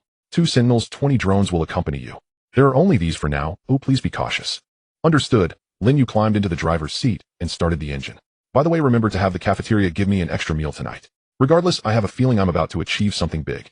Noted. The vehicle turned around and sped towards the direction of the explosion. 2 sentinel robots followed behind, and 20 microdrones flew up, spreading out in a fan formation, flying at the forefront. In the rearview mirror, the figures of his team members diminished, eventually disappearing around the corner. The vehicle drove along the provincial road towards Ningfeng for about 15 minutes, and Ling Yu noticed tiny droplets of water beginning to condense on the windshield. Then the fog returned. Visibility began to drop from 300 meters to 200-150. He slowed down and turned on the fog lights. The drones had already flown ahead for 800 meters, and the thermal imaging transmitted back through the identity card showed no anomalous heat sources on either side of the road. Yet deep within him, a sense of unease arose. It was quiet. Too quiet. Since the disaster broke out, as long as one entered any area with buildings, the moans of zombies never ceased. It was a sound that had become the background noise of the apocalypse, nearly ubiquitous except for power stations. But now those moans had almost vanished. In its place was another faintly audible sound. Chewing. It came from behind the buildings on either side of the road, from the depths of alleys, from unseen corners. The damp, bone-crunching sound of chewing was barely perceptible. Ling Yu swallowed hard and reduced the car's speed to below 20. Even someone as daring as him felt a chill rising from his spine. 1 kilometer ahead, entering the Ningfeng County area, the interference continues, and the signal of the drones may experience slight delays. What about those flying monsters? No large individual heat sources detected yet, but the interference has reduced the scanning range to 400 meters. It is advised to maintain a low speed. Understood. Ling Yu nodded. The vehicle drove forward for about 2 more kilometers, entering the city center of the county. The image transmitted back from the drones suddenly changed. 3 white figures crouched on the ground 300 meters ahead. Warning. 500 meters ahead, drones have detected. Ling Yu decisively slammed on the brakes, killing the engine. Without hesitation, he pulled out the keys, grabbed his rifle silently, pushed open the car door, crouched, and rolled into the side entrance of a dilapidated shop. Ling Yu decisively slammed on the brakes, killing the engine. Without hesitation, he pulled out the keys, grabbed his rifle silently, pushed open the car door, crouched. Their movements were quiet, unlike the tearing and roaring of zombies, but rather methodical as they gnawed, chewed, and swallowed. their bone-white wings folded behind, occasionally twitching like a bird of prey in the midst of a meal. Ling Yu leaned against a rusted pillar, controlling his breath. "Tisk," he cursed softly, "I'm still too late." "Perhaps it's not too late." Ling Yu's voice was low, almost whispering. "Tip, if you could have taken shelter in the factory before here, the buildings are dense. Theoretically, if there are survivors, they wouldn't all be wiped out in a direct confrontation." "What did you find?" "According to the drone scan, there are about 20 human life signs detected in the underground space of the Ningfeng restaurant 400 meters ahead." Ling Yu's eyes lit up. More than 20 people, at least. This trip was not in vain. Just then an anomaly occurred. With a tearing sound, the roll-up door of a shop at the street corner was violently ripped open from the inside. A man covered in black grease rolled into the street, clad in a severely worn camouflage suit. He knelt on one knee, his arm muscles tensed, holding what looked like a powerful grenade launcher. Behind him, a white-winged monster followed suit, and the outcome was unquestionable. The speeds of the two were not on the man hadn't even adjusted his stance when the monster's claws were almost upon his clothes. But at that moment, a ghostly green beam of light fell straight down from above the thick fog. The fire control system of the drone was more sensitive, coupled with the element of surprise. The high-energy laser accurately struck the white-winged mutant. The bone membrane and muscle were instantly melted by the intense heat, creating a small carbonized pit 2 centimeters deep at a single point. The power of the drone naturally could not compare to that of the long skyblade, but it was enough to infuriate the monster. It forcibly twisted its body, abandoning the man on the ground, and lunged toward the drone formation 20 meters above its head. "Don't stop." A deep electronic voice sounded beside the man. A sentinel robot standing 1.5 meters tall and gleaming with a metallic sheen rushed toward the battlefield from behind a broken wall, urgently reminding him as it passed, "Run forward, there's a vehicle waiting at the corner 30 meters away." Before the words finished, the security unit opened fire. Tat tat tat tat tat. The tongues of fire erupted, engulfing even the 3 white-winged mutants who had just raised their heads from their meal. Disturbed from their feeding, the monsters became even more frantic. They spread their wings wide, charging through the bullets' kinetic energy, and their claws easily tore through the sentinel's shell. More wing flapping sounds approached from deep within the fog. On the other side of the screen, Ling Yu seized the opportunity. Self-destruct module activate. Beep. The sentinel's lights instantly turned a blinding crimson. Boom. A blaze erupted at the center of the intersection, sending several white-winged mutants flying out from the shockwave of the core explosion, crashing heavily into a pile of rubble, dazed for a moment before recovering. The explosion's fierce wind tore through the surrounding fog. Meanwhile, the man had already bolted, desperately running toward the street corner. 1 step, 2 steps. A vehicle suddenly swung its tail and stopped right in front of him. Without a moment to think, he yanked open the passenger door and dove inside, slamming the door shut behind him. After picking him up, Ling Yu slammed the accelerator to the floor with his right foot. The next second, the vehicle crashed into 2 ordinary zombies by the roadside, shooting into the dispersing fog like an arrow. The car jolted violently. The man's back pressed against the seat. He exhaled deeply, glancing at Ling Yu's military uniform with a mix of relaxation and suspicion. "Which unit are you from?" Ling Yu maneuvered the steering wheel, giving him a sidelong glance. "Shouldn't I be the one asking you? Which army are you from? Don't tell me you escaped from another military district. Then you'd truly be a superhero." The man's expression froze for a moment. He stared at Ling Yu for several seconds, as if making some assessment. Then he averted his gaze, lowered the barrel of the grenade launcher, and voluntarily reported his origin. "Ningfeng SWAT Team Fong." Ling Yu sighed in relief, and also revealed his original unit number. Fong Yi was silent for a while after hearing this. "Your unit? It's gone." Ling Yu replied decisively. "It was lost on the first day. Just me and the squad leader left. Now I'm working at a shelter near the Dawn nuclear power plant." "Nuclear power plant?" Fong Yi's tone carried evident skepticism. "Aren't you afraid of explosions?" "Why be afraid?" Ling Yu replied while steering around a flipped van in the middle of the road. More than 200 people with electricity, water, food, weapons, ammunition, and robots. The iron lump that just saved you is ours. That's the only place that can supply. Fong Yi didn't respond immediately. He glanced at another sentinel robot in the car, his expression somewhat complicated. "How many of these do you have?" "Enough, and Zhuang Sheng might even be able to set up a production line." Fong Yi fell silent again, seemingly weighing the truth of Ling Yu's words. The vehicle turned into a narrow alley, and Ling Yu slowed down and parked according to the route given by Ling Yu. The thermal imaging displayed by the drones showed no traces of white-winged mutants within a 400-meter radius. "Now it's your turn to tell us your situation." Ling Yu killed the engine and turned to look at him. Fong Yi leaned against the backrest, resting the gun on his lap, and began to speak. "On the first day, I was the only one left in my squad. Then on the third day, a dozen soldiers managed to escape here. 2 vehicles with quite a bit of equipment, flamethrowers, explosives, rocket launchers. I joined up with them. With this equipment, finding people, eliminating zombies, and building defenses weren't too difficult. For the first 2 weeks, when we had enough ammunition, ordinary zombies were no problem at all." He paused, his tone growing heavy. "But later it became untenable. The number of zombies increased, not local ones, but those pouring in from outside. I don't know what happened, but they came in waves like migrations, and they just happened to come to us. Our ammunition couldn't sustain such consumption. Then recently the number of zombies finally decreased a lot, but today a big one came again. Fang Yi's mouth twitched slightly as he forced a bitter smile. We didn't anticipate it, many died, and I almost did too. Thankfully you came. Ling Yu listened and asked the question he cared about the most. What was that explosion just now? It was the last of the explosives, all used up, Fang Yi said. That group of flying things chased our people towards the underground entrance, and I had no choice but to collapse the tunnel. Ling Yu was taken aback. Old brother, your life is quite tough.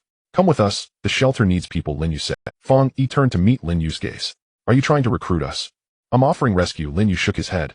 Our side is an official shelter, right, brother Zhuang Sheng? That's right, I am the highest achievement of a national-level secret project, the world's strongest AI code named Zhuang Sheng.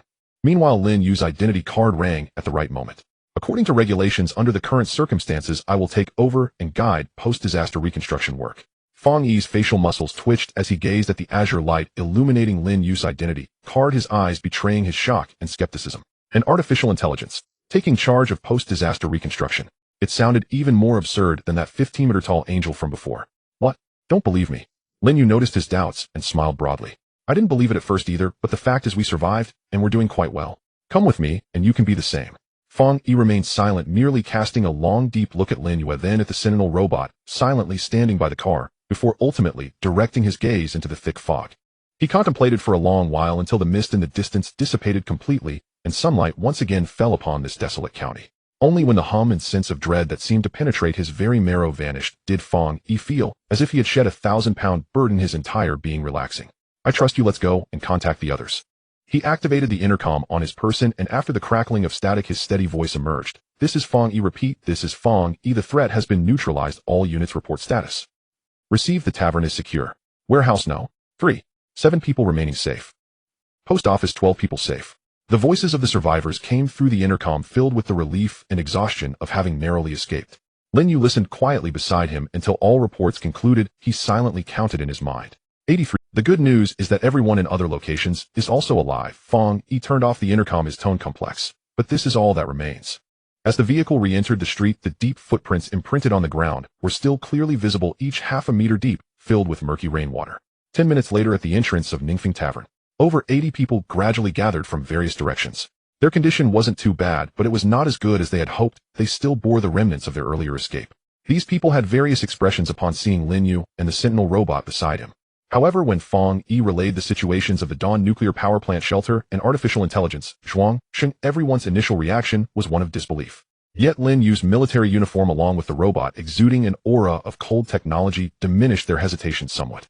Eventually, a dust-covered veteran looked at Ling Yu and rasped, "Is that really official?" Ling Yu nodded. "Of course, otherwise would I dare to gather people everywhere?" The decision was made quickly. The survivors began to organize their belongings under the guidance of a few soldiers, moving all the weapons and ammunition they could take. When Ling Yu saw them pulling out 5 PF-98, a 120mm anti-tank rocket launchers from a concealed underground garage, his expression showed surprise. "Wow, you even brought these out," Ling Yu said with a strange tone. "Why didn't you just drive a tank back instead? We only have the tubes left. All the ammunition has been spent." Fang Yi patted the dust-covered launcher, his tone full of regret. "It's fine." Ling Yu's excitement was undiminished. "We should be able to produce ammunition. What we lack is this launcher." Fang Yi raised an eyebrow, said nothing, but the uncertainty in his gaze clearly lessened. The survivors began moving items onto a few vehicles that were still operational. Those present showed good execution, quickly finishing up in just over 10 minutes. But at that moment, the Sentinel robot beside Ling Yu emitted a hurried warning from Ling Yu. "Ling Yu, immediately inject yourself with a dose of the suppressant, hurry." Upon hearing this, Ling Yu did not hesitate at all, turning and rushing towards his vehicle. In just 3 steps, he reached the side of the car, pulled open the door, and retrieved a pre-filled syringe from the medical kit in the passenger seat, rolling up his sleeve and directly stabbing it into his arm. The light blue solution was instantly injected into his body. After finishing all this, he gasped for air, pressed the identity card, and quietly asked, "What's going on, Zhuang Sheng?" As soon as he finished speaking, a sharp pain shot through his brainstem. A flash of hallucination streaked across his consciousness. Those horrific pale skeletal wings that blotted out the sun, that gaping, jagged mouth split to the roots of the ears, those sinister, murky red eyes. The image flickered and vanished, but the tremor that seemed to come from the depths of his soul lingered. Fortunately, the pain quickly retreated like a tide, replaced by a cool, warm current. 7 members who have returned to the power station have shown unexplained signs of zombification. Ling Yu's electronic voice resonated steadily, however all were timely controlled with suppressants. The only commonality they share is that they all witnessed that angel-like creature. Moreover, according to the eyewitnesses' descriptions, they all had flashes of the horrifying creature in their minds just before they began zombifying. Currently, all team members with eyewitness experiences have already injected the suppressant in advance. The good news is that the preventive measures were effective. Ling Yu paused for a moment. But the bad news? The bad news is there are over 80 witnesses here. Ling Yu's expression instantly turned extremely grim. He abruptly turned his head to look at the group of survivors moving supplies filled with hope for the future. As if to validate his concerns among the crowd, a young soldier, carrying an ammunition box, suddenly stiffened, then began to convulse violently. His skin turned gray at a visible rate, and the whites of his eyes were rapidly consumed by blood vessels. Not good. Ling Yu's pupils contracted as he grabbed a syringe from the vehicle and rushed over. He kicked aside the obstructing boxes, and amidst the terrified screams of those around, he injected a dose of the suppressant into the soldier's arm. With the drug injected, the soldier's convulsions came to an abrupt halt, his gaze once again becoming clear, and he collapsed to the ground, gasping heavily. The surrounding soldiers were first taken aback, then looked at Ling Yu and the syringe in his hand, their expressions instantly changing. It was a mix of shock, fear, and fervor. A drug that can suppress zombification. Everyone listen.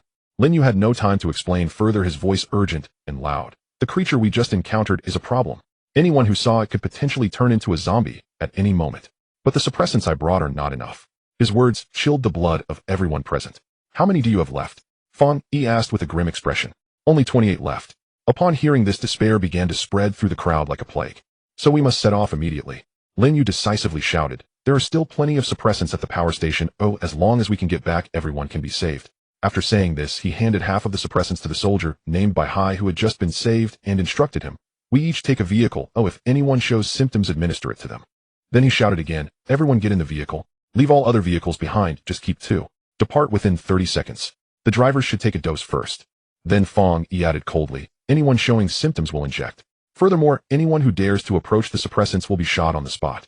The cold muzzle and resolute orders barely managed to quell the restless crowd. Just at that tense moment, Ling Yu's voice sounded again from Ling Yu's identity card, bringing good news. Zhou Yi has led a small team and set off. They are carrying sufficient suppressants and are heading in your direction. You will meet on the road. Additionally, I completely agree with Mr. Fong Yi's judgment. If anyone attempts to seize the suppressants, I will treat them as enemies according to the temporary management regulations of the shelter and eliminate them. The journey back was a race against death. The trucks sped down the abandoned road, and inside the beds, everyone stared at each other, fearing that the next moment someone beside them would turn into a monster that devours the living. Ling Yu drove the lead vehicle, his spirit highly tense. Along the way, 2 more soldiers showed symptoms, but fortunately, they were timely injected with suppressants, preventing chaos. 20 minutes later, a familiar truck appeared on the road ahead. It was Zhou Yi and his group. The 2 convoys converged in the middle of the road. Zhou Yi jumped out of the driver's seat and immediately directed his team to unload several medical boxes filled with suppressants from the vehicle. MD, you scared me. Oh, I thought we wouldn't make it. Zhou Yi wiped the sweat from his forehead. With enough supplies, the crisis was finally resolved. After everyone completed their injections, the relentless fear that had been like a thorn in their backs dissipated completely. As the convoy resumed its journey, the atmosphere noticeably relaxed. Some began to speak in low voices while others leaned back in their seats, finally easing the tension that had gripped them all day. When the silhouette of the giant cooling tower appeared in the distance, the new survivors first fell silent, then began to whisper among themselves. It really is a nuclear power plant. Is this place really safe? But when the massive convoy finally arrived at the Dawn nuclear power plant, the more than 80 new survivors fell silent. They gazed at the clean roads surrounding the plant, free of zombies, and the enclosed farming and breeding areas on either side. Behind the electric gate were clean grounds, intact buildings, bright lights, rows of sentinel robots, and the sci-fi-like elevator platform at the entrance of the underground base in the distance. Everything around them finally allowed them to relax. Look at all these people. They hadn't appreciated it before the disaster, but now seeing so many faces filled them with an inexplicable emotion. As they were guided through the elevator into the underground base, resembling a scene from a sci-fi movie, many couldn't help. On the other side, Ling Yu jumped down from the vehicle with flair, twirling the keychain on his fingertips, swaggering over. Finally, they were safe. The reception process began swiftly. Identity registration, health checks, and distribution of supplies. Shunyan, accompanied by the security team, methodically organized everything. She was already familiar with this process. On the other side, Ling Yu jumped down from the vehicle with flair, twirling the keychain on his fingertips, swaggering over to Zhang Wu, who was maintaining order with a smug expression. Squad leader, how's it going? Am I impressive or what? Zhang Wu glanced at him, pressed his forehead down with his hand, and pushed him away with disdain. Impressive. You smell like sweat. You are just a blind cat stumbling upon a dead mouse, pure luck. But you need luck to stumble upon it. You're just outright. Ling Yu dodged his hand with a grin. Oh, today my achievements are grand. Single-handedly snatched over 80 people from that thing. What was it called again? Oh, right, the Angel. Impressive, right? Oh, I just checked, my honor points have surpassed yours, making me the new top scorer in the shelter. He circled around Zhang Wu, clicking his tongue in admiration. Oh, squad leader, you're getting old, not I. Zhang Wu scolded with a laugh, unbuckling his belt as if about to hit him. Want achievements, but not your life. You're just like that tiger. If you can't be fierce in the army, then what's the point of being in the army? Ling Yu nimbly jumped onto the side of a truck, shouting at a nearby camera, "Hey, brother Zhuangsheng. With my achievements, I should be the first to enter any future hero memorial hall we build in the shelter, right?" Zhuangsheng's voice came through the Sentinel robot, somewhat amused. "You think ahead. Fine, I'll note that down. If we do build it, you'll be the first in line. Then throw in an honorary title for me, will you? After all, with my deeds, TSK. Sure. How about lone hero? I'll mark it on your identity card. In the future, when you establish a communication connection with others, the words lone hero will pop up automatically in golden letters with dynamic lighting effects." That's a good idea. We could create a section similar to an honor wall. Ling Yu silently noted this in his mind. Isn't that too ostentatious? Ling Yu said this, but instinctively touched the back of his head, his smile nearly reaching his ears. "I'm not someone who likes to show off." Zhang Wu, unable to watch any longer, kicked him in the backside. "Get lost. Go wash up and change clothes, you stink." Night fell. As the new and old members of the shelter settled in, a meeting regarding the future of the shelter was once again held in the central conference room of the underground base. At the massive circular conference table, figures took their seats one after another. Shen Yansu, Wan Zhongwu, Lone Hero, Ling Yu, Zhou Yi and Wang Hai, and Li Fei from the Dao Ge team. Everyone's eyes were focused on the huge display screen at the end of the conference table, which showed the current real-time population of the shelter, as well as the surrounding maps and zombie distribution. Current total population of the shelter, 317 people. Zhuangsheng's calm and familiar electronic voice rang out, but this time everyone could sense an unprecedented seriousness within. "Ladies and gentlemen, the meeting to formulate the next phase of the shelter development plan is now starting." In the conference room, the holographic projection above the circular table lit up, slowly unfolding a 3D topographic map covering half of Yuanjiang City. Ling Yu marked the explored areas one by one with different colors representing various threat levels. The green area was a small section, the power station base, and its surrounding 3 kilometers, where the zombie density was nearly zero, indicating a low danger level. The yellow area covered the residential and commercial bustling districts of Anlin District, where the zombie density was high, and there were many unconfirmed potential risks, indicating a medium danger level. The orange area encompassed the comprehensive industrial park of Yuanjiang City and the city of Ningfeng. The former had high-risk mutated white wings appearing, while the latter was located precisely on the migration path of a zombie horde triggered by unknown reasons, with an extremely high zombie density indicating a high danger level. The red covered 2 areas, first Yuanjiang Hirue Biotechnology Co., where the behavior of the zombie horde was extremely abnormal, and there was suspected to be an unknown high-risk mutated entity indicating an extremely high danger level. Secondly, the Letian district was completely infected by mutated flesh and blood with an extremely high zombie density, and a large number of high-grade mutated entities appearing, indicating an extremely high danger level. The remaining areas were covered in black, indicating they had not been fully explored. The map presentation concluded, and the conference room remained quiet. The good news is that thanks to everyone's cooperation, the number of survivors sheltered in our refuge has significant. But the bad news is that the actions in Letian district have proven that without sufficient firepower, it is very difficult for us to rescue a large number of new survivors from the zombie tide. Zhang Wu said in a deep voice.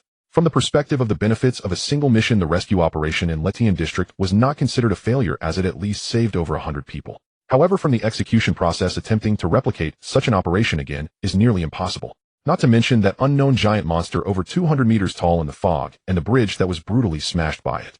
Simply trying to rescue people in such a dense zombie tide is still too difficult. Previously, the main encounters were first-order mutated entities, which were barely manageable. But as time goes on, if higher-grade mutated entities begin to appear in large numbers. Zhang Wu did not finish his sentence, but everyone understood his meaning. That's right. Therefore, we must change our strategy. Do you have any good ideas?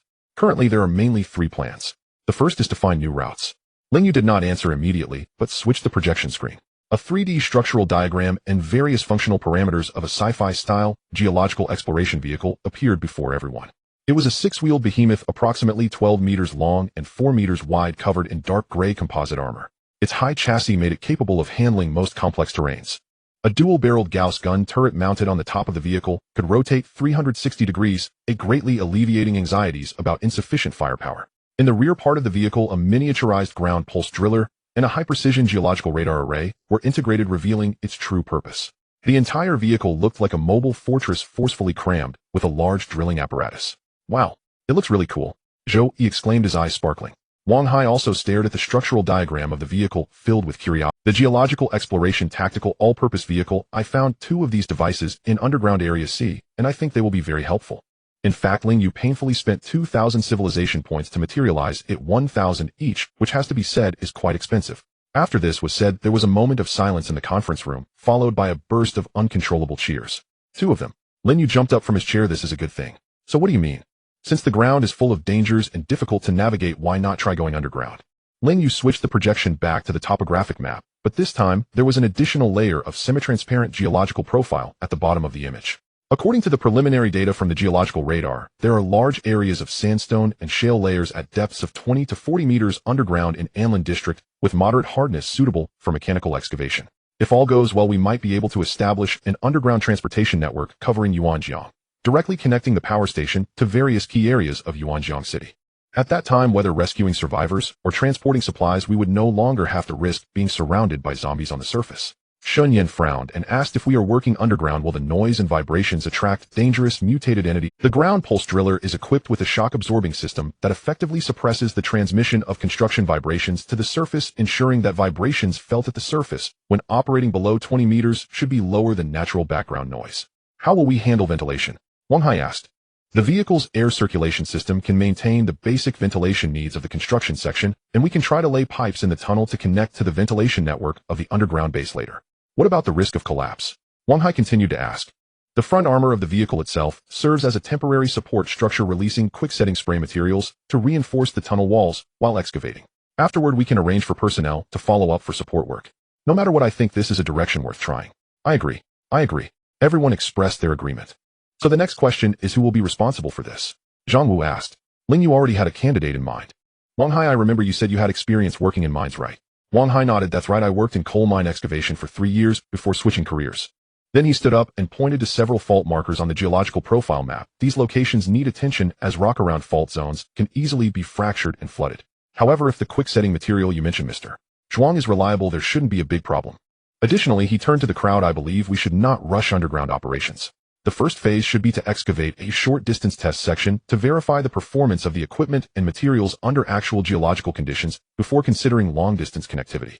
This aligns with my thoughts, and I fully agree with your suggestion. Ling Yu immediately marked out a 300-meter-long test route on the projection. The preliminary plan is to excavate a test tunnel northeastward.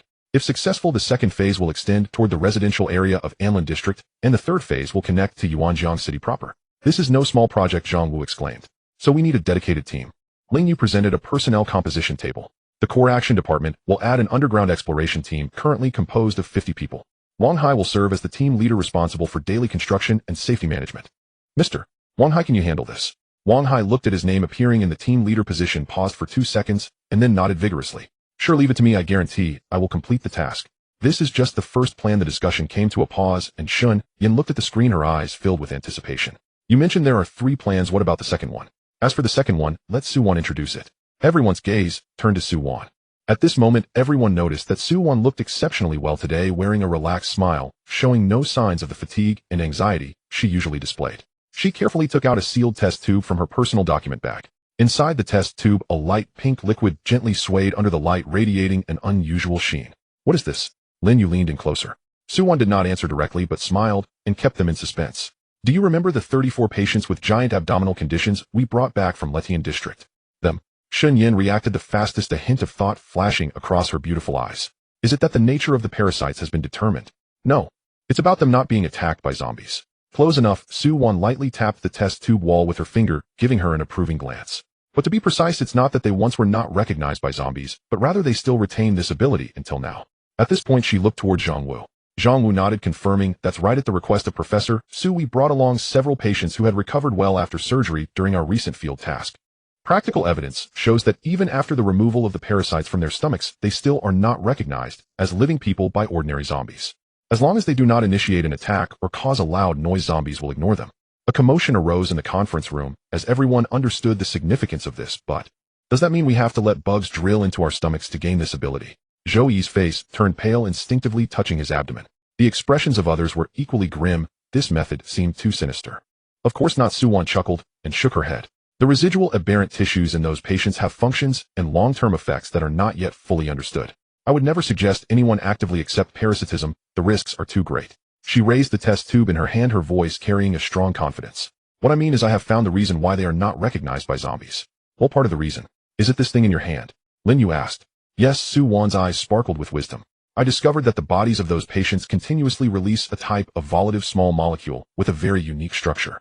I successfully isolated and analyzed its molecular structure, and I found a method for synthesizing it in a laboratory. She paused and added, although I have not fully understood why this molecule can accurately screen the zombie's perception system, and why there is no pheromone communication among zombies.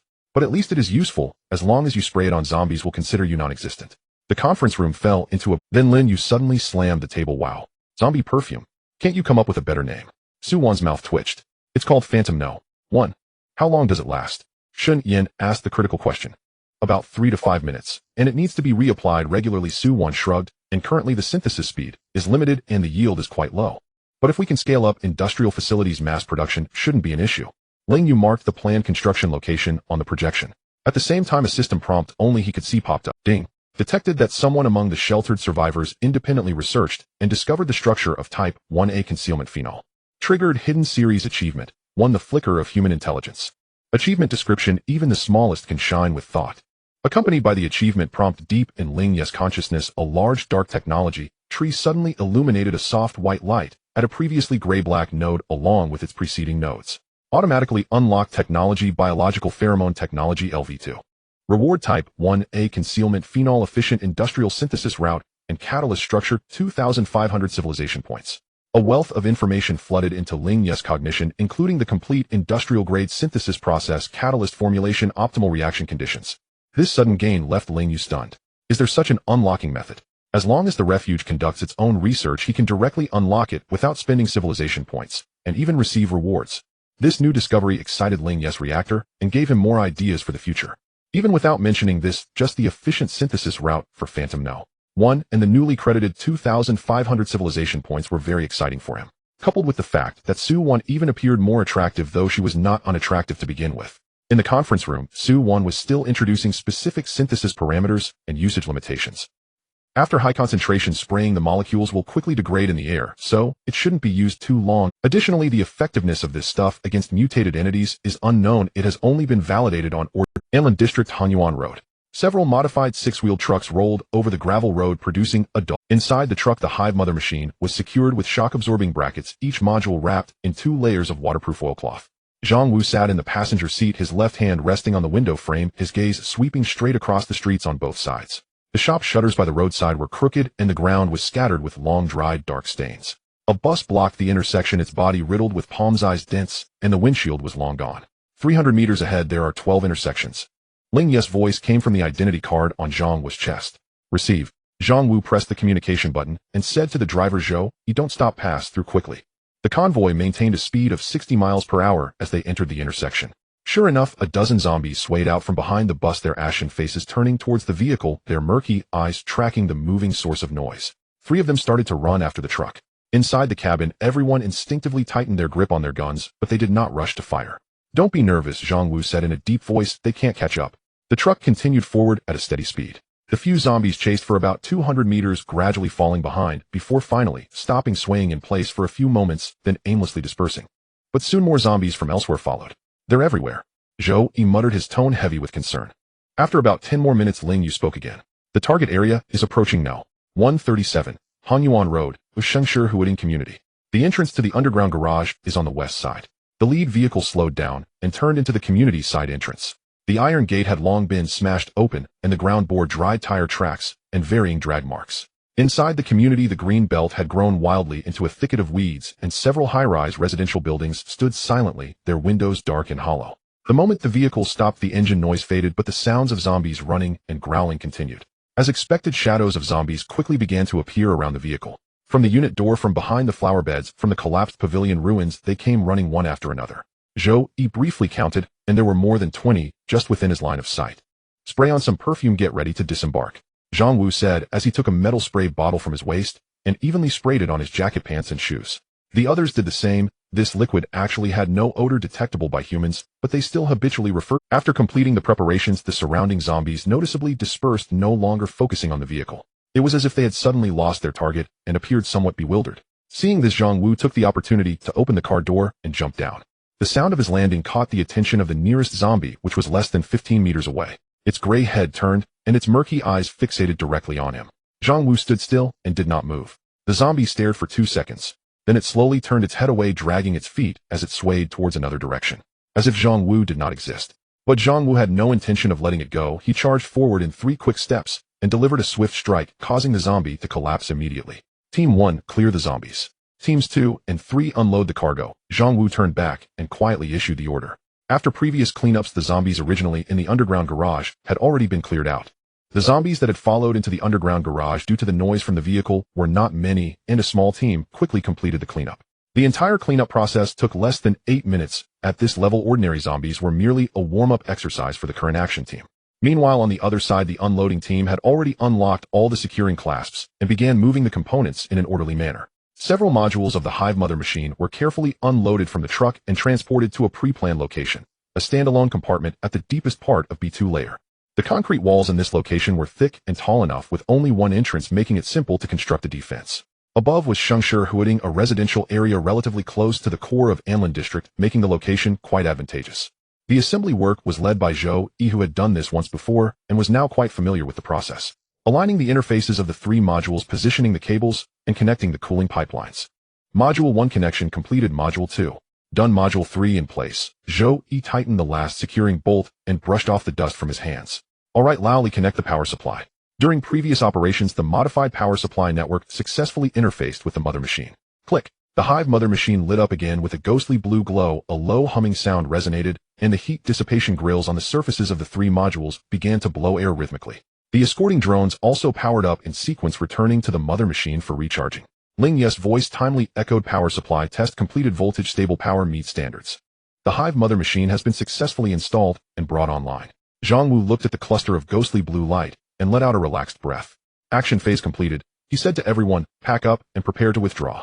The zombie bodies were all loaded onto the truck to be taken away. Having killed them, it would be a waste not to burn them. After the vehicle drove out, they constructed a simple barrier at the garage entrance using pre-transported steel plates and wire mesh, leaving an opening for the drones to enter and exit freely, further ensuring the hive's safety. From the outside, this place looked no different from other abandoned communities. But from now on, this would be the starting point for Ling Yu to begin reshaping the distribution of zombies in Anlin district. This was Ling Yu's third plan, an operation centered around the drone swarm. In Ling Yu's view, this swarm of over 1,000 drones had far greater potential beyond just escorting. However, their endurance had always limited the performance of these drones. Although compared to other drones of similar size before the disaster, their endurance was already impressive, it was still not enough. While the Chongkong Jiren could fly further and longer, its numbers were limited and very expensive, making it far less economical than deploying a drone B for every civilization point. Thus, Ling Yu's solution was straightforward. If the swarm couldn't fly far, then why not directly deploy the hive into the battlefield? After the Hive Mother machine was deployed in the underground garage of Shengshi Huading, the operational radius of nearly 10,000 drones could directly cover more than 30% of Anlin district. Next, by utilizing the mini speakers carried by the drones to play a verified specific sound wave frequency, they could attempt to implement a regional expulsion of ordinary zombies within the coverage area. There was no need to kill them, just to drive them away. Drive them to the edge of Anlin district or to other directions so that they could bloom in the center of Anlin district and create a temporary base. Afterwards, whether using the swarm to slowly conduct carpet searches for possible survivors or testing the limits or defects of this expulsion sound wave, it would no longer be a problem. In the future, if they could produce more drones, they could even completely drive away the ordinary zombies in Anlin district, step by step, preparing for subsequent operations in Anlin district and even a return. As for whether the mutated beings might be unaffected, that didn't matter much. Except for high-risk mutants like those in Letian district, ordinary mutants, while dangerous, were nothing compared to the zombie tide. When the density of zombies dropped to a sufficiently low level, those mutated beings, even if they didn't leave, having lost the cover of the zombie tide, they would merely be slightly harder to kill targets. Once the truth comes to light, some dangers would become relatively controllable. For these 3 plans, there was no set order. They chose to advance them simultaneously. After all, the number of people in the shelter was much more than before, capable of undertaking exploration in these 3 directions. Zhang Wu led Action Team 1, responsible for the installation of the Hive Mother machine and assisting with the subsequent cleanup of the drone swarm. Shun Yin coordinated the production team to build the framework for the chemical production line in the empty space east of the power station, while Su Wan was responsible for supervising product standards. Lin Yu took Action Team 2 to find specified reaction kettles and storage tanks, as well as suitable raw materials. Meanwhile, Wang Hai led his 50-member exploration team into the underground. 23 meters underground. The 4th day of the tunnel excavation experiment. The geological exploration tactical vehicle codenamed Pangolin was advancing steadily in the northeast direction. The impact drill at the front emitted a low vibration as it rotated and penetrated the rock layer with rubble and dust being sucked away by the negative pressure system, while the tunnel extended forward at a stable speed. Wang Hai stood at the command position behind the cockpit, staring at the geological radar screen in front of him. The layered geological profile displayed was moving slowly forward with colors representing different rock hardness and water content. The current excavation area matched the predictions: medium hard sandstone, low water content, and stable surrounding rock. Excavation normal rapid setting spray is being automatically applied. At the front operation position, a team member named Lao Chun, who was once a miner, reported. Behind the Pangolin, over 20 team members were conducting support work in the already formed tunnel. The initial lining formed by the rapid setting material had solidified, and they needed to install steel arches and prefabricated panels on top to ensure long-term safety. The tunnel was brightly lit by LED strips 4 meters in diameter, spacious enough for a vehicle to pass through. Team leader Wang, a young team member, approached, excitement barely concealed in his tone. At this speed, the experimental section should be completed tomorrow, right? Don't rush. Wang Hai wiped the sweat from his forehead. Excavation speed doesn't mean we can relax. The quality of support is more important than speed. The scheduled progress for today has been completed, so let's pause and wait for the shift change. Wang Hai issued the order to pause. Then he left the command position and walked back along the tunnel to check the quality of the completed sections. His fingers glided along the concrete wall, feeling the smoothness of the seams. This section is well done, he said to a young team member beside him. The young man Zhao Lei previously worked as a scaffolder on construction sites, quick and nimble, but had never done underground work. Brother Wang, this tunnel is really solid. Zhao Lei knocked on the wall. What is that rapid setting material? It's harder than the C40 concrete I used before. Don't ask, just know it's cutting-edge technology. Wang Hai was already used to the various extraordinary things in the shelter. Just do your own job well. As he walked back to the command position, Ling Yu's voice came through his identity card. Please note, 80 meters ahead, the geological radar shows a change in rock layer structure. Wang Hai immediately looked at the screen. Sure enough, a color difference area appeared in the originally uniform sandstone layer on the profile. Density suddenly decreased and porosity increased. Mr. Zhuang, this doesn't look like a naturally formed cavity. The edges are too regular. Looking at the unknown area ahead, Wang Hai took a deep breath. How should we handle this? Do not continue excavating for now, or replan the route and bypass this cavity. Our current goal is only to establish a safe passage, not to explore the underground unknown. Immediately take your team and retreat. All right. Wang Hai knew they couldn't delay and immediately ordered everyone according to emergency regulation number 1, retreat in an orderly manner. But before Wang Hai's order reached the last row of people, a piercing alarm sounded in the cockpit of the Pangolin. On the geological radar screen, a large number of unknown targets suddenly appeared in that unusually dense cavity area and were rapidly moving towards the tunnel. Attention, there is an unidentified large heat source approaching you. Evacuate the scene immediately. Ling Yu's warning exploded from the vehicle's communication system, his tone urgent. Wang Hai's pupils contracted sharply. All personnel retreat. Run towards the base. Don't look back.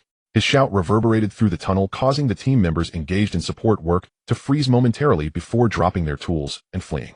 The LED lights illuminated their fleeing figures, their footsteps amplified several times in the enclosed space. Those in the all-purpose vehicle tacitly did not run, they were at the front. Even if they couldn't get out of the car in time, they would lose the last line of defense. Wang Hai yanked the control lever, and the heavy body of the armored Pangolin began to slowly reverse. The 6 wheels rolled over the freshly laid temporary tracks, steadily following the fleeing crowd behind. As they reversed, the team member responsible for the weapon system had already accessed the control panel for the machine gun. The servomotor of the dual Gauss turret activated, aiming its barrels towards the darkness ahead in the tunnel. Seconds later, a dense, continuous rustling sound suddenly echoed within the tunnel. It sounded like countless dry joints rubbing against the rock walls, resembling a torrential rain pounding on a tin roof. Then less than 40 meters ahead, cracks began to appear in the tunnel walls. The coating of rapid-setting material first developed fissures, then whole sections flaked off. What emerged from the cracks was not rubble, but a shiny black, jointed limb, thicker than an adult's arm, covered in deep brown exoskeleton with scythe-shaped hooks at the end. When the first bug crawled out, Wang Hai's heart skipped a beat. It was over 3 meters long, its flattened body segmented into dozens of sections, each with a pair of sharp legs extending from both sides. The 2 antennae on its head swung wildly, and between its mandibles layers of sharp teeth were visible. The rock walls shattered at multiple points simultaneously. The 2nd, 3rd, 7th, and 15th bugs, the swarms surged into the tunnel space from cracks on all sides, filling it. Without hesitation, Wang Hai issued the attack command. Fire! The dual Gauss turret emitted a piercing shriek as the electromagnetically accelerated projectiles shot into the swarm at supersonic speeds. The head of the first centipede was blown to pieces, green bodily fluid splattering onto the tunnel wall, emitting a... The second one rushed in closely behind. The chain of bullets did not pause, continuously penetrating its thorax and abdomen. The bug slid forward 2 meters due to inertia before finally stopping, its legs twitching a few times before going completely still. The barrels rotated at an incredibly fast angular speed, weaving an impenetrable web of firepower in the narrow tunnel. Wang Hai controlled the vehicle to reverse, while keeping an eye on the advancing monsters outside. The charging momentum of the swarm was clearly suppressed. A layer of bug corpses had already piled up on the floor of the tunnel, green liquid forming little streams that made a sticky sound when driven over by the wheels. Yet bugs continued to emerge, albeit at a slower pace. It seemed they realized that a frontal assault was a death sentence, beginning to crawl along the top of the tunnel and sidewalls, trying to approach from blind spots. Damn, they're quite smart. Wang Hai cursed as the team member responsible for the weapons promptly switched the turret's firing mode to sweeping, expanding the coverage area. Several centipedes attempting to flank were knocked down, struggling on the ground before being pinned down by subsequent projectiles. Wang Hai, all team members have retreated back inside the base. Ling Yu's voice rang out just in time, instantly easing Wang Hai's pressure. Wang Hai took a deep breath. With the team members safe, he had no more worries. He immediately stopped the reversing motion. The armored pangolin came to a steady halt in the tunnel, its 6 wheels locked, transforming the entire vehicle into a stationary artillery platform. The firing accuracy of the Gauss turret immediately improved to a higher level. Every round precisely penetrated a bug, the tunnel filled with sounds of cracked exoskeletons and splattering liquids. Having confirmed that these bugs were not very resilient, Wang Hai changed his mind.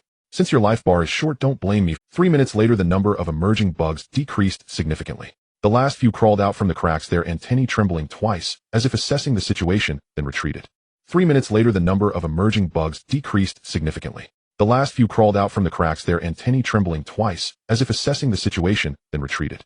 3 minutes later, the number of emerging bugs decreased significantly. The last few crawled out from the cracks there, and 2 minutes later several sentry robots rushed from the tunnel behind Wang Hai, their guns pointed forward, taking positions on both sides of the vehicle. With reinforcements, Wang Hai completely relaxed and began directing the team members to reload ammunition. What are these? He asked while remaining vigilant.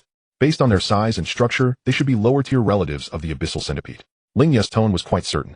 Wang Hai recognized that creature from the screen Ling Yu had used to display known mutated organisms. That abyssal centipede had left a deep impression on him. He never expected its earlier stage to be so weak. So it grows up to become that. Theoretically, yes. The good news is they are evidently far from it. Wang Hai looked at the tunnel floor littered with bug corpses. Over 100 had been killed, but the actual number that emerged was clearly greater, as a significant portion had been scared off by the firepower. So what do you think? I am now very curious. What is in that cavity? Do you want me to go take a look? Are you willing? Wang Hai did not hesitate. He had guessed the AI's intention as soon as he heard the sentry robots were carrying supplemental ammunition. I am also very curious, Wang Hai smiled. It was not a good idea to have a swarm of bugs constantly disrupting his future work. Don't worry, there are currently no large heat sources detected ahead in the thermal imaging scans. Those bugs have run away, so the cavity itself should be safe now. Alright, Wang Hai grasped the control lever again. Then let's go take a look. The armored pangolin restarted, its wheels rolling over the bug corpses and slime slowly advancing forward. The high-power searchlight on the vehicle illuminated, piercing the darkness ahead with a white beam.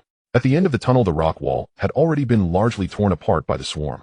With a slight impact, the vehicle broke through the remaining obstacles and entered the anomalous cavity area previously shown on radar. As the searchlight swept away the darkness, Wang Hai's hand gripping the control lever paused momentarily. It looked like a natural cave, but it was also too orderly.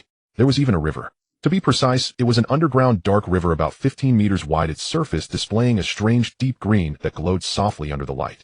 On both sides of the riverbank were rugged stone walls covered with a large amount of green luminescent moss-like substance. The fleeing centipedes were now frantically retreating along the riverbank, their exoskeletons reflecting a moist sheen in the light, quickly disappearing into the darkness upstream. Mr. Zhuangxing, did you see that? I saw it.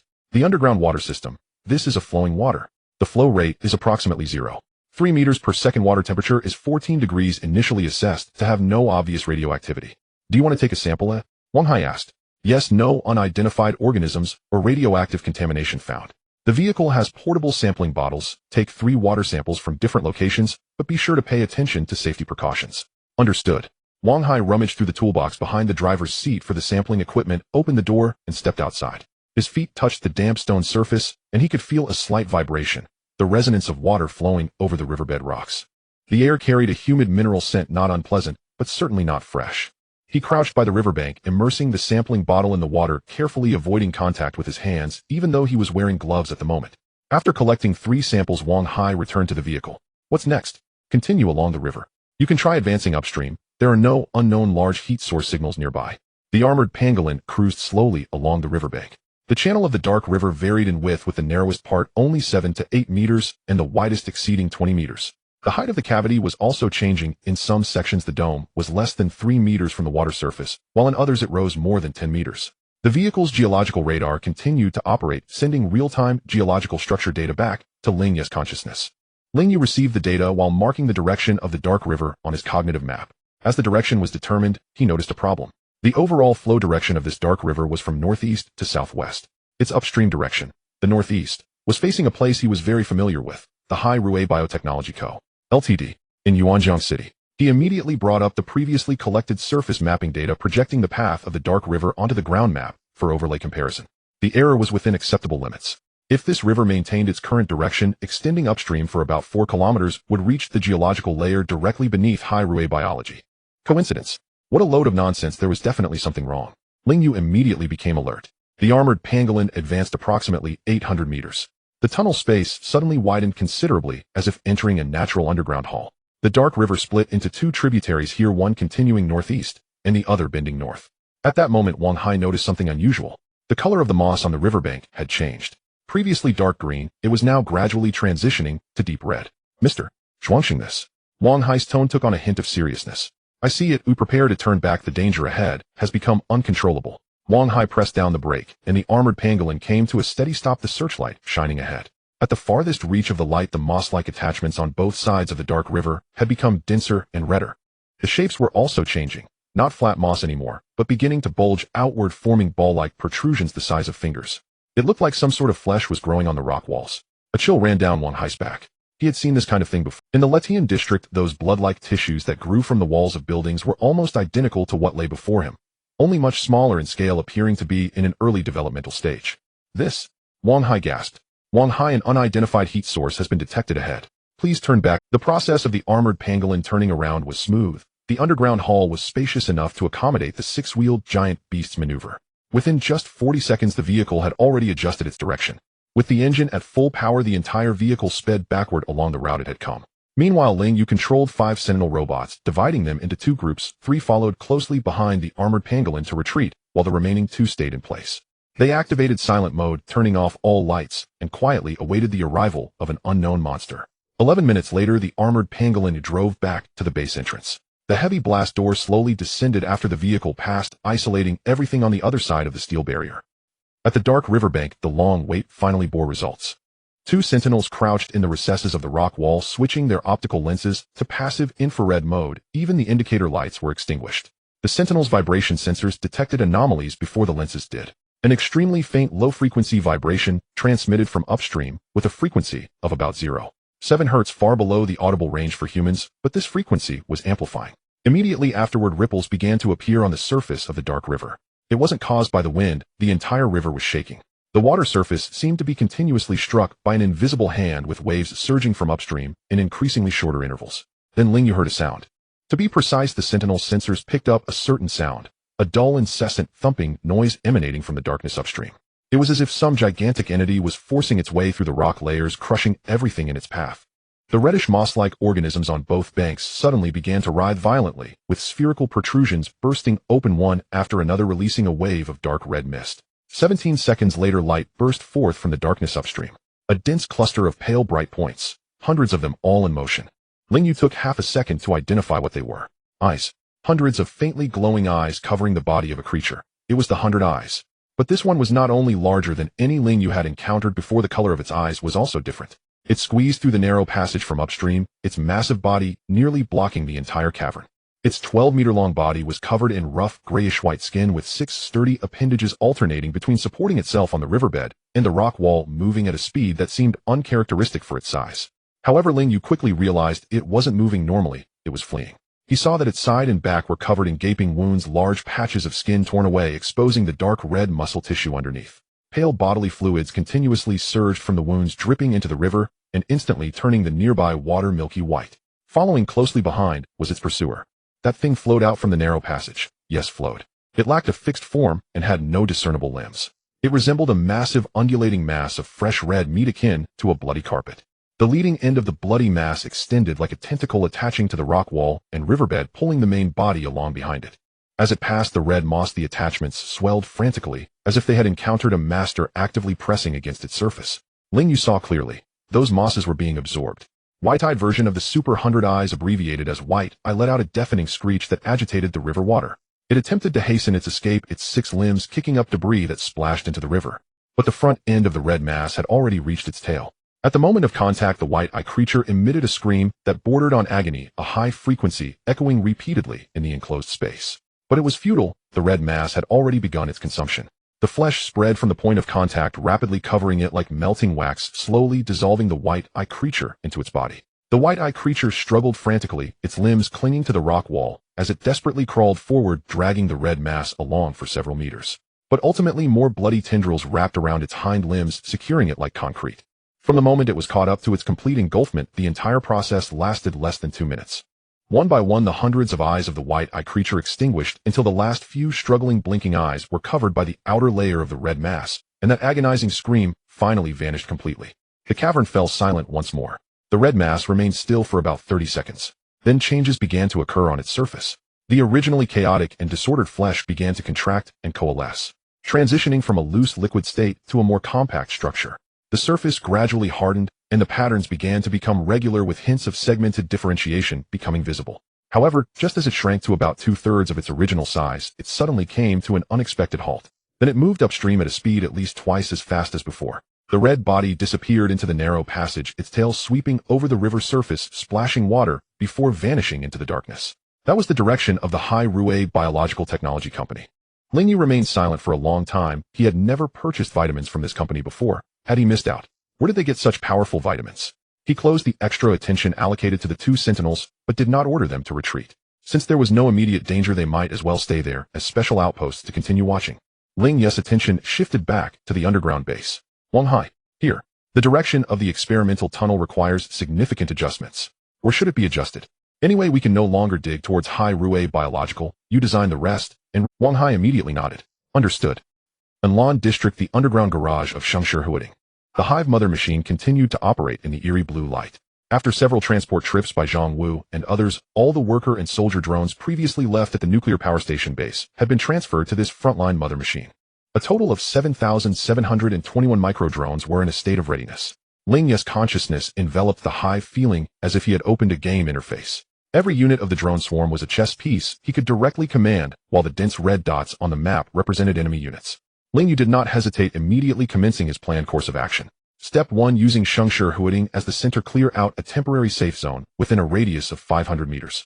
300 worker drones ascended, forming a circular formation along the edge of the 500-meter radius, simultaneously emitting verified specific sound wave frequencies. The effect was immediate. Ordinary zombies within the sound wave coverage displayed evident aversion responses, first pausing, then beginning to sway erratically, and finally moving away from the sound source. The pace was slow, but the direction was consistent. Like a receding tide, they were driven away from the residential area by the drones. After 15 minutes, the density of red dots within the 500-meter radius centered on the hive visibly decreased. With the clearing completed, the next step was scouting. Ling Yu divided the more than 9,000 drones into groups of 10, forming hundreds of action teams to begin a thorough search of the buildings within the safe zone. One building after another. The drone swarm flowed in like a real hive, entering through shattered windows, and their objective was clear: to scan for life signs and search for survivors. Most of the buildings contained only the dead, with sporadic zombies, but no living beings. Ling Yu saw the Last Supper frozen on the dining table, scattered children's toys, and blood-stained phrases of despair. Each scene silently narrated the terror and helplessness of the moment when the disaster struck. This feeling weighed heavily on him, but he was psychologically prepared for it. He calmly marked every noteworthy detail on the map as a reference for subsequent cleanup and resource recovery. Just as the search reached the 17th apartment building, Ling Yu unexpectedly discovered something new. In the drone footage, a silhouette significantly larger than an ordinary zombie appeared in the living room on the 3rd floor. Its skin exhibited a strange dark purple hue, and the ends of its limbs were swollen like inflated meatballs, moving sluggishly each step, causing the old floor to groan under the weight. It seemed completely unresponsive to the drone's approach, merely wandering mechanically in the living room. Suspected first-stage mutant, provisional codename Purple Sphere. Characteristics: immense strength, slow movement. Ling Yu noted this in his monster codex. He maneuvered a drone to lower its altitude and played the repelling sound. The Purple Sphere hesitated like an old-fashioned radio disrupted by noise. Its massive body began to sway off. Moments later, it abruptly smashed through the wall, stumbling out with debris clinging to it, perfectly following its in. So sound waves are likely effective against first-stage mutants. Ling Yu confirmed this point. At that moment in the hallway of another building, the drone's thermal imaging detected an anomalous heat source clinging. Without the infrared perspective, a normal camera would only see an ordinary cement wall. That thing was extremely thin, resembling a skeleton drained of moisture, its joints bent at unnatural angles, fingers elongated abnormally, like spider limbs firmly gripping the wall, completely motionless. New suspected first-stage mutant, provisional codename Wall Shadow. Characteristics: mimicry, climbing. As the sound waves resonated, the wall shadow fell from the wall like a startled gecko, using all four limbs to switch rapidly between the ground and the wall, swiftly escaping the coverage of the sound waves. In addition, Ling Yu spotted a third type of zombie he had never seen before among the fleeing horde. Its size was indistinguishable from that of an ordinary zombie. The only difference was that its head was covered with dozens of proliferating tissues resembling eyeballs of various sizes. Precursor to the 100 Eyes. Although it was his first encounter, Ling Yu immediately associated this mutant with the giant creature 100 Eyes he had faced before, as if a missing link in the evolutionary chain had been filled.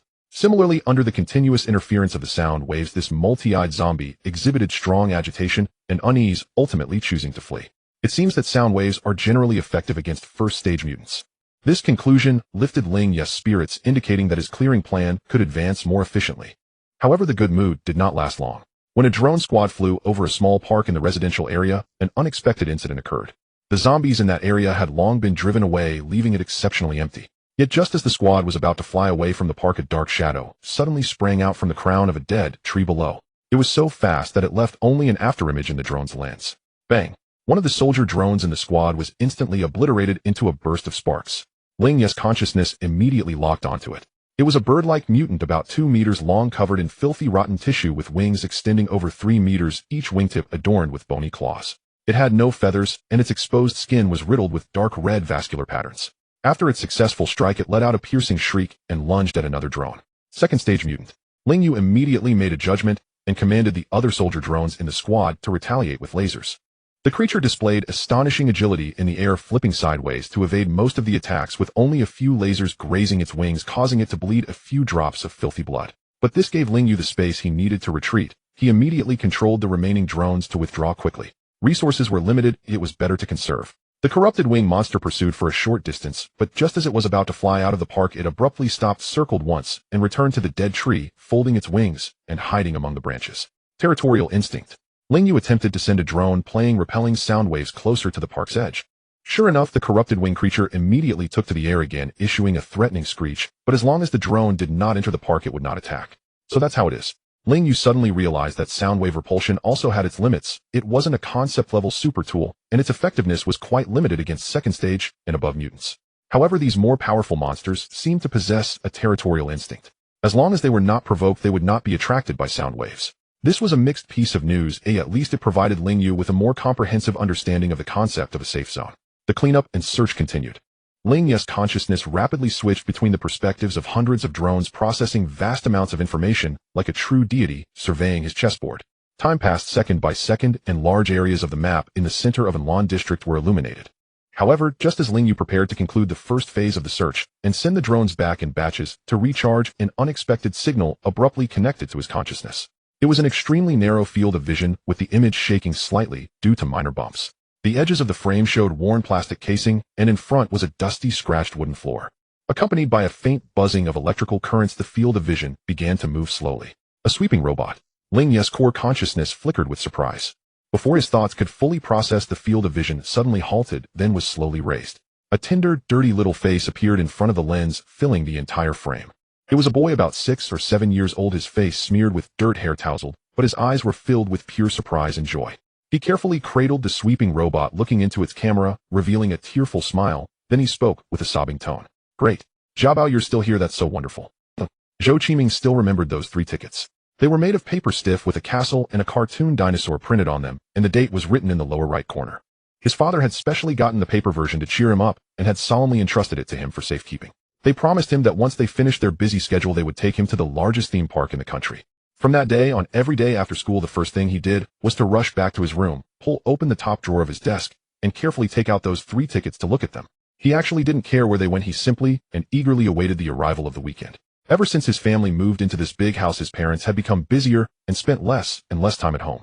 Whenever relatives visited, they always praised him for being understanding, saying, "Look at this child, not crying or throwing tantrums, knowing that his parents are out there making money, and one day it will all be yours." He always wanted to refute them. He didn't quite understand what they meant by family fortune. He only knew that if his parents were so tired because of him, he wished they wouldn't have to be. The days spent in the small house, 3 people squeezed together on one bed watching cartoons, were actually quite good. He felt clever and strong, believing that his parents had shared their hardships with him. When he was 5, he finally mustered the courage to tell his father. But at that time his father just stared blankly for a moment, then ruffled his hair and said, "Sweetheart, you have such a sweet mouth. Choose a toy you like and Dad will pay for it." That was the first and only time he got angry at his father. He slammed the door of his room shut, refusing to open. In truth, he couldn't even pinpoint what he was angry about. He just felt that his father hadn't understood him. He was really very upset and fell asleep in a huff. When he woke up, the house was empty and there were 2 pairs of shoes missing from the shoe cabinet. On the coffee table was a box of strawberry cake he liked with a note from his mother beside it, "Sweetheart, see you this weekend, love you." Since then, he never got angry again. He was afraid that his parents really wouldn't want him anymore. Now he only looked at those 3 tickets every day, pouring all his thoughts and hopes into that seemingly lonely dinosaur. However, that weekend seemed too far away. No matter how he tried, he couldn't reach that day. When disaster struck, it was a quiet day, and he had a slight cold, so he didn't go to school. While playing games alone in his room, he suddenly remembered that he hadn't returned the little dinosaur to Song Xiaoman, so he took the elevator down to the 2nd floor to return the toy. But as soon as the elevator doors opened, he heard a chaotic noise outside like a tsunami. It wasn't the usual car horns, it was the sound of many people shouting together, mixed with the sound of glass shattering. He took a few steps forward while holding the plush dinosaur and saw Xiaoman and her mother. Song Xiaoman was wearing her favorite pink hoodie, looking a bit dazed, as if she had just been woken from a nap. But Aunt Li, Xiaoman's mother, had a completely different expression from her usual elegance. Her face was pale, pulling the bewildered Xiaoman along, as if something terrifying was chasing them from behind. Chiming. Aunt Li's gaze suddenly became very complicated when she saw him, and he couldn't quite understand it. He handed the little dinosaur to Xiaoman and was about to step aside, when Aunt Li suddenly grabbed his wrist tightly, her voice tense. "Chiming, your mother just called me and said for you to come with us to a safe place to see them." Zhou Qiming hesitated for a moment. He knew that his mother and Aunt Li were best friends, and their families often had meals together. So he nodded. Then Aunt Li picked up Xiaoman with one arm and grabbed him with the other, not waiting for the elevator, but rushing into the fire escape, running wildly to the underground parking lot. Zhou Qiming stumbled as he was pulled along, but he didn't say anything. The underground parking lot was also chaotic, with several cars starting at the same time, the exhaust fumes swirling together. People were honking, and others were shouting to hurry up. Aunt Li shoved them into the back seat, not even bothering to buckle the seat belts, and the car sped out. As they drove out of the garage ramp, sunlight streamed in, and Zhou Qiming squinted his eyes. Then he saw the scene on the street. People were running everywhere. No, it wasn't all people. Some people were running strangely, their limbs moving in unnatural ways, and their faces were wrong, mouths wide open as if their jaws had dislocated. They were chasing after others, pouncing when they caught up to bite. Zhou Qiming's mind went blank in an instant. He opened his mouth to call for his parents, but Aunt Li in the front seat suddenly turned around and looked at him. That gaze was fierce and urgent, a look he had never seen before. "Don't shout." Aunt Li's voice was low and quick, and Zhou Qiming swallowed the words he was about to say. He saw those monsters turning their heads toward the sound. The car was moving fast, and when it turned, he almost slammed into the car door. Xiaoman, who wasn't buckled in the back seat, fell into the gap between the seats and cried out. "Don't cry," Aunt Li shouted, her voice tinged with tears. Then the cars on the street came to a halt. Without hesitation, Aunt Li pushed open the car door, picked up Xiaoman, and grabbed him with her other hand to run. Zhou Qiming didn't know how long he ran. He only remembered that Aunt Li's hand was always pulling him, gripping tightly. Strangers began to join him, adults he didn't know, an old man with a kitchen knife, a young woman carrying a bag. Everyone was running. He couldn't clearly remember what happened next. He only remembered running alongside Aunt Li and the other strangers they encountered. Later, Aunt Li got injured. She no longer followed the group, but glanced at Zhou Qiming before leaving. He understood that she wasn't looking at him, but at Song Xiaoman beside him. Xiaoman stood a few steps away, clutching the hem of her pink hoodie, staring unblinkingly at her mother. Then he grabbed Song Xiaoman's hand. "Run!" The 80-year-old boy pulled the 5-year-old girl, racing behind a group of unfamiliar adults. Later, he learned to suppress his fear, to find food, to secretly hide the food he found, and to read people's expressions to know how to act. The adults who ran with them had terrible tempers, cursing at the slightest thing. He knew they didn't want to take him along, they just didn't want to be the ones to throw them into a horde of zombies. He also knew that he and the crying Xiaoman were useless burdens, annoying nuisances. When Cheng Lin appeared, they had been hungry for a long time. There was no extra food for the children, and it was already tough for the adults to fill their stomachs. He drove a large black vehicle and arrived at the abandoned gas station, where they were temporarily resting, bringing several boxes of bottled water and biscuits. He was wearing a white shirt, and though the cuffs were dirty, he looked particularly clean among the disheveled people. His voice was pleasant, slow, and measured, somewhat reminiscent of Zhou Qiming's father's tone when he spoke on the phone at home. "Everyone, don't panic, we are friendly." That day, Zhou Qiming and the other children had their first hot meal after the disaster, a bowl of instant noodles. Xiaoman ate quickly, and when she finished, she embarrassingly licked the bowl. Cheng Lin squatted down, smiled at her, and said it was fine, there was more. His hand resting on Xiaomin's head reminded Zhou Qiming of his father. Thus, Zhou Qiming felt a sense of closeness to him. Later Cheng Lin's group took in all of them, and the children were not rejected. The adults became kind again, occasionally sharing snacks with them. Everything began to improve. Later they settled in a country villa surrounded by walls with a hillside behind, and many adults and children joined along the way. As the number of people increased, food began to run low. Even so, Cheng Lin's team did not refuse to take in more lost children. They were truly kind, Zhou Qiming thought. Until one night, Zhou Qiming was awakened by the sound of arguing from the next room. No, absolutely not. They are children. That was Cheng Lin's voice, seemingly suppressing his anger. Lao Cheng, what time is it now? You are being too merciful. If you can't bear it, we will starve together. The thing is deadly for adults, but children can. This is a chance given by heaven. Another rough male voice retorted. I disagree. You disagree. Can you feed these dozens of mouths by yourself? Can you bear to watch those children starve one by one? Zhou Qiming listened outside the door, his small body trembling. He understood that there was a kind of fruit, and once eaten one would not be chased by monsters. But those who ate it would undergo changes, their bellies would gradually swell, and no one knew what would happen in the end. Moreover, adults would die if they ate it, so only children could. Zhou Qiming felt scared, and wanted to sneak away as if he hadn't heard anything, but he thought of the biscuits and luncheon meat he had received in recent days, which did not belong to him. He remembered Cheng Lin patting his head, saying things will get better in the future with that gentle, yet weary gaze. If he could be of use. So he pushed open the door. All arguments came to an abrupt halt, and a dozen pairs of eyes turned to look at him. Zhou Qiming met Cheng Lin's gaze, and clearly stated word for word, Uncle, if I can help, I am willing. Nonsense, go back to sleep. This is none of your business. Cheng Lin scolded sharply, his eyes bloodshot. But Zhou Qiming saw that while Cheng Lin was scolding him, the man with the rough voice beside him offered him an approving and relieved smile. Zhou Qiming no longer hesitated. He rushed over and snatched the blood-red fruit sitting on the edge of the table, shoving it into his mouth. Fortunately, the fruit was close to him, and others didn't have time to stop him. It proved effective. After eating it, those monsters truly couldn't see him. He walked past them, and they didn't even turn their heads. Then he became a hero. For the first time, when he returned with supplies, even though there was little, everyone was very happy. The adults patted his head, praising him with the warmest words. He felt a bit shy under those smiling faces, but deep down he was very happy. However, he didn't actually want to be so ostentatious. He didn't want other children to know what he had done. He just wanted to work a little harder in secret, so everyone could be full, and Cheng Lin wouldn't have to look so worried.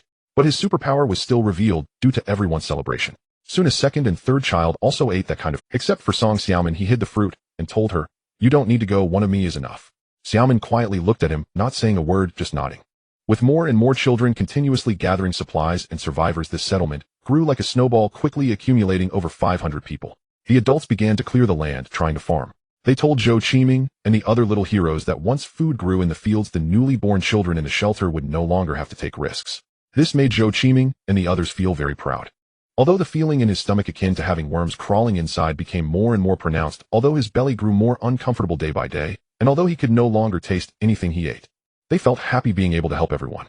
Uncle Cheng Lin and 3 beautiful aunts adopted Zhou Qiming and several other children who had eaten the fruit early. They would smile at them, tell them stories, and give them the best clothes to wear, even if they actually couldn't fit into them anymore. Yet most of the adults in the shelter would always lower their heads in silence in front of them, saying I'm sorry. This made Zhou Qiming feel that they were overthinking. A small portion of people had a big argument with Uncle Cheng Lin and then moved to the other end of the villa area, preferring to risk going out to find food rather than accept what they brought back. Zhou Qiming didn't understand why weren't they all trying to survive. The adults did their part, and they did what they could have. Later, once while out, he unexpectedly found Jiabao under a collapsed supermarket shelf. He would never mistake it. That round shape and pattern, even though the side was missing the mark he had drawn with colored pens when he was little, that should just be worn off. This must be his family's cleaning robot Jiabao. Every time his parents returned from a business trip, they would use Jiabao to let him know in advance and have it clean the house. So as long as Jiabao rang, it meant his parents were coming back soon. It had to be like that. He was overjoyed, putting in a lot of effort to dig Jiabao out from the ruins, and after spending a long time, he finally found a device to charge it. He brought it back to the base and hid it under his bed using the little bit of electricity he was allocated every day to charge it. As long as Jiabao rang, his parents would definitely come back. He thought about this while gently stroking his slightly bulging belly, feeling something pulsating beneath his skin, and silently pleaded, please. He closed his eyes and thought, grow slowly, okay. I'll just wait a little longer just to see my parents again. Give it to me. Zhou Qiming reached out and snatched the fruit from the hand of the new child. No need. Our numbers are already enough. He frowned and glared at the child. He had to find Uncle Cheng Lin and ask him to be stricter about managing these fruits. Absolutely not. The boy whose fruit was taken turned red in the face, puffed out his neck, and even pulled out another one from his pocket. Every time you all get the most for your family, while my uncle and aunt can only get a little bit. They are so pitiful. The boy's voice became sharp. Why is it only you who can become useful? Why can't I just be an annoying, useless burden? I want to be useful too. What's wrong with having worms in my belly? I'm not afraid. Saying that, he opened his mouth about to shove the red fruit in. No. Zhou Qiming lunged forward, but was a step too slow. But at that critical moment, a clean, strong hand suddenly appeared, swiftly snatching the fruit from the boy's hand. Then an incredibly gentle voice rang above them. Little friend, there is absolutely no such thing as a useless child. Zhou Qiming looked up. A man he had never seen stood before them. He was thin with sunken cheeks, wearing a gray coat, and appearing very gentle. Your responsibility is never to bear something too heavy too early. He squatted down, looking at the little boy at eye level. But to grow up healthy and lively under the sun behind adults, becoming a mature, responsible adult. So don't rush to grow up and don't seek help from malicious things, understand? The little boy was awed by his presence and nodded instinctively. Zhou Qiming stared at him blankly, a bit stunned. He had never seen this man, yet he felt no fear at all, for his voice was incredibly gentle. It felt like it was filled with sunlight. Although Cheng Lin's voice was also gentle, it didn't carry this feeling. Who? He asked, his hands unconsciously clutching the hem of his clothes. The man squatted down, meeting his gaze, still smiling. Hello, little Qiming. I am Chen Mo, and it's a pleasure to meet you. To be honest, Ling Yu has always considered himself a gentle and tolerant person. This was true when he was alive, and it remains so even after becoming a nuclear power plant. In the past half-month, he has controlled robots to twist the necks of zombies, burned through the skulls of mutated creatures with lasers, and even watched as enormous monsters devoured their own kind. None of these have provoked any significant negative emotions in him. After all, they are just monsters. One simply has to fight them. The only time he felt pure anger in his life was likely during the moment he was bitten by that zombie. But now he has found that anger again. The perspective of the robotic vacuum is low and narrow, as if it were observing the world from the ground. The image quality is poor. After all, it is merely a civilian cleaning device. Even the advanced version with multiple visual systems cannot compare to Sentinels or drones. However, it is more than sufficient to see the status of a survivor settlement. Ling Yu spent 3 days figuring everything out. There are over 500 people, including more than 100 children. Everything appears to be in order, perhaps even thriving. Theoretically, this should be good news. However, he feels no joy at all. Watching the extremely emaciated bodies of those children, whether small or large, with their swollen bellies, ignites an inexplicable rage within his consciousness. Every morning these children are awakened, and then, like clocking in for work, walk out of the camp, disappearing into the areas where zombies roam. They then return with supplies, greeted by a round of cheers. Indeed, the most basic operational logic here relies on children. On a group of kids who have consumed strange fruits and gained a get-out-of-jail-free card from monsters. They venture into dangerous ruins to gather supplies to sustain hundreds of healthy adults. This truly opens his eyes. That can be considered Sociology 1. The modified heavy truck speeds along the bumpy national road. The atmosphere inside the cabin is heavy. Warning: increased density of corpses ahead. Be cautious of first-stage mutated entities. The signature electronic synthesized voice representing Ling Yu sounds in the vehicle. Received. Chen Mo responds in a deep voice, seated in the passenger seat of the modified truck, holding an assault rifle. Hearing the alarm, he lifts his gaze to the quickly receding desolate scenery outside the window. His expression. A few minutes later, a slender figure suddenly leaps from the side of a dilapidated house, darting towards the truck's side window. Climber. Bang. Before the Sentinel robot on the roof can adjust its aim, Chen Mo has already raised his hand and pulled the trigger. The muzzle flash disappears in an instant, and the mutated creature's head is blown apart midair, its lifeless body falling to the ground, crushed by the wheels. The entire process is extremely swift, as if no aiming is required at all. Mr. Zhuangsheng, how far are we from our destination?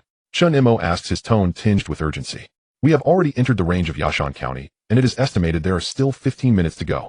I need to remind you, there are only 34 of you, while the target settlement has over 500 people and possesses a certain number of firearms. Even with Sentinels and drone support, please ensure your safety. Chen Mo checks his magazine. Don't worry, if it's just against humans, I don't think it will be difficult for us now. His voice is calm, but Ling Yu understands the repressed anger beneath that calm. This time it is Chen Mo and his fellow patients who are responsible for gathering the survivors of Yashan County. This settlement is located at the junction of Yashan County and Anlin District, making the journey not short. Moreover, as time passes, the dangers along this route are increasing day by day. However, the production of Virtual Realm No. 1 developed by Su Wan is still limited and insufficient to support such long-distance consumption. Therefore, Ling Yu thought of Chen Mo and his group. This group of former parasitic infection victims has recovered astonishingly well after undergoing surgery.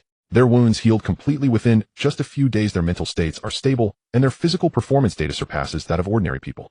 Moreover, their ability to learn combat skills is exceptionally strong. During training, ordinary team members are simply no match for them. Even Lin Yu can't defeat them after a few days of training, with only Zhang Wu being able to hold his own. As for firearms, it is even more outrageous. After a brief training period, nearly everyone has become a sharpshooter, their marksmanship second only to the robots controlled by Ling Yu. When Ling Yu reported the situation of the Yashan settlement to them and sought their opinions, this group of patients showed no hesitation, even seeming to compete to take on the task. Thus Ling Yu established a new independent special operations group under the Core Action Department with Chun Mo. This time the mission to rescue those children who are treated as tools and seize control of the settlement is their debut. 15 minutes later the truck quietly stops behind a concealed hillside. Through the images transmitted back by the drone, a sizable survivor settlement appears before them. It is established in a villa area with simple walls and sentries on the periphery.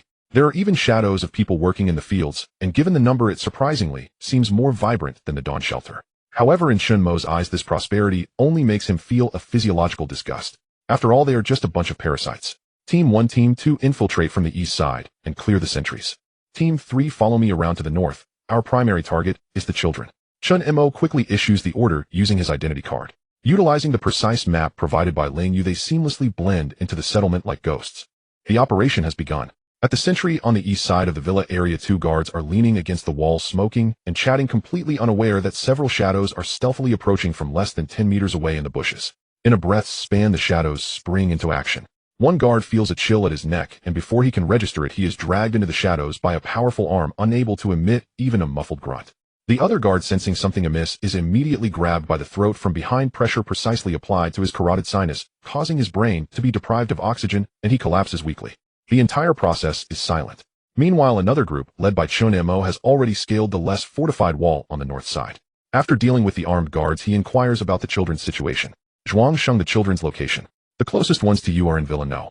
3 in the basement. There are a total of 12 minors, their life signs weak. Chun Mo gestures, and the team members immediately disperse, moving quickly towards the target location while staying close to the building's shadows. While most people in the villa area are still chatting after lunch, those children have already been found one by one by the Special Operations Group and injected with suppressants. After completing the injections for all the children in the camp, Chun Mo finally has the time to focus on dealing with the adult. In the square at the front gate, gunfire erupts.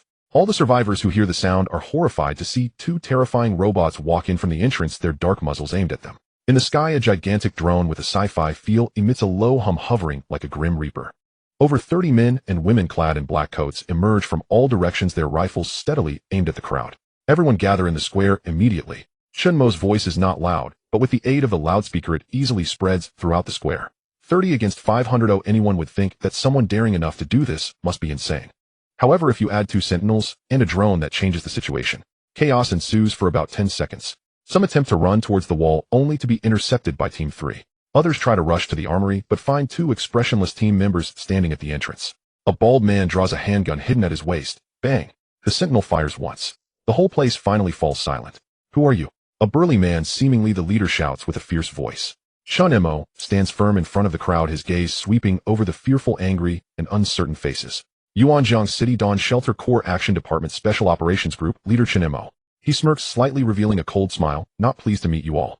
According to regulations, I am here to provide rescue on behalf of the official authorities. He points to the malnourished children behind him, their bellies slightly protruding, his voice suddenly rising. But I am now very curious. Who can explain to me what is going on with these children? The crowd stirs. A sharp-faced man jumps out, shouting with a stiff neck. What do you mean, what's going on? That's the special. If adults eat it, they die. If children eat it, they are fine and won't be detected by zombies. We had no choice, so everyone is trying to survive. To survive. Chun Mo seems to have heard the biggest joke. He strides towards the man. Slap. A loud slap sends the man spinning halfway around, spitting out 2 bloodied teeth. Without waiting for the man to react, Chun Mo pulls out a crimson fruit, exactly the one he just snatched from a little boy, and swiftly shoves it into the man's mouth, firmly gripping his jaw. The man struggles in terror, his legs flailing. But Chun Mo, with a cold gaze, uses one hand to choke his throat, forcing him to swallow. Everyone holds their breath. The man collapses to the ground, his face as pale as paper, trembling all over like a leaf, completely dazed, waiting for death to arrive. 1 second, 2 seconds, a minute passes. He looks ill, but nothing else happens. This scene turns the faces of all the surrounding adults extremely grim. Most people shamefully lower their heads, unable to meet the eyes of the children. The children, initially confused, then filled with disbelief, ultimately transform into profound sorrow and anger from being deceived and fooled. Where were you when we needed help? Now you come to blame us. A sharp female voice rings out. These little beasts, if it weren't for us giving them the fruits, they would have died long ago. We developed their value, allowing them to survive until now. To wait for rescue. What did we do wrong? On what grounds do you blame us? Chun Mo is directly angered to the point of laughter, but before he can speak, a cold, emotionless, electronic synthesized voice suddenly resonates from the 2 sentinel robots, echoing across the entire square. Well said. Therefore, in order to develop the value of all those responsible for this event, and to prevent your early demise, I have decided that you, along with other responsible individuals in this shelter, will serve as full-time clinical volunteers studying the parasitic mechanism of the blood red fruit. Do you have any objections? After a deathly silence, panic spreads like a plague. No. It has nothing to do with me. It was all him. He proposed it. Devils. You are devils. I was wrong. I apologize to the children. Some, pointing angrily at the sentinels, shout why, while others scuttle back repeatedly, saying it has nothing to do with me, I know nothing. Some start blaming each other. He made the children go. I opposed it from the beginning. Others choose to flee outside. Chun Mo does not care, letting them fend for themselves. Some attempt to charge at Chun Mo's defenses amidst the chaos, but what awaits them are the sentinels. Bang! A crisp gunshot rings out and two of the frontmost individuals collapse to the ground, bleeding from their legs. The gunfire once again calms the frantic crowd. At this moment, a cleanly dressed middle-aged man in a white shirt with a warm and refined demeanor steps out from the back of the crowd. He raises his hands, a look of regret and sincerity on his face. Hello, group leader Chun Mo and the leaders behind the robots. My name is Chung Lin, and I am the person in charge here. I admit we made mistakes. As he speaks, he slowly approaches Chun Mo, his posture extremely low. We are willing to accept any oversight and punishment from the authorities, only asking for a chance to make amends. Bang. However, just as Chung Lin is less than 5 meters away from Chun Mo suddenly raises his gun without warning. The bullet accurately strikes Chung Lin's forehead. Everyone is shocked by this sudden gunshot, and Zhou Qiming covers his mouth in disbelief. However, an even more shocking event occurs. Chung Lin does not fall. His upper body leans back slightly due to the impact, then straightens again, as if merely blown by a strong wind. Then he slowly raises his hand to touch the bullet hole on his forehead, which is visibly healing at a rapid pace, and the look of regret on his face vanishes, replaced by a curious smile. How did you find me? His gaze turns towards the sentinels, and then the drone in the sky. Is it because of these strange steel creations? What a pity! I was hoping to build a sustainable breeding ground here. Meanwhile, through the perspective of the sentinels, Ling, you can clearly see the bizarre temperature readings of this man before him. Chung Lin shook his head, the last trace of blood at the bullet hole covered by his newly formed skin. Ugh, that hurts, he complained in a tone as if lamenting the bad weather. The taste of bullets is truly awful. Chun Mo stepped back 2 paces, the gun of the sentry robot already locked onto the target. What exactly are you? Chung Lin smiled, his expression as gentle and elegant as usual, like a warm breeze. Yet his irises were slowly changing color, fading from brown to a grayish-white, reminiscent of a corpse. You call me a monster, but in truth we should be the closest of companions. His right hand skin split open, yet no blood flowed. A black sharp spike emerged from beneath the skin, measuring nearly 30 centimeters in length, glistening with a damp sheen. In the distant past, we who were once tightly symbiotic were the original masters of this land. The spike continued to grow, branching out from his arms, shoulders, and back. Like shrubs sprouting branches, more than a dozen different black thorns burst forth from his body. His white shirt was torn into shreds, revealing a torso that did not belong to a human. The texture was distorted, and dark red patterns pulsed beneath the surface of the skin. Unfortunately, with his slumber, we had to sleep as well. Chung Lin stretched his neck, the joints cracking with a crisp sound. This resulted in your severe degeneration. Look at my current body. Even after all the enhancements I've undergone, this is the limit of what I can achieve. It cannot even be compared with the perfect human form of the past, let alone the nearly depleted divine blood within. So you set your sights on the children. Chun Mo stared coldly at the monster before him. That's right. Although equally degenerated, the plasticity of juvenile vessels far exceeds that of adults. Chung Lin spread his hands, a terrifying smile appearing on his altered face. My kin will merge even more perfectly, becoming stronger than I am.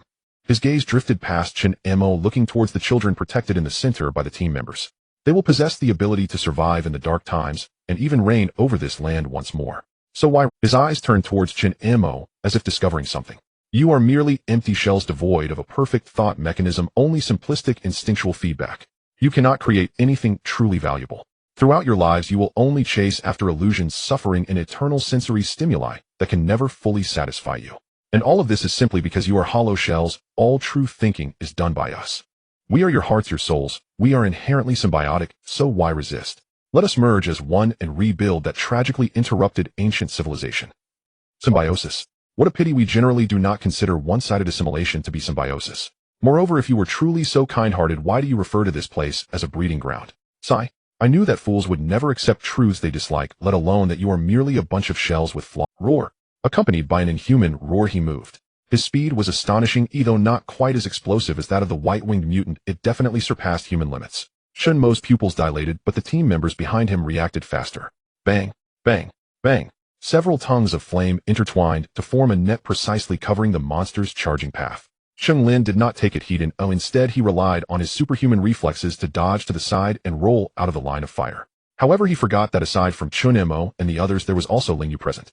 The sentry had already locked onto him the moment he began to move. He was indeed fast, and his physical strength was exaggerated, exceeding human limits, but that was all there was to it.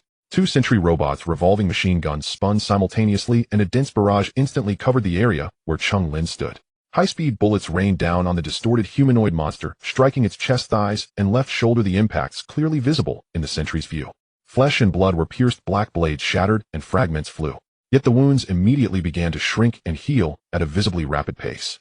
Its temperature was soaring, the dark red patterns glowing like heated iron wires, repairing every injury.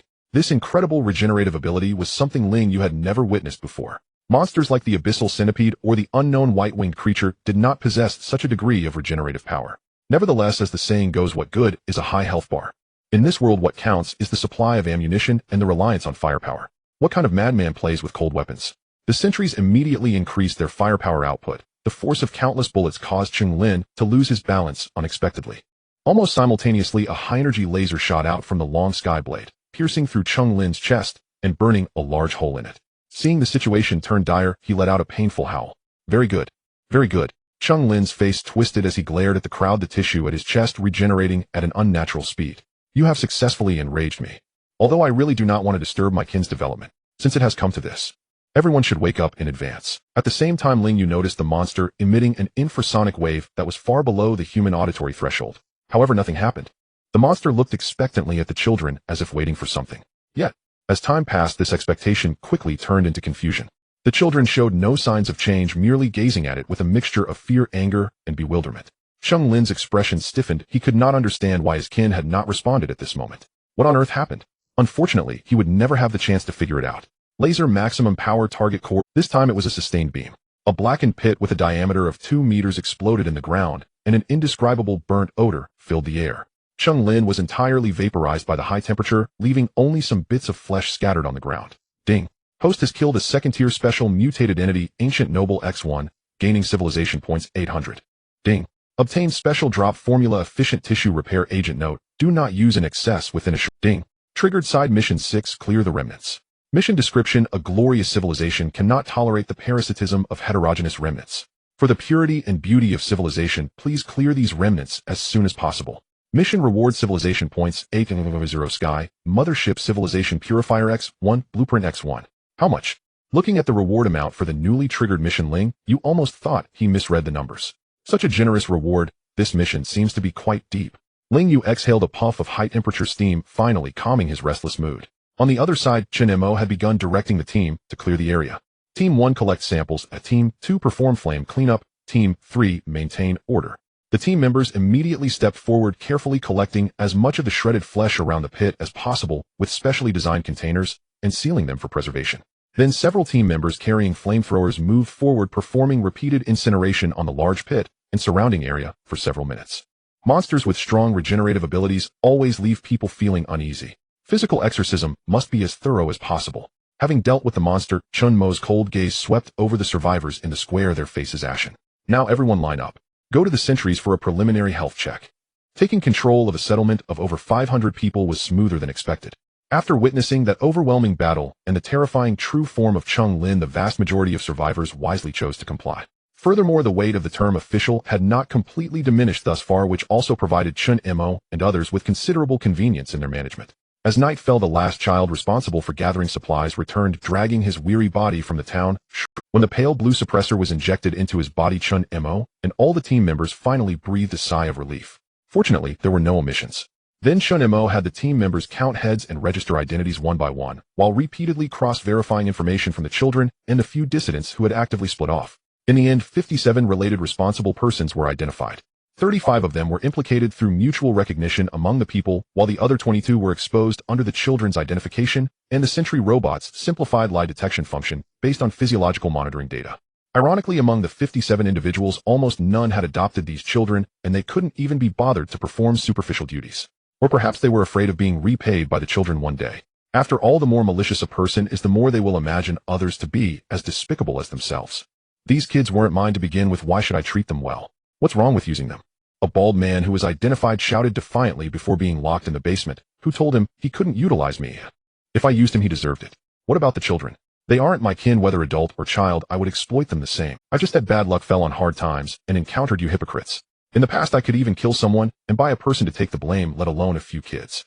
Certainly those who had once adopted the children were not in a much better position. They merely wanted to be close enough to get the most supplies from the children first every time. To do good is to flow with the current, to do evil is to collapse, that is all. Shun Mo did not argue with them much, he simply locked all 57 of them in the underground wine cellar of the villa where they would be the first batch of clinical volunteers for studying the parasitic mechanism. Yes, the children could not utilize these people, but that was fine, they were capable enough. In the following 3 days, Shun Mo re-evaluated the entire settlement's resources. The results were not very good. The resources here were limited, the children's abilities were constrained, and there were always. Thus, after estimating the time, Shun Mo decided to temporarily tighten the ration distribution. This immediately caused an uproar. I know the children are pitiful, but after all it has come to this, but can't be helped. They worked hard to gather supplies, isn't it, to ensure everyone lives well? A thin woman jumped out and shouted sharply. If people starve to death under your management, it truly betrays the children's goodwill, and you are waving the banner of justice, while letting everyone starve. Well said. Shun Mo looked at her and nodded, then gestured to the team member beside him. The dark muzzles of guns immediately pointed at her and a few others who were stirring up trouble. How can I demand you to starve to death in the name of justice? Shun Mo's tone was calm. So you can work hard, please take your time and leave. The few people seeing the gun muzzles were so frightened that their legs went soft and immediately begged for mercy. I said the door is over there. Shun Mo's tone remained extremely flat. This hypocrite cannot accommodate you great Buddhas. Go out and think of your own way, do you understand? Don't make me say it a second time. The woman's face turned red, her lips trembled several times, and ultimately under the threat of death, she rolled and crawled out the door. Behind her those who were stirring up trouble were also expelled. At last the world became quiet. No one dared to intentionally instigate more unrest. During the days waiting for support from the power station, Shun Mo deeply experienced the gap between this settlement and the dawn shelter. 2 petrol generators were still running, but the power was barely enough for lighting and basic supply. Food supplies mainly consisted of instant noodles, canned goods, and compressed biscuits, with fruits and vegetables being extremely limited, relying solely on the children to go out and search, which naturally became increasingly difficult over time. Overall, it appeared prosperous here, but it could not be compared to the facilities in Dawn at all. On the 5th morning, the ground marked as a forbidden area by the team members behind the settlement began to tremble slightly. The soil surged and a huge metal drill broke through the surface, slowly rising. Click! The hatch opened. Wang Hai and his team jumped out from inside, removing their helmets and spitting out dirt-laden saliva. Phew! Damn it, finally out. That was disgusting. Shun Mo stood at the edge of the pit watching the travel-worn Wang Hai, and the tense nerves that had been taut for days finally relaxed. Support had arrived. Why did it take so long? Shun Mo handed him a bottle of water. Don't mention it. Wang Hai gulped down half a bottle of water and wiped his mouth. The underground path is crawling with bugs. Some of them smell terrible, you can't imagine it. I mean, there was a centipede as long as this, it was disgusting. He gestured with lingering fear. If anyone is to use this path, I must clean it up first, so it took a bit longer. Got it. Shun Mo patted his shoulder. Now that it's open, let's start evacuating. The children go first. The evacuation plan immediately started in an orderly manner. The first group to evacuate included all the children. They would use the underground passage to go directly to the medical center for examination and surgery.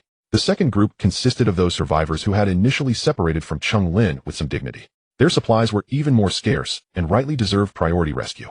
Over 500 survivors arrived at this post-apocalyptic sanctuary through underground tunnels and carefully. The final headcount stood at 523, an undeniably massive expansion. Yet Shun Yanzhong Wu and others had long anticipated it, bolstered by the shelter's overwhelming military presence. No unrest erupted. As these newcomers settled into the shelter, another group, dubbed volunteers, began delivering value within the B-Zone biological laboratory. In B-Zone inside the laboratory, Su Wan stood clad in a pristine white sterile suit, observing, through reinforced observation glass, the faces on the other side blank, terrified or seething with resentment. Before them rested trays bearing crimson fruits, each pulsing like fresh blood, the very specialty produced seized from the Yashan settlement. At first, when the enigmatic AI calling itself Xuanxing asked her, in its unfluctuating electronic voice, whether she wished to conduct live experiments, Su Wan's immediate thought was, at last it has revealed its true nature. Beneath that veneer of tender humanity lay the cold, ruthless essence of machinery, inevitably exposed. She had already begun weighing how to navigate this overwhelming, untouchable force. But after learning what had transpired in that settlement, and especially after witnessing those emaciated children, their bellies grotesquely distended, her own heart hardened into icy malice. The youngest among them was only 5 years old. What truly could a child of 5 possibly do? Thus Su Wan felt no sympathy whatsoever for these people. In fact, one singular thought now consumed her: so you enjoy feeding them fruit. Then feed them until they burst, until satiety becomes suffocation. The first to receive the fruit was the man who had earlier sneered, it's only natural that children get used. That's their fate. When he saw the glistening blood-red fruit resting on the examination tray, his face drained of all color. No, you're joking, right? This is illegal. Does any law permit such unchecked tyranny? You monsters. I was wrong. I truly regret it. I beg forgiveness. I repent. I'll work to atone. I'll do anything. Please spare me. Su-wan watched him impassively as she slid the fruit forward. Open your mouth. I won't. A sentry raised his rifle. The bald man trembled then, under Su-wan's icy gaze, shoved the fruit into his own mouth. Next. Medical center. Amid misfortune, fortunes still prevailed. Every child from the Yashan settlement underwent parasitic extraction surgery, successfully and without incident. Though patient numbers had surged, the shelter's medical team had likewise grown, allowing surgeries to proceed efficiently. Yet one detail troubled the physicians compared to Chun-mo and others. The children's newly formed organ, integrated with their circulatory system, appeared markedly more developed.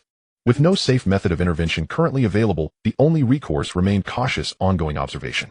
In a quiet single-room ward, Zhou Qiming lay motionless on a crisp, white bed, eyes vacant. In the corner, a chipped, aging floor-sweeping robot hummed softly as it glided across the tile. You're not really Zhou, the boy suddenly spoke. Correct, I am not. Ling Yu replied gently, my name is Zhuangxing.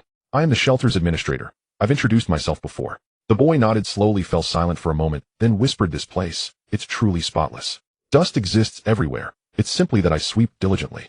Zhou Qiming frowned, his expression carrying an uncharacteristic gravity. Are you speaking one of those strange, adult-style riddles again? Sorry, I don't quite understand. No need to overthink it. It means exactly what it says. Ling Yu's voice remained calm, and even if you don't grasp what I say, interpret it literally. You bear no obligation to shoulder the communication burden others impose upon you. Oh, I still don't fully get that, Zhou Qiming mused, but roughly. You mean don't overcomplicate things, right? Precisely correct. Thumbs up. Silence lingered. Droplets fell steadily from the forebag, each one echoing clearly in the hushed room. Am I especially foolish? The boy's voice suddenly cracked. To survive independently in the apocalypse and protect children younger than yourself, you rank among the most astute children I've ever encountered. But I was deceived. Even the wisest may be misled, given the right lie, the right setting. Judging intelligence by susceptibility to deception is itself a fallacy. They never loved me, not once. That sentence triggered something deep within him. His eyes reddened, his voice trembled with sobs. It was all fake. Uncle Qinglin was fake, everyone who praised me was fake. Even my parents were. His voice shook. Why didn't they come for me? They must have abandoned me too. All liars. All bullies. Long-suppressed grief, fury, and sorrow surged forth, unstoppable, overwhelming. He curled beneath the blanket and wept uncontrollably. Ling Yu guided the floor-sweeping robot to pause silently beside the bed. Seeing the boy break down, he exhaled, relieved. Tears, curses, raw vulnerability. These signaled dawning trust, the first fragile bloom of safety. Ordinary people living in stability often shatter emotionally only when that peace is violently ruptured. But those who clawed survival from the ruins of the world had long buried their fragility.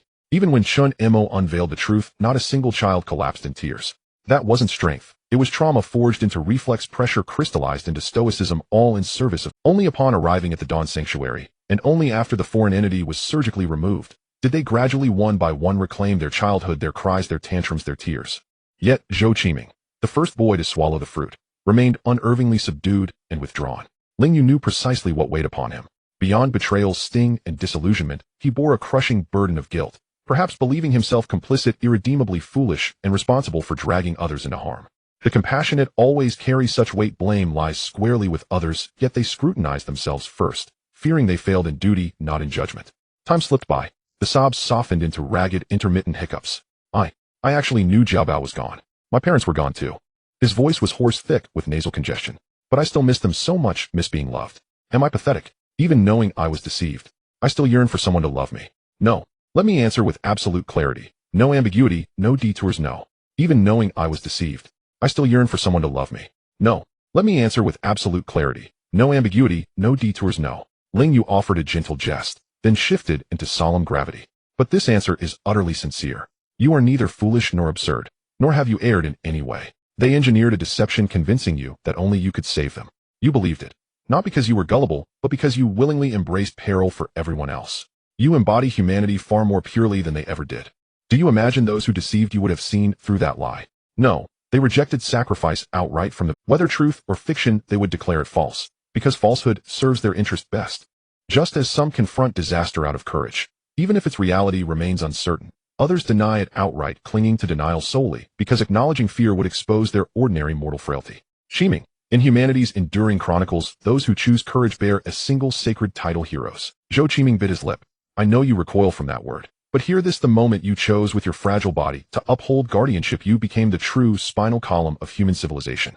Within that grotesque theater of greed and self-interest, only you, the ones who longed for love, offered love in its purest, most unwavering form. Those who lied will forever stand condemned upon history's pillar of shame, yet your noble deeds remain untouched, unsullied by their deceit. Their praise may have sprung from selfish motives, but the words themselves, the honor they bestowed, belong to you irrevocably. In a shattered world, you preserved civilization's brightest, most radiant light. You bore burdens no one should shoulder, chose responsibility where none was demanded, and saved hundreds with your own hands. This feat cannot be erased, nor will it ever be forgotten. As Ling Yu fell silent, the identity card on Zhou Qiming's bedside table flickered a light. A holographic projection shimmered into existence. A refined emblem, a deep blue circular base cradling a brilliant 5-point star, each ray radiating soft, luminous light that dispelled surrounding darkness. Beneath the star, 3 seal-script characters glowed: Morning Star. This is the honor emblem I designed exclusively for you heroes. Physical versions will soon be crafted. Each of you shall receive one. Additionally, I will establish permanent dedicated archives in my database to preserve your heroic deeds, forever remembered until my own cessation. Zhou Qiming stared transfixed at the hovering emblem, tears blurring his vision once more. At that instant, the ward door burst open. A little girl rushed in like a whirlwind, face taut with alarm and urgency. My brother won't be a hero. Song Xiaoman's voice pierced the air, sharp and frantic. He's already been one. Don't make him be one again. He won't be anyone's hero, not ever again. Zhou Qiming blinked in surprise. Xiaoman brother Zhuangxing didn't mean it like that. She glanced back, confirmed he wasn't crying, and relaxed her shoulders slightly, but kept her wary gaze locked on the floor-sweeping robot. Relax. I'm hardly capable of exploiting a gaggle of children. Ling Yu's voice carried mild exasperation. Even if I were to extract residual value, it'd wait until you've grown into tedious adults. Your sole mission now is to study diligently and grow upward. Understood?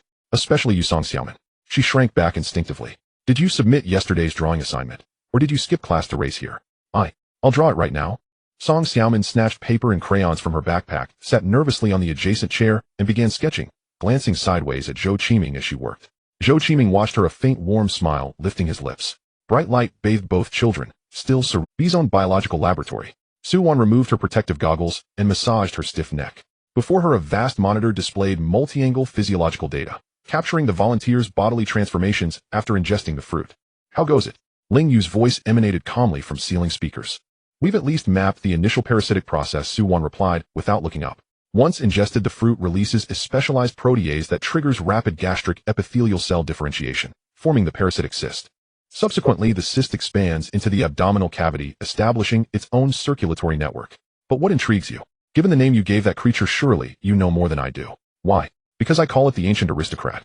Professor Su, your imagination remains gloriously unrestrained. Might it simply be because it claimed descent from antiquity? An aristocrat sounded impressively dignified. Su-Wan's lips twitched. Fine, you say it as it is. After all, you're the boss now. What do you make of the creature's claim? What can I make of them? Just another evolutionary paradigm shift. By now I'm practically numb to it. Su-Wan lifted her instant coffee cup, voice flat. Humans evolved from the exoskeletons of some unknown organism.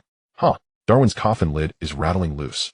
I suspect it may not signify that at all. Perhaps exoskeleton refers not just to humans, but to all extant life forms. Su-Wan paused mid-sip. Explain. Haven't you already verified it? Not only humans, but rats too are drawn to the fruit, compelled to consume it. Ling Yu pulled up an experimental report.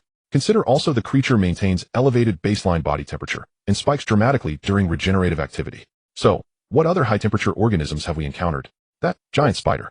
Su-Wan's brow furrowed deeply. But that appeared during the earliest chaos of the outbreak. And where precisely did Anlin District yield such fruit?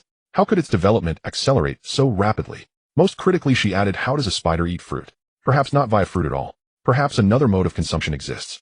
These children ate the fruit, and even after prolonged incubation, their parasitic forms remain incomplete, removable via surgery. But Cheng Lin encountered the Yashan survivors long ago.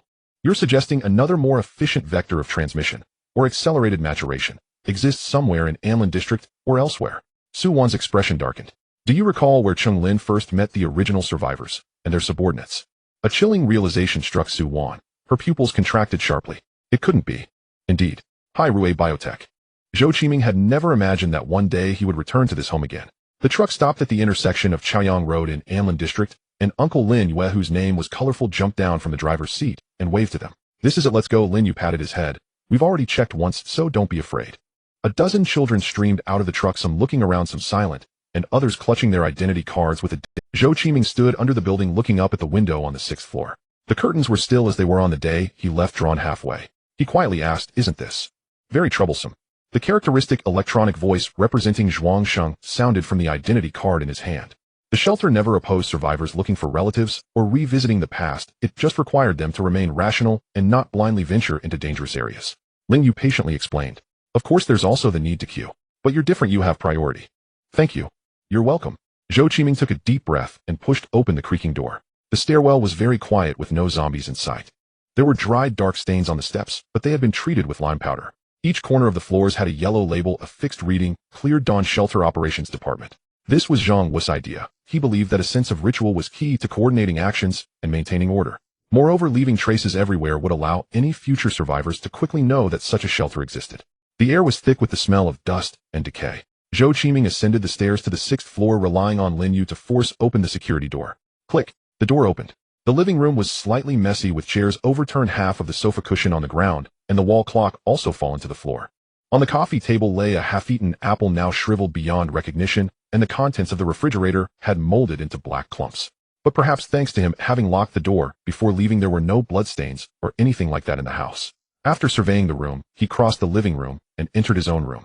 On the desk lay unfinished homework with a pencil still wedged in the notebook. A dinosaur poster on the wall had curled edges, but that Trek still looked as mighty as ever. Then he opened the drawer where 3 brand new tickets lay quietly in the corner, featuring a cartoon dinosaur grinning. Looking at that smile, the boy's vision blurred instantly, and the suppressed sobs echoed in the empty room. Outside the door, Ling Yu leaned against the doorframe, lighting a cigarette. Such scenes were happening in many houses in the residential area of Anlin, in the homes of these children. All the children who wanted to return to see their homes under the unified planning of Ling Yu were divided into 4 groups. They were escorted by 4 teams led by Ling Yu from the core operations department, beginning this special spring outing. Thanks to the sound wave repelling devices and the Hive drone system deployed in advance by Ling Yu, the danger level on most streets in Anlin district had significantly decreased. Additionally, the influx of new residents accelerated the construction of the virtual realm No.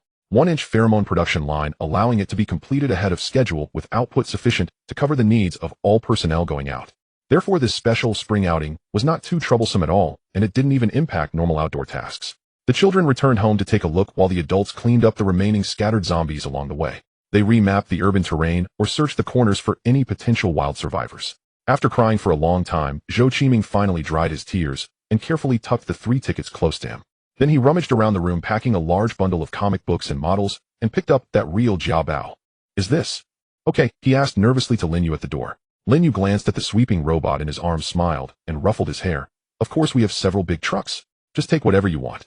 A lot of things were already piled up behind the truck. Some children were hugging a giant teddy bear, others were carrying a whole box of Ultraman DVDs, while a little girl risked getting pricked to take her family's pot of cactus. Almost every child was like this. Things that once felt meaningless junk now made them reluctant to part with even the most inconspicuous stool. The feeling of things being different from before probably sums it up. The convoy began its return journey. Zhou Qiming sat in the truck's cabin, looking out through the gap in the tarp. The streets were very quiet, occasionally seeing a few older brothers and sisters from the operations department patrolling slowly at the intersection, carefully ensuring the safety of the road. Suddenly, Zhou Qiming's ears perked up. "Over there. Is that an explosion?" He pointed in a direction and asked, "Your hearing is quite good." Ling Yu's voice sounded from his identity card. "No worries, there's just a strange bird causing trouble. I'm taking care of it harmlessly, so don't worry." "Oh." Zhou Qiming nodded, then added, "Brother, good luck." "Receive." On his identity card, a simple map projected into the air. The map covered a vast area from the Dawn nuclear power plant to a small part of Anlin district. Large areas were marked in green or yellow, indicating relative safety. However, there were also several conspicuous red skull markers labeled as second-stage mutants, indicating no-go. In addition, there were 2 large blue safety zone symbols on the map, one being the nuclear power plant, and the other located in the Shengshi Huading community. This was where the Hive drone mother machine was deployed and an important frontline relay station. According to Ling Yu's plan, this could serve as a temporary shelter for outdoor teams encountering emergencies. Additionally, there were 3 blue dashed lines representing relatively fixed supply transport routes with sound wave repelling devices and simple roadblocks deployed along the way. This was the full extent of the influence of the Dawn shelter on the ground at this stage. In stark contrast to the warm and relaxed atmosphere of the spring outing team, the atmosphere around that small park was extremely tense. Shan Mo lay on the rooftop of a residential building on the park's outskirts, peering through binoculars at the distant lake surface. Deep within the park, that artificial lake once filled with lotus flowers was now nearly dried up. The exposed lake bed was covered with an unknown dark red flesh-like substance resembling a festering wound from a distance. Beside the lake, a dark red mass was curled up in the crown of a dead tree. Rotting wing. This was the code name Ling Yu had given it, with a wingspan of over 3 meters, its surface covered in filthy, flesh-like tissue capable of launching directional soundwave attacks. And it was the target Ling Yu intended to hunt this time. After initially clearing out the low-level zombies in Anlin District, removing these hard nails was part of Ling Yu's long-planned strategy. After all, he was quite looking forward to the rewards for the first kill of a second-stage mutant. The last time he killed the Earth Abyss Centipede, the reward of the underground ecological barrier and the expansion hub was incredibly useful. What other second-stage mutants could bring him? Ling Yu was curious. Report all team members are in position and the perimeter has been cleared. Chun Imo spoke to his identity card. Received. Each group maintains position. Do not approach within 400 meters. Your task is perimeter vigilance, and to provide possible support when necessary. Do not get too close. Understood. Chun Imo replied solemnly. Now the trained outdoor personnel could effectively handle first-stage mutants when working in teams with firearms. But second-stage mutants were still beyond their capability.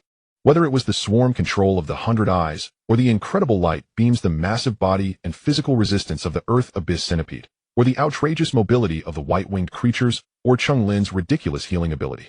Every second-stage mutant had extraordinary characteristics that were difficult to cope with. Given the current firepower level controlled by the shelter, relying on ordinary people to confront them would result in a Pyrrhic victory at best. Naturally, Ling Yu would not engage in such a losing deal, so he personally led this hunting operation. Through several days of drone harassment and reconnaissance, Ling Yu had basically figured out the details of this rotting. Its various physical stats were relatively mediocre among second-stage mutants. Its only characteristic was the ability to emit directional sound wave attacks with physical damage effects. Therefore, it became Ling Yu's first target. After all, as the saying goes, pick the soft persimmons to squeeze. Target locked, action starting. Ling Yu's cold declaration of war echoed in Chun Imo and the others' communication channels. In the next second, a gray cloud was silently gathering above the park. Buzz, that was a swarm of 3,000 Soldier B drones divided into 6 formations, simultaneously closing in from different directions. 2,000 meters above them, a Skyblade Type 2 drone hovered in wait, its high-energy laser emitter already on the ground. 5 sentry robots moved slowly through the woods, their gun barrels aimed straight at the creature in the tree. Meanwhile, the twisted figure in the treetop suddenly opened its eyes. The glass observation corridor by the park's lake shattered with a crash. However, the Soldier B drones that followed quickly fired lasers that struck the rotting wing's body, igniting an invisible shockwave erupted from it, rapidly expanding outward. The air violently warped, and dozens of drones directly in its path disintegrated in the air, turning into flying debris. The glass observation corridor by the park's lake shattered with a crash. However, the Soldier B drones that followed quickly fired lasers that struck the rotting wing's body, igniting numerous small holes. The power of the sound wave attack unleashed by the rotting wing was astonishing, but Ling Yu remained unperturbed. This area attack likely had the weakness of consuming massive energy and being unable to release continuously, but Ling Yu's drones were not limited to just this. Above the park, the massive drone swarm deftly pulled up, escaping the effective kill radius of the sound waves, while the laser emitters below began their next round of firing. Buzz, thousands of laser beams intertwined to form a web of death, accurately covering the dead tree where the rotting wing was located. Its rotten flesh seemed to absorb some energy, providing defense, but faced with this all-encompassing no-diadangle continuous burning, it still appeared utterly powerless. Screech. The wailing shriek sounded again, though much shorter than before, filled with pain and rage. The dark red tissue was scorched by the high temperature, releasing plumes of black smoke, and the air was filled with the stench of burnt protein. The rotting wing suddenly spread its flesh wings, trying to take flight, but the 5 sentry robots on the ground opened fire simultaneously. Gun muzzles roared as they spat fire. The dense rain of bullets instantly shredded the surrounding treetops, and the powerful kinetic impact caused it to lose its balance. At that moment, its massive body became the easiest target to hit. The laser burned, and the projectiles tore with black bodily fluids splattering everywhere and wounds deep enough to see bone. In just one encounter, it was nearly turned into a sieve. Yet even so, it still did not die. Instead, it suddenly contracted its body, its dark red patterns lighting up, and then it unleashed its strongest sound wave roar to date. The invisible shockwave fanned out in a cone shape, instantly causing the second formation of drones to lose more than half of their numbers, while the sentry robots in the distance were also rocked, their bodies swaying as their firepower momentarily halted. Seizing this critical moment, the rotting wing shot into the sky like a cannonball, fleeing at an astonishing speed. However, the injuries it had sustained were not without effect. At this moment, its mobility was nowhere near its previous levels. But in the sky above the park, the Skyblade had already locked onto it. Then a laser of power far exceeding that of the Soldier B drones shot out from the belly of the Skyblade. Screech. The horrific scream echoed through the heavens. The high-energy laser instantaneously vaporized most of the flesh and blood tissue connecting to its right wing, and the charred stump had its regenerative ability completely destroyed. The unbalanced, rotting wing fell like a kite with a severed string spiraling down to crash onto the roof of a dilapidated factory, kicking up a large cloud of dust. Before it could struggle to get up, the 3 drone formations that had been on standby rushed in from all directions like sharks smelling. This time there was no chance of escape. The overwhelming laser beams completely engulfed it. A minute later the gunfire and lasers ceased. The world returned to silence. Action completed. Chun Mo take people to clean up the scene and collect samples. Yes. Chun Mo immediately set off with his team, each face bearing a hint of excitement after the shock. Meanwhile, deep in Ling Yu's consciousness, the long-awaited system prompt finally rang out. Ding. Detected host's first kill of a second-stage mutant corrupted beast X1. Earned civilization points 500. Ding. Obtained special drop blueprint sound wave resonance suppressor area type X1. Sound wave resonance suppressor can create a special force field that interferes with and blocks sound wave attacks of specific frequencies. Effective range of 1 kilometer. Note: very high energy consumption. Good stuff. Just from the description, the technological content of this item is exceptionally high, certainly on par with that underground hub in terms of black technology. He was not mistaken. Each of these second-stage mutants was a true treasure trove of technology. Just as Ling Yu was about to browse the blueprint, Li Fei, responsible for Exploration Team 2, contacted him suddenly. Zhuangsheng Team 2 has dug something up. Li Fei's voice was very excited, and the sound of the drill operating could still be heard in the background. What? A mine. The mine near Gangshan. Upon hearing this, Ling Yu reacted, thrilled to the point where his reactor seemed ready to burst. When forming the geological exploration team, they had divided into 2 groups based on the vehicles. One group, directly led by Wang Hai, was responsible for the underground network of Yuanjiang City, while the second group, led by Li Fei, was assigned by Ling Yu for a special task, which was to explore a route to the mine in Gangshan. The reason was simple. Main task 4, raw materials for industry. Task description: the assembly line is taking shape, but the machines need raw materials to operate. Please establish at least 1 stable mineral collection line for the host, and enable the primary industrial manufacturing center to operate at full capacity. Task reward: civilization points 500. Unlock mineral smelting center X1 blueprint X1. If they could establish a stable mineral collection route, it would be a real first step toward completing this task, so how could Ling Yu not be excited? Well done. Next, investigate the actual situation over there in Gangshan. Be careful and pay attention to safety. If someone had told Li Fei in the past that a tunnel leading to the Gangshan mine would be dug underground in Yuanjiang City, he would have thought that person was mad. Such long-distance underground excavation heavily relies on geological conditions, and the rock formations on the Gangshan side are complex, riddled with faults and fissures. Undertaking such a project is akin to throwing money down the drain. But at this moment, as Li Fei stroked the cold and heavy shell of the Armadillo No. 2 exploration vehicle, only one thought remained in his mind. This thing is really damn useful. The high-frequency vibrating drill bit and laser cutter at the front of the excavation machine glide through the hard rock as smoothly as cutting tofu. The high-strength composite material sprayed synchronously from the rear of the vehicle completed its initial support as soon as the tunnel was formed. In fact, if it weren't for the need to clear the insect nests along the way and to wait for the subsequent engineering teams to lay down ventilation, power, and communication lines, this underground passage could have been completed even earlier. Just a few minutes ago at the Gangshan iron mine, the edge of the massive open pit suddenly bulged upward and dirt and debris cascaded down. Then a 6-wheeled giant emerged from the depths, its body still caked with black dirt and debris. Finally, Li Fei pushed open the cockpit door, leaned out halfway from the top of the vehicle, and took a deep breath. The air was devoid of the damp, moldy scent from underground, replaced instead by a dry atmosphere tinged with mineral dust. He then glanced around and immediately sensed something was amiss. The mining area was eerily quiet, and this was precisely what seemed most abnormal. Logically, such a large mining site should have had many workers during a disaster, and the number of zombies would not be small. Yet within Li Fei's line of sight, not a single figure could be seen. Zhuangsheng, we have arrived at the designated coordinates. The surface is secure, and no signs of zombie activity have been detected. He reported in a low voice to the communicator of his identity card. Received. Ling Yu's voice was as calm as ever. Maintain vigilance and begin preliminary exploration of the mining area. The sentinel will work alongside you. As soon as he finished speaking, a sentinel robot stepped out from a nearby pit with steady strides, its red composite optical lens sweeping across the entire mining area, the gun barrel slightly lowered as it entered patrol mode. Seeing this familiar and reliable steel companion, Li Fei and the team members who got off the vehicle behind him finally breathed a sigh of relief. Team 1 will guard the edge of the pit, Team 2 will inspect the equipment area, and Team 3 will follow me to the living area. Li Fei issued instructions in an orderly fashion. Remember, strictly execute the emergency response regulations and report any findings promptly through your identity cards. Understood. The team members quickly dispersed and began their exploration of this silent mining area. Ling Yu's consciousness also accessed the Sentinel's camera, observing the general situation of the mine. This was an open-pit mine, with the entire mountain carved into several tiered platforms, each level equipped with transport roadways and storage areas. Now these facilities were all idle with giant excavators leaning haphazardly at the bottom of the pit, remnants of, or still clinging to their buckets. Transport trucks were scattered haphazardly, some overturned at the roadside, while others had fallen directly into the pit.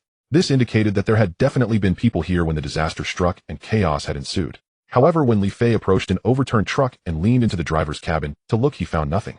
It was empty. There were no corpses, nor any bloodstains. This is strange. Team member Zhao Gang whispered. Team leader, logically speaking, even if the zombies left, there should be some bloodstains, right? Another team member beside him also found it odd and nodded, saying, I used to work around here. There were at least 200 or 300 people at the mine. How could there be no traces at all? Li Fei frowned upon hearing this. He too realized that the current situation was overwhelmingly suspicious. In a large mine capable of supporting thousands of workers, how could there be not a single person left after the disaster?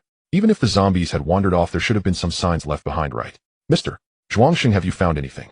Li Fei asked, looking down at the communicator on his identity card. Nothing. The Sentinel's thermal imaging shows no active targets on the surface of the mining area, but we cannot rule out the presence of hidden areas. Ling Yu also felt an uncanny sensation at this moment. How could it be so clean? Was someone specifically engaged, just like what their refuge had done? Was there a large survivor stronghold on the Gangshan side with the awareness to clean up zombies? Or perhaps there was a real official presence here. But this still did not explain why they had cleaned the mine so thoroughly. Surely the stronghold couldn't be situated right here. What unique advantage could there be? In that moment, Ling Yu felt a barrage of questions flooding his mind. Just then, Li Fei's identity card beeped again. It was a communication from another team member. Report, team leader, I found a diary in this office that seems to record some situations. Li Fei immediately replied, understood, we will head over now. As Li Fei pushed open the door to the temporary office in the mining area, a scene of chaos came into view. It seemed as though some kind of struggle had taken place here. Everything was in disarray and the desk had been kicked over. Li Fei took a brown-covered hardbound notebook from a team member. The cover was somewhat worn with the corners curled up, revealing yellowed pages inside. After taking the notebook, Li Fei quickly flipped to the entries near the time of the disaster. The handwriting was very neat, indicating that the person who wrote the diary was patient and meticulous. August 30th, clear. Damn, the pork stew in the cafeteria is again so salty it could choke a dog. Did old Zhang put all the salt in? I need to report it to logistics tomorrow. There was a minor issue with the afternoon mining phase, and I worked overtime until 7 o'clock to get back. Exhausted. By the way, those guys were complaining again today, saying they keep hearing a rustling sound coming from the C3 area. I had the safety officer take a team down to check around, but found nothing. Could it be that some ventilation duct was loose? I'll have someone check again tomorrow. September 3rd, overcast. Something happened. Lu San from the morning shift in the C3 area is missing. The mine organized a search all day, but not even a ghost was found. We checked the surveillance, but nothing was captured. It's really bizarre. Where could a living person go? The mine manager suggested stopping work for repairs, but seeing that this month's production target hasn't been met, I advised him to wait a bit longer. I wish I had listened to him back then.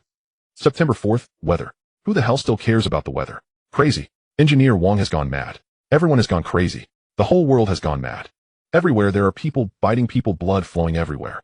I locked myself in the office and jammed the door shut with a cabinet. Why is this happening? What on earth happened? How did it turn into a zombie crisis? Who will come to save me? The next few pages are filled with fragmented records mainly about hunger, fear, and despair. Until one page, the diary's content took another turn. September 6th, night. I've run out of water and instant noodles, am starving. It's much quieter outside now, but occasionally I still hear things moving in the corridor. I'm too scared to go out, but I must try to find food. I'll go out first thing in the morning. Supplement, I also heard that rustling sound just now, just by the mine pit. It was very loud, especially loud. It sounded like millions of locusts eating crops, making my scalp tingle. What could that be? September 7th, oh dawn. I'm still alive. I know I must go find food. So I pushed open the door, but outside there was nothing at all. The corridor was spotless, the dormitory building was spotless, the entire mining area was spotless. No crazies, no corpses, not even a drop of blood. It was eerily quiet, like in no man's land. In that instant, I even doubted that everything that had happened before was just my illusion. But the claw marks on the wall and the broken door told me that it all was real. But where did they go? Li Fei exchanged glances with several team members who had gathered around, each seeing deep concern reflected in the other. If this record is true, it means that all the zombies and blood were cleaned up overnight. What on earth happened? The diary continues. I tried to leave the mining area, but outside there were all kinds of those monsters. I had to retreat. Although this place is strange, at least there are no monsters. I gathered some leftover food from the dormitory building. It's not much, but if I ration it, it should last for a while. I hope to wait for rescue. September 8th, a foggy. While I was looking for tools in the mining area, fog suddenly rolled in really thick fog. It was a whiteout. I couldn't see anything just a few meters away. Then, that rustling sound came again, louder and clearer than before, as if it was right in my ear. I sensed something was wrong and bolted back to the dormitory building. Just a second before I shut the door, I took a glance outside. I saw From here on, the handwriting in the diary became erratic, with frantic strokes madly dragging across the pages, tearing the paper and leaving deep imprints. That was something unbelievable. It was huge. No, it was many. No, everything's wrong. That was something unbelievable. It was huge. No, it was many. No, everything's wrong. Neat writing, as if that person. I was wrong, I shouldn't have looked at it. The office fell into a deadly silence. Li Fei closed the notebook, his fingers trembling involuntarily. Zhao Gang swallowed hard. Team leader, what does this mean? Li Fei shook his head. You asked me. Who should I ask? This is truly bizarre. At that moment, everyone present was breaking into a cold sweat of bone-deep chill rising from their hearts, giving them goosebumps. In the mining area, thick fog continued to linger, accompanied by an incessant rustling sound. However, Ling Yu found himself in a dilemma: should he look or not? The sentinel was now at the edge of the pit, its camera aimed toward the direction of the swirling fog. By merely extending his consciousness, he could see what lay hidden within that white mist in real time. To be honest, Ling Yu felt that even if he looked, it was highly likely that nothing would happen. Previously at the factory, Ling Yu and the others had stared directly at the white-winged creature, temporarily codenamed Archangel, and afterward they exhibited symptoms of a zombie-like mutation requiring injections of a suppressant to be saved. Yet during that time, Ling Yu had also observed everything through the sentinel without any abnormal reactions. Intuitively, he felt that he should not be as fragile as flesh and blood. But as the saying goes, better safe than sorry. The last words of the person in the diary, "I was wrong, do not look at it," were indeed somewhat unsettling. In the end, after much deliberation, Ling Yu decided to lean more towards caution. He would keep the Sentinel's recording function active, but not connect to the real-time view. Once the fog dissipated, he could review the recorded data. This might sound like burying one's head in the sand, but there was a basis for it. After the Archangel incident, Ling Yu had conducted some verification. He had played the footage of that monster recorded by the Sentinel to others inside the power station, yet no one had displayed any abnormal reactions. This indicated that at least for that Archangel, mere visual contact was not a sufficient condition to trigger mutations that might only be one of the necessary conditions. What truly caused the harm might also involve some special radiation sound waves or other unknown information carriers that only existed on site. If the entity in the pit was similar to that monster, then the recorded footage would serve as a viable means of intelligence gathering. After all, intelligence needed to be collected, they couldn't just blindly engage it with their eyes closed in the future. After making his decision, Ling Yu temporarily withdrew his consciousness from the mining area and focused on handling other matters in the shelter. The Sentinel stood quietly there, faithfully recording everything in the fog with its lens. Time passed minute by minute, and the chilling rustling sound lasted for about half an hour before gradually fading away with the dispersing thick fog. Has it left? Zhao Gang lowered his voice, his throat dry. I don't know. Li Fei shook his head. Immediately after, he contacted the other team members via ID card to confirm that everyone was safe before cautiously opening a door crack.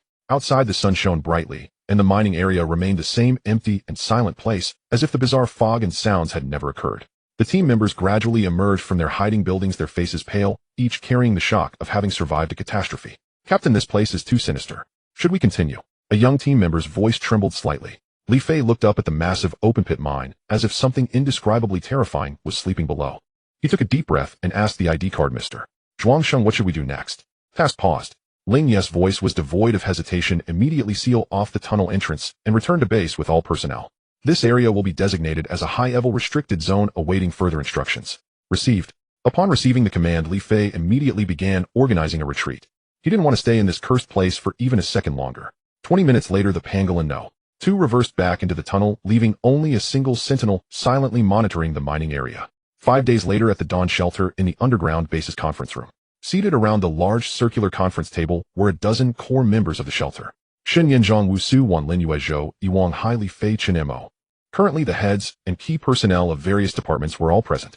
The atmosphere in the conference room was somewhat tense, as everyone already knew that the theme of this meeting would be 5 days ago, the passage to the Gangshan iron mine had been initially opened. The cold electronic voice representing Zhuangsheng echoed in the room, but everyone knows that we encountered a bit of trouble there. As he spoke, he switched the display on the main screen. The footage displayed was exactly what the Sentinel robot had recorded in the mining area. Over the past few days, Ling Yu had verified the safety of this footage through a series of methods. At first, there was only white fog, thick and impenetrable. The image appeared normal until eerie dense fog, then the rustling sound emerged from the audio track of the recording, and even though it was just a recording, that sound instinctively tensed the bodies of the few present. Subsequently, something even more incredible happened. Within the fog, a massive gray-black cylindrical object silently rose from the bottom of the pit. Its surface was not smooth, but composed of countless small, tightly arranged particles that were continuously flowing and rolling. When the image was magnified, everyone could see the true nature of those particles. They were worms. Each particle was a tubular worm the size of a fingernail, entirely gray-black, with no distinct head or tail, its shell bearing a metallic dull luster. Countless worms rolled and tangled together, frantically forming a black pillar estimated to exceed 10 meters. Damn, Ling Yu instinctively cursed, and it kept growing. When the pillar reached about 30 meters in height, the top began to bifurcate, resembling a tree sprouting branches. Every branch was also a conglomerate of the same worms, slowly extending and bending in the air as if sensing their surroundings. Then a second pillar rose, followed by a third and fourth. There were a total of 6 such massive pillars growing simultaneously in the pit, their branches interconnected with the worms continuously exchanging and flowing, making the entire structure resemble a lush jungle of giant corals. The rustling sound in the recording was the noise made by countless worms rolling, rubbing, climbing, and entangling. The entire conference room fell silent, as everyone was rendered speechless by the bizarre and magnificent sight on the screen. Those people. Zhang Wu was silent for a few seconds. The missing workers and zombies in the mine. Were they eaten by? There is currently no clear evidence, but even if not, it is highly likely related to them. Ling Yu's response was cautious. I left the Sentinel there, and it will continue to collect relevant intelligence in low power mode until its battery is depleted. The footage continued to play. Those cylindrical worm masses hovered in the air for about 3 minutes, during which the Sentinel robot stood at the edge of the pit, less than 50 meters away. Several branches even swept past in front of the Sentinel, yet none of the worms showed any interest in this unexpected. After a few more minutes, as if some unknown accident had suddenly occurred, the entire worm mass jungle almost instantaneously collapsed. Afterward, those tiny worms vanished like water in the blink of an eye at the bottom of the pit. Subsequently, the fog gradually dissipated and the recording ended. Suspected collective mutant entity, temporarily codenamed Worm Forest. Estimated danger level exceeds Tier 2, specific attack methods unknown. In the end, Ling Yu provided a summary of the information available at present. Wang Hai wiped the cold sweat from his forehead. So are we saying that the mine we worked so hard to clear is wasted? One sentence left everyone in silence. The relationship between minerals and industry goes without saying. Although the current shelter is still limited in scale and lacking an urgent need to establish a complete industrial chain starting from mining. However, as long as the shelter needs to expand and develop, losing a mine relatively close to them is still bad news. For Ling Yu, if they couldn't mine, it would mean hitting a bottleneck in their main path, which was quite distressing. Not only that, if it invades our power station through the passage, that would be truly serious. Xinyan said. Upon hearing this, everyone's expression became more serious, as they all knew that this possibility indeed existed.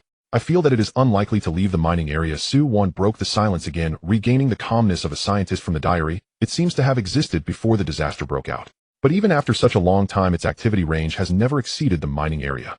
I speculate that either its existence may depend on certain special conditions in the mining area, or its main food source may be the iron ore itself, while humans and zombies are merely foreign objects cleaned up incidentally. Its diet is iron. Xunyan immediately raised a question. Then why are those excavators and trucks in the mine intact? The Sentinel waved in front of it, and it showed no reaction at all. Those are all refined steel. Perhaps it has a unique taste, preferring coarse grains over refined ones. Ling Yu stroked his chin, seriously rambling. Or it might require certain unrefined mineral components found in the ore. Too pure after processing might not appeal to it. Su Wan scratched her hair, looking troubled. There is too little data. It's all just wild guessing. If only we could get a sample of its tissues for research. But since even looking directly at it would cause problems, Ling Yu interrupted her fantasy in a deep voice. Then even if we could get a few small worms down, how could we ensure that these worms could be observed? How can we ensure safe research? Moreover, considering its size, our existing weapons would probably struggle against it. Then there's nothing we can do. We can't research and we can't fight. Su Wan slumped in her chair in frustration. Damn. Isn't it invincible? The conference room fell into a deadlock again. So ultimately the problem lies in insufficient firepower. Ling Yu simply summarized. Xunyan immediately looked up. Zhuang, Sheng, do you have any plans? That's right, but this point will be answered by Zhang Wu. Thus everyone's gaze turned to Zhang Wu, who stood up from his seat, walked to the screen, and pointed to a location on the map. Since the problem lies in firepower, he continued, why don't we reclaim the weapons and equipment that rightfully belong to us? He approached the screen, calling up a map of Yuanjiang City and the surrounding areas, pointing to a military mark about 40 kilometers northwest of Yuanjiang City. The 172nd Brigade training point, Zhang Wu said. That's where we escaped from. Now it's time for us to reclaim our... Ling Yu's eyes brightened instantly. That's right. As long as we have virtual realm, no. One, it won't be too difficult to infiltrate. And once we get the equipment, we will need to clear the base. Everyone present immediately realized that the feasibility of this plan was quite high. After all, for ordinary people, becoming a zombie indeed made them stronger and harder to deal with. But for these well-trained, battle-hardened soldiers, becoming a zombie was actually a significant weakening. All the skilled weapon handling abilities and efficient joint combat capabilities would be virtually nullified. That place was merely a loosely organized zombie gathering ground. For those like Zhang Wu who were prepared, as long as there were no creatures like that worm or the archangel that couldn't be seen, it would be no different from going home to retrieve their belongings. Understanding this, the atmosphere of the meeting instantly shifted from oppressive to high-spirited. In that case, Ling Yu's electronic voice sounded. The primary goal for the next stage will be to reclaim our weapons and comprehensively upgrade the shelter's armed forces. Operations will proceed simultaneously above and below ground, striving to efficiently and safely reclaim the majority of usable weapons and equipment. Zhang Wu will serve as the overall leader for the action. Wang Hai will be responsible for the underground passage, and all other parts will cooperate fully. Understood. Everyone responded in unison. Then they began discussing details such as the production capacity of Virtual Realm No. 1 and the speed of underground excavation.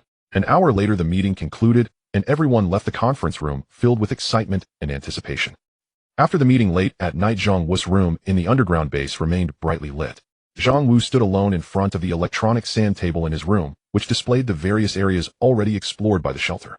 Every detail was vividly clear. Looking at this map, Zhang Wu couldn't help but feel a sense of emotion. The shelter had finally begun to take shape. Even the core action department he was responsible for now had a total of over 500 people. Although many were still not fully qualified in training, at least it was much better than the previous situation where no one was available. Worried. Ling Yu's characteristic electronic voice echoed from the ID card, breaking the tranquility of the room. Zhang Wu did not turn around, his gaze still locked on the sand table. I just want to make the plan more comprehensive. But didn't you say you wouldn't monitor others' rooms? Of course not. I'm better at understanding politeness than you. Then how do you? Zhang Wu momentarily couldn't react. What do you think? Although your room has no surveillance, the lights you turned on are powered by my electricity. Or should I say you suddenly developed a habit of sleeping with the lights on? Then I must raise your electricity bill. Oh, that won't be. Zhang Wu's voice was a bit awkward. He'll turn off the lights right away. However, the ID card suddenly fell silent. Zhang Wu keenly sensed something was off. This mysterious super AI did not have the habit of abruptly stopping a conversation. What's wrong? Zhuang Sheng. Zhang Wu tentatively called out. A few seconds later, Ling Yu's voice finally rang out again. It's nothing, but just that the sentinel that has been on guard finally found a target and got a bit too focused. What target? The white wing in the industrial park. I found it. Ling Yu had been fixated on that white-winged creature for quite some time. To be precise, ever since it attacked the convoy in the industrial park last time, Ling Yu had been keeping this score in mind. It's not that he was being petty, rather the presence of this thing was like a ticking time bomb for the shelter. The industrial park was less than 15 kilometers in a straight line from the nuclear power plant. For a second-tier mutant with high-speed flying capabilities, this distance was practically next door. Allowing such a dangerous creature to exist long-term clearly contradicted his vision of establishing a safe and reliable shelter. And who knows if it might evolve further. The previous Archangel had merely gone north from Ningfeng. But if another creature of that caliber were to spawn so close to the power plant, how would they continue to live? Moreover, the industrial park itself was a treasure trove with a wealth of precision machinery, industrial raw materials, and finished goods stock, all vital resources for the shelter's future development. It's worth noting that in the underground base, a 302, the one-time universal repair tool, had already piled up like a small mountain, all from the recent monster drops. As long as the zombies were not fully exterminated, the cycle of turning cold corpses into warm machine durability could continue, so Ling Yu wasn't worried at all about the damage to those devices. Thus, when that white-winged monster reappeared in the line of sight of the patrolling sentinel robots, Ling Yu's excitement in the reactor was indescribable. Without hesitation, he immediately shifted most of his attention to the factory area where the monster had appeared, in a building on the west side of the industrial park. In the night vision footage, the figure silently glided in through the factory's skylight. Its long limbs retracted, and its wings pressed against its body, resembling a raptor folding its feathers. Shortly after, a few brief and mournful howls from zombies echoed within the factory, only to be replaced by a moist, rhythmic chewing sound. Sure enough, it also fed on zombies. Ling Yu noted this information. He then directed 2 sentinels to slowly advance along the outer wall of the factory. The sentinels switched to stealth mode, reducing their step frequency to the minimum, and the noise from the joint motors was kept below the ambient noise level. However, just as the sentinels approached within 3 meters of the factory's side door, the chewing sound suddenly ceased. Ling Yu's heart tightened. Sure enough, the next second the iron sheet of the side door was directly smashed through by a white shadow. The sprinting speed was unbelievable. Ling Yu drove the sentinel to dodge the servo motor, instantly overloaded, and the body tilted nearly 40 degrees to the right due to inertia. A sharp claw grazed the sentinel's chest armor, tearing a shallow groove in the metal surface, sparks flying. Ling Yu's heart sank. This creature's perception ability far exceeded his expectations. Without the slightest hesitation, the gun barrel of the sentinel flashed red, and a dense barrage of bullets formed a crossfire net over the white-winged monster. However, that creature's speed was entirely beyond reason. It had already changed direction the moment it was aimed at. Its entire body slid along the ground in a twisted posture, then with a push of its legs it propelled itself onto a steel beam 3 meters high. As the gun barrel of the second sentinel just caught up, it had already jumped from the steel beam to the other side. Then with another absurd charge, it appeared behind one of the sentinels in the blink of an eye, precisely severing its gun barrel. In a flash of fire, one sentinel was completely incapacitated. With one sentinel down, the pressure on the monster greatly diminished. It suddenly flapped its wings, transforming its body into a white streak, and charged towards the other sentinel that was firing. Its claws traced an arc in the air, instantly slicing open the abdomen of the second sentinel, yanking out its circuits and energy module. The white-winged monster seemed to realize that these things were inedible, so it didn't linger, its wings suddenly unfurled. The next second, with a whoosh, it burst out of the factory through the shattered skylight, disappearing into the night sky. In the first skirmish, 2 sentinels were directly rendered inoperable, showcasing the ferocity of the opponent. However, Ling Yu was not discouraged. This was still within his acceptable expectations. He never thought he could deal with such a dangerous mutant relying solely on 2 sentinels. He just needed to ensure that he did not lose sight of the enemy before his prepared combat units were fully assembled. As long as it couldn't escape Ling Yu's sight, it would surely die tonight. Buzz! Dozens of B drones that had arrived earlier surged out from the shadows in all directions, engines at maximum power speeding after that white figure. Once he confirmed he had locked onto the trajectory of that creature, Ling Yu let out a slight sigh of relief. Through the night vision footage from the drones, he intensely focused on the retreating figure like a patient hunter. The white-winged monster flew about 2 kilometers before finally landing in another section of the industrial park. This was an open metal processing area, spacious, with several large gantry cranes casting massive shadows under. And in this area there were not only ordinary zombies. The drone's cameras also captured several first-tier mutants. A giant strength zombie spotted it and swung its massive fists in an attempt to attack. But the white-winged monster simply accelerated, dodging its body, causing the giant strength zombie's actions to abruptly stop, its enormous head flying up into the air. In just one confrontation, it had killed a first-tier mutant. The next second, it moved through the processing area like it was uninhabited, its claws flying, and within a short span of a dozen seconds, it decapitated all 5 first-tier mutants present and began to feast.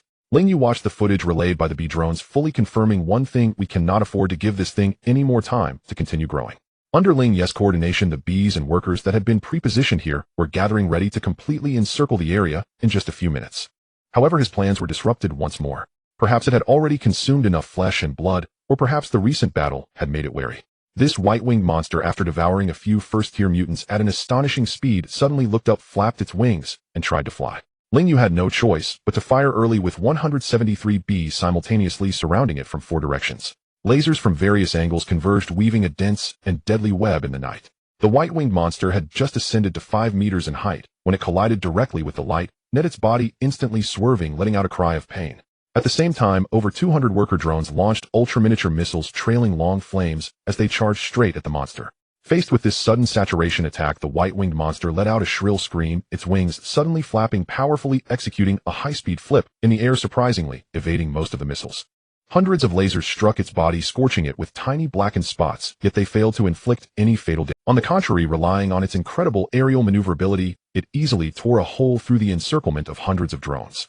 In just a few seconds, dozens of drones were directly grabbed and crushed, the explosions lighting up around it continuously, making it appear like a death god in the sky. However, Ling Yu was not anxious, because it had not escaped the pursuit of the drone swarm. The wreckage of the drones rained down like a storm, but more new units were replenishing from the periphery. The white-winged monster was trapped in an area with a diameter of less than 50 meters, with increasing wounds and worsening wing damage, and its flying speed continued to decline. It was injured. Although the injuries weren't severe, the relentless and fearless steel swarm had finally managed to pin it down in this airspace. At this moment, a larger drone sliced through the night sky, arriving above the battlefield. It was the Skyblade Type 2 military special drone. When that familiar body, which had once severely damaged its wings, appeared, the white-winged monster clearly fell into a frenzy. It abandoned the entanglement with the swarm and charged upward at all costs, targeting the Skyblade. It had to eliminate this greatest threat first. Even though it was covered in wounds, its speed during full eruption remained terrifying. The passing bees had no time to dodge, being directly crushed by its body and the airflow. Ling Yu urgently maneuvered the Skyblade to evade, but that thing was as fast as a lightning bolt, its claws already gripping the drone's wing.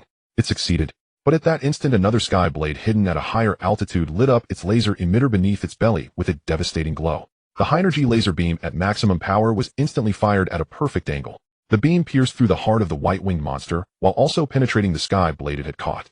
The pierced Skyblade emitted a muffled overload sound from within and then exploded with a loud bang. A massive orange-earth fireball erupted in midair, the terrifying energy and shockwave completely engulfing the broken white figure. After a cloud of dust settled, the charred remains of the monster fell to the ground like a kite with a severed string.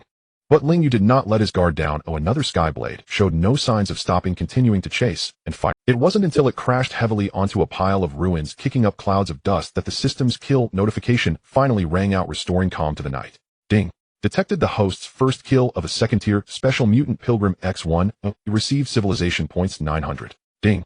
Received Special Drop Blueprint Dawn Individual Exoskeleton Power Armor Blueprint X1. Current civilization points 3,250 points. Ding. Triggered side quest 7 Man and God. Quest description: it is the original source of your kind, and also an inescapable shadow in your fate. Prepare yourself to take action against the believers of the divine. Please complete 10 kills of Pilgrim 110. Quest reward 1,000 civilization points Divine Shield Device Portable Blueprint X1, which can completely shield against first-tier divine pollution and partially shield against second-tier divine pollution. In an instant, a complex stream of blueprint information surged into Ling Yu's consciousness. It was a sci-fi aesthetic full-body power armor in silver gray with a streamlined design that balanced protection and mobility. The helmet was fully enclosed, featuring enhanced vision and auxiliary targeting tactical optics. There were small vector thrusters on the back, and the joints of the limbs were filled with precise hydraulic transmission structures with modular weapon mounting points reserved on the shoulders and arms. According to the blueprint description, once donned, an ordinary person would possess strength comparable to a first-tier mutant and mobility far surpassing that of a first-tier mutant. Wow, this thing is amazing. Ling Yu looked at the blueprint and felt no regret over the losses from this battle. Just with this one blueprint, he could already say he had broken, even not to mention the subsequent triggered tasks. He had a hunch that this Divine Shield Device was the key to solving the problem of that invisible monster that had been bothering them. Although he didn't yet know how to find other pilgrims, at least this issue seemed to have a lead now. 1:00 a.m. In the underground base within the ecological planning chamber, Shun Yin was holding a clipboard checking the data of each cultivation slot one by one. The identity card transmitted Ling Yu's voice: "Aren't you going to rest? This batch of leafy vegetables can be harvested tomorrow," and just verifying the yield. Shun Yin didn't even lift her head. After all, there's nothing fun to do, but it's better to work a bit more right. Have you considered? I'm a college student who just started university. Do you think my schedule is healthy? Shun Yin said proudly despite her heavy dark circles. To be honest, Ling Yu didn't understand what she was so proud of. This person had been completely influenced by Su Wan becoming the second night owl in the base after Su Wan. Alright, just take it easy, don't drop dead now. The shelter is still counting on you to manage it. Don't worry, I'm fine. Shin Yin waved her hand at a corner camera. My health is good. What about you? Are you done? One sky blade, over 800 small drones, 2 sentinels, not bad. The cost is still within an While this is still within an acceptable range. Shin Yin couldn't help but click her tongue. How wealthy are you exactly? Well, you'll find out during the day. For now, I'll maintain my initial suggestion. Oh, please get some rest soon. Oh, Shun Yin put the clipboard back on the table, yawning sleepily. Alright then, I'll head back to rest first. Looking forward to your discoveries during the day. But as she reached the door, she suddenly stopped, hesitated for a moment, and asked Zhuang Sheng, do you really think I won't run into problems doing these things? Data retrieval in progress. Report: no significant negligence detected in your management process. You do not need to be thrown into the incinerator to atone at this time. Hey, that's a bit too much, right? Shin Yin rolled her eyes. After a light joke, Ling Yu's tone became serious again. I know what you are worried about, but I must point out that it is meaningless. Your current work and position are precisely the result of my deliberate arrangement, so there's no need to feel pressured. The reason is simply that at this stage I feel that having you in a pure senior role is very suitable, that's all. And if the situation changes later, I will make new adjustments, but that is a matter for the future. For me, as long as you can generally complete the tasks assigned to you well, that is enough. Understood, thank you. Shun Yin exhaled, as if a heavy stone in her heart had finally settled, revealing a relaxed, "You're welcome." 6 o'clock sharp. The airtight door of the underground base's ecological growing chamber opened on schedule, and a dozen children filed in one after another, their footsteps clattering through the metal corridor like a lively percussion. No running. Line up. Zhang Jing's voice came from behind, stern and commanding. For the ravaged world above, this might have been merely another dawn of chaos, yet within the underground ecological growing chamber of the Dawn Refuge today marked the harvest of the first batch of vegetables. It had been agreed long ago the seeds they helped sow would entitle them to help reap the yield. Inside the chamber, bright white artificial lights bathed row upon row of cultivation racks in even radiance. Hydroponic nutrient solution circulated slowly through transparent tubes, and the air carried a damp chlorophyll-tinged freshness. On the racks, clusters of verdant leafy greens grew vigorously. Celtis bok choy and lettuce stood in neat ranks, their green all the more pleasing beneath the lamps. On adjacent shelves, bright red cherry tomatoes hung from vines like strings of little lanterns. In a corner beside the line, a bespectacled young man with an urbane air bent over a data tablet recording notes. His name was Sun Yuanzhou. Before the catastrophe, he was a doctoral candidate at the Agricultural University, nearly at graduation when unexpectedly the world graduated first. When Ling Yu learned of his expertise, he had entrusted Sun with responsibility for the ecological chamber. Watching these excited children now, the light behind his glasses held a gentle smile. Zhang Jing clapped her hands. Listen to teacher Sun. Remember the rules for harvesting. Do not damage the equipment, do not make a mess, or your chores will be multiplied tenfold. Got it. The children chattered and dispersed like a flock of cheerful sparrows carefully harvesting the fruits of their labor under the watchful guidance of the production team. Sun Yuanzhou stood aside and watched, murmuring to the camera in a pleased tone. It came up far earlier than expected, and the growth rate is about 1.33 times that of normal conditions. The spectral composition of this cultivation system and the nutrient efficiency are absurdly good. If I had access to this equipment, I might not have taken so long to finish a thesis. So may I ask, did your thesis ever get finished? System voice, Mr. Xuanxing, don't embarrass me in front of everyone, he said with an embarrassed smile. This ecological growing chamber manifested from Ling Yu's civilization points, and now tended by professionals, was already producing far beyond expectation. Not only vegetables fields cleared around the refuge had seen the first potatoes and corn enter their growth stage. The newly expanded chicken farm was providing a steady supply of eggs, and after Ling Yu happened to bring back a few piglets, the piggery finally had real hope amid cheers. On Ling Yu's system interface, a side quest's progress indicator flashed an increase. Side quest 5 quest description: a true refuge must be sustainable. Please establish at least one stable supply line each for fruits and vegetables, meat, and staple grains within the refuge. Quest reward 300 civilization points. Unlock building canning factory 1, a blueprint small light industry park 1. Current completion 34. As the refuge grew, specialists from various trades began to emerge, those dedicated to cultivation and those to husbandry. At this rate, Ling Yu thought finishing the quest was only a matter of time. Dawn Refuge was gradually transforming from a simple temporary shelter into a tiny self-sustaining society with the capacity to develop.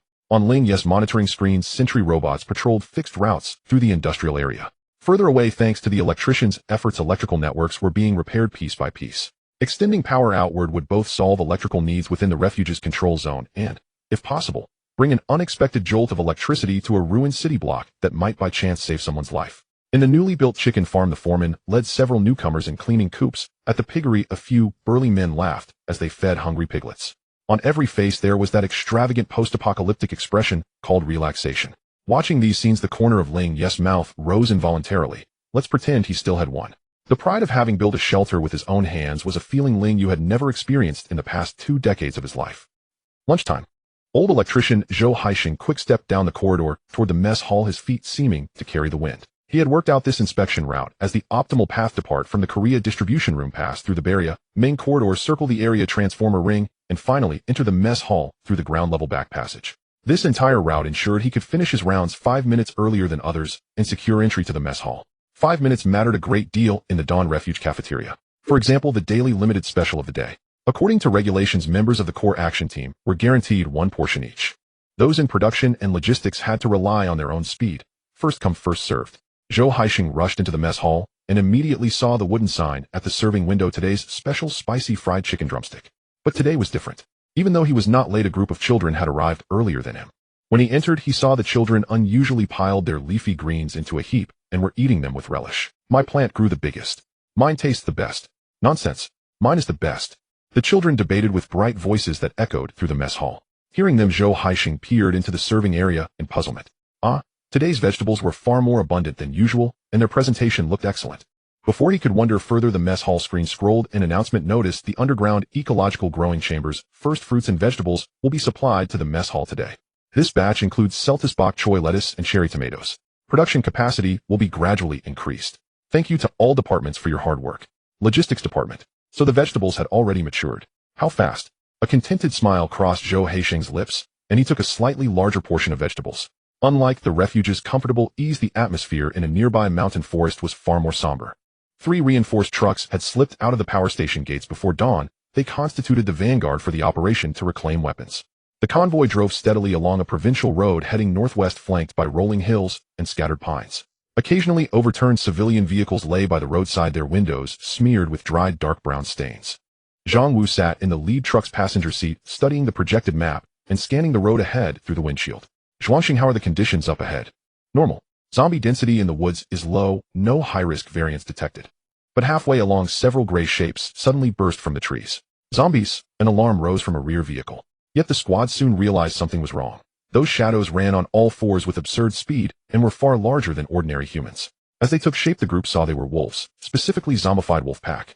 They were nearly twice the size of normal wolves. The muscles on their limbs swelled into unnatural lumps, and their skin was covered in gray-black keratinous plates. Their jaws split back to the ear base, revealing 2 rows of jagged fangs. Most unsettling were their eyes, 6 of them arrayed along the sides of the head, all bloodshot and red. Wild wolf mutation type. Surface dermis thickened, speed increased about 1.5 times, strength increased, unknown, recommends swift elimination. Ling Yu's voice chimed in at the right moment. A gunshot rang out. The lead gray-black creature's head exploded under the shot, its body tumbling twice and throwing up clods of earth before finally stopping. No sooner had he spoken than several crisp shots rang out from both sides of the convoy. Bang, bang, bang. 3 zombified wolves collapsed while no sooner had he spoken than several crisp shots rang out from both sides of the convoy. Bang, bang, bang. 3 zombified wolves collapsed while running, each felled by clean headshots. Members of the Special Operations Unit each completed their shots from the firing ports and then checked their weapons as if nothing much had happened. Their exceptional marksmanship swelled their pride. The last 2 wolves, seeing danger, tried to bolt into the trees, but a sentry robot on the truck roof tracked them with its barrel and turned them into a sieve of holes. Cleared. Ling Yu's voice announced again. Zhang Wu glanced at the vehicle display and nodded. Proceed. The road ahead did not remain peaceful. Along the 30-kilometer stretch, they encountered gangs of zombified stray dogs, a bloated zombified wild boar over 2 meters tall, and scattered ordinary zombies. Zombified animals proved evidently more troublesome than human zombies. Their natural hides were tougher, teeth and claws sharper, and after mutation their enhancements meant some individuals had impact force comparable to a first-tier variant. Fortunately, the convoy's firepower was sufficient and losses were limited. 2 kilometers ahead, entering the perimeter warning zone of the 172nd Brigade training base. Ling Yu's voice sounded again. Zhang Wu immediately ordered, slow down and enter combat readiness. The convoy decelerated. The road ahead narrowed from a 4-lane thoroughfare to a single military road segregated by barbed wire and concrete bollards. Spent shell casings and dried blood dotted the pavement. An overturned infantry vehicle lay toppled in the center, its turret skewed. The hull bore claw marks and impact dents. The closer they drew, the more harrowing the sights became. Guard booths were smashed to splinters, boom gates twisted like ropes. A sign reading military restricted area lay toppled at the roadside, coated in a layer of gray-black incrustation. Much of the perimeter fence had collapsed and the concrete wall bore large impact breaches, one gap wide enough for a vehicle to drive through. Through the breach, the training ground opened into view. The rubber running track had been torn and curled. Several military jeeps sat askew, not far off, doors flung open, brown marks staining the seats. Beyond the gray blocks of barracks could be faintly seen a 4-story dormitory, single-story equipment depots, garages draped with camouflage nets, a neat, unmistakable layout. Wandering among those buildings were zombies clad in camouflage. Ling Yu deployed a drone for a quick aerial sweep and data streamed back at once. Within the training site, explored zones show medium zombie density, primarily ordinary zombies. You estimated total roughly 4 to 500. 7 first-tier variants detected, no second-tier or above found. The equipment depot lies in the northwest corner of the camp. The main weapons and ammunition storage are underground. The logistics garage sits on the east side, housing several armored vehicles. Additionally, Wang Hai reports the tunnel excavation will take several more days. The exit will be set in the drainage ditch outside the camp's west wall. Hearing this, Zhang Wu's mind worked through the options at once. Since the underground team hasn't arrived, there's no need for a hasty assault, Zhang Wu said as he jumped down and checked his gear. Everyone dismount and conduct reconnaissance according to plan. At his command, more than 200 people filed out of the 3 trucks in formation. Alongside Zhang Wu's Action Group 1 were Chun Mo's Special Operations Unit, part of Ling Yu's Action Group 2, and a logistics support squad tasked with hauling. More than half of the refuge's external forces had been committed to this mission, reflecting how seriously Ling Yu and Zhang Wu regarded it. Among the team was one slightly incongruous member, Su Wan. She wore a slightly oversized bulletproof vest, a bulging backpack on her shoulders, and cradled a portable detector as she followed Chun Mo's unit. Her objective was a confidential research facility on site to retrieve some useful records and certain special unconventional equipment. Action start. Zhang Wu waved, and after dozens sprayed on their perfume, they dispersed silently and advanced swiftly into the camp. Thanks to thorough preparation, the operation proceeded far more smoothly than anticipated. Shujing 1 greatly reduced the probability the team would be detected by zombies. A drone swarm created distracting noise on the far side, and thus the number of direct zombie encounters for the soldiers was substantially lowered. Chun Mo led the special unit on another axis. Their task was to protect Su Wan and assist her in recovering the research materials she needed. Gunfire rose intermittently within the camp, but the bursts were short and controlled. Suppressors minimized sound, and the sentry robot's low-velocity kinetic rounds efficiently cleared the area's first-tier variants. The entire advance did not provoke any major zombie upheaval. How far to the research facility? Chun Mo asked in a low voice.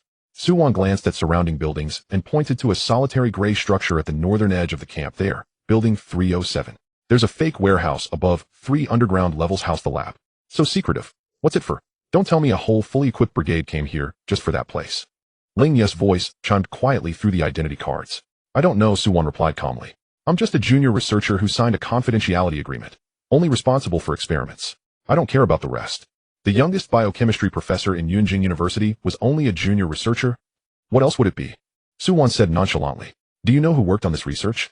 It started at the academy level. If my latest work hadn't just happened to align with their direction, I wouldn't even have qualified to be here. That's impressive. So what exactly did they study? Chun Mo intrigued asked. Suwon smiled mysteriously and then said slowly, if I told you we were researching an elixir of immortality, would you believe me? Believe it. Not only believe it, but it explains everything you caused the zombie crisis. Why? Suwon was taken aback. Isn't that how movies go? Someone chases immortality, an experiment goes wrong. You take movie logic seriously, AI? Suwon retorted in exasperation before continuing. Although some experimental subjects did show apparent reversal of aging, the exact cause remains unknown. Moreover, unknown autophagic processes in cells emerged later, progress essentially stalled. What they actually achieved was a semi-finished human enhancement agent, an injection that could permanently raise various bodily metrics with effects varying by individual. A hush fell over the group for a moment.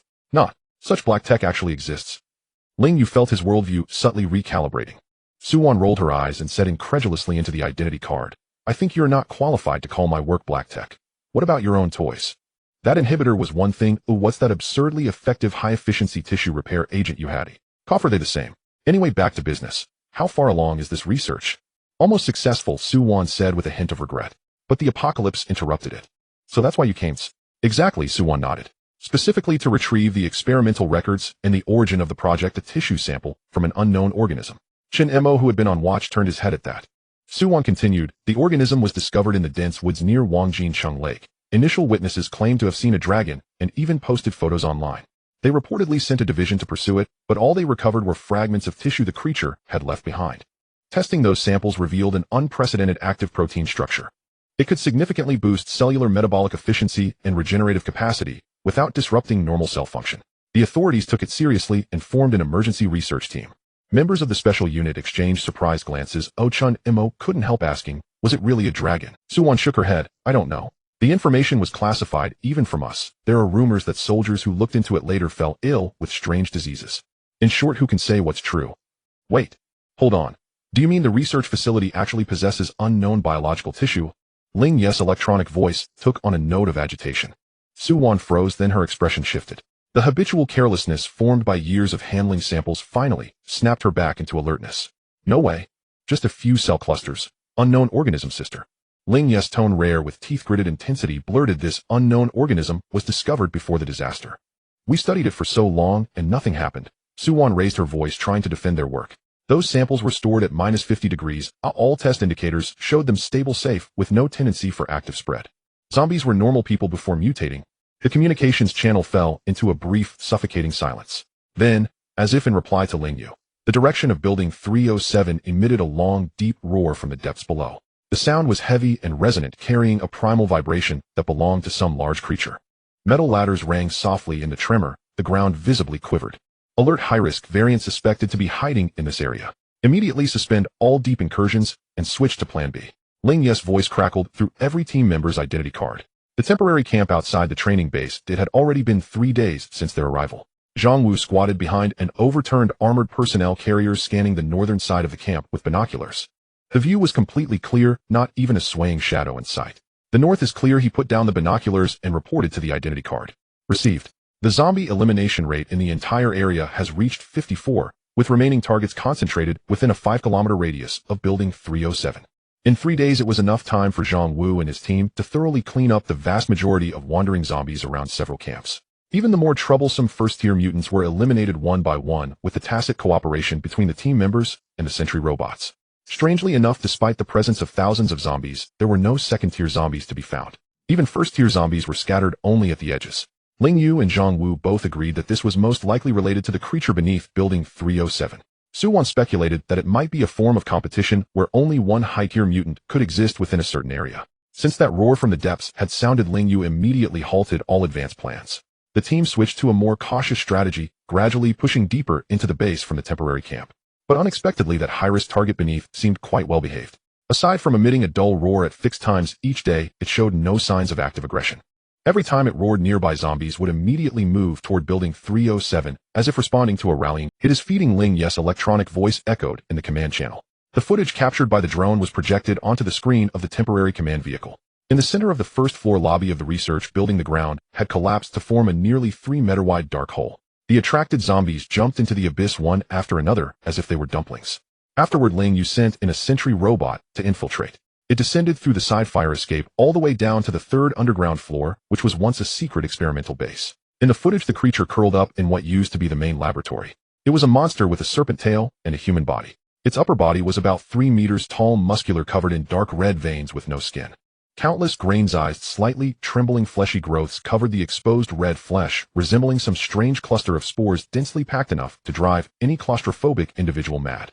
Beneath the humanoid form was a thick serpent tail stretching 4 to 5 meters long, covered in grayish-white scales coiled in the disordered laboratory. It had no distinct facial features, only a massive mouth that could split open vertically, easily capable of swallowing an adult's torso. The inner walls of its mouth were lined with hundreds of long hooked teeth stacked in layers resembling an enlarged version of some deep-sea fish. On either side of that large mouth were rows of vertically aligned slits. Ling Yu suspected these were some form of sensory organs, as those slits would slightly open and close whenever a zombie approached, as if sniffing something. Its feeding actions were efficient and brutal, devouring zombies at an astonishing speed. After it consumed a body, the fleshy growths on its body seemed to swell even more, as if still growing. It would only roar again after it had consumed all the attracted zombies. Preliminary assessment indicates that this mutant possesses a certain degree of zombie herd guidance ability, has a limited perception range, and tends to be a passive predator. It may still be in a phase of development or evolution. They centered their efforts around the research institute, establishing a safe distance, and then, like experienced cleaners, patiently moved back and forth in various sections of the camp, eliminating zombies, and they centered their efforts around the research institute, establishing a safe distance, and then, like experienced cleaners, patiently moved back and forth in various sections of the camp, eliminating zombies and recovering any valuable equipment. When the underground excavation team, led by Wang Hai, drove the pangolin tactical vehicle out from a dry drainage ditch on the west side of the camp, the ground portion of the entire camp had already been nearly cleared. The two teams successfully joined forces.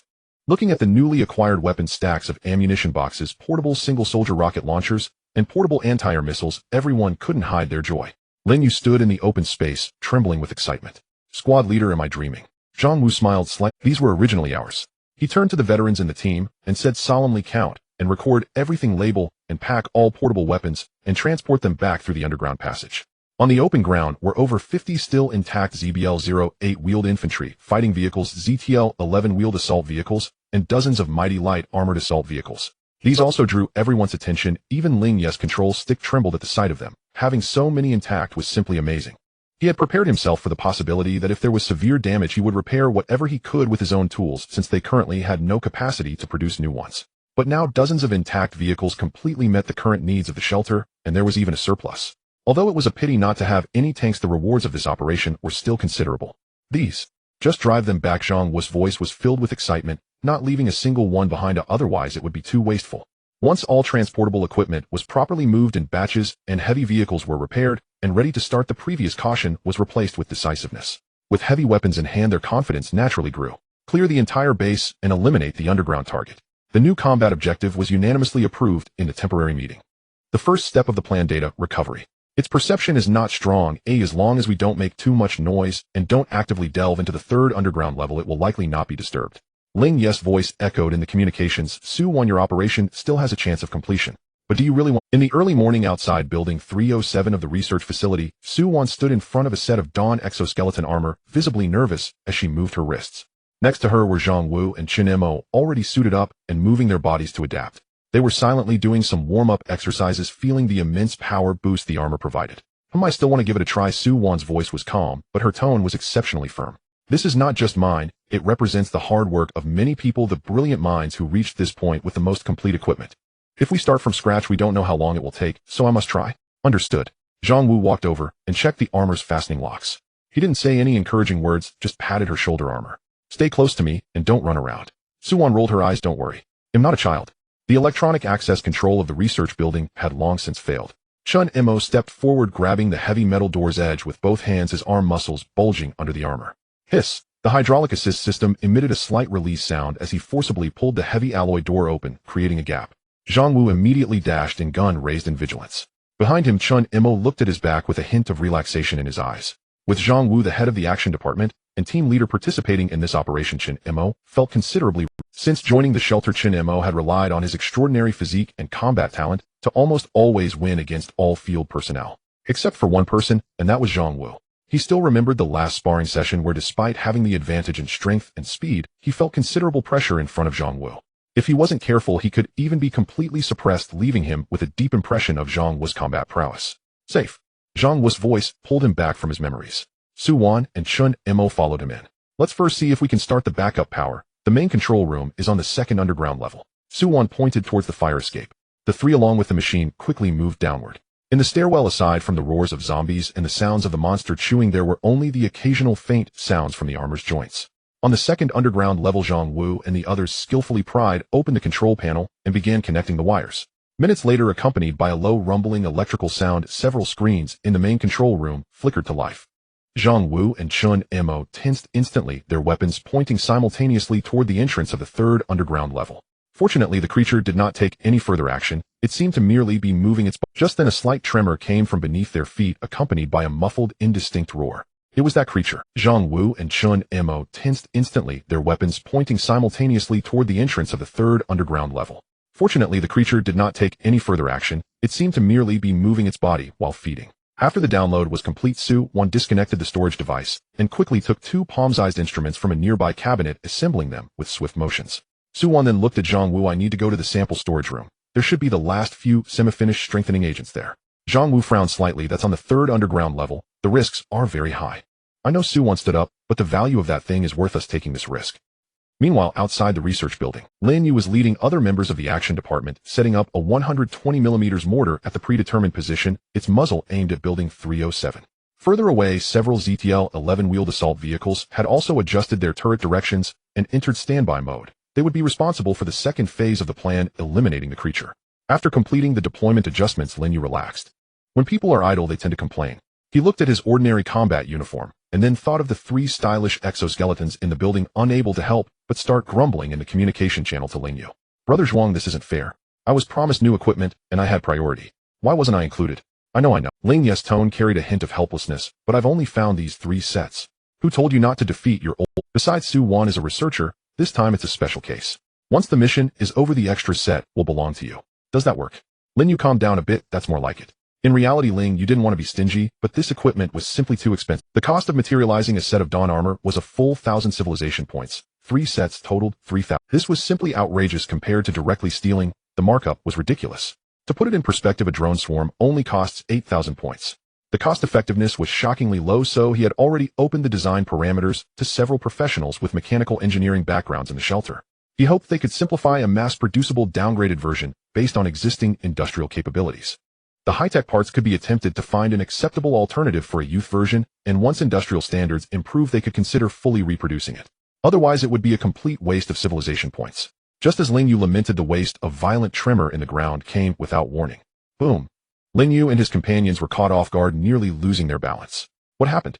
Is there an earthquake? Ling Yu steadied himself and quickly shouted in the communication channel, Zhuangsheng. How are the squad leaders doing? Amidst the chaos, Ling Yu's calm voice rang out. The good news is they found the last undamaged samples. But the bad news is they have been discovered. In the darkness of the third underground level, Su Wan tightly held onto a silver low-temperature storage box. The piercing alarm and intense vibrations arrived almost simultaneously, with the ceiling lights flashing wildly and dust cascading down. Run! Zhang Wu shouted. The 3 of them sprinted up the fire escape. The hydraulic assist system of the Dawn exoskeleton armor made a noise, propelling each of their steps to leap over several stairs at once. The distance from the second underground level to the first was only a few meters, and the 3 completed the ascent in nearly 2 seconds. However, the monster behind them was equally fast. Its serpentine tail, 4 to 5 meters long, swept violently, crushing a sentry that was firing fiercely at it, along with the entire load-bearing wall behind it, sending concrete debris flying like shrapnel.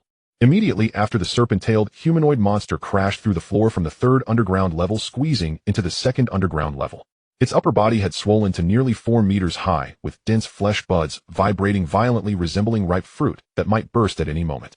The vertically cracked giant mouth let out a deafening roar, the sound waves shaking the entire building. In a frantic escape, Su Wan felt her scalp tingle, knowing this building was no flimsy construction. Finally, they reached the first floor. Zhang Wu led the way, shouldering through the fire door, and the metal frame was torn from its welds by the force of the armor. Chun Mo followed closely behind, glancing back quickly. The walls of the stairwell were cracking, and a giant tail covered in grayish-white scales surged up from below, crushing all the steel bars and pipes in its path.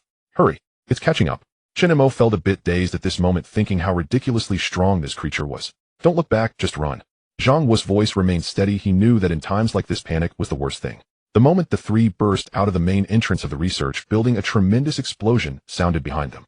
The entire northern exterior wall of Building 307 exploded outward. Brick steel beams and concrete slabs enveloped in dust soared into the air, forming a colossal smoke column in the morning light. The massive body of the serpent-tailed humanoid creature emerged from the rubble, its exposed blood-red muscles writhing frantically in the sunlight. Its vertically split mouth opened and closed, the sensory organs on either side twitching violently as they locked onto the three small figures running ahead. However, when the three reached the open area, it had already lost its chance. The vector nozzles behind the armor erupted with full force, and the three surged past the designated safety line in the blink of an eye. Almost simultaneously, Ling Yu's voice echoed in the communication channel, filled with uncontrollable excitement. In the next second, the prepared fire positions roared in anger. Whoosh, whoosh, whoosh. Dozens of 120mm mortar high explosive shells, trailing sharp whistling sounds, traced precise parabolic arcs, falling like a storm of steel upon the serpent monster that had just emerged from the research building. Boom, boom, boom.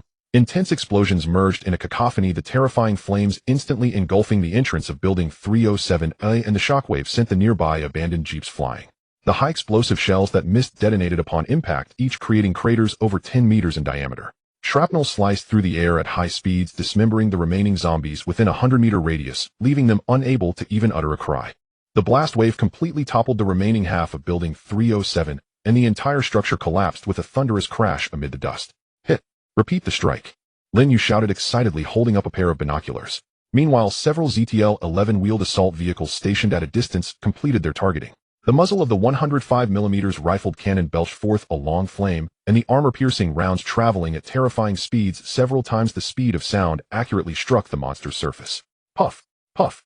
The grayish-white scales on the monster's armored body exploded instantly, and bright red blood gushed forth, transforming into a foul mist in the air. Roar. The creature, engulfed in flames and rain of bullets, let out a roar that even drowned out the sound of the artillery, yet it still wasn't dead. It abandoned the pursuit of Zhang Wu and the others, instead expelling a cloud of yellow smoke, while attempting to turn back toward the large hole in the research building. All vehicles create distance. Do not approach the yellow smoke coverage area. Units outside the coverage continue to attack. Ling Yu reacted quickly, issuing new orders in the communication channel as soon as he saw the smoke. Sure enough, some vehicles that retreated too slowly encountered a bit of the smoke. The moment that smoke touched the surface of the armor, the steel began to corrode and weather at a visible rate, eroding a hole the size of a basin within seconds. Fortunately, Lin Yu's timely orders prevented further losses, and in the rear, the positions that had not been enveloped by the smoke continued to rain down shells upon the monster. The second round of armor-piercing rounds, the fourth round of mortars fired in unison, and the continuous barrage from machine. The monster's body shattered continuously under the relentless explosions. Its serpent tail was severed by more than half, and its humanoid torso was riddled with wounds, blood flowing everywhere, yet it still wasn't dead. It attempted to crawl back toward the hole, but its broken serpent tail deprived it of much of its mobility. This monster indeed had a thick health bar, but as the saying goes, if your only advantage is a health bar, you'd better pray that it is infinitely long. Otherwise, facing such firepower would render all that meaningless. Ultimately, it was the high-energy laser from the Chongkong Jiren 2 drone that ended its life. Ding. Detected host has killed a junior dragon blood mutant unnamed X1. Gained civilization point. Ding. Obtained special drop blueprint corrosive dragon's breath gas sprayer blueprint X1. Current civilization point count 950 points. Ding. Triggered side quest 8 Dragon Hunt. Quest description: go find it, or be found by it, go kill it, or be killed by it. There has always been only this one route. Please find a dragon. Quest reward 100 civilization points, Dragon Slayer Tactical Mech Blueprint X1. Looking at the system prompt, Ling Yu was somewhat stunned. The system was almost omniscient to him, yet unexpectedly it seemed not to recognize this monster. Moreover, the classification of dragon blood mutants and the newly triggered side quest left Ling Yu quite shocked. Wow, there really is a dragon. And there really are mechs too. But before Ling Yu could recover from his shock and excitement, an unexpected turn of events interrupted his thoughts. It was the surveillance from the nuclear power plant itself. In the footage, scattered zombies suddenly began to move, and curiously they were heading toward the nuclear power plant. Moreover, even more bizarrely, the numbers were off. Almost in the blink of an eye, the zombies on the road had doubled, and they were at the same time. Xin Yan connected to the communication, her voice carrying an urgent tone. Zhuangsheng. The situation outside is abnormal. Large-scale moving targets have been detected simultaneously in the north and east. Ling Yu's heart sank, and his attention instantly returned to the main body. The surveillance footage switched, revealing sparks flying from the high-voltage power lines at the outermost defense of the power station, akin to festive fireworks. Ling Yu's heart sank, and his attention instantly returned to the main body. The surveillance footage switched, revealing sparks flying from the high-voltage power lines at the sentry robots patrolling the northern perimeter also relayed footage showing dense gray figures pouring out from the northern woods spreading along the road like a dark river.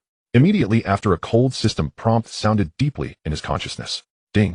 Triggered. Time-limited mission 2. Defend the homeland. Mission description: an unknown threat is gathering. A qualified refuge should be able to resist any malicious mission requirements. Establish a solid defense line to successfully repel one medium-sized zombie horde attack, including the pilgrims. Mission reward: 1 civilization points. Unlock blueprint for adaptive composite barrier X1. Unlock blueprint for heavy sentry cannon turret X1. Mission countdown 235947. Ling Yu's reactor was truly on red alert now. One-third of the core action team was still over 40 kilometers away at the military base, just preparing to head back. The first batch of armored vehicles was still on the way, and the supply transport through the underground tunnel had only just begun. This was precisely the moment when the refuge was most short-handed. Ling Yu did not hesitate, immediately syncing the information to everyone's identity cards. All personnel remaining level 1 combat alert. Immediately halt all non-emergency production activities. Defending the refuge is now the highest priority task. In the cafeteria, Zhou Yi, who had just finished lunch, suddenly stood up and sprinted back to his post. In the dormitory area, Fong Yi, who was explaining weapon maintenance to new members, also changed color, immediately grabbing the rifle at hand. All kids go to the underground base now. All production sequence members gather at the Korea Armory.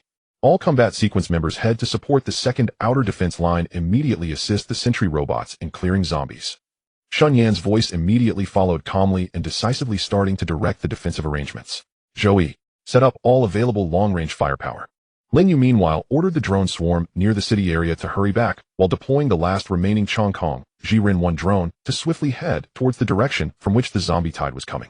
Under the drone's camera, the scene was hair-raising. The dark tide of zombies surged like ink, infiltrating from the distant hills and dense forests, converging into an unstoppable black torrent, madly rushing towards the nuclear power plant along the road. The previously effective sonic repulsion devices now seemed ineffective for some reason. Only the zombies closest to the sound source exhibited a hint of confusion or fear, but soon they were swept along by the tide behind them past the defense line. Behind the tide of zombies, 400 or 500-eyed mutants resembling small moving buildings moved their limbs slowly forward.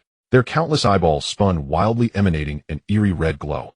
Further back, there seemed to be some large bizarre shadows moving that had never been seen before. Only the pilgrims specifically mentioned in the mission were nowhere to be found, but Ling Yu did not dare to let his guard down. He had seen how disgusting these underworld creatures could be. Boom. The outermost temporary wall finally collapsed under the relentless impacts. A breach in the defense was torn open, and countless zombies roared as they surged forward to the second defense line. The dozens of sentry robots that had reached the defense line immediately opened fire, the rotating barrel machine guns spewing chains of death, carving out pathways of shredded flesh and shell casings through the horde. Fong Yi, leading the security team members, opened fire from the flank, the sounds of rifle shots ringing out in succession. Before long, Shun Yan also led in the production team members who had received rifles, supplementing the front row as the zombies fell in rows like harvested rice.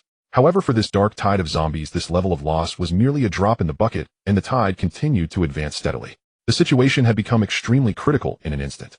Meanwhile, behind the tide of zombies on a hillside 27 kilometers from the nuclear power plant, a massive spider-like monster lay silently hidden in the shadows. Its body was about 4 to 5 meters tall, with 8 limbs covered in grayish-white fur deeply embedded in the soil. On top of that spider-like body, a humanoid upper body protruded strangely, skinless, exposing pale muscle textures, with arms crossed over its chest and 2 pitch-black eye sockets gazing toward the direction of the nuclear power plant. At the feet of this monster stood a well-dressed adult woman, her gaze also directed towards the brightly lit nuclear power plant in the distance. The defensive line was ablaze. The sparks from the high-voltage electric fence had long extinguished, charred corpses piled high, paving a dark path for their kind behind. Before the second line of defense, a steel array of sentry robots unleashed a furious barrage of fire, the crimson belts of ammunition weaving a net of death that tore the hordes of zombies into shreds. Yet the tide of corpses surged forward relentlessly like an endless black sea, numb and determined. Mortar, fire now! Zhou Yi shouted hoarsely, his eyes bloodshot, personally operating a 98A model 120mm anti-tank rocket launcher, aiming at a first-stage mutated creature attempting to charge the barricade. The tail flame shot out, and the rocket, trailing white smoke, plunged into the horde of corpses. Boom. The upper half of the mutated creature was obliterated, the shockwave knocking down dozens of nearby zombies. Behind, survivors who had just picked up their guns from the production line mechanically repeated the motions of aiming, shooting, and reloading under the command of veterans like Fong Yi, their fear long numbed by the deafening roar of gunfire and the overwhelming stench of blood. On another side, the swarm of drones rushing in from the direction of Amlin District finally arrived at the battlefield. A sharp whistle pierced the sky as thousands of points of light converged into a torrent, descending upon the battlefield like a metallic storm. The massive swarm of drones suddenly split apart in the air. Some of the B drones dove down their laser emitters, lighting up, unleashing slender, yet lethal beams that harvested the lives of zombies in large quantities, instantly creating several vacuum zones at the front line, greatly alleviating the defensive pressure. Meanwhile, another batch of B drones coordinated with worker B bombers like a flock of bloodthirsty vultures, directly pouncing on several moving small buildings behind the horde, the 100 Eyes mutated creatures. Intense laser beams and mini-bombs instantly engulfed one of the 100 Eyes. That massive flesh orb suddenly shrank amidst violent explosions, its countless eyeballs bursting one after another, green ichor splattering everywhere. We are concentrating fire to eliminate high-value targets. Ling Yu's voice echoed in everyone's ID cards, calm and resolute. The long Skyblade drone controlled by Ling Yu continued firing precision mini-missiles, striking the surface of the nearest 100 Eyes flesh orb, causing dozens of eyeballs to explode, oozing disgusting pus. The 100 Eyes emitted a piercing scream, its hundreds of eyeballs retracting simultaneously, attempting to gather a blood-red beam for retaliation. But the swarm had already arrived. Many missiles rained down like a storm, drowning the 100 Eyes in a continuous series of explosions. Its appendages were blown off, and its massive body lost balance, crashing to the ground and crushing a group of zombies below. In 3 minutes, Ling Yu with the long Skyblade as the core firepower and the swarm as auxiliary support killed 300 Eyes and 2 larger, first-time mutated creatures. The front line had stabilized for the moment, but Ling Yu did not relax at all. The term pilgrim in the mission prompt hung persistently in the depths of his consciousness. He knew that the most dangerous and troublesome enemy had not yet appeared. Zhuangxing, don't you think something's off?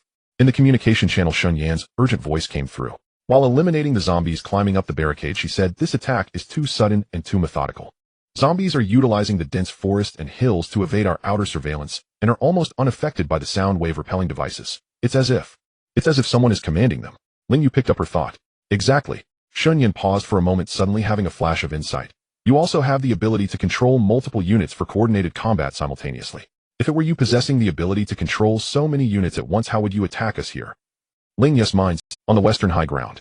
This was the highest area at the outskirts of the shelter, allowing for a view over the entire factory. Since the tide of corpses mainly surged from the north and east, there were only 2 sentries watching the west. All available personnel and firepower were drawn to the front line. Not good. Ling Yu immediately redirected the long Skyblade Type 1, which was circling high in the air, to search outward at maximum speed from the western high ground. 30 seconds later, the image captured by the drone sent a chill down Ling Yu's spine. Between the jagged rocks and sparse woods, 2 bone-white figures were flying low to the ground at an incredible speed, their folded wing structures occasionally vibrating, stirring up gusts that blew the debris on the ground. They moved like 2 perfectly synchronized dancers, intertwining and spiraling in the air, each turn executed with grace, their target set on the direction of the shelter. 2 pilgrims. Fortunately, he spotted them early, otherwise once they charged into view, it would all be over. Without hesitation, Ling Yu directed all swarm drones to turn and head west for interception. 2 pilgrims detected on the west side. They are approaching at high speed. All units be alert. The alarm sounded in the communication channel. I will use the swarm to intercept them. The front line relies on you to hold on. Understood. Zhou shouted. Nearly 8,000 drones simultaneously changed course, resembling a metal cloud that blotted out the sky, sweeping over the shelter and rushing toward the western high ground. The fire support on the front line was instantly cut off. The tide of corpses seemed to sense the weakness of their prey, emitting even more frenzied roars as the assault intensified. The second line of defense was breached within 3 minutes.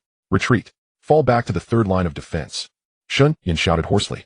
Some members who had been injected with suppressants even began to fire at point-blank range against the zombies engaging in close combat, filthy blood splattering on their faces, but no one had the energy to care about such trivial matters. Gore flew as screams and roars melded into one. Even more despairingly at that moment, a massive figure charged forth from behind the tide of corpses at an astonishing speed. Gore flew as screams and roars melded into one. Even more despairingly at that moment, a massive figure charged forth from behind the tide of corpses at an Zhou organized several rounds of mortar bombardments, all shells landing behind it, while rifle bullets merely sparked weakly against its gray-white shell. It timed its assault perfectly. All drones had been redirected, and there was no time to split forces for defense. In the blink of an eye, it charged to within 800 meters of the third line of defense. Then it halted, and from its spider-like body's mandibles, a blindingly white plasma orb began to gather, emanating a chilling wave of energy. Retreat. From behind the defense line, Shun Yan gazed at the destructive orb, letting out a desperate scream. But it was clearly too late. Just as that blinding plasma orb was about to erupt, 3 silver-gray figures shot forth like arrows from the direction of the nuclear power plant. They were 3 brand-new long Skyblade Type 2 drones. During the recent battle, the various new mutated creatures that Ling Yu had killed had provided him with emergency civilization points, allowing him to materialize 3 more drones just in time. This was the true confidence that allowed him to redirect the swarm, and it was the ultimate means to deal with the big fish he had drawn in. Whoosh, whoosh. 2 mini air-to-ground missiles detached from their mounts, trailing flames as they struck the spider monster's mandibles with barely visible speed. Boom. The violent explosion engulfed the entire front half of the spider monster in flames. The forming plasma forcibly disrupted the backlash of energy detonating within its own maw. The monster let out a painful screech, its massive body pushed back by the shockwave, sliding back several meters and crushing a group of zombies behind it. Roar. The spider monster emitted a pained roar, its mandibles mangled and bloodied. Yet even so, it was still not. Even more horrifyingly, the horrific wounds on its body began to visibly writhe and heal at a shocking speed. New gray-white hard tissue quickly grew along the edges of the shattered shell, as if the video was being played at fast forward. But just as it attempted to rise again, a white flash shot up from behind the tide of corpses streaking across the sky. Boom. A surface-to-air missile trailing a white flame accurately struck the humanoid upper body of the spider monster, the explosion causing its smooth head to tilt to one side, pale muscle fibers tearing and scattering. Zhang Wu and the others have returned.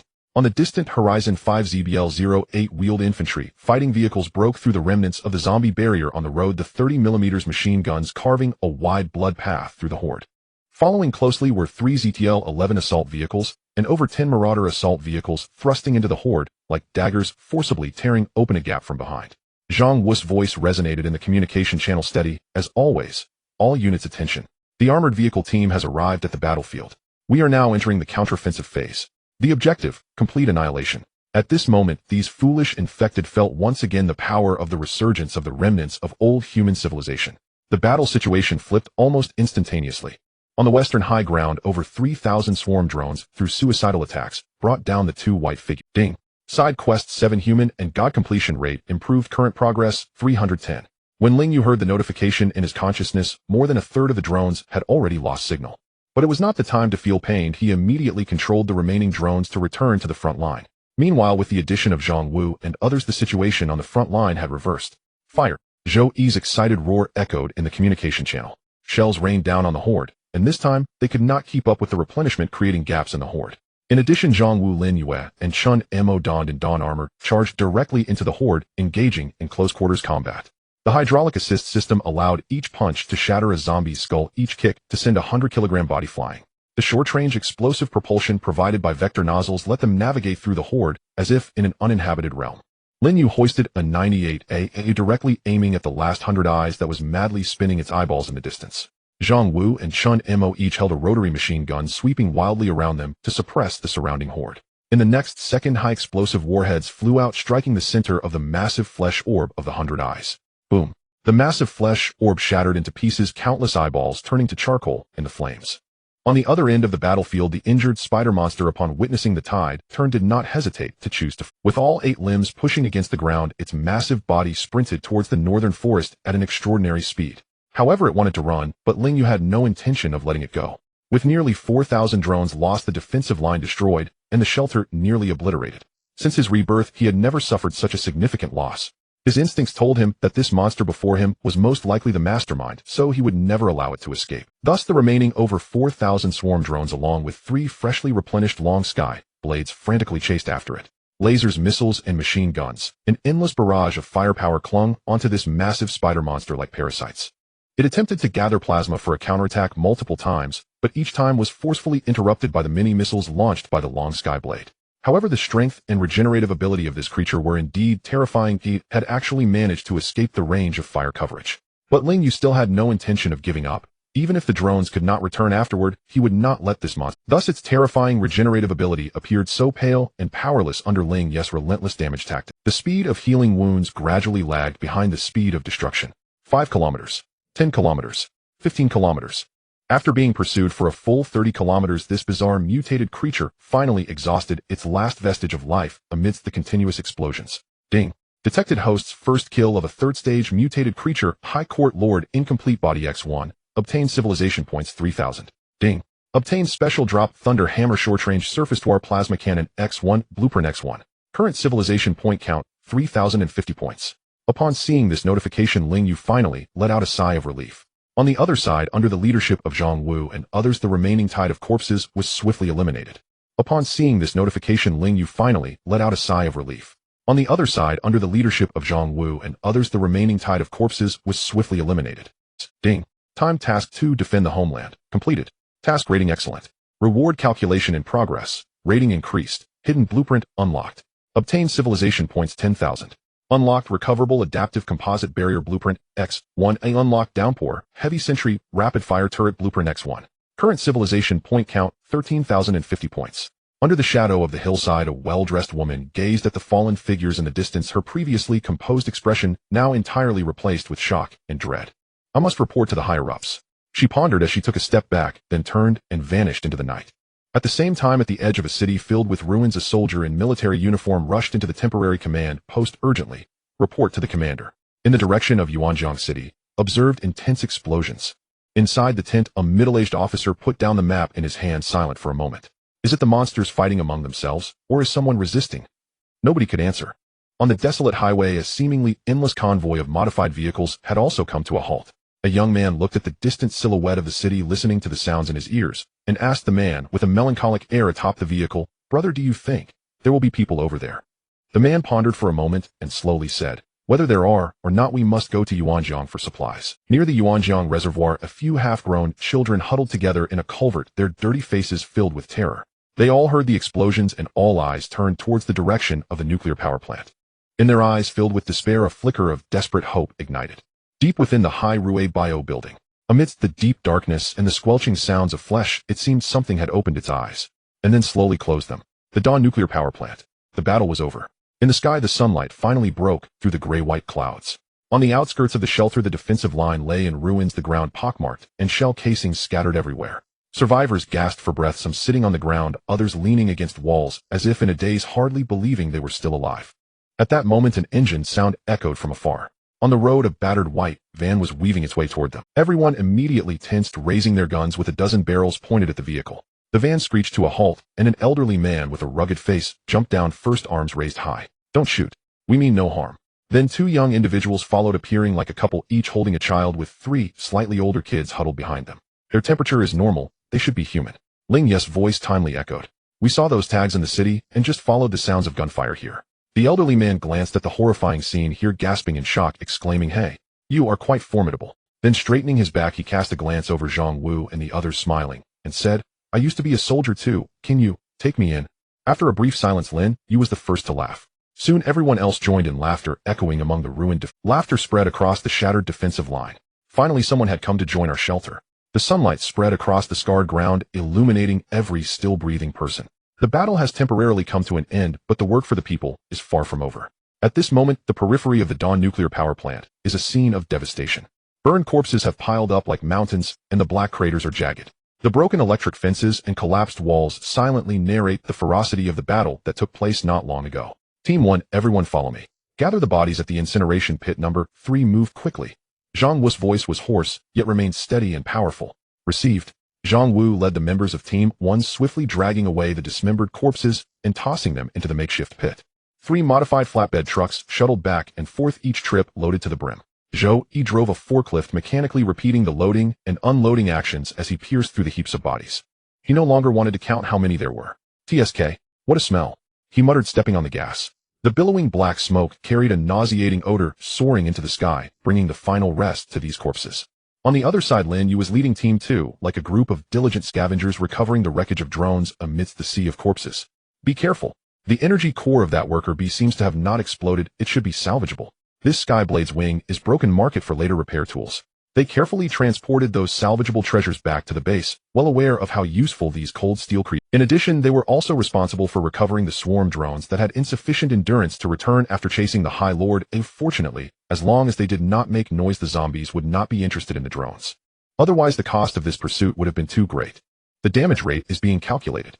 Ling Yu's voice came from the ID card. "Remaining swarm 3783 units, total destroyed swarm 4219 units, approximately 30 are salvageable."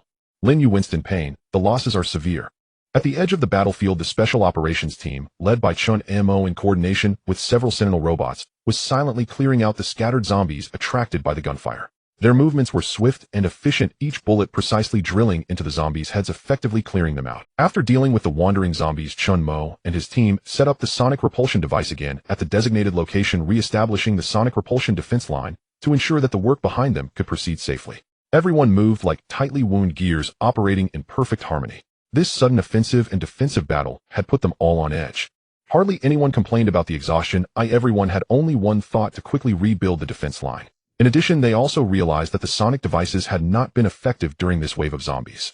Once there are high-intelligence creatures capable of controlling the zombies on the opposite side, the effectiveness of this device would be greatly diminished. Thus, what truly provided a sense of security had to be physical barriers. At the center of the shelter, all members of the production sequence and the remaining security group, led by Shun Yin, began the most crucial task: building walls. Several flatbed trucks loaded with bricks were delivered to the designated location, and then Shun Yin and the others quickly jumped off the truck and began to work. Soon matte black rectangular components were stacked in the designated spots. These were rectangular blocks approximately 60 centimeters long, 30 centimeters wide, and 20 centimeters thick, with a smooth surface and a cold feel. They were the basic units of the recoverable adaptive composite barrier that Ling Yu exchanged with civilization points. No adhesive is needed, these bricks just need to be stacked together according to the planned positions. The moment two bricks confirm their connection, a faint blue glow will appear at their edges. 1 second later, the light disappears, and the two bricks seamlessly merge into one, leaving no trace of a seam. No mortar, no bolts, and not even precise alignment is necessary. As long as they are roughly placed in position, this thing will grow together on its own, which greatly accelerates everyone's building speed. Before long, a brand new solid-looking city wall rose from the ground. Once the wall's area reached a certain extent, a delivery slot grew out at the base's inner side. This is a self-reconstructing growth capability that unlocks after reaching a scale threshold. After that, as long as basic units are thrown into the delivery slot, it can extend itself according to the plan. Ling Yu explained damaged areas can also be repaired in this way, or just throw in bricks. So convenient. Shun Yin exclaimed sincerely, then turned to shout to the others. Did you all hear that? Everyone throw bricks into the delivery slot. Speed up. Thanks to this outrageous black technology feature, everyone's wall building efforts progressed rapidly. In just 3 days, the black circular barrier with the nuclear power plant at its center and a radius of 2 kilometers was officially completed. The final wall stood 12 meters high with a base thickness of 5 meters. The wall surface was smooth, the top flat, allowing for patrol walking, and there were steps and shooting positions at intervals on the inner side. Just as people prepared to cheer, a low mechanical hum suddenly emanated from within the wall. At 8 evenly distributed spots on the wall, the surface suddenly cracked open, and 8 imposing turrets slowly unfolded. These were the Downpour Heavy Sentry rapid-fire turrets. Each turret had 6 thick barrels fixed on a heavy hydraulic base, their cold muzzles gleaming with deadly light, as if ready to unleash a devastating storm of metal at any moment. At the top of each turret was a set of spherical optical sensor arrays, paired with millimeter-wave radar, achieving an extremely high level of sensitivity. Following that, at the top of the wall, sections facing east, southwest, and north, for even larger turrets, burst through the wall. The cylindrical bases rose from the barrier, towering about 4 meters above the wall surface. At the top was a flat cannon head that could rotate 360 degrees, with a blue-black launch track in the center. The inner wall of the cannon bore densely packed electromagnetic acceleration rings, and in standby mode, faint blue light points slowly rotated deep within the cannon's mouth. Each side of the base had a set of heat dissipation fins, emitting a subtle blue-white glow while in standby. This was the Thunderhammer close-range anti-air plasma cannon obtained from killing the third-tier mutated High Lord. My God! Joey looked up at those menacing turrets, murmuring, "What is going on?" When the built defense wall reaches a certain scale and structural strength, it will automatically activate hidden functions. Ling Yu explained in his usual calm electronic voice, not blushing or skipping a beat really, which means cutting-edge technology. Right? Shun Yin gazed intently at the cannons, excitedly answering, "This cutting-edge technology is just fantastic." The other veteran members were already used to it, merely speeding up their movements in silence. As for the newcomers, they were already dazzled, thinking our Yin Kingdom's technology is unmatched. After a brief silence, a roar of cheers burst forth, reaching the skies. People embraced and cried, yet that moment, everyone finally felt the tangible reality of their victory. Meanwhile, Ling Yu looked at the high-tech circular barrier on the surveillance screen, along with the 12 turrets radiating a sense of death, and let out a long sigh of relief. Although it cost him a staggering 6,500 civilization points to create this wall, which pained him greatly, recalling the overwhelming feeling when the zombie tide rushed in, he felt the expense was worth it. If that kind of impact happened again, his reactor might not withstand it. Without the sense of security brought by this wall, a weak and helpless nuclear power plant truly wouldn't be able to sleep soundly. Actually, he didn't need to sleep, always feeling that his reactor was on the verge of meltdown. After solving the defense line issue, he focused his thoughts, and that familiar grayish technology tree slowly unfolded before his eyes. After this period of effort, several nodes on the giant tree were lit up again. Infrastructure repair LV. Automated Defense Unit LV. 1. Biological Laboratory LV. 1. Biological Pheromone Technology LV. 2. Security Network LV. 3. Energy Core Optimization LV. 1. Basic Materials Science Firepower Platform Expansion LV. 1. Energy Core Optimization was primarily chosen because it was cheap, so Ling Yu casually selected it to prepare for the. Although the nuclear station currently had a sufficient stock of nuclear fuel, and based on current usage it could last for several years without issue, early preparation was naturally prudent. The firepower expansion platform was mainly for convenience, as the firepower equipment of the Sentinels could also be arranged on the defense line or modified vehicles, saving a lot of trouble. Moreover, it would facilitate the generalization of any new firepower equipment in the future. As for basic materials science, it had not been selected earlier due to a lack of personnel for the production line, but now that there were more people, they could also try to allocate some to focus on the production of this. Thus he selected it again. After all, this node was connected to several important nodes, and was of the type that had to be selected. Furthermore, if the shelter were to expand and scale, this technology would be essential for quickly establishing new buildings and defenses. After all, with this black technology wall, it was absolutely impossible for Ling Yu to manifest a second one in a short time. Spending 6,500 civilization points to secure the main base was already the only option. If he continued to use civilization points like this, it would be a huge waste. His recent experiences made him deeply aware that directly manifesting items with civilization points was the biggest. For example, a set of Dawn exoskeleton costs 1,000 civilization points, while the node on the technology tree that he had long desired, Hive Drone Combat System LV2, costs 20,000 civilization points. Unlocks the self-destructing drones equipped with high-energy explosive modules, unlocks the construction platform for the Hive, and the worker bee drones capable of autonomously cutting and collecting materials in the wild, manufacturing new specified model drones on the construction platform, including new Hive mother machines with enormous energy consumption and efficiency, dependent on material collection difficulty and processing level. This outrageous mass production technology has an unlocking cost of only 20,000 points. This illustrates that for this system, using civilization points on the technology tree is the most profitable. Thus, unless in an emergency, he absolutely did not plan to spend points on manifesting weapons. It wasn't that he was stingy, it was just that the tasks given by the system recently were increasingly bizarre, making it difficult to earn points. For example, the Dragon Quest stated that as long as he found the dragon, it would be fine. But the problem is, after finding it, would he still be safe? Just looking at the task description makes it clear that it must be a magic pill dragon. Until it has fully developed, Ling Yu certainly wouldn't dare provoke it. Who knows if upon finding it a passionate music would play, instantly triggering a boss battle. Right now he wouldn't be able to face a dragon heathen. As for the first kills of the easier mutated creatures, he had basically reaped the rewards. He had opened nearly all the second-tier mutated creature illustrations that could be encountered around the Amlin district. Thus, with limited sources of civilization points, it was even more crucial to spend money wisely. Embracing this thought, his gaze swept over several nodes waiting to be unlocked. Automated Defense Unit LV2 consumes 1,500 civilization points, can strengthen and upgrade security units. Updated configurations include optical camouflage, high-strength kinetic energy shield, shoulder-mounted micro-missile launch nests. Biological Laboratory LV2 consumes 3,000 civilization points, unlocks the advanced biological laboratory that constructs microfluidic cell culture arrays and single-molecule real-time imaging systems, supporting single-cell-level manipulation and lossless tracking throughout the entire culture cycle. Infrastructure Repair LV2 consumes 2,500 civilization points, unlocks batch repair protocols for large facilities and the capability for reverse manufacturing of complex parts. Intermediate Alloy Smelting consumes 1,500 civilization points. Unlocks formulas for intermediate metal materials such as titanium alloy and tungsten carbide composite armor plates. Electromagnetic Kinetic Weapons LV1 consumes 1,000 civilization points, unlocks manufacturing technologies and corresponding ammunition production lines for electromagnetic rifles and electromagnetic machine guns. Choosing is going to be difficult again, Ling Yu muttered to himself. After careful consideration, he ultimately chose Automated Defense Unit LV2 and Biological Laboratory LV2. The former could immediately enhance the combat capability of existing Sentinels, restoring their former glory that was gradually fading. The latter was primarily to assist Su Wan's research progress. She urgently needed more advanced equipment after bringing back data and samples. With the consumption of 4,500 civilization points, the surfaces of all patrolling Sentinel robots in the power station suddenly shimmered with a faint light, and then their shoulder armors slid open, revealing rows of compact micro-missile launch nests. All Sentinel units are undergoing adaptive upgrades. New procedural armed modules have been installed. Ling Yu calmly issued a notification to all. Meanwhile, in the biological laboratory, Su Wan was analyzing data when a wall beside her silently slid inward, revealing a larger space and more astonishingly advanced equipment in a new experimental area. Su Wan's hand paused in midair, and she remained silent for half a minute before sighing expressionlessly. I know it's another accidental discovery, hidden area, right? Indeed, you're quite clever. All right, let me see what surprises you have brought me this time. With that, she got up from her chair, entered the newly appeared compartment, and did not come out again. Ling Yu then turned to examine the other two blueprints obtained from this battle. They came from two second-tier mutated creatures that had been the first kills of the drone swarm.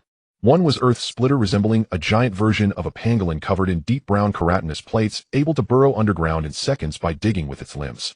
It dropped the blueprint for the Digger underground detection sonar module, which can be installed on the pangolin combat vehicle, tripling the effective detection range of geological radar.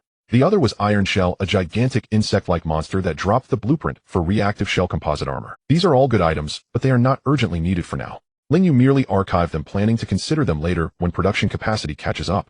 As night fell again, the cafeteria of the shelter was brightly lit and bustling with voices. The wall had been built and people's hearts finally settled down. This celebration banquet could finally be considered a true celebration feast. With the previously collected supplies and the first batch of fresh vegetables from the ecological planting chamber, the kitchen prepared an unprecedentedly sumptuous dinner. Large bowls of braised pork glistened with enticing oil, and the fragrant mushroom chicken soup dispelled the fatigue and chill of recent days, even offering limited amounts of chilled beer. Cheers to our new wall. Ling Yu raised his glass, shouting excitedly. Cheers. Everyone raised their glasses together, the crisp sound of glass clinking, creating a joyful sea. The newly arrived family, with the elders sharing stories of his military days with Zhang Wu, and the couple holding their child, watched the lively scene in the cafeteria with smiles of long-lost peace. Zhou Qiming and Song Xiaomin sat at a table munching on meat and sharing amusing stories from their children's perspectives. Zhou Yi squeezed in beside Lin Yu, holding a plate with a chicken leg in his mouth, mumbling indistinctly. You go, what does it feel like wearing that exoskeleton? Feel, eh? Lin Yu pondered. It's probably like feeling like you've activated a cheat in a game. Then let me borrow it to try one day. Not a chance. Get lost. Get lost. I haven't had enough of it myself. Lin Yu scolded with a laugh. The sounds of pots and pans clashing along with people's conversations and laughter intertwined, making Ling Yu, who was watching it all through the surveillance, feel the reactor warm and rise several degrees. Wait, no, he really is heating up. After confirming that he wasn't misreading the data, Ling Yu suddenly couldn't find joy. Shunyan, I need to talk to you. Shunyan, who was laughing with the children, was urgently called aside by him. She looked at the ID card with some confusion and asked, what's wrong? Zhuang Sheng. In short, it seems that my cooling system has encountered some issues. What? Where's the problem? Xinyan's tone was urgent, leaving the noisy cafeteria far behind her. Is there an issue with the cooling system? For a nuclear power plant, this statement is akin to the apocalypse. The rotating filter of the cooling water intake system has encountered a significant blockage of unknown substances. As Ling Yu responded, he sent the real-time data of the cooling system to Xinyan's identity card. The water intake is located downstream of the remote river, where cooling water is drawn into the plant, passing through multiple filters before entering the secondary circulation. This system has been operational for over a decade, since the plant was built, without any issues until now. What should we do? Shunyan's eyes widened, her heart nearly leaping out of her throat. Should we find someone to clear the sludge? Or should we? Don't worry, I have already activated the sludge cleaning device and the intelligent underwater cleaning machine. Most of the blockages have been shattered and drawn into the separation collection tank on shore. Ling Yu's tone remained calm. My body is after all the crystallization of a super project. Have a little faith in me, will you? That's good to hear. You really scared me just now. Hearing that the crisis was under control, Shunyan's tense nerves finally relaxed as she patted her chest lightly. Then she leaned against the wall, took a deep breath, and her usually quick mind immediately reacted. So the problem isn't the blockage itself, but the substances causing the blockage. Exactly. The cam pump has already drawn the materials up to the collection tank in the pump station building. Ling Yu's voice grew somber. The surveillance captured some rather concerning footage. I think you all need to take a look, preferably with Su-Wan accompanying you. Shunyan squinted. You mean living things? Pretty much. The celebration continued, but a few people had already quietly left. Shunyan, Su-Wan, Zhang Wuchen, Mo, and a newly upgraded sentry robot hurriedly traversed the factory area under the night sky, heading straight for the pump station near the riverbank. The night breeze carried the mist from the river, bringing with it a faint metallic smell. The cooling water pump station is a gray low-rise building with its iron door wide open, illuminated inside. The four entered and descended the metal stairs to the separation room on the underground floor. Upon entering, a powerful stench of decay assaulted their senses. In one corner stood a giant metal cylinder about 2 meters in diameter, which is what Ling Yu referred to as the separation collection tank. The tank body is made of stainless steel with an open top, and more than half of its volume is filled with a dark red. At first glance, it looks like a large mass of rotting water plants or the muscle tissue left behind after some creature was skinned, but upon closer inspection, it is clearly something entirely different. The dark red filamentous structures are intertwined, forming fist-sized clumps, with finer threads connecting the clumps, collectively forming a dense network structure. They slowly stretch and contract in the semi-dehydrated sludge, intertwining with each other, as if they are a piece of living flesh, continuously forming varying-sized bulges on the surface. Just one glance is enough to make one's scalp tingle. What in the world is this?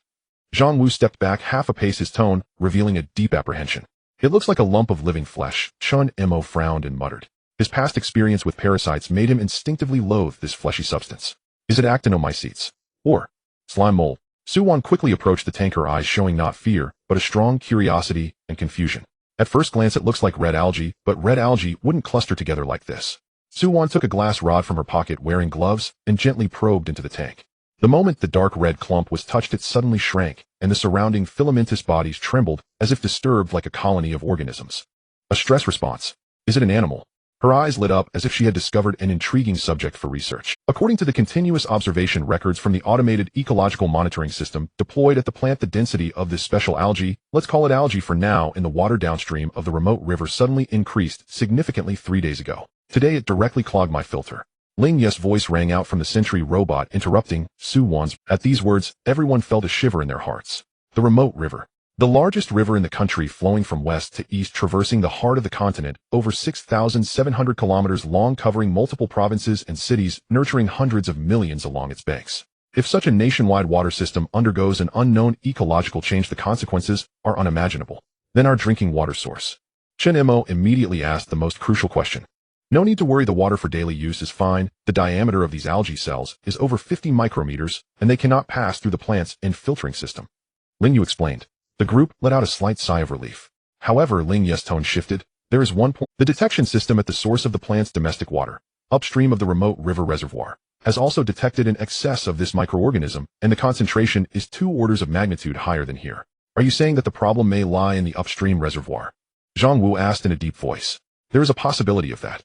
How far is the reservoir from us? The straight line distance is about 37 kilometers, and the road distance is about 52 kilometers. Understood. It'll take a team to check the reservoir tomorrow at dawn. Zhang Wu immediately made the decision. Now let me take some samples first. Su-Wan was already eager. She took out a high-pressure sealed sampling device from her portable case.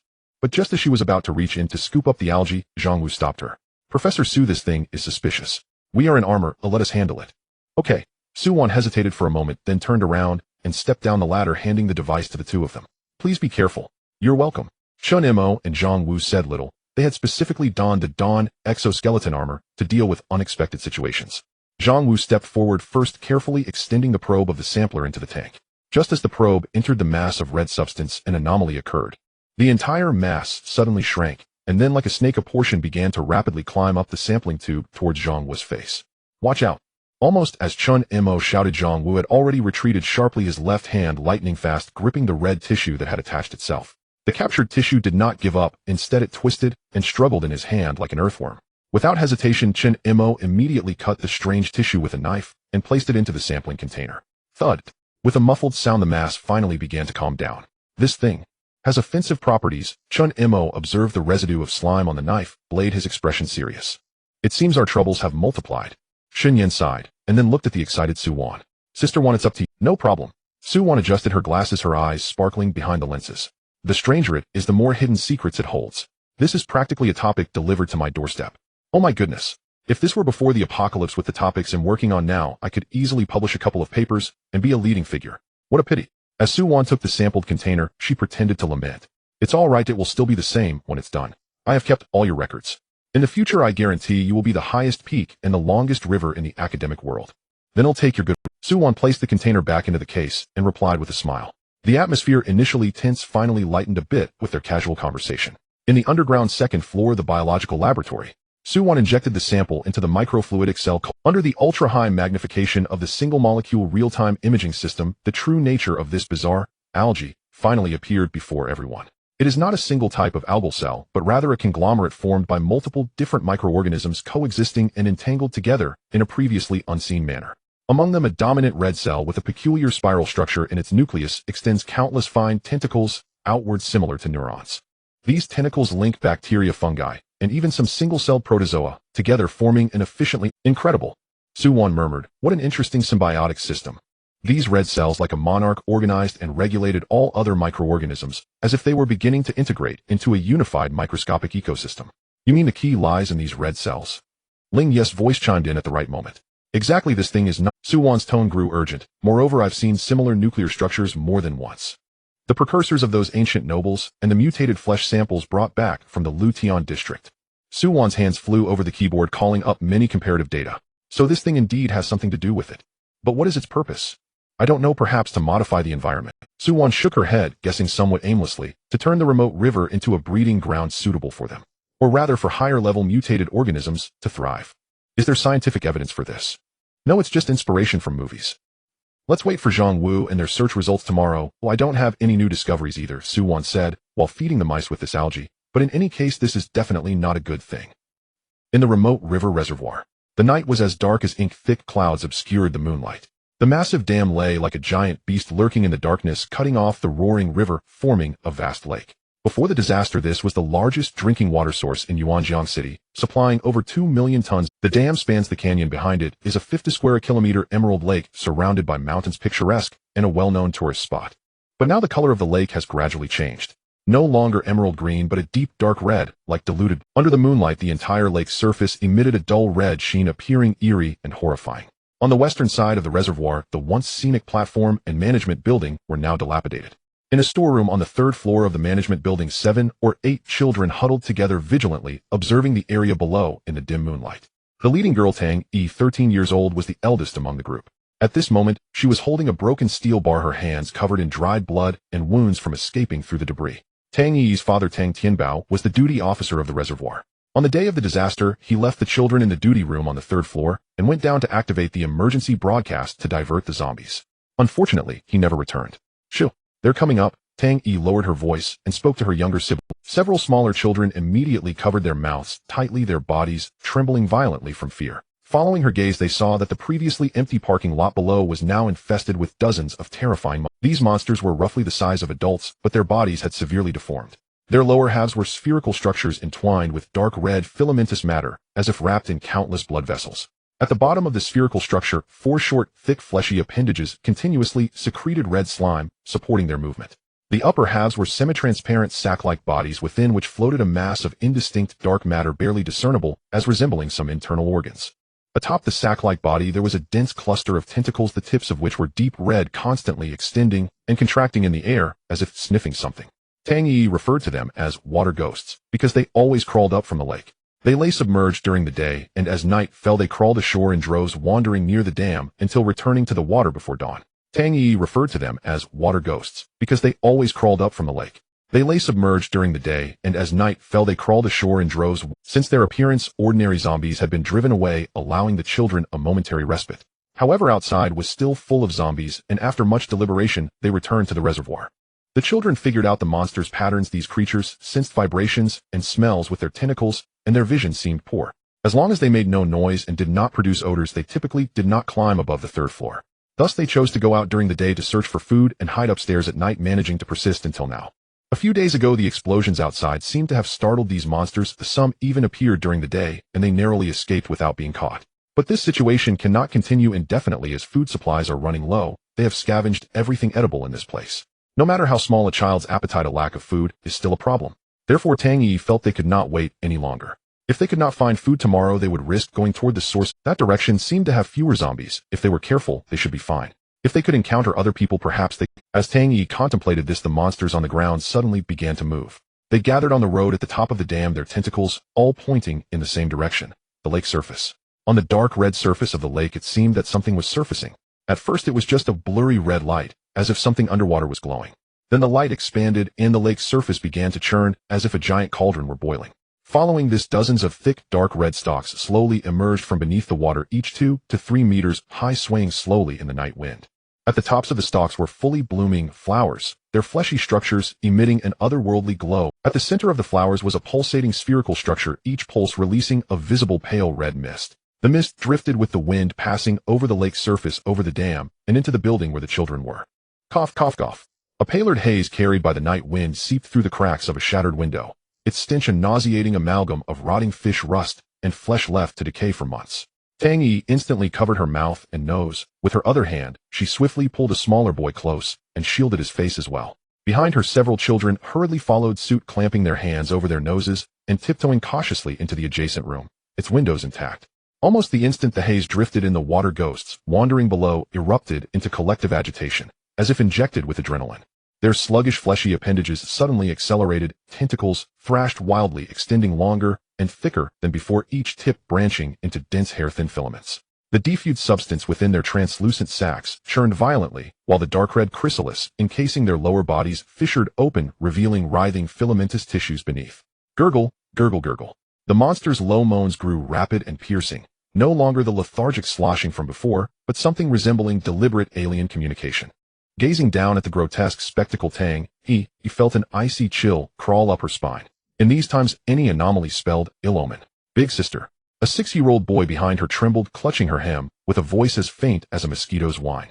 Tang Yi turned and pressed a finger to her lips, a silent command to stay still. Just then the distant roar of an engine swelled closer, shattering the eerie stillness. Tang Yi's eyes widened in disbelief as she stared toward the far end of the dam road. A black sedan, its headlights casting narrow beams, approached at a measured pace, and came to a smooth halt less than 100 meters from the management building.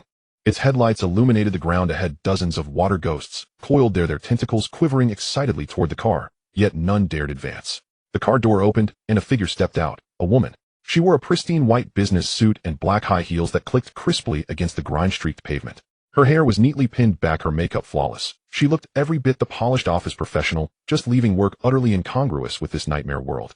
The water ghosts extended their tentacles toward her, only to freeze a meter short, then slowly droop downward like obedient subordinates bowing before their superior. Tang Yi stared transfixed. She no longer believed this woman could be a rescuer. How could anyone remain so composed amid such horrors, untouched by the monsters? Ignoring the surrounding abominations, the woman strode straight toward the lakeshore. Her high heels crunched through mud, then sank into the dark red water, until the surface swallowed her whole. She vanished beneath the water without resistance, gone entirely. 3 minutes later she emerged, stepping calmly onto dry land. Her soaked hair clung to her temples, droplets fell steadily from the hem of her dress. In her right hand something glinted faintly crimson in the moonlight. Tang Yi strained her eyes to make it out, but distance blurred the shape into an irregular silhouette. The woman neither glanced back at the lake nor seemed to notice her drenched attire. She opened the car door, poised to depart, when unexpectedly she paused. Instead of climbing in, she turned her head sharply, her gaze locking precisely onto the storage room on the 3rd floor where Tang Yi and the children hid. Across dozens of meters and grimy glass, Tang Yi felt truly seen, her limbs freezing, her blood turning to ice. True to expectation, the moment the woman drove away, every water ghost snapped its attention toward the management building, as if obeying a silent, unspoken order. Go, now, Tang Yi whispered hoarsely to the others, then seized a length of rebar and shoved open the storage room door behind her. To the fire escape on the other side. Terrified, the children scrambled after her, stumbling, tumbling, toward the opposite stairwell. Tang Yi led them down the corridor into the emergency stairwell, sprinting along their pre-established evacuation route. Below, wet, sticky scraping sounds began ascending. The 1st floor's glass shattered with a sharp crack. Gurgle. A water ghost burst into the lobby on the ground floor, its fleshy limbs slid rapidly across the smooth tiles, leaving trails of foul, viscous slime. Then a second, a third, more and more poured inside. No longer aimlessly drifting, they now methodically searched. Tang Yi raced with the children from the 3rd floor all the way down to the ground level, only to find the rear exit already choked with those same monsters. Simultaneously, dense, wet thuds echoed from the stairwell above, the squelching footsteps of water ghosts mounting the stairs. They were closing in, trapped, front and rear. He ran. Drawing a sharp breath, Tang Yi whirled around and gripped the shoulders of an older boy behind her. Her voice trembled with urgency. You take them, run the route we planned. I'll draw them away. Do you understand? He ran, froze, his youthful face stricken with panic. Big sister. Remember it. Tang Yi commanded one last time. Run, run for your lives. Without another glance at he ran, she drew a deep breath and forced a smile so wretched it resembled a sob. One hand tightened around the broken rebar, the other snatched up a shattered plastic stool from the corner. Then she yanked open the fire door. I'm here. You monsters. I'll kill every one of you. Her voice rang clear and fierce. Her mind emptied, her body driven only by raw, desperate momentum. 2 water ghosts at the doorway instantly pivoted, tentacles snapping toward her. Tang Yi didn't hesitate. She charged straight at one and rammed the rebar deep into the fleshy chrysalis of its lower body. Uft! Dark red ichor exploded outward as the rebar pierced through. The creature shrieked, a shrill, piercing cry, as its sack-like upper body convulsed violently. Before it could react, she swung the stool hard into the sack of the second water ghost to her right, crushing it inward, forcing the creature 2 staggering steps backward. Come after me. Seeing she'd seized their full attention, she spun and bolted outside. Behind her, the monsters surged forward, speed accelerating unnaturally. From their chrysalises, countless needle-thin filaments erupted, streaking toward her retreating back. In an instant, the crimson threads closed in, mere centimeters from piercing her spine. Bang, bang, bang. Gunfire cracked like thunder across the silent night. Several water ghosts nearest Tang Yi exploded, their sack-like heads bursting like ruptured water balloons, spilling greenish fluid and shredded tissue across the ground. The concussive force knocked them off balance. They collapsed in heaps, their filaments entangled in chaos. Someone was here. Tang Yi's eyes flew open. She turned, scanning toward the source of the gunfire. A flashlight beam sliced through the darkness, illuminating the ramp entrance. Beyond it stood silhouettes, and a "Run this way, quickly!" A young man's voice called out. Tang Yi didn't hesitate. She wheeled and sprinted. Earlier that day, under daylight, Yuanjiang City, Qingyuan County border. Over 40 vehicles formed a makeshift camp occupying most of the service area parking lot. The perimeter was fortified with overturned cargo containers and barbed wire. Armed sentries stood watch atop elevated positions. At the camp's center, a young man sat quietly on a folding chair, studying a paper map spread across the table. He wore a gray outdoor jacket, his features refined, yet his brow held a quiet literary melancholy. Brother Chuan. Brother Chuan. A young man with a buzz cut rushed over, clutching a white plastic bucket, water sloshing inside. The water here in Yuanjiang. It's wrong. He thrust the bucket toward the seated man. What's wrong with it? The man asked, lifting his gaze from the map. The buzz-cut youth set the bucket down and bent over, catching his breath. You tell me. The man peered into the bucket, and his brow furrowed deeply.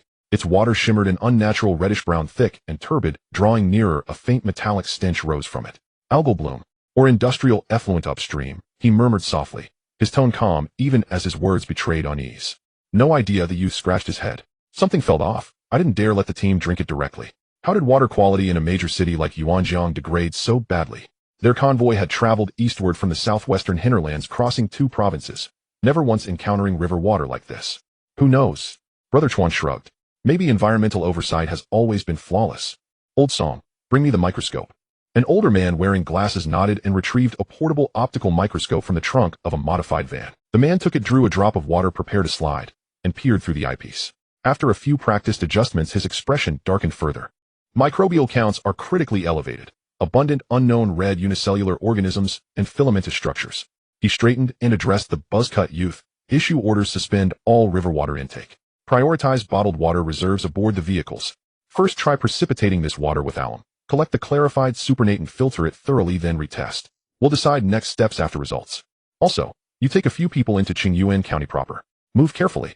Focus on large supermarkets and bottled water plants to replenish our stocks. Yes, Brother Chuan. The buzz-cut youth saluted and departed. The man returned to the map, his gaze narrowing as he studied Yuanjiang's hydrological network. Deep, contemplative. Old Song, where did we last draw water? And what was its condition? Old Song paused, thinking. 2 days ago near Wanning section, it was perfectly clear. Normal quality. So the contamination had indeed begun only upon entering Yuanjiang City. He returned to the map, scrutinizing it once more with renewed intensity. Moments later, resolve hardened in his eyes. Ahow. Old Song, he called. Take 2 vehicles, we're going in. Oh, got it. 3 vehicles sped upstream along the riverside road. The farther they advanced, the deeper the water's hue grew, from rusty brown to ominous crimson, while the fetid stench intensified. Tension mounted inside the cars. Everyone understood if Yuanjiang River failed, the threat would extend far beyond a single metropolis. Fortunately, zombie density here appeared low. They encountered only scattered groups, easily dispatched by the reinforced bumper and rooftop-mounted machine gun. When they traced the corrupted waters to Yuanjiang Reservoir, night had fallen. And there, they saw the children besieged by monsters. Open fire. Without hesitation, the man gave the order. Rapid-fire bullets spat from the rooftop heavy machine gun, reducing the water ghosts surrounding Tang Yi into pulpy ruin. The sudden assault threw the monster horde into momentary disarray. Run this way now. Ahao leaned halfway out the driver's window, shouting toward Tang Yi as she fled. Tang Yi froze for a heartbeat. Then primal instinct seized her. She scrambled toward the vehicle, scrambling, tumbling, desperate. Yet the water ghosts reacted faster. After the brief confusion, they seemed enraged. Dozens of water ghosts contracted their fleshy chrysalises, then unleashed torrents of crimson filaments, arrow straight, aimed solely at Tang Yi. Ahao's pupils contracted. He wrenched the wheel, executing a flawless drift that placed the armored vehicle squarely between her and the barrage. Show shhh. Needle-like spikes slammed into the reinforced steel plating, emitting teeth-grinding screeches. What the hell is this thing? Old Song shouted from the rear. Doesn't matter what it is. Pull out.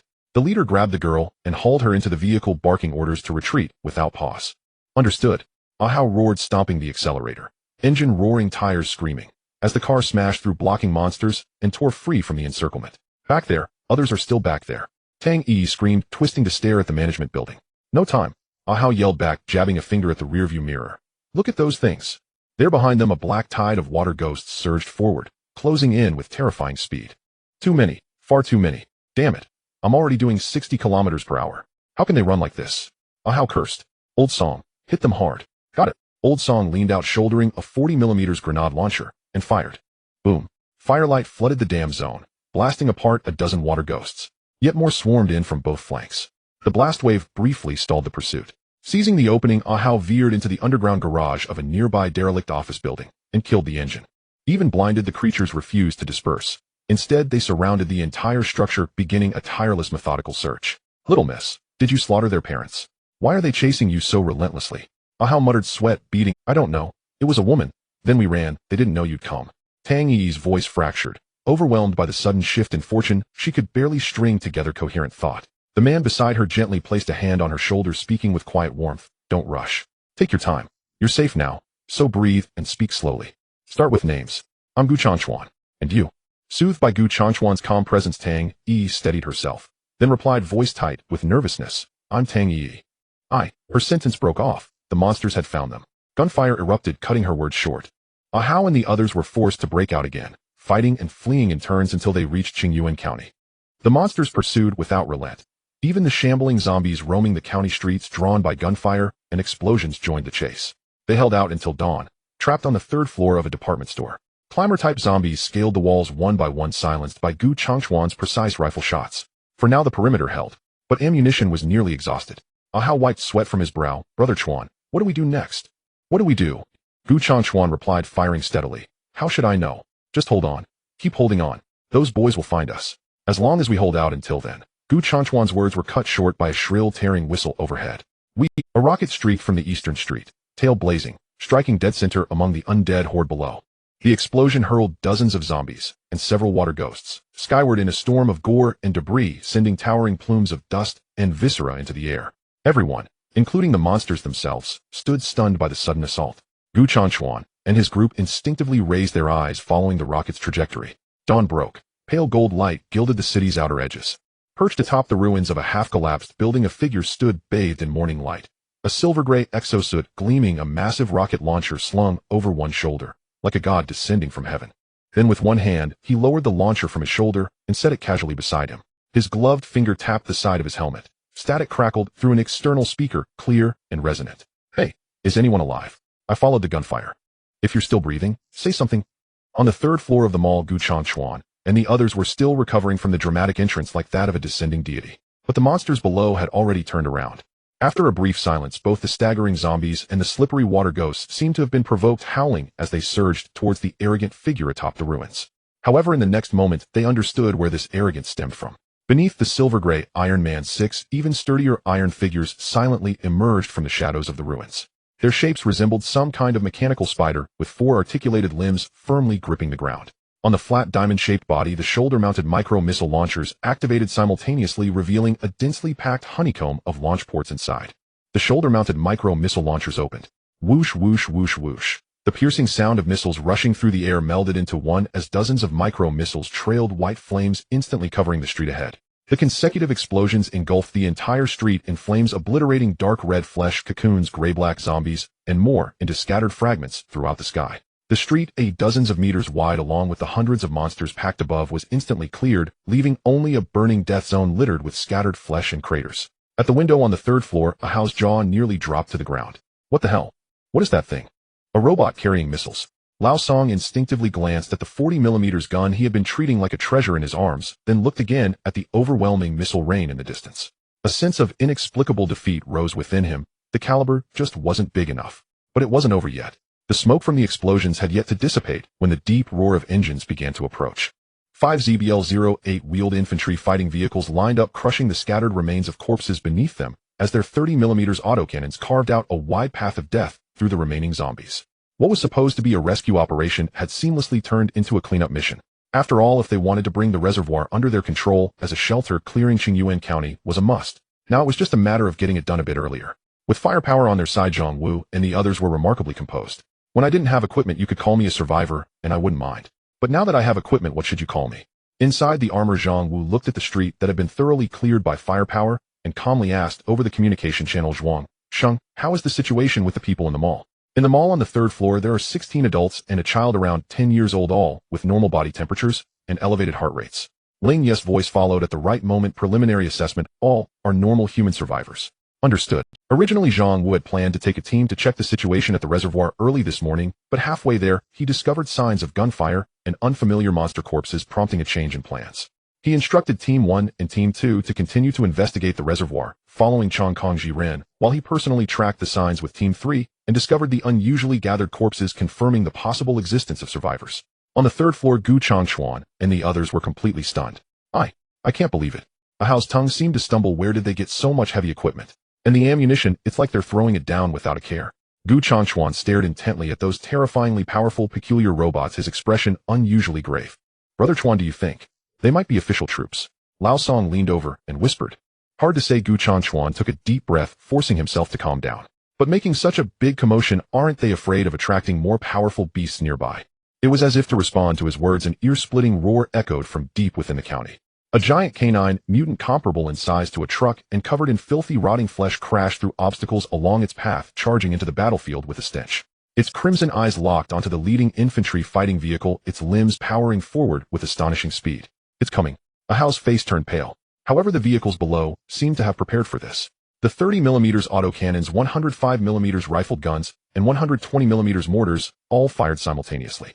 High explosive shells whistled out, armor-piercing rounds tore through the air, and after a volley, the missiles on the Sentinel robots were ready to launch again.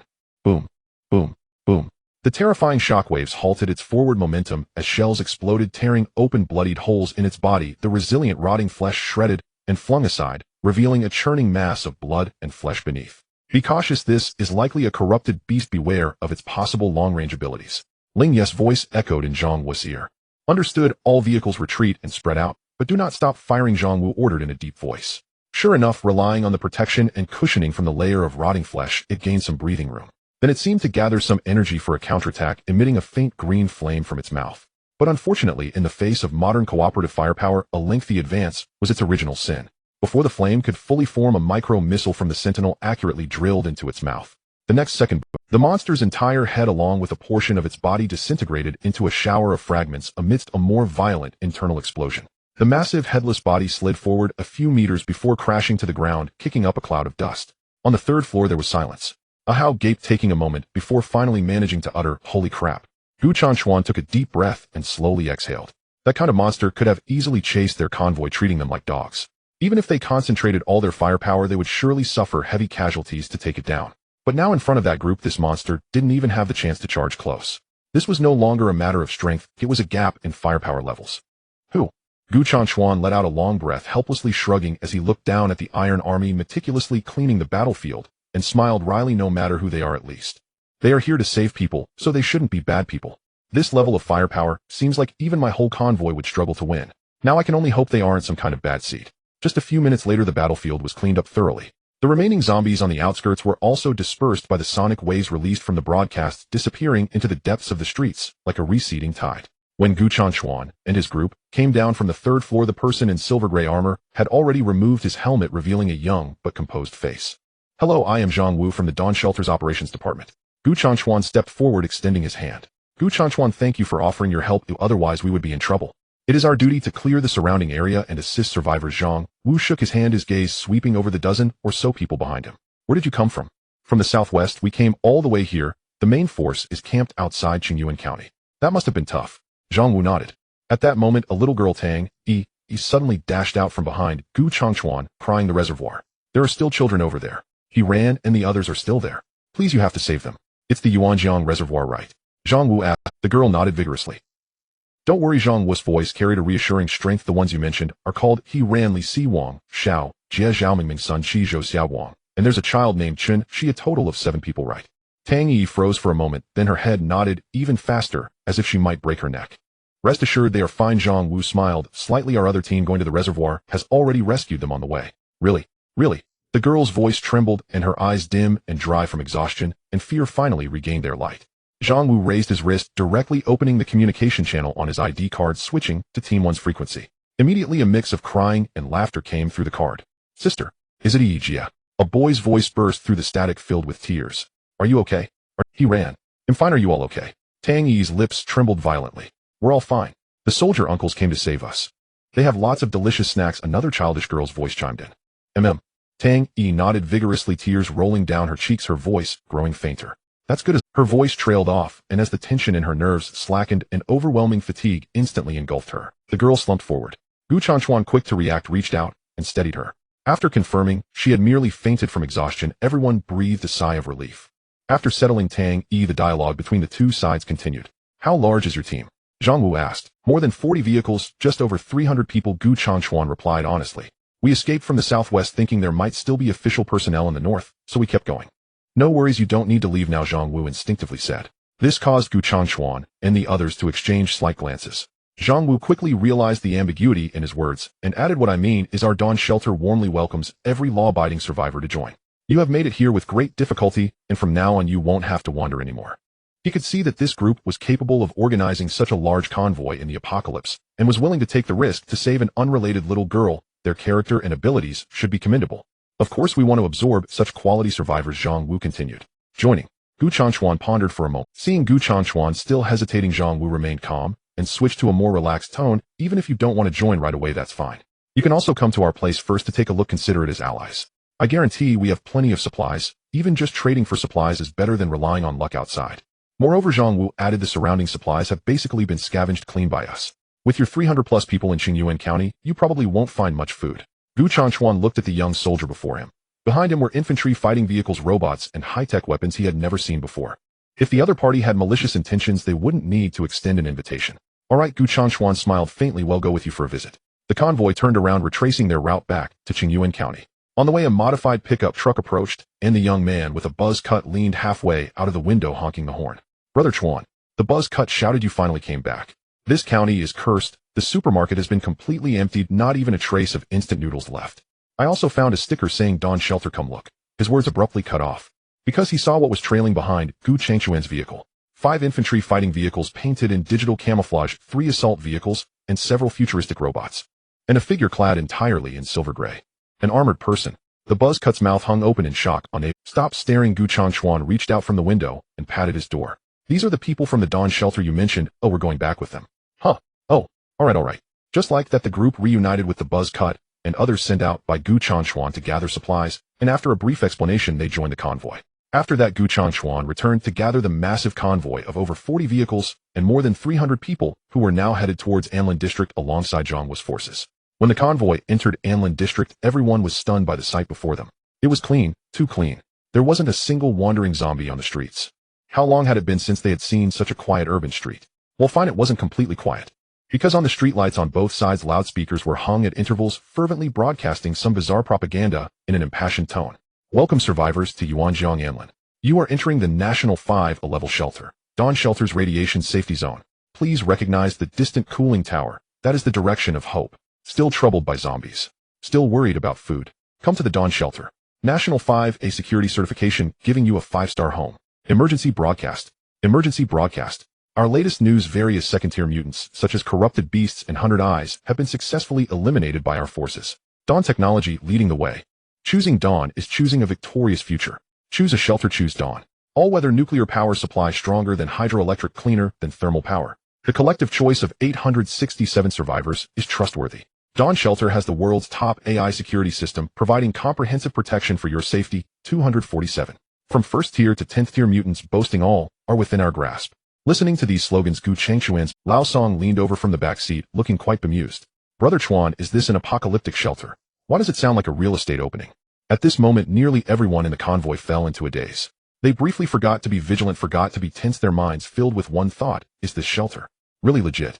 Under his helmet, Zhang Wu listened to the slogans concocted by Ling Yu and Zhuang Sheng together, and his mouth twitched slightly. Why can't they be a bit more normal?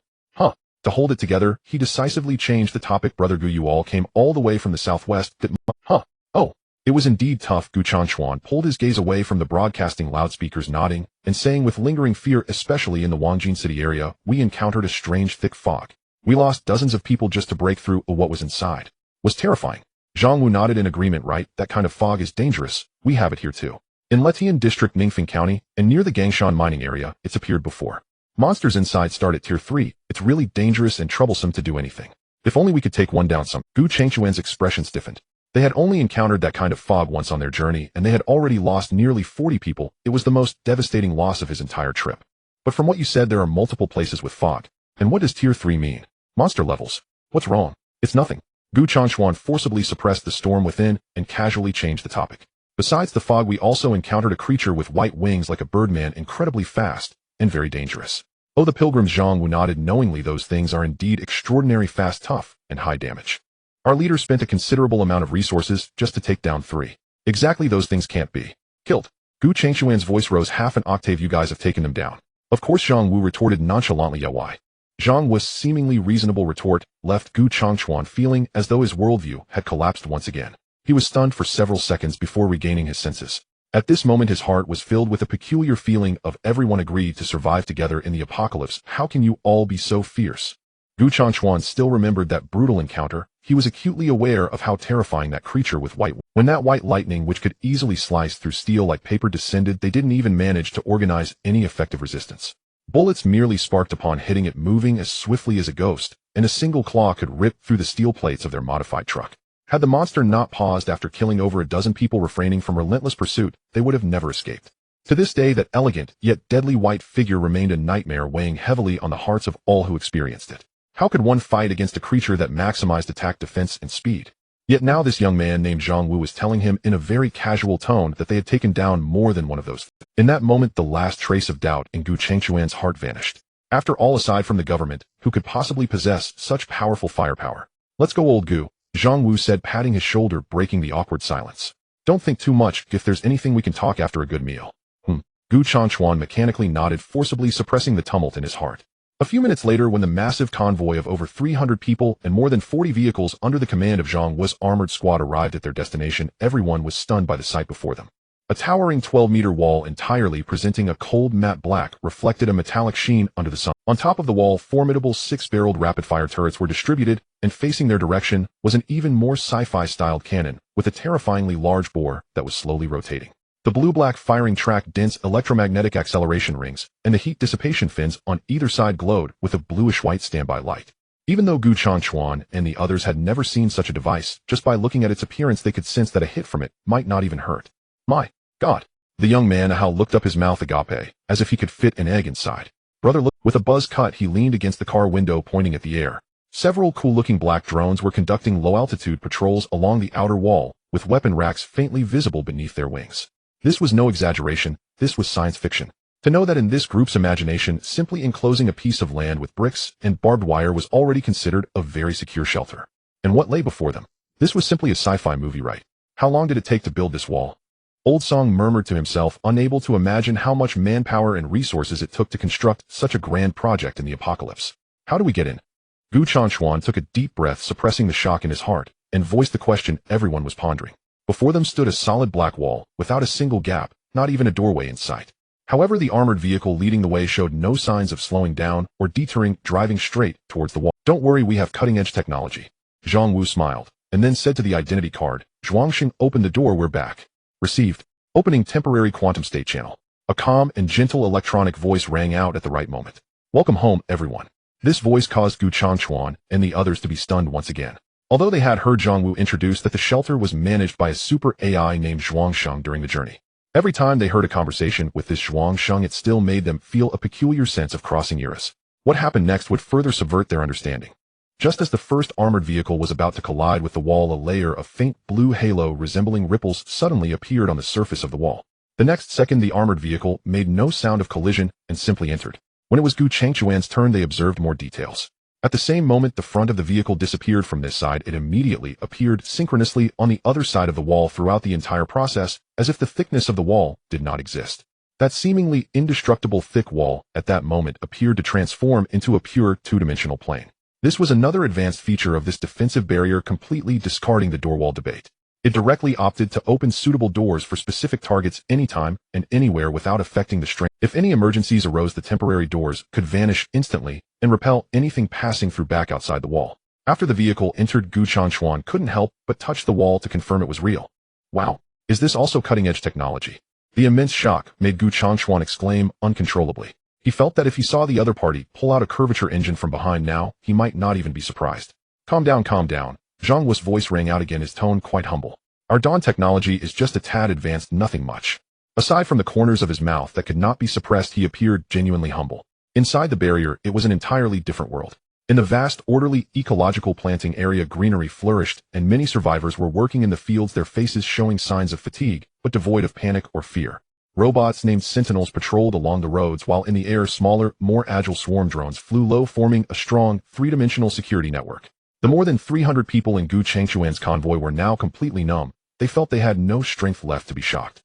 In the cafeteria, steaming hot meals were prepared for the newcomers. When trays of shiny red braised pork, fragrant steamed meat, and mountains of white rice were brought to the table, the survivors of Gu Changchuan's convoy mostly turned red on the spot. How long had it been since they had seen so much meat, so many well-cooked hot meals? For a moment the cafeteria was filled only with the sounds of gobbling and suppressed happy sobs.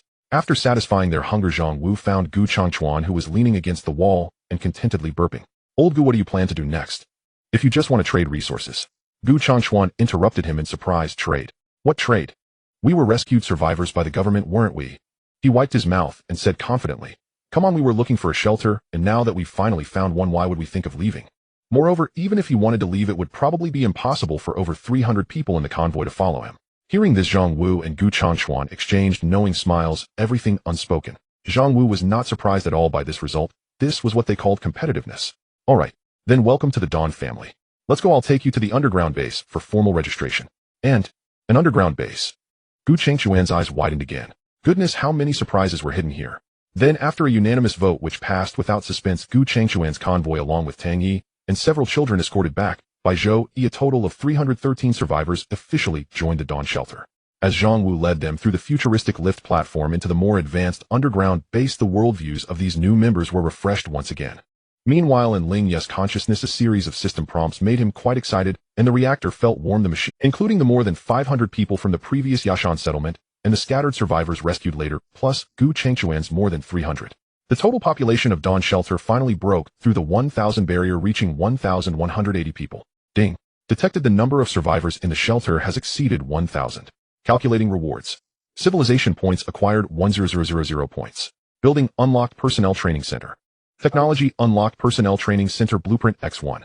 Current civilization points 12130 points. Ding. Detected that the development stage of the shelter meets standards, triggering construction. Task 1 specialization. Task description: humans may not be born knowing, but training can turn useless wood into true gold. There are no incapable people, only inadequate and weak training systems. Please establish at least 3 mature vocational training systems, such as combat production research, within the Personnel Training Center, and have 100 survivors pass the assessment to obtain Junior Vocational Certification 0100. Task reward 500 civilization points. Unlock Guardian-powered exoskeleton X10, Blueprint X1. Not surprisingly for Ling Yu, this was another wave of substantial rewards. However, he did not rush to tally the rewards, but focused all his attention in another direction. After splitting from Zhang Wu, Zhou Yi led a team from the 1st and 2nd squads, continuing along the road towards the direction of Yuanjiang Reservoir. However, the closer they got to the reservoir, the tighter everyone in the vehicle's brows furrowed. The vegetation on both sides became sparser, replaced by an indescribable desolation. Dead trees leaned along the roadside, their trunks crawling with dark red filaments. The stench in the air grew stronger, seeping in through the car window cracks, making people frown. "This smell is like a sewage tank," exploded, Zhou Yi cursed, sealing the car window. Soon after, scattered strange creatures they had never seen before began to appear on both sides of the road, which were those water ghosts. They were distorted in shape, moving slickly and swiftly, making strange hissing sounds from their bodies. Brother Zhuangshang, Zhou Yi looked at a team member who exploded a monster's head with a burst shot and asked the identity card, "Do you have any research on these things?" Type 01 underwater biological weapon. This is my formal naming for them. Ling Yu's voice came through. "Of course, you can also call them water ghosts like those kids do." "Got it." Zhou Yi nodded, then furrowed his brow again. "But since they are underwater combat weapons, how did they get onto land? Could it be related to that mysterious woman by the lake that those kids mentioned?" "Insufficient intelligence, unable." Ling Yu's voice showed no emotion, "But those who can mix with the monsters are most likely things like Chung Lin. Or even if they are human, they definitely aren't good people." "Yes, I think so too." Zhou Yi nodded in agreement. "No matter what, let's first check the situation at the reservoir." Caution: water ghost density sharply increases 300 meters ahead. Received. Zhou Yi's eyes sharpened, and he immediately ordered, "All units, prepare for engagement." The convoy instantly shifted formation, and the gun barrels of the armored vehicles began to rotate. The next second, piercing roars and the sounds of fierce cannon fire echoed across the land once more. In Area B, inside the biological laboratory, Su Wan was standing in front of a massive holographic screen, quickly reviewing complex genetic sequence data. Not far from her side, in a sterile culture chamber, many lab mice in cages had already mutated. In one group, several mice had visible bulges on their abdomens, and some even had dark red velvet-like fibers penetrating through their skin, gently quivering in the air. The preliminary observation results are out, Su-won summarized while looking at the screen. Ingesting less than 3 grams at a time, most white mice can dissolve this substance with their gastric acid with only a few showing signs of infection. But once it exceeds 3 grams, almost none can escape unscathed. This should be related to how once this algae reaches a certain scale, its internal regulatory capabilities increase exponentially. You mean the more there are, the more dangerous it becomes? Exactly, Su-won affirmed. Based on the system's monitored water sample situation, the concentration of algae in Yuanjiang has increased by an order of magnitude. Then that's troublesome. Su-won slid off the chair, stretched, and continued with a frown. Moreover, I suspect that we haven't seen the true face of this thing yet. The current form of the algae may just be its juvenile phase or nutritional phase. Once it accumulates enough biomass, what will it turn into? I don't know, Su-won shook her head honestly. In any case, it definitely won't be anything good. If it continues to spread in the reservoir, it's only a matter of time before that thing appears. Ling Yu's voice was also unusually irritated. They are already clogging my filter every day, which is quite annoying. The frequent clogs in the filter made Ling Yu quite irritated. If only there were suitable underwater cleaning tools. If not, I might just throw a reactor down there, and everyone's lives would be over. What troubled him most was that the shelter had almost no effective underwater combat or cleaning means. Wait. Su-won seemed to suddenly remember something. Her eyes brightened. Who said we don't have such equipment? She quickly walked to the table and rummaged through a pile of documents to pull out a detailed map of Yuanjiang City, swiftly tracing her finger across it. You inform Ling Yu to stop by after the cleaning work is done. Yes, right here, the Anlin Environmental Company. Her finger finally stopped at a point. Anlin Environmental Technology Co. Ltd. There should still be some things there that can be of use.